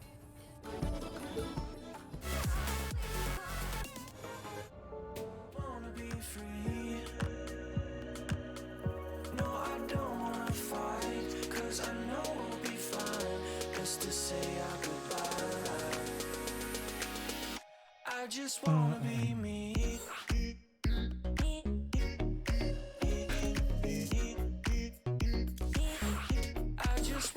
Wait, why am I in a party with Johns?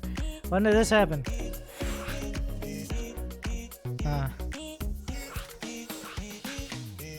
Never thought we would face this. Looking back, how could we ever know? Don't know where we're going. Game 3 coming up. But I know that we're better off alone. Feel the weight and it's pulling me under. I believe that overhead.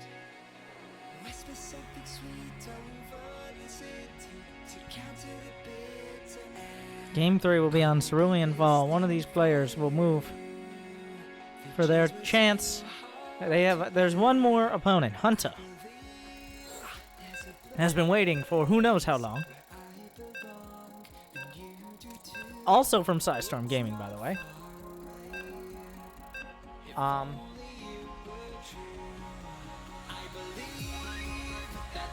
But there's more to be done. The decider.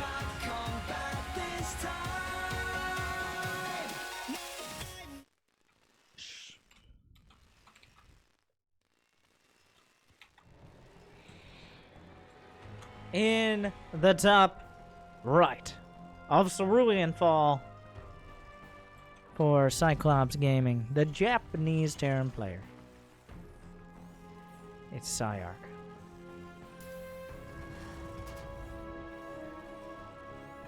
And in the bottom left, once again, BioIce from Canada.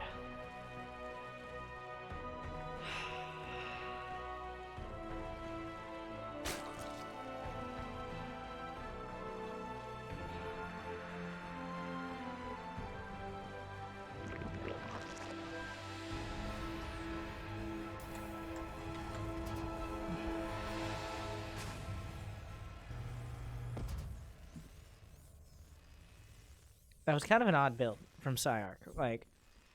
And losing that first battlecruiser was a big problem. The Hellbats did next to nothing. The problem is the same thing that counters the quick battlecruiser also counters Hellbats, and that thing is Queens. So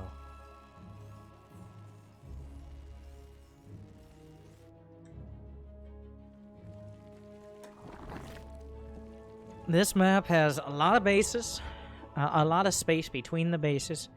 It is home to some of the longest games, just because it's almost impossible to stamp out a player of either race, especially in TVZ, and reliably deny their income in the later game. That's why we see a lot of 30-plus minute matches. Every map has an opportunity for that. It's just some have a tendency towards it.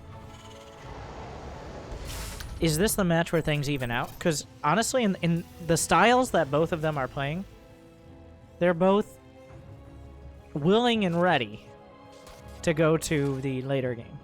It's just one player has come out with a significant advantage, and that allowed them to close the game out. Like, Sarch got way greedy. He built way too many SCVs and then didn't have enough production last match after barely not doing nearly as much damage as he hoped for on the other side. Game 1, the opposite, where the Hellions and the battle cruisers and more battle cruisers and everything else killed way too many drones. Way too many. There was no, way too.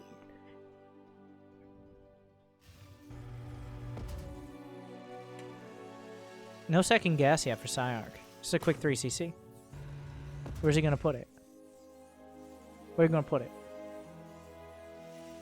Sneaky. Full macro. This is when you see, like...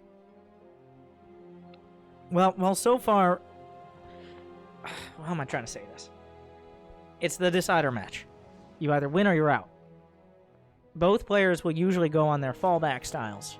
Some players who are more unpredictable and risky, like, say, Has or No Regret, will fall back to some crazy cheese all in. They'll gamble, they'll roll the dice. But some players will go to what they feel most comfortable with. And I have a feeling this is going to be bio. And it's going to be quick 3cc for Sarch, so very defensive macro play. The only reason I have that feeling is rarely is it like quick 3cc into straight mech. There's an option, but a lot of the time it is for bio because you're really heavy on the minerals with those mules.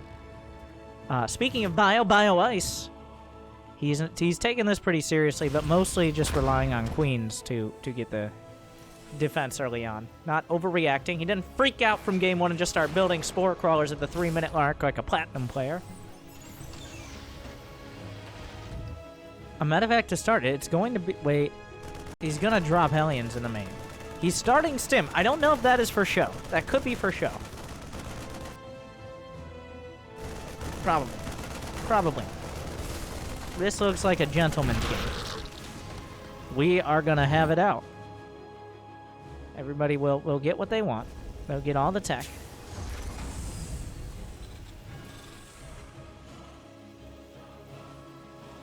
Does he follow up with a Banshee?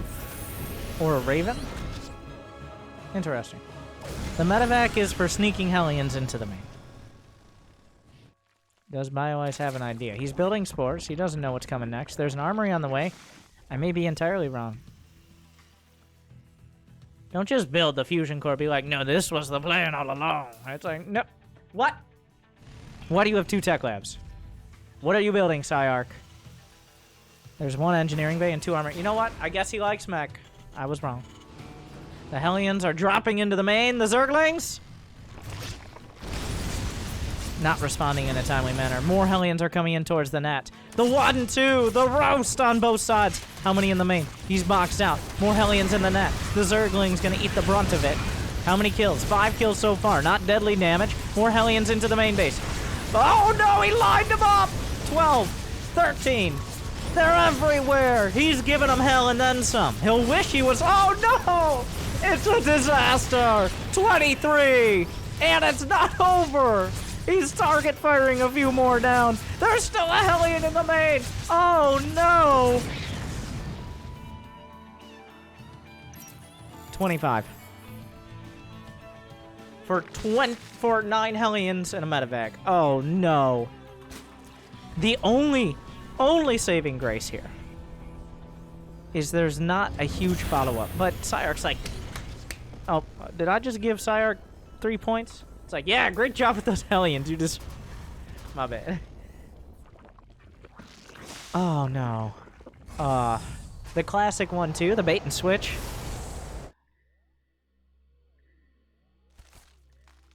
Oh, God. That's so much... That's so... Oh...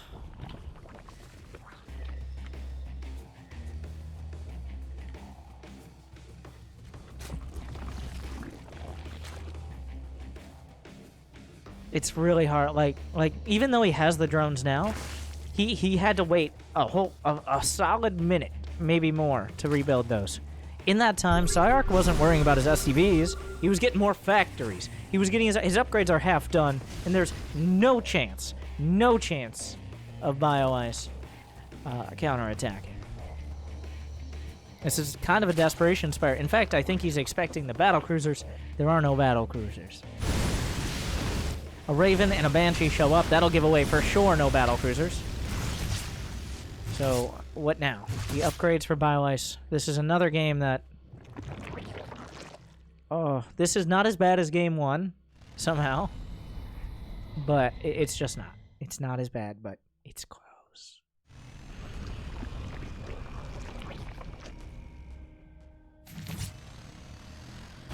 His base, it actually might be canceled.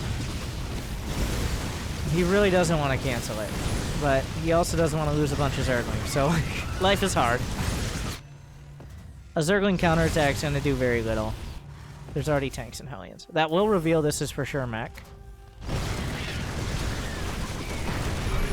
I mean, you're already halfway there. Might as well just commit. Sarch is building 2 more command centers. I feel like if you're BioIce, you just got to get insanely greedy and pray.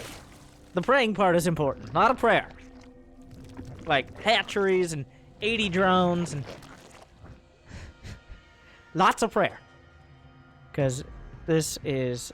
2-2 is already started for a mech player. That's a lot of Blue Flame Hellions, and there's nothing in their way.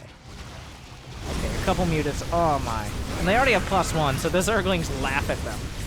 There's no Baneling speed. Baneling speed's done now, but...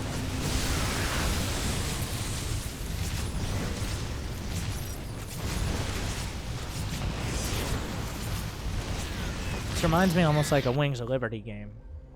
Hellions just keep coming in. Blue Flame Hellions keep coming in, just killing things. Oh, take some more drones. So take some Zerglings. It's fine. Sarch now has like 5. There is I just don't know what to do here. If I'm BioIce, like, what do you do? You kill a few SCVs. Okay. You try not to lose all your mutas. Maybe kill a Raven. You start something. Roaches are on the way. Oh. Almost got out of there.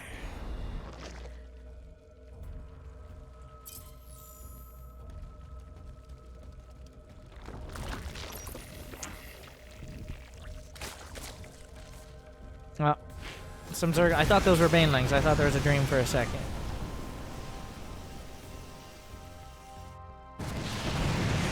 He's coming back in. There's a Thor. Well, that's the toll. The toll is 1 muta every time you do that. Here comes the attack. BioIce is about to have 2-2. Roach speed isn't even done. I mean, like... Oh, no. Some Ravagers on the way. He's got a Hive done.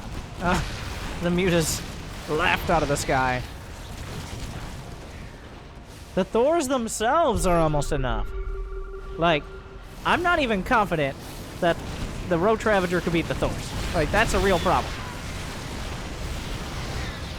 Anti-armor missile could be ridiculous here. Some Vipers are on the way. They're not done yet. The Vikings are on the deck. The tanks are working through. This base is gone. The Vipers are trying. They're consuming part of the base they're trying to protect. BioIce is scrambling. But Sarch crushing through everything. He's got +2 tanks. And Thors. And Vikings. Well, the Vikings don't have the upgrades, but Binding Cloud, Desperation. That's not enough. That is not enough to stop this. BioIce dips! And taps out. Sarch will be moving on.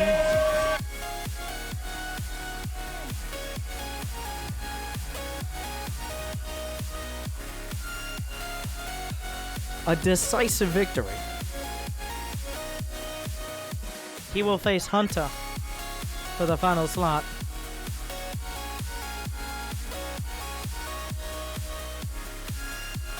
A strong play. Like, I have a feeling if you made those two play a best of 7, it could be a great series.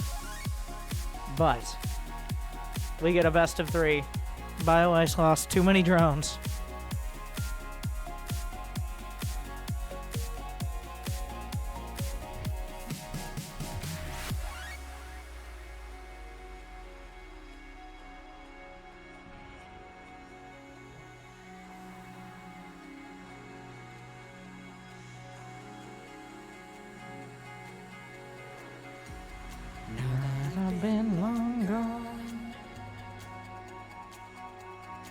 The final match.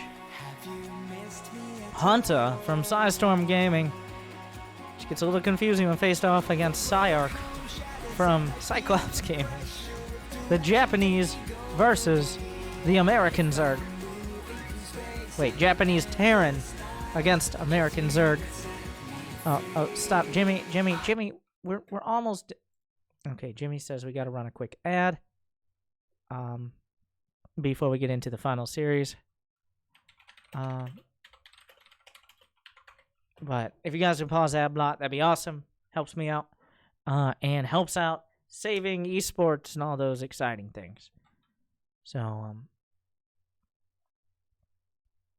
I'll be right back. One moment. Thank you guys for watching. Welcome back, everyone. I'm Winter, and I'm here to tell you about so many exciting ways of consuming StarCraft content. All of which are from me. First off, right here on Twitch. Pretty much every single night, starting very roughly around 9 p.m. Eastern. But sometimes earlier, sometimes later. That's what very roughly means. Put a tilde there. Then, also, YouTube. If you haven't been to YouTube yet, I have over 1,500 YouTube videos, some of which are many hours long, including things like this Qualifier. We got guides. We got Bronze League heroes. Some of the best of the worst. We've got qualifiers and matches and breakdowns like this, the best of the best. And then Angry Coach, which is breaking down how bad you truly are. You're like, are these guys, is BioWice even Grandmaster? I'm better than that. I don't lose 40 drones to Hellions. Well, let me yell at you and tell you why you're shittier than you think you are. You Twitch chat, Grandmaster, egotistical, lightweight, the best of everything. Rest. Of course, sometimes I play games myself, but statistically, by percentile, I'm better at talking about them than playing them. But if you do enjoy, please consider subscribing on all of the above and all that, and I will get more money. Thank you guys for watching. Good luck, have fun. Let's get to this last match and finally close out WCS Winter. Thank you guys for watching again. Good luck, have fun, and let's get back to it.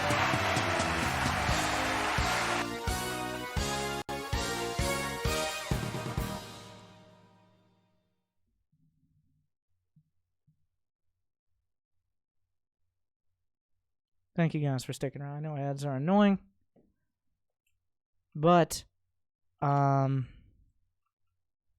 mean, you gotta. It's StarCraft 2 in 2019. It died in 2014, so I mean, like, how are you supposed to make a living? It's not far away.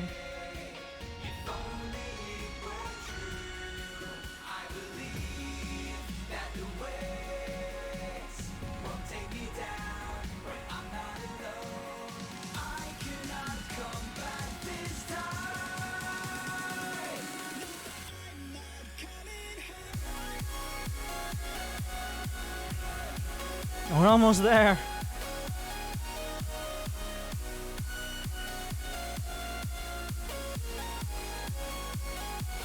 A final match.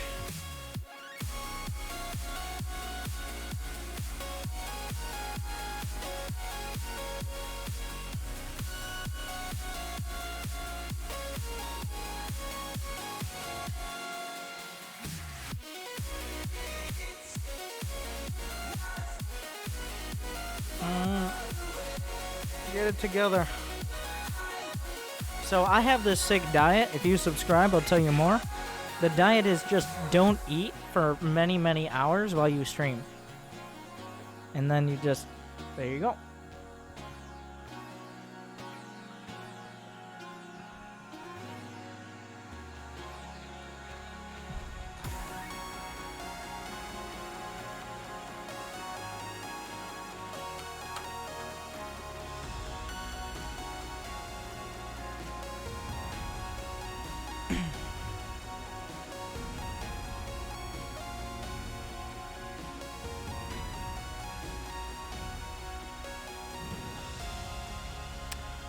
Oh, we're starting. It's happening.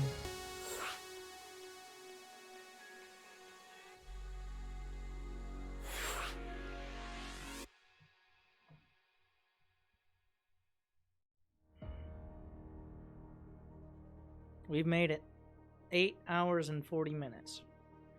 5 players have already qualified to join everyone else. Future, Mcanning, Disc, Nero, Jon Snow. There's one more name we're going to add to the list. It is either the Japanese Terran player Sarch or the American Zerg Hunter. Or is it Hunter? I'm going to go with Hunter.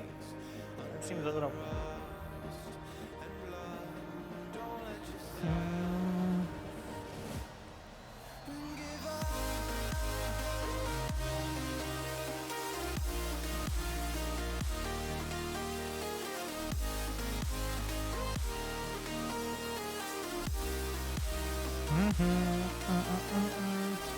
We're in the lobby. We're just waiting to start.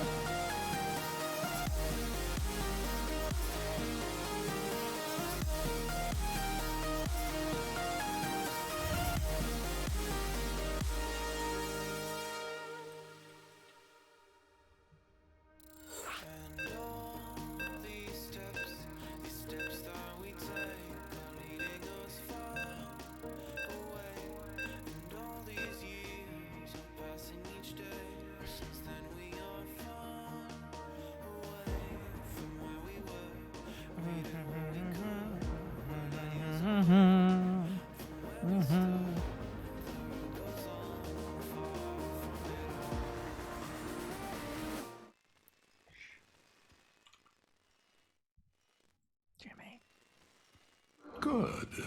Now I have your attention.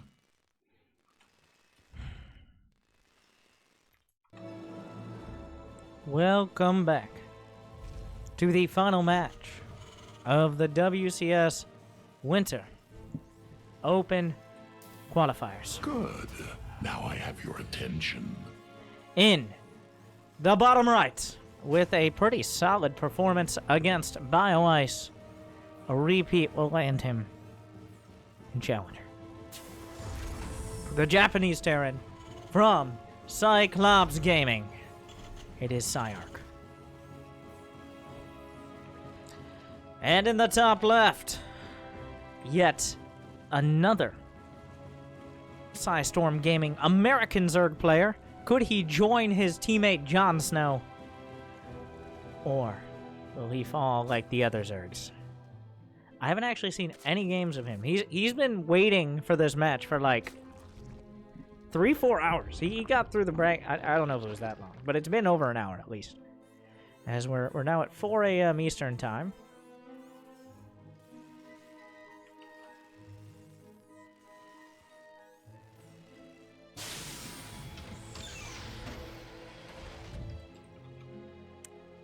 We've seen a lot of battle cruisers. Sarch. And by that I mean like 6 total. He seems to be very comfortable with mech. I believe it was mech every game against BioIce, all 3.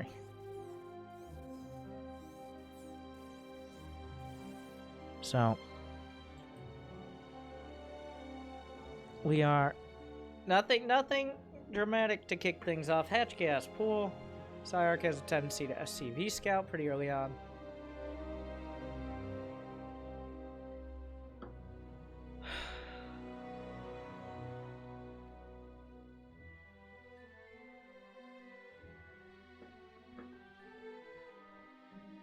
Give us a good one, boys. Oh, the Reaper could snipe. Does not snipe, but forces the delay on the 3rd hatch. 6 Zerglings built. Pretty big commitment, but make sure that, well, the Reaper isn't supposed to get any kills, but it's getting a little closer. That spore is nearly complete. Oh, the Reaper coming in.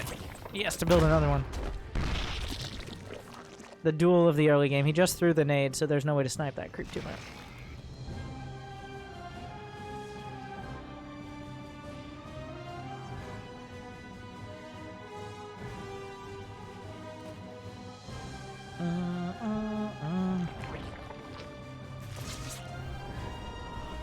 Everybody sit up. Your posture, like mine, is probably not incredible.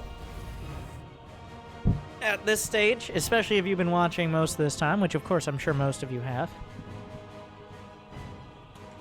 We've got one more. We can do it together. Behind this, the 1-1-1. Is he going to flip it immediately? He does. Cloak Banshee.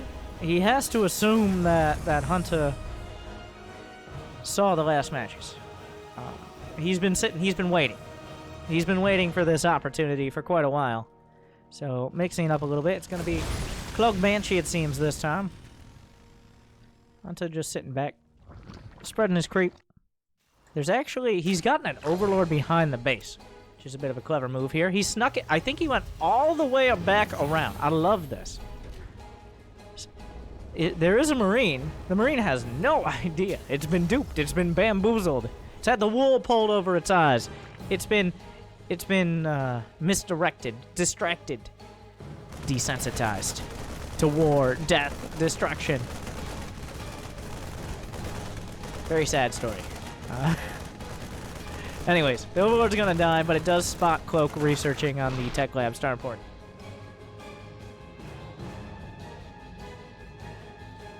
Uh-oh. No, not again! Deja vu!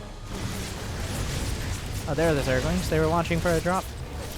That was only... What? How is it only one drone? I swear I saw more die. Okay, well. There's only one drone. There are probably more where that came from. A couple of Hellions die. Now remember, we are many hours into this. Fatigue is most definitely a factor. Hunter's had a little bit of a break, but Sarch has been playing matches straight through for quite a bit. The Banshee looking for an opportunity, but all it finds are Spore Crawlers staring it in the face. Behind this, double armory, so full greed out of the Terran. Whereas Hunter's going, well, he could go for a mass roach play. He's adding on more drones. He's going to be at 50-something. He doesn't have perfect vision. He doesn't know there's a third command center. If he knew there were was a third command center, 2 armories, and the factories were just now ramping up, yeah, let's go. Roaches, baby. But he doesn't have that info. There's not going to be tanks or anything. He still might go for it. It's not a bad idea, especially if you know you've deflected the harass strongly. The Ling's trying to get in the mix there. Not doing so great. One roach died. Well, one... Oh! That Banshee did not have the energy. More drones on the way. So Hunter's playing it safe. Third command center coming up, but not nearly as stable of a start or a lead for our Japanese Terran so far.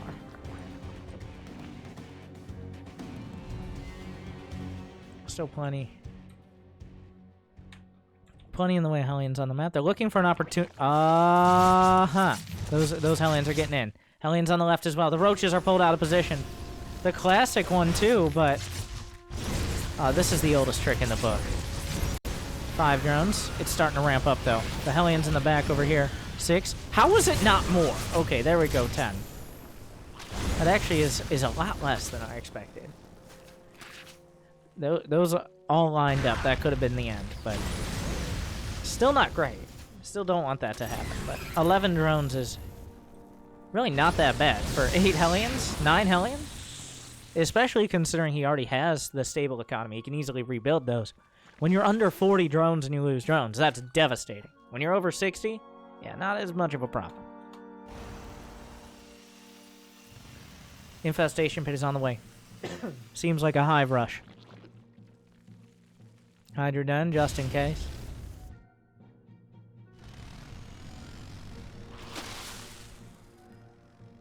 Infestation pit is done. Once this is dealt with, does he start the hive? That's not for Swarm Host, right? I mean, it might be for Swarm Host, but... Roach, Hydra, Viper. No, he's going for Hydra upgrades. This is for a hive. Build the hive. Build the hive. Any second now. Sarch is holding. Now's the time. He builds 4 Swarm Hosts. Maybe he was checking if it was Cyclone Hellions. Swarm hosts are not a terrible idea. If he starts getting value from them. Zergling scouting around. Well, actually, this is a counterattack force. I love this. The wall off here. Hellions trying to find an opportunity. Shut down. Oh, and gonna be pursued. Every Hellion counts. Every Hellion's a potential dozen dead drones. And it looks like we're gonna have the more macro-oriented TVZ that we didn't quite find in the last series. The scan? No hive yet. That might remind Hunter.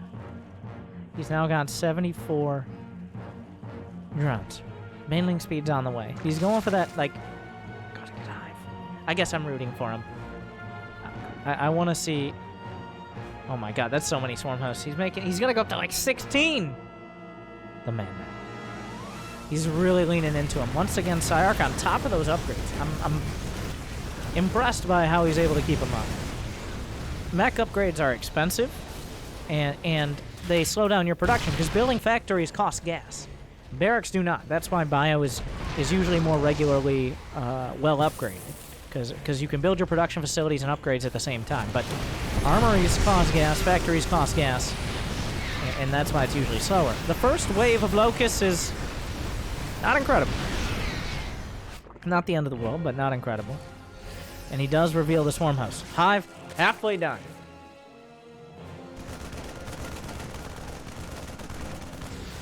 Sarch is moving out. He's got 2-2 on the way. That gives those tanks incredible firepower. That gives those Hellions already had firepower, even fierier power. Without Viper, oh, he's gonna.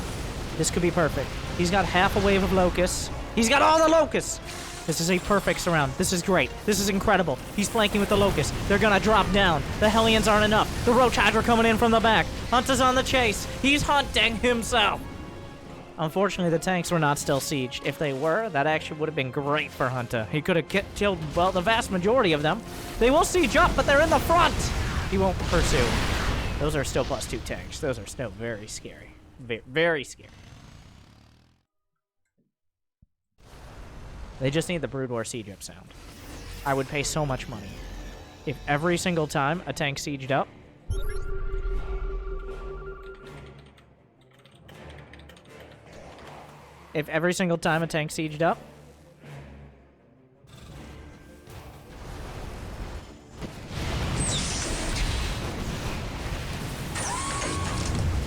he's working his way forward.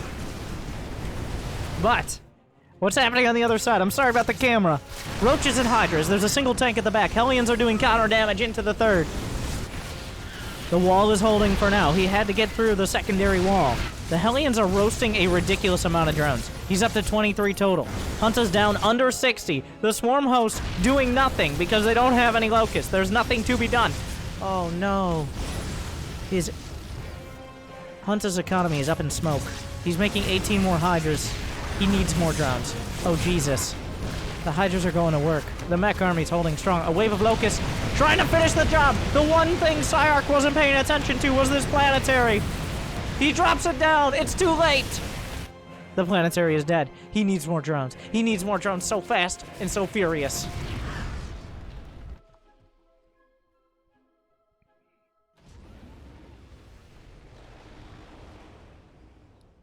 Well, what's in there? Those are tanks and Thors chasing. Oh, wait, whoa. Oh, a medevac with the Thor! He got greedy. He targeted the medevac with the Thor instead of the tanks. He didn't know what was in the other one. You can't blame him. Hunter, he lost so much. Does he have Vipers? There are 2 Vipers. Still. 3-3 is not on the way for either side. 2-1 is done. Now, he can actually crush this. With well-timed, where are the Vipers, though? Oh. This is just, he's beating a retreat here. Here come the Locusts. Wait a second, what an awkward engage. Hunter just dropping on top. The Liberators aren't going to stop this. This is a weird hill to die on for Sarch, but unfortunately he does. Despite losing so many drones, like, if he can just deny bases from Sarch, it doesn't matter. Maxed out. The Swarm Host getting some real value, but The tanks will be dropped on top in an awkward exchange. Gotta be real careful. What the tank count? Oh, is down to 10. I didn't realize he had so many in reserve.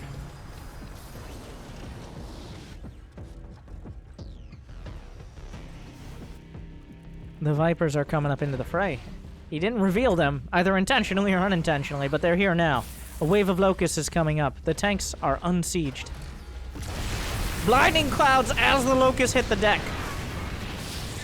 The Hydra's behind, trying to press through. More Hydras at the back. 37 Hydras in the mix, and the locusts are buying time. There are more blinding clouds. Sarch plummeting in supply.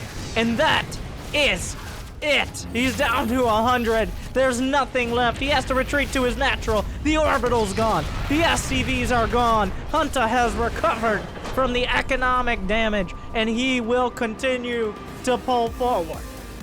He breaks him in game 1, bringing the Storm player. One match from WCS Winter.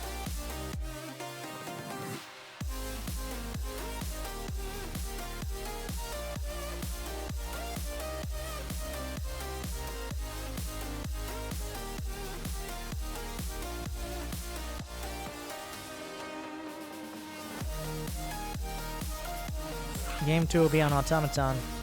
Deja vu.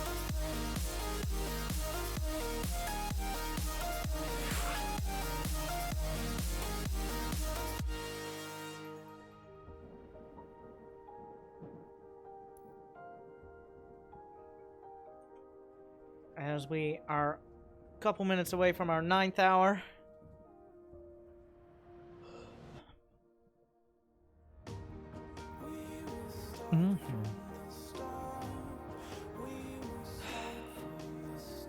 We're almost there.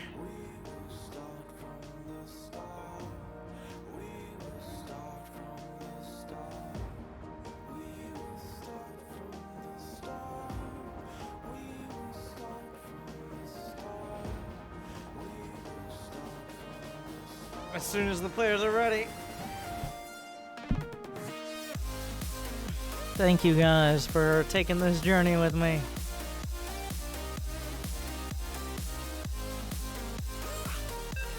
Here we go. One more time. One more time. Or two, depending on how the game goes. I have insider info. Nope.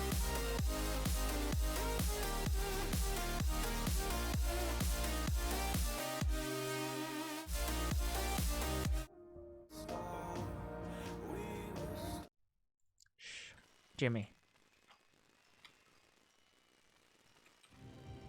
In the bottom left of Automaton, from Cyclops Gaming, Japanese Terran player, Sarch. And in the top right, holding it together despite heavy pressure, able to put all his forces and bring them to bear and pull home a victory. Storm Gaming presents, presents member of Storm Gaming, the American Zerg player, Hunter.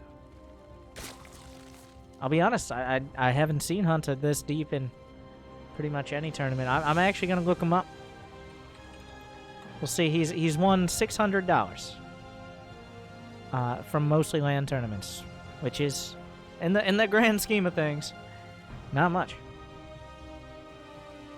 compared to even some of our other NA. Well, let me check Sarch now. I'm not sure what you get for winning the qualifier. Sarch has won $3,500, so not incredible, but still respectable. And for winning the qualifier, you get to play in WCS, so that's good. Find out more information about WCS Winter. Well, actually, if you qualify, you're a shoo-in for $675. So if Hunter qualifies, his minimum is over double how much he's won in StarCraft 2 to this day. If he does not qualify, too bad. You're done. Get out.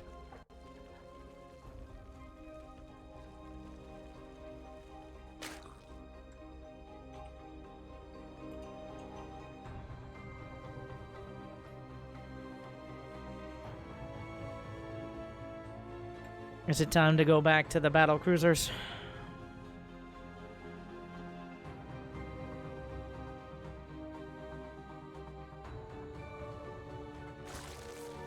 I hope so.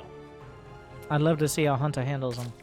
He dealt with the Hellion Banshee pretty easily. I love what he did with his Overlord, too. The Overlord actually was pretty huge. He got the Scout on the Cloak Banshees, allowing him to kind of mold his response.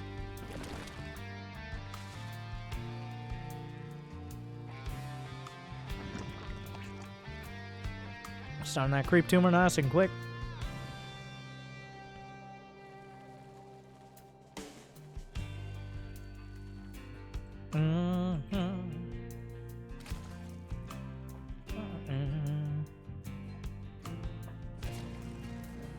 That's a Zergling, Sarch. Lesser type of Zerg. I love you, Sarch. That's a Zergling, Lester. It's Lester. Don't disrespect. I'm sorry. Lester lives matter. Rip Lester. And also, oh my god! F to pay respects to all of them. That Reaper should not have died, and now that it did, Hunter's like, I'm gonna kill him. I'm gonna kill him. I'm gonna try to kill him. I don't know why I did that whole, like... If he doesn't build another drone, he's got 2 Overlords on the way. He built a Roach Horn as soon as the Reaper died. Like... That's very thin... Like, killed the... Okay. I thought he might. He did build a Roach Horn at kind of a weird timing.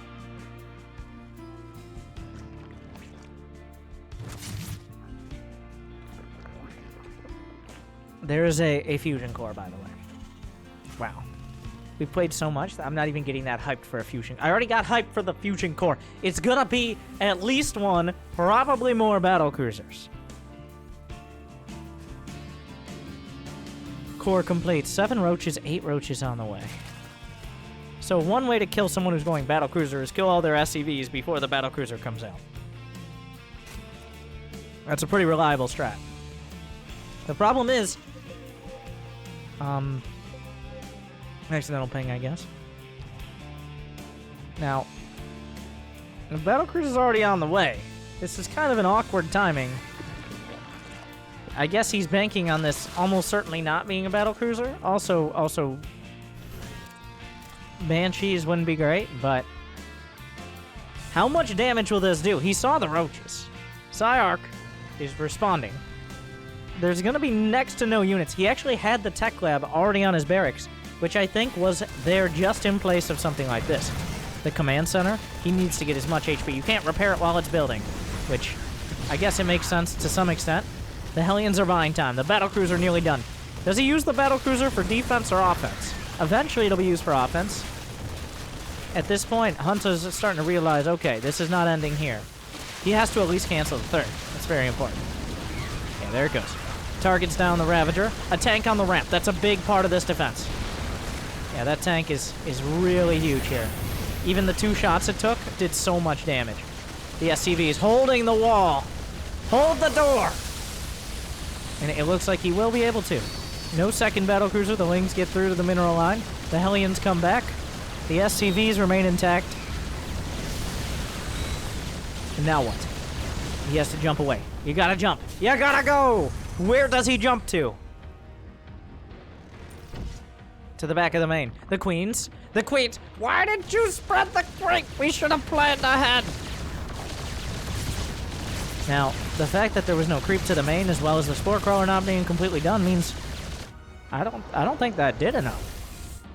Hunter has a lair, but there's not that much creep. There's not going to be upgrades.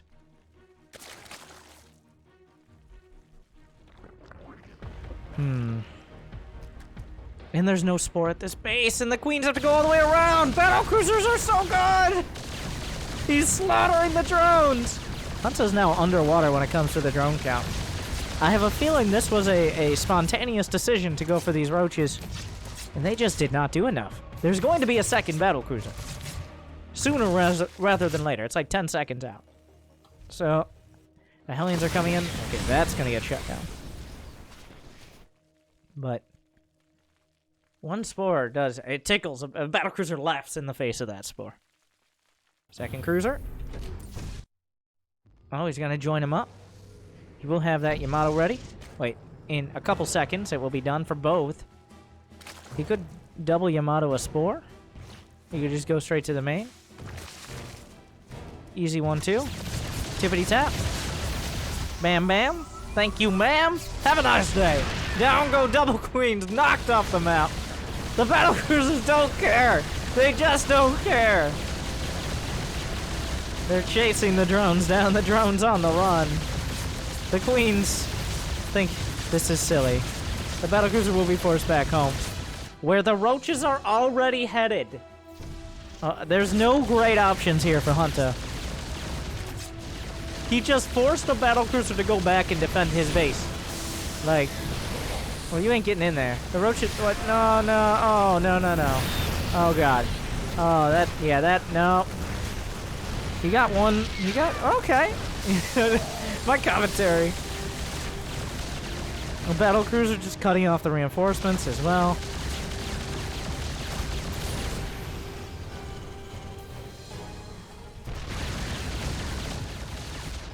Sarch, he has a third, and he's... Wait.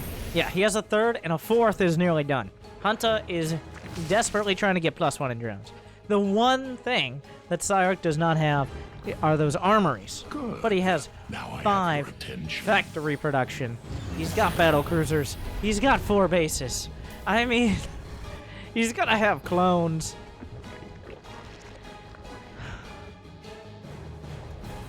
Sarch is... The defense was good, and the counterattack was better. I can't stress this enough. Battle cruisers still don't counter roaches. Still don't. Never did. Still don't. Wait, other way around. Roaches don't counter battle cruisers. If that's not what I said the first time, I don't remember exactly. How many queens are there? 6 queens are not enough to kill 2 battle cruisers either. Oh god. Oh my.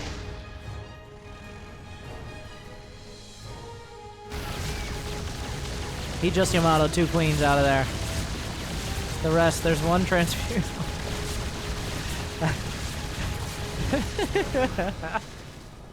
What is he building? He's building swarm hosts. The locusts fly. Don't counter battle cruisers. I don't. Let's go off a list. Okay, not drones. Not drones. Does he have jump? Oh my god. Hunter getting beat up and slapped around. Not drones. Not roaches. Not swarm hosts. Not queens. Corruptors, kind of, if you're looking for an actual answer. A scan. He's going to check the front. And the Cyclones can just back off. He's got mag field accelerator. So the Cyclone's doing ridiculous damage to things like roaches, unless the roaches kill them, which they won't. The Marine's buffering.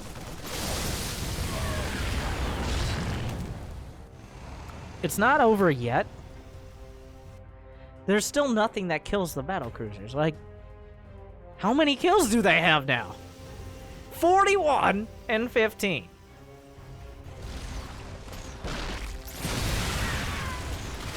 Hunter is just scratching nails on a chalkboard right now. The chalkboard, yeah, I can feel it. I just thought about that. Oh, God. Yeah, it's not great. It's not great. This might be worse than that. What do you even build? Like, he's just building more roaches. Roaches don't counter battle cruisers.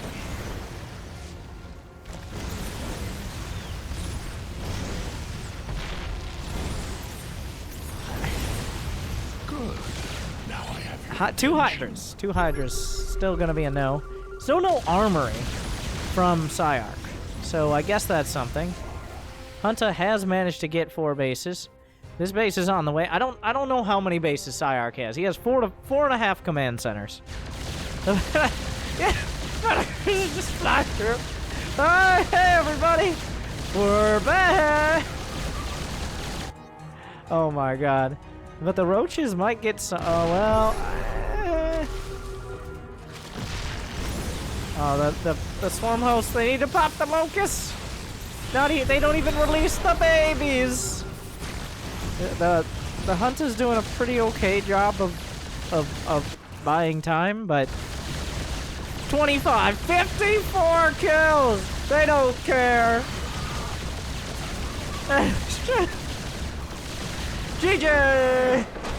The battle cruisers continue to rain down the laser batteries and glass everything underneath.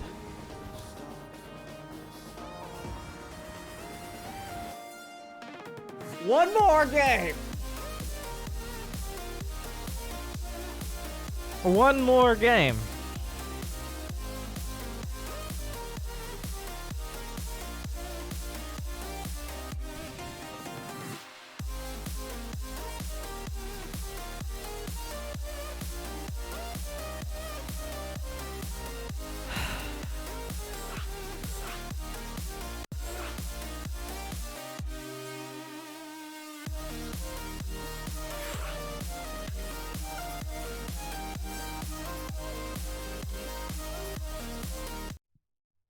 Away we go.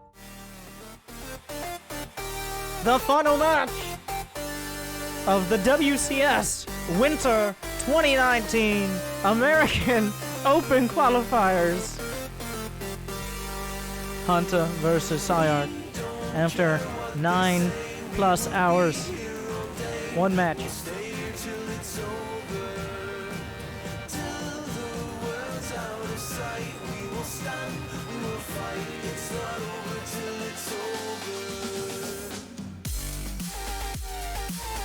Let's do it.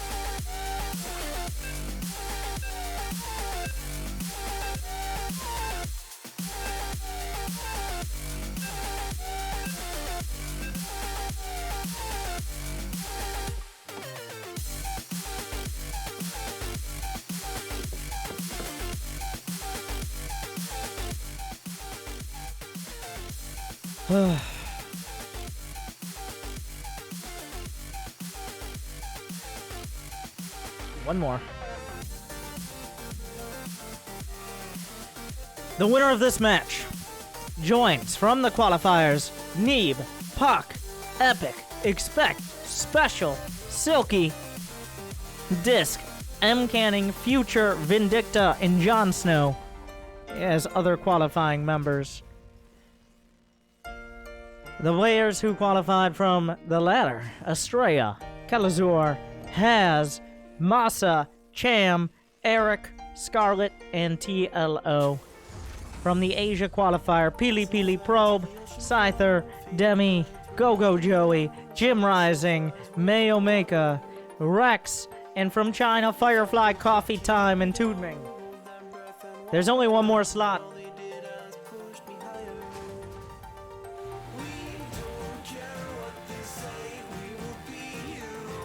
Let me introduce you.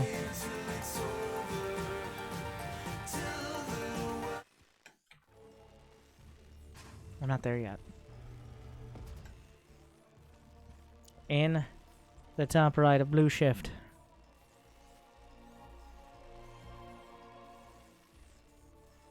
the Japanese Terran player on Team Cyclops Gaming. Loves his mech, loves his battle cruisers, and I'm sure he'd love to be part of this tournament for longer. It's Sarch. In the bottom left, the American Zark, looking to join his brother in Psystorm Gaming as the final qualifier. Looking capable, but not a shoo-in. It's Hunter.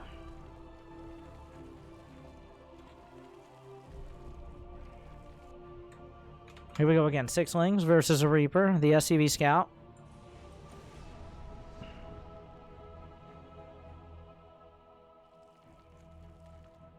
This is going to be the most...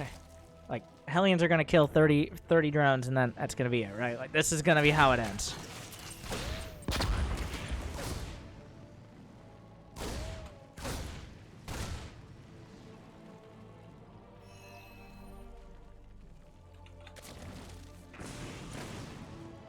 Another TVZ.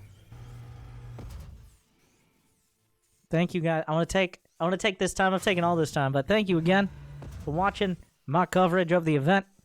You can find, well, soon enough, you can find both today and the first qualifier, which I covered as well, which was amazing too, including games that had 50 plus nukes on YouTube.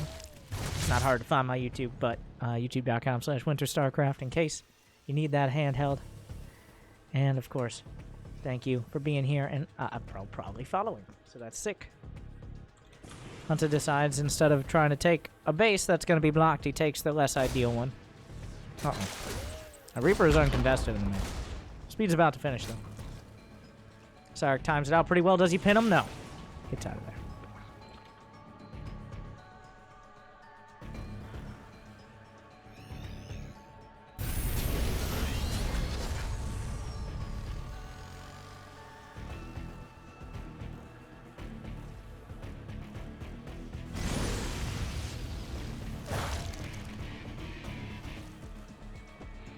There it is. The final fusion core. Well, it's not impossible. There's another fusion core built in this tournament. It's just incredibly unlikely. The Hellions, they're almost like, wait, can we? Are you sure? Are you sure you want to let me in? No, the Zerglings pop out in time. Everybody sit up a little bit. Keep that posture together a little bit longer.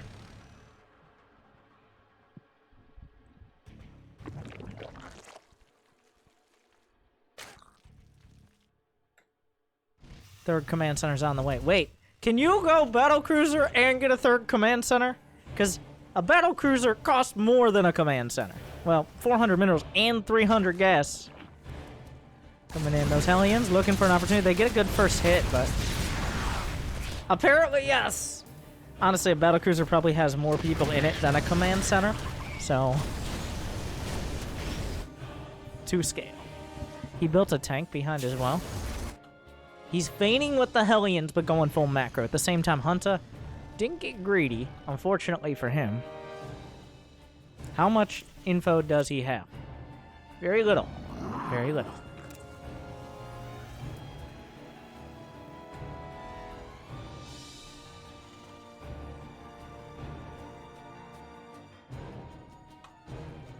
Roaches are already on the way. Is he going to try to do that? He's just building enough roaches to box out. There's a battle cruiser though. Does he have spores? The queens. Oh my god, he's gambling. He's rolling the dice. He's rolling the dice 100%. He is so convinced a battle cruiser will jump here. Oh, it's a trap. It's a trap. Where does it go? It's gonna jump. It jumps to the main. Where it is. The queens are already there. There's nothing to be done. He has to fly away as quick as possible. He doesn't even have a Yamato, and a Yamato might be too risky. There's some more queens. The gamble. The gamble pays off, and the battle cruiser will be shut down with 0 kills. It might turn and get a Yamato. It doesn't even want to risk it. Oh my god, Hunter with the insane gamble. But it pays off. I say insane because if a significant attack had come in the front, or Hellions or something like that, it could have gone very poorly. Now, does he know about this? There are some more roaches on the way. This is a nasty positioning. So it's not over yet. This is not GG by any means, just because of the first battlecruiser. He didn't lose it. There's more battlecruisers. That positioning. Oh, my. You dirty, dirty Terran boy. There's not even any air units for vision. He needs to bring more up here. The queens have to come down to deal with it. The lings are going to wrap around the back. The Marine's going to try to save this. A queen as well, eating some shots. Queens and Ravagers. Sarch gonna get demolished. There's another battle cruiser. Does he go to the main this time? Does he even bother? Sarch comes out of this with more workers. I'm joking. Only one has died.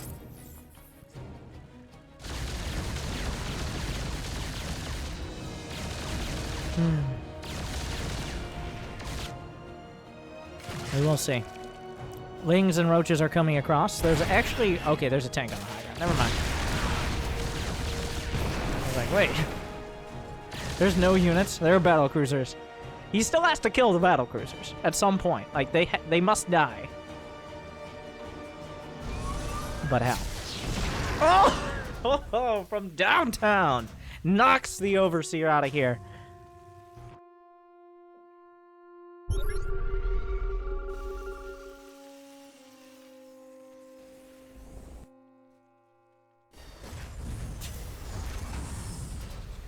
Now we're gonna sit back.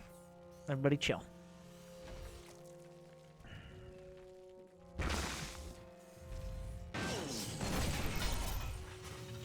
Swarm host on the way. Not a terrible choice. He has Hydras to back it up. This is looking closer to game 1. Sarch has 81 SCVs and counting. This is about as even as any of the games have been. Well, not even, but Sarch hasn't been touched despite getting shut down. He's also been super greedy. He went Battlecruiser triple base, which is even more than Battlecruiser expand. Like, got a 3cc Battlecruiser, which I didn't even think you could get away with, but he did.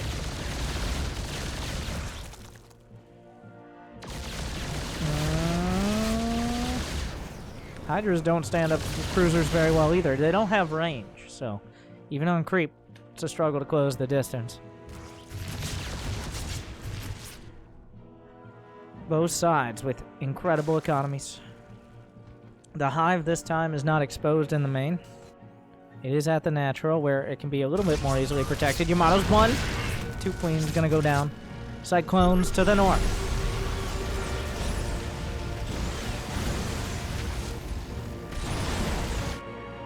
And Battlecruisers still have tactical jump online. They can get out.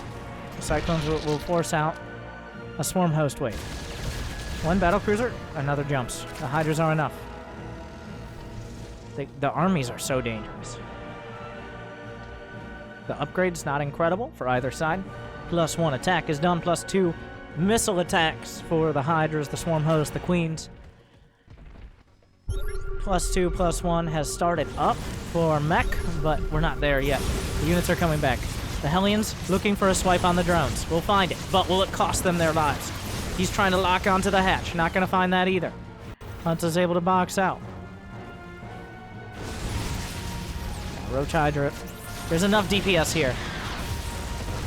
You gotta be careful with all these Cyclones. I don't know. I can't tell if he's trying to get rid of the Cyclones. He's losing a lot of them. The Swarm host looking for a flank. There's not that much in position. He wants to be careful not to overstep. The Locusts are coming in. They can spread out amongst the siege tanks. The Battlecruisers at the front. They do have... One of them has jump. He jumps. He will try to box out. I keep saying box out. Whatever. Battlecruiser gonna dunk on him. Sarch once again suffering from the issue of having plenty of SCVs, but not that many units. He needs to start putting more things together. Hive is done for Hunter. Oh, the Swarm hosts. They still have quite a time on their Locust. They'll be chased down. Caught between a rock and a hard place are the Hydras. They cannot help reinforce. Some more Hydras at the front, but those Swarm host snipes, quite nice here. The Hydra's trying to move into the third. There's surprisingly few units here. The Cyclones microing back. Trying to lock on. You gotta be careful. Those Cyclones are so fragile. The Roach Hydra ripping through. Battlecruisers, the backstop, keeping everything alive. A Planetary's done at the 4th. Another command center. He's trying to finish it in time. It will be canceled at the last second. I think he has enough command centers, right? No, he only has like 5 or 6, which is a low number for him. More lock-ons coming through. The Battlecruiser, he's got 3 cruisers. He's just cruising above. At this point, though, he doesn't have ship weapons. He only has +1 armor. The Hydras have +2. The Swarm host's going to close the distance. The economy is still insane right now. Both players can produce a ridiculous amount of units. It just depends on how much production they have. Many factories producing. He jumps away. He jumps to the Planetary. That will keep him safe for now. The tank on the high ground, 15 kills, and I'm pretty sure most of them are Hydras. Another base trying to be taken. Sarch needs to consider building less SCVs. I need to, like, that's a serious... He's got the TY problem. More Locusts coming in. The rocks should be taken down if Hunter wants to move in between. There's no more tech. We should be seeing... Well, he doesn't really have that much money. He's spending it all. This is not good for him in the long run, because the army of Sarch is coming together. It's getting stronger and stronger. With the Battlecruisers, the upgrades, all these bases taken.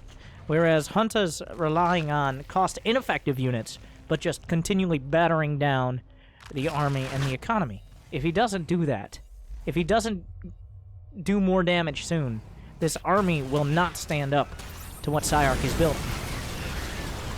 These Hydras don't need to be here.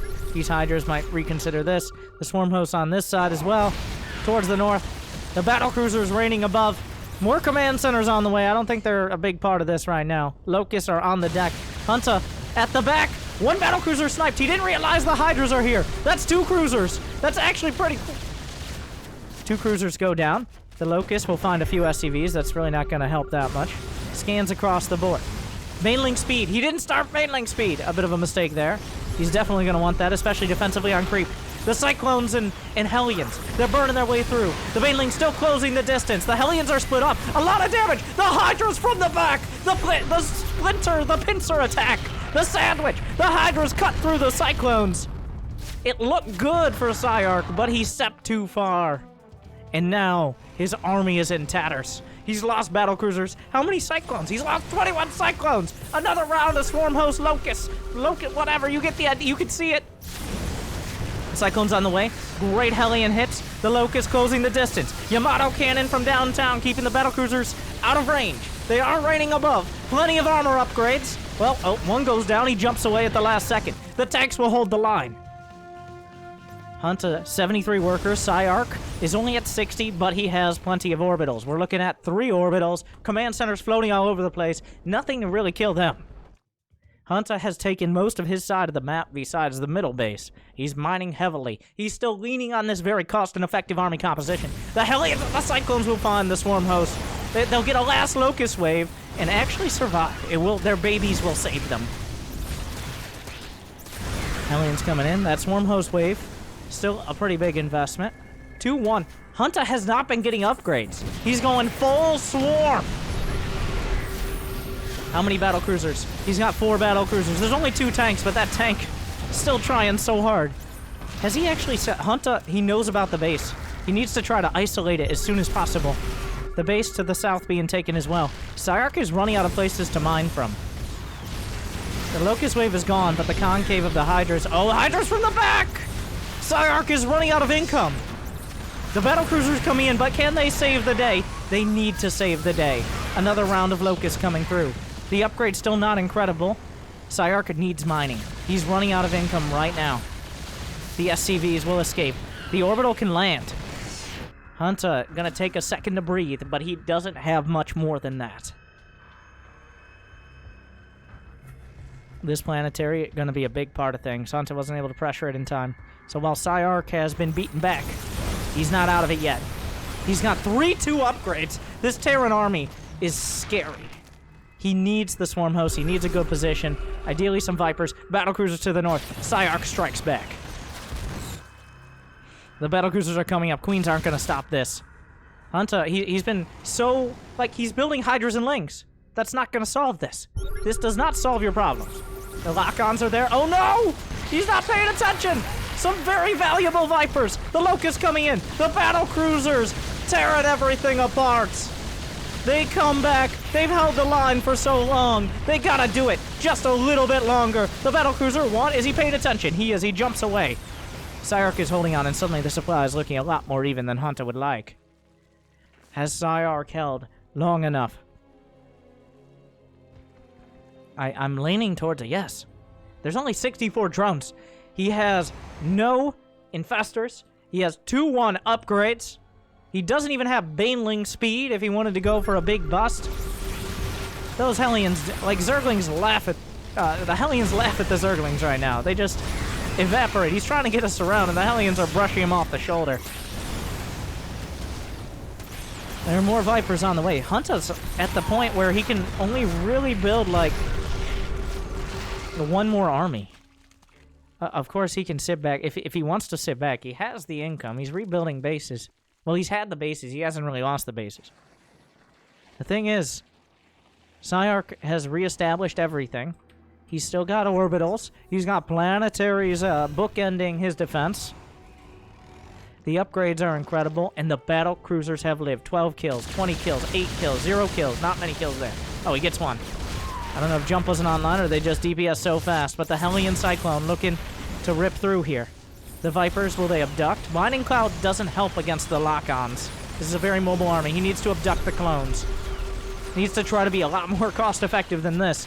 Hunter's lost almost 10,000 more resources out of 30,000 lost. A couple clones, hold in, knock down.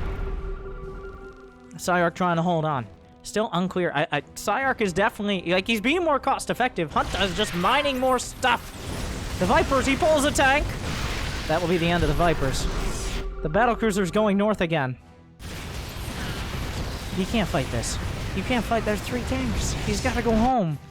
But at home, there are already battlecruisers! And they're well, not really shelling, but raining down laser batteries on everyone in range.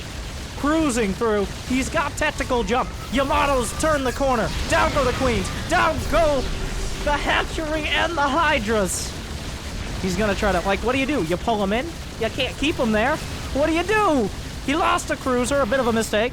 There's no counter damage, because right now, Sarch has invested in tanks. He went for tanks, which means he didn't have the roving Cyclone Hellion force he did before. That means there's no counterpunch here. So, there's some good in the bad. Hunter needs, like he's been on 2-1 Hydra Ling for so long. For too long. But he's living. And that was a tactical jump. If the tanks are out of position, are there any more Vipers? He has 3 Vipers. Like, Hydras are very scary. They're good. The Hydras are very good. He's got 4 battlecruisers here. The Vipers. He pulls the cruisers. How many can jump? Just 1. He gets 1. Gonna go for the second. Not gonna find it. The engagement angle, not incredible for Hunter. That's an understatement. Once the tanks are sieged, there's no incredible engagement against those tanks.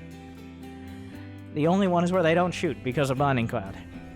Hunter, he's leaning into the Hydras, but the battlecruiser is tilting him right back the other direction. It keeps constantly feeling like Hunter's on the edge of... At the same time, Sarch is on the edge of breaking, and Hunter is on the edge of defeat. Because these armies, like, if Sarch gets the whole army, if he gets the whole gang together, then how does Hunter compete with that? At the same time, Hydras do a lot of damage, and Vipers can change the whole equation. Oh god. Some more drones. Like, how many is he gonna send back in the Hydras? There's a couple tanks on the side. Hunter. Like, the abducts are there. There's another one over here. He's trying to break... Oh god. Oh god, those are +3 tanks. Oh, Jesus Christ. The battlecruisers raining down on the drones. There will be nothing left to go back to at the end of this. But Sarch is coming home. The battlecruisers alone. 7-4, 23 kills. The base is gone. Hunter goes underwater in supply. The battlecruisers jump behind the Hydras. They can save the day and possibly win the game. That could be it. That Hunter's under 100 supply. He can't fight the cruisers. He can't fight the Cyclones. And he can't fight any longer. Sarch will take it all the way home. The battlecruisers do enough. He kills 200 Hydras, 160 Lings, however many Swarm hosts. It doesn't matter now. Sarch brings it all the way. He beat BioIce. He beat Hunter. He beat a lot of other players. I'm not sure the whole laundry list. But he is your final WCS Winter Challenger Qualifier. 9.5 hours later.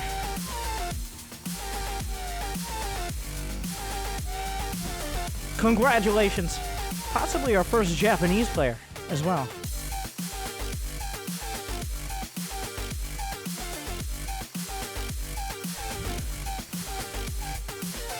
Okay. Thank you guys so much for watching my coverage. I hope you enjoyed the cast. And I hope you enjoy more in the future. I'm not done streaming. I'm going to go ahead. We've been on a 3-minute delay. Of course, to prevent stream cheating and all that. I hope you've enjoyed the cast, but I want to talk about the games I'm going to talk to you guys. So there will be next to no delay, but the stream will go offline. It'll come right back. And then there will be essentially no delay. Just press that refresh button. Thank you guys again for watching. I hope you enjoyed. Congratulations to all the qualifiers. And I will see you in just one moment. Panic time.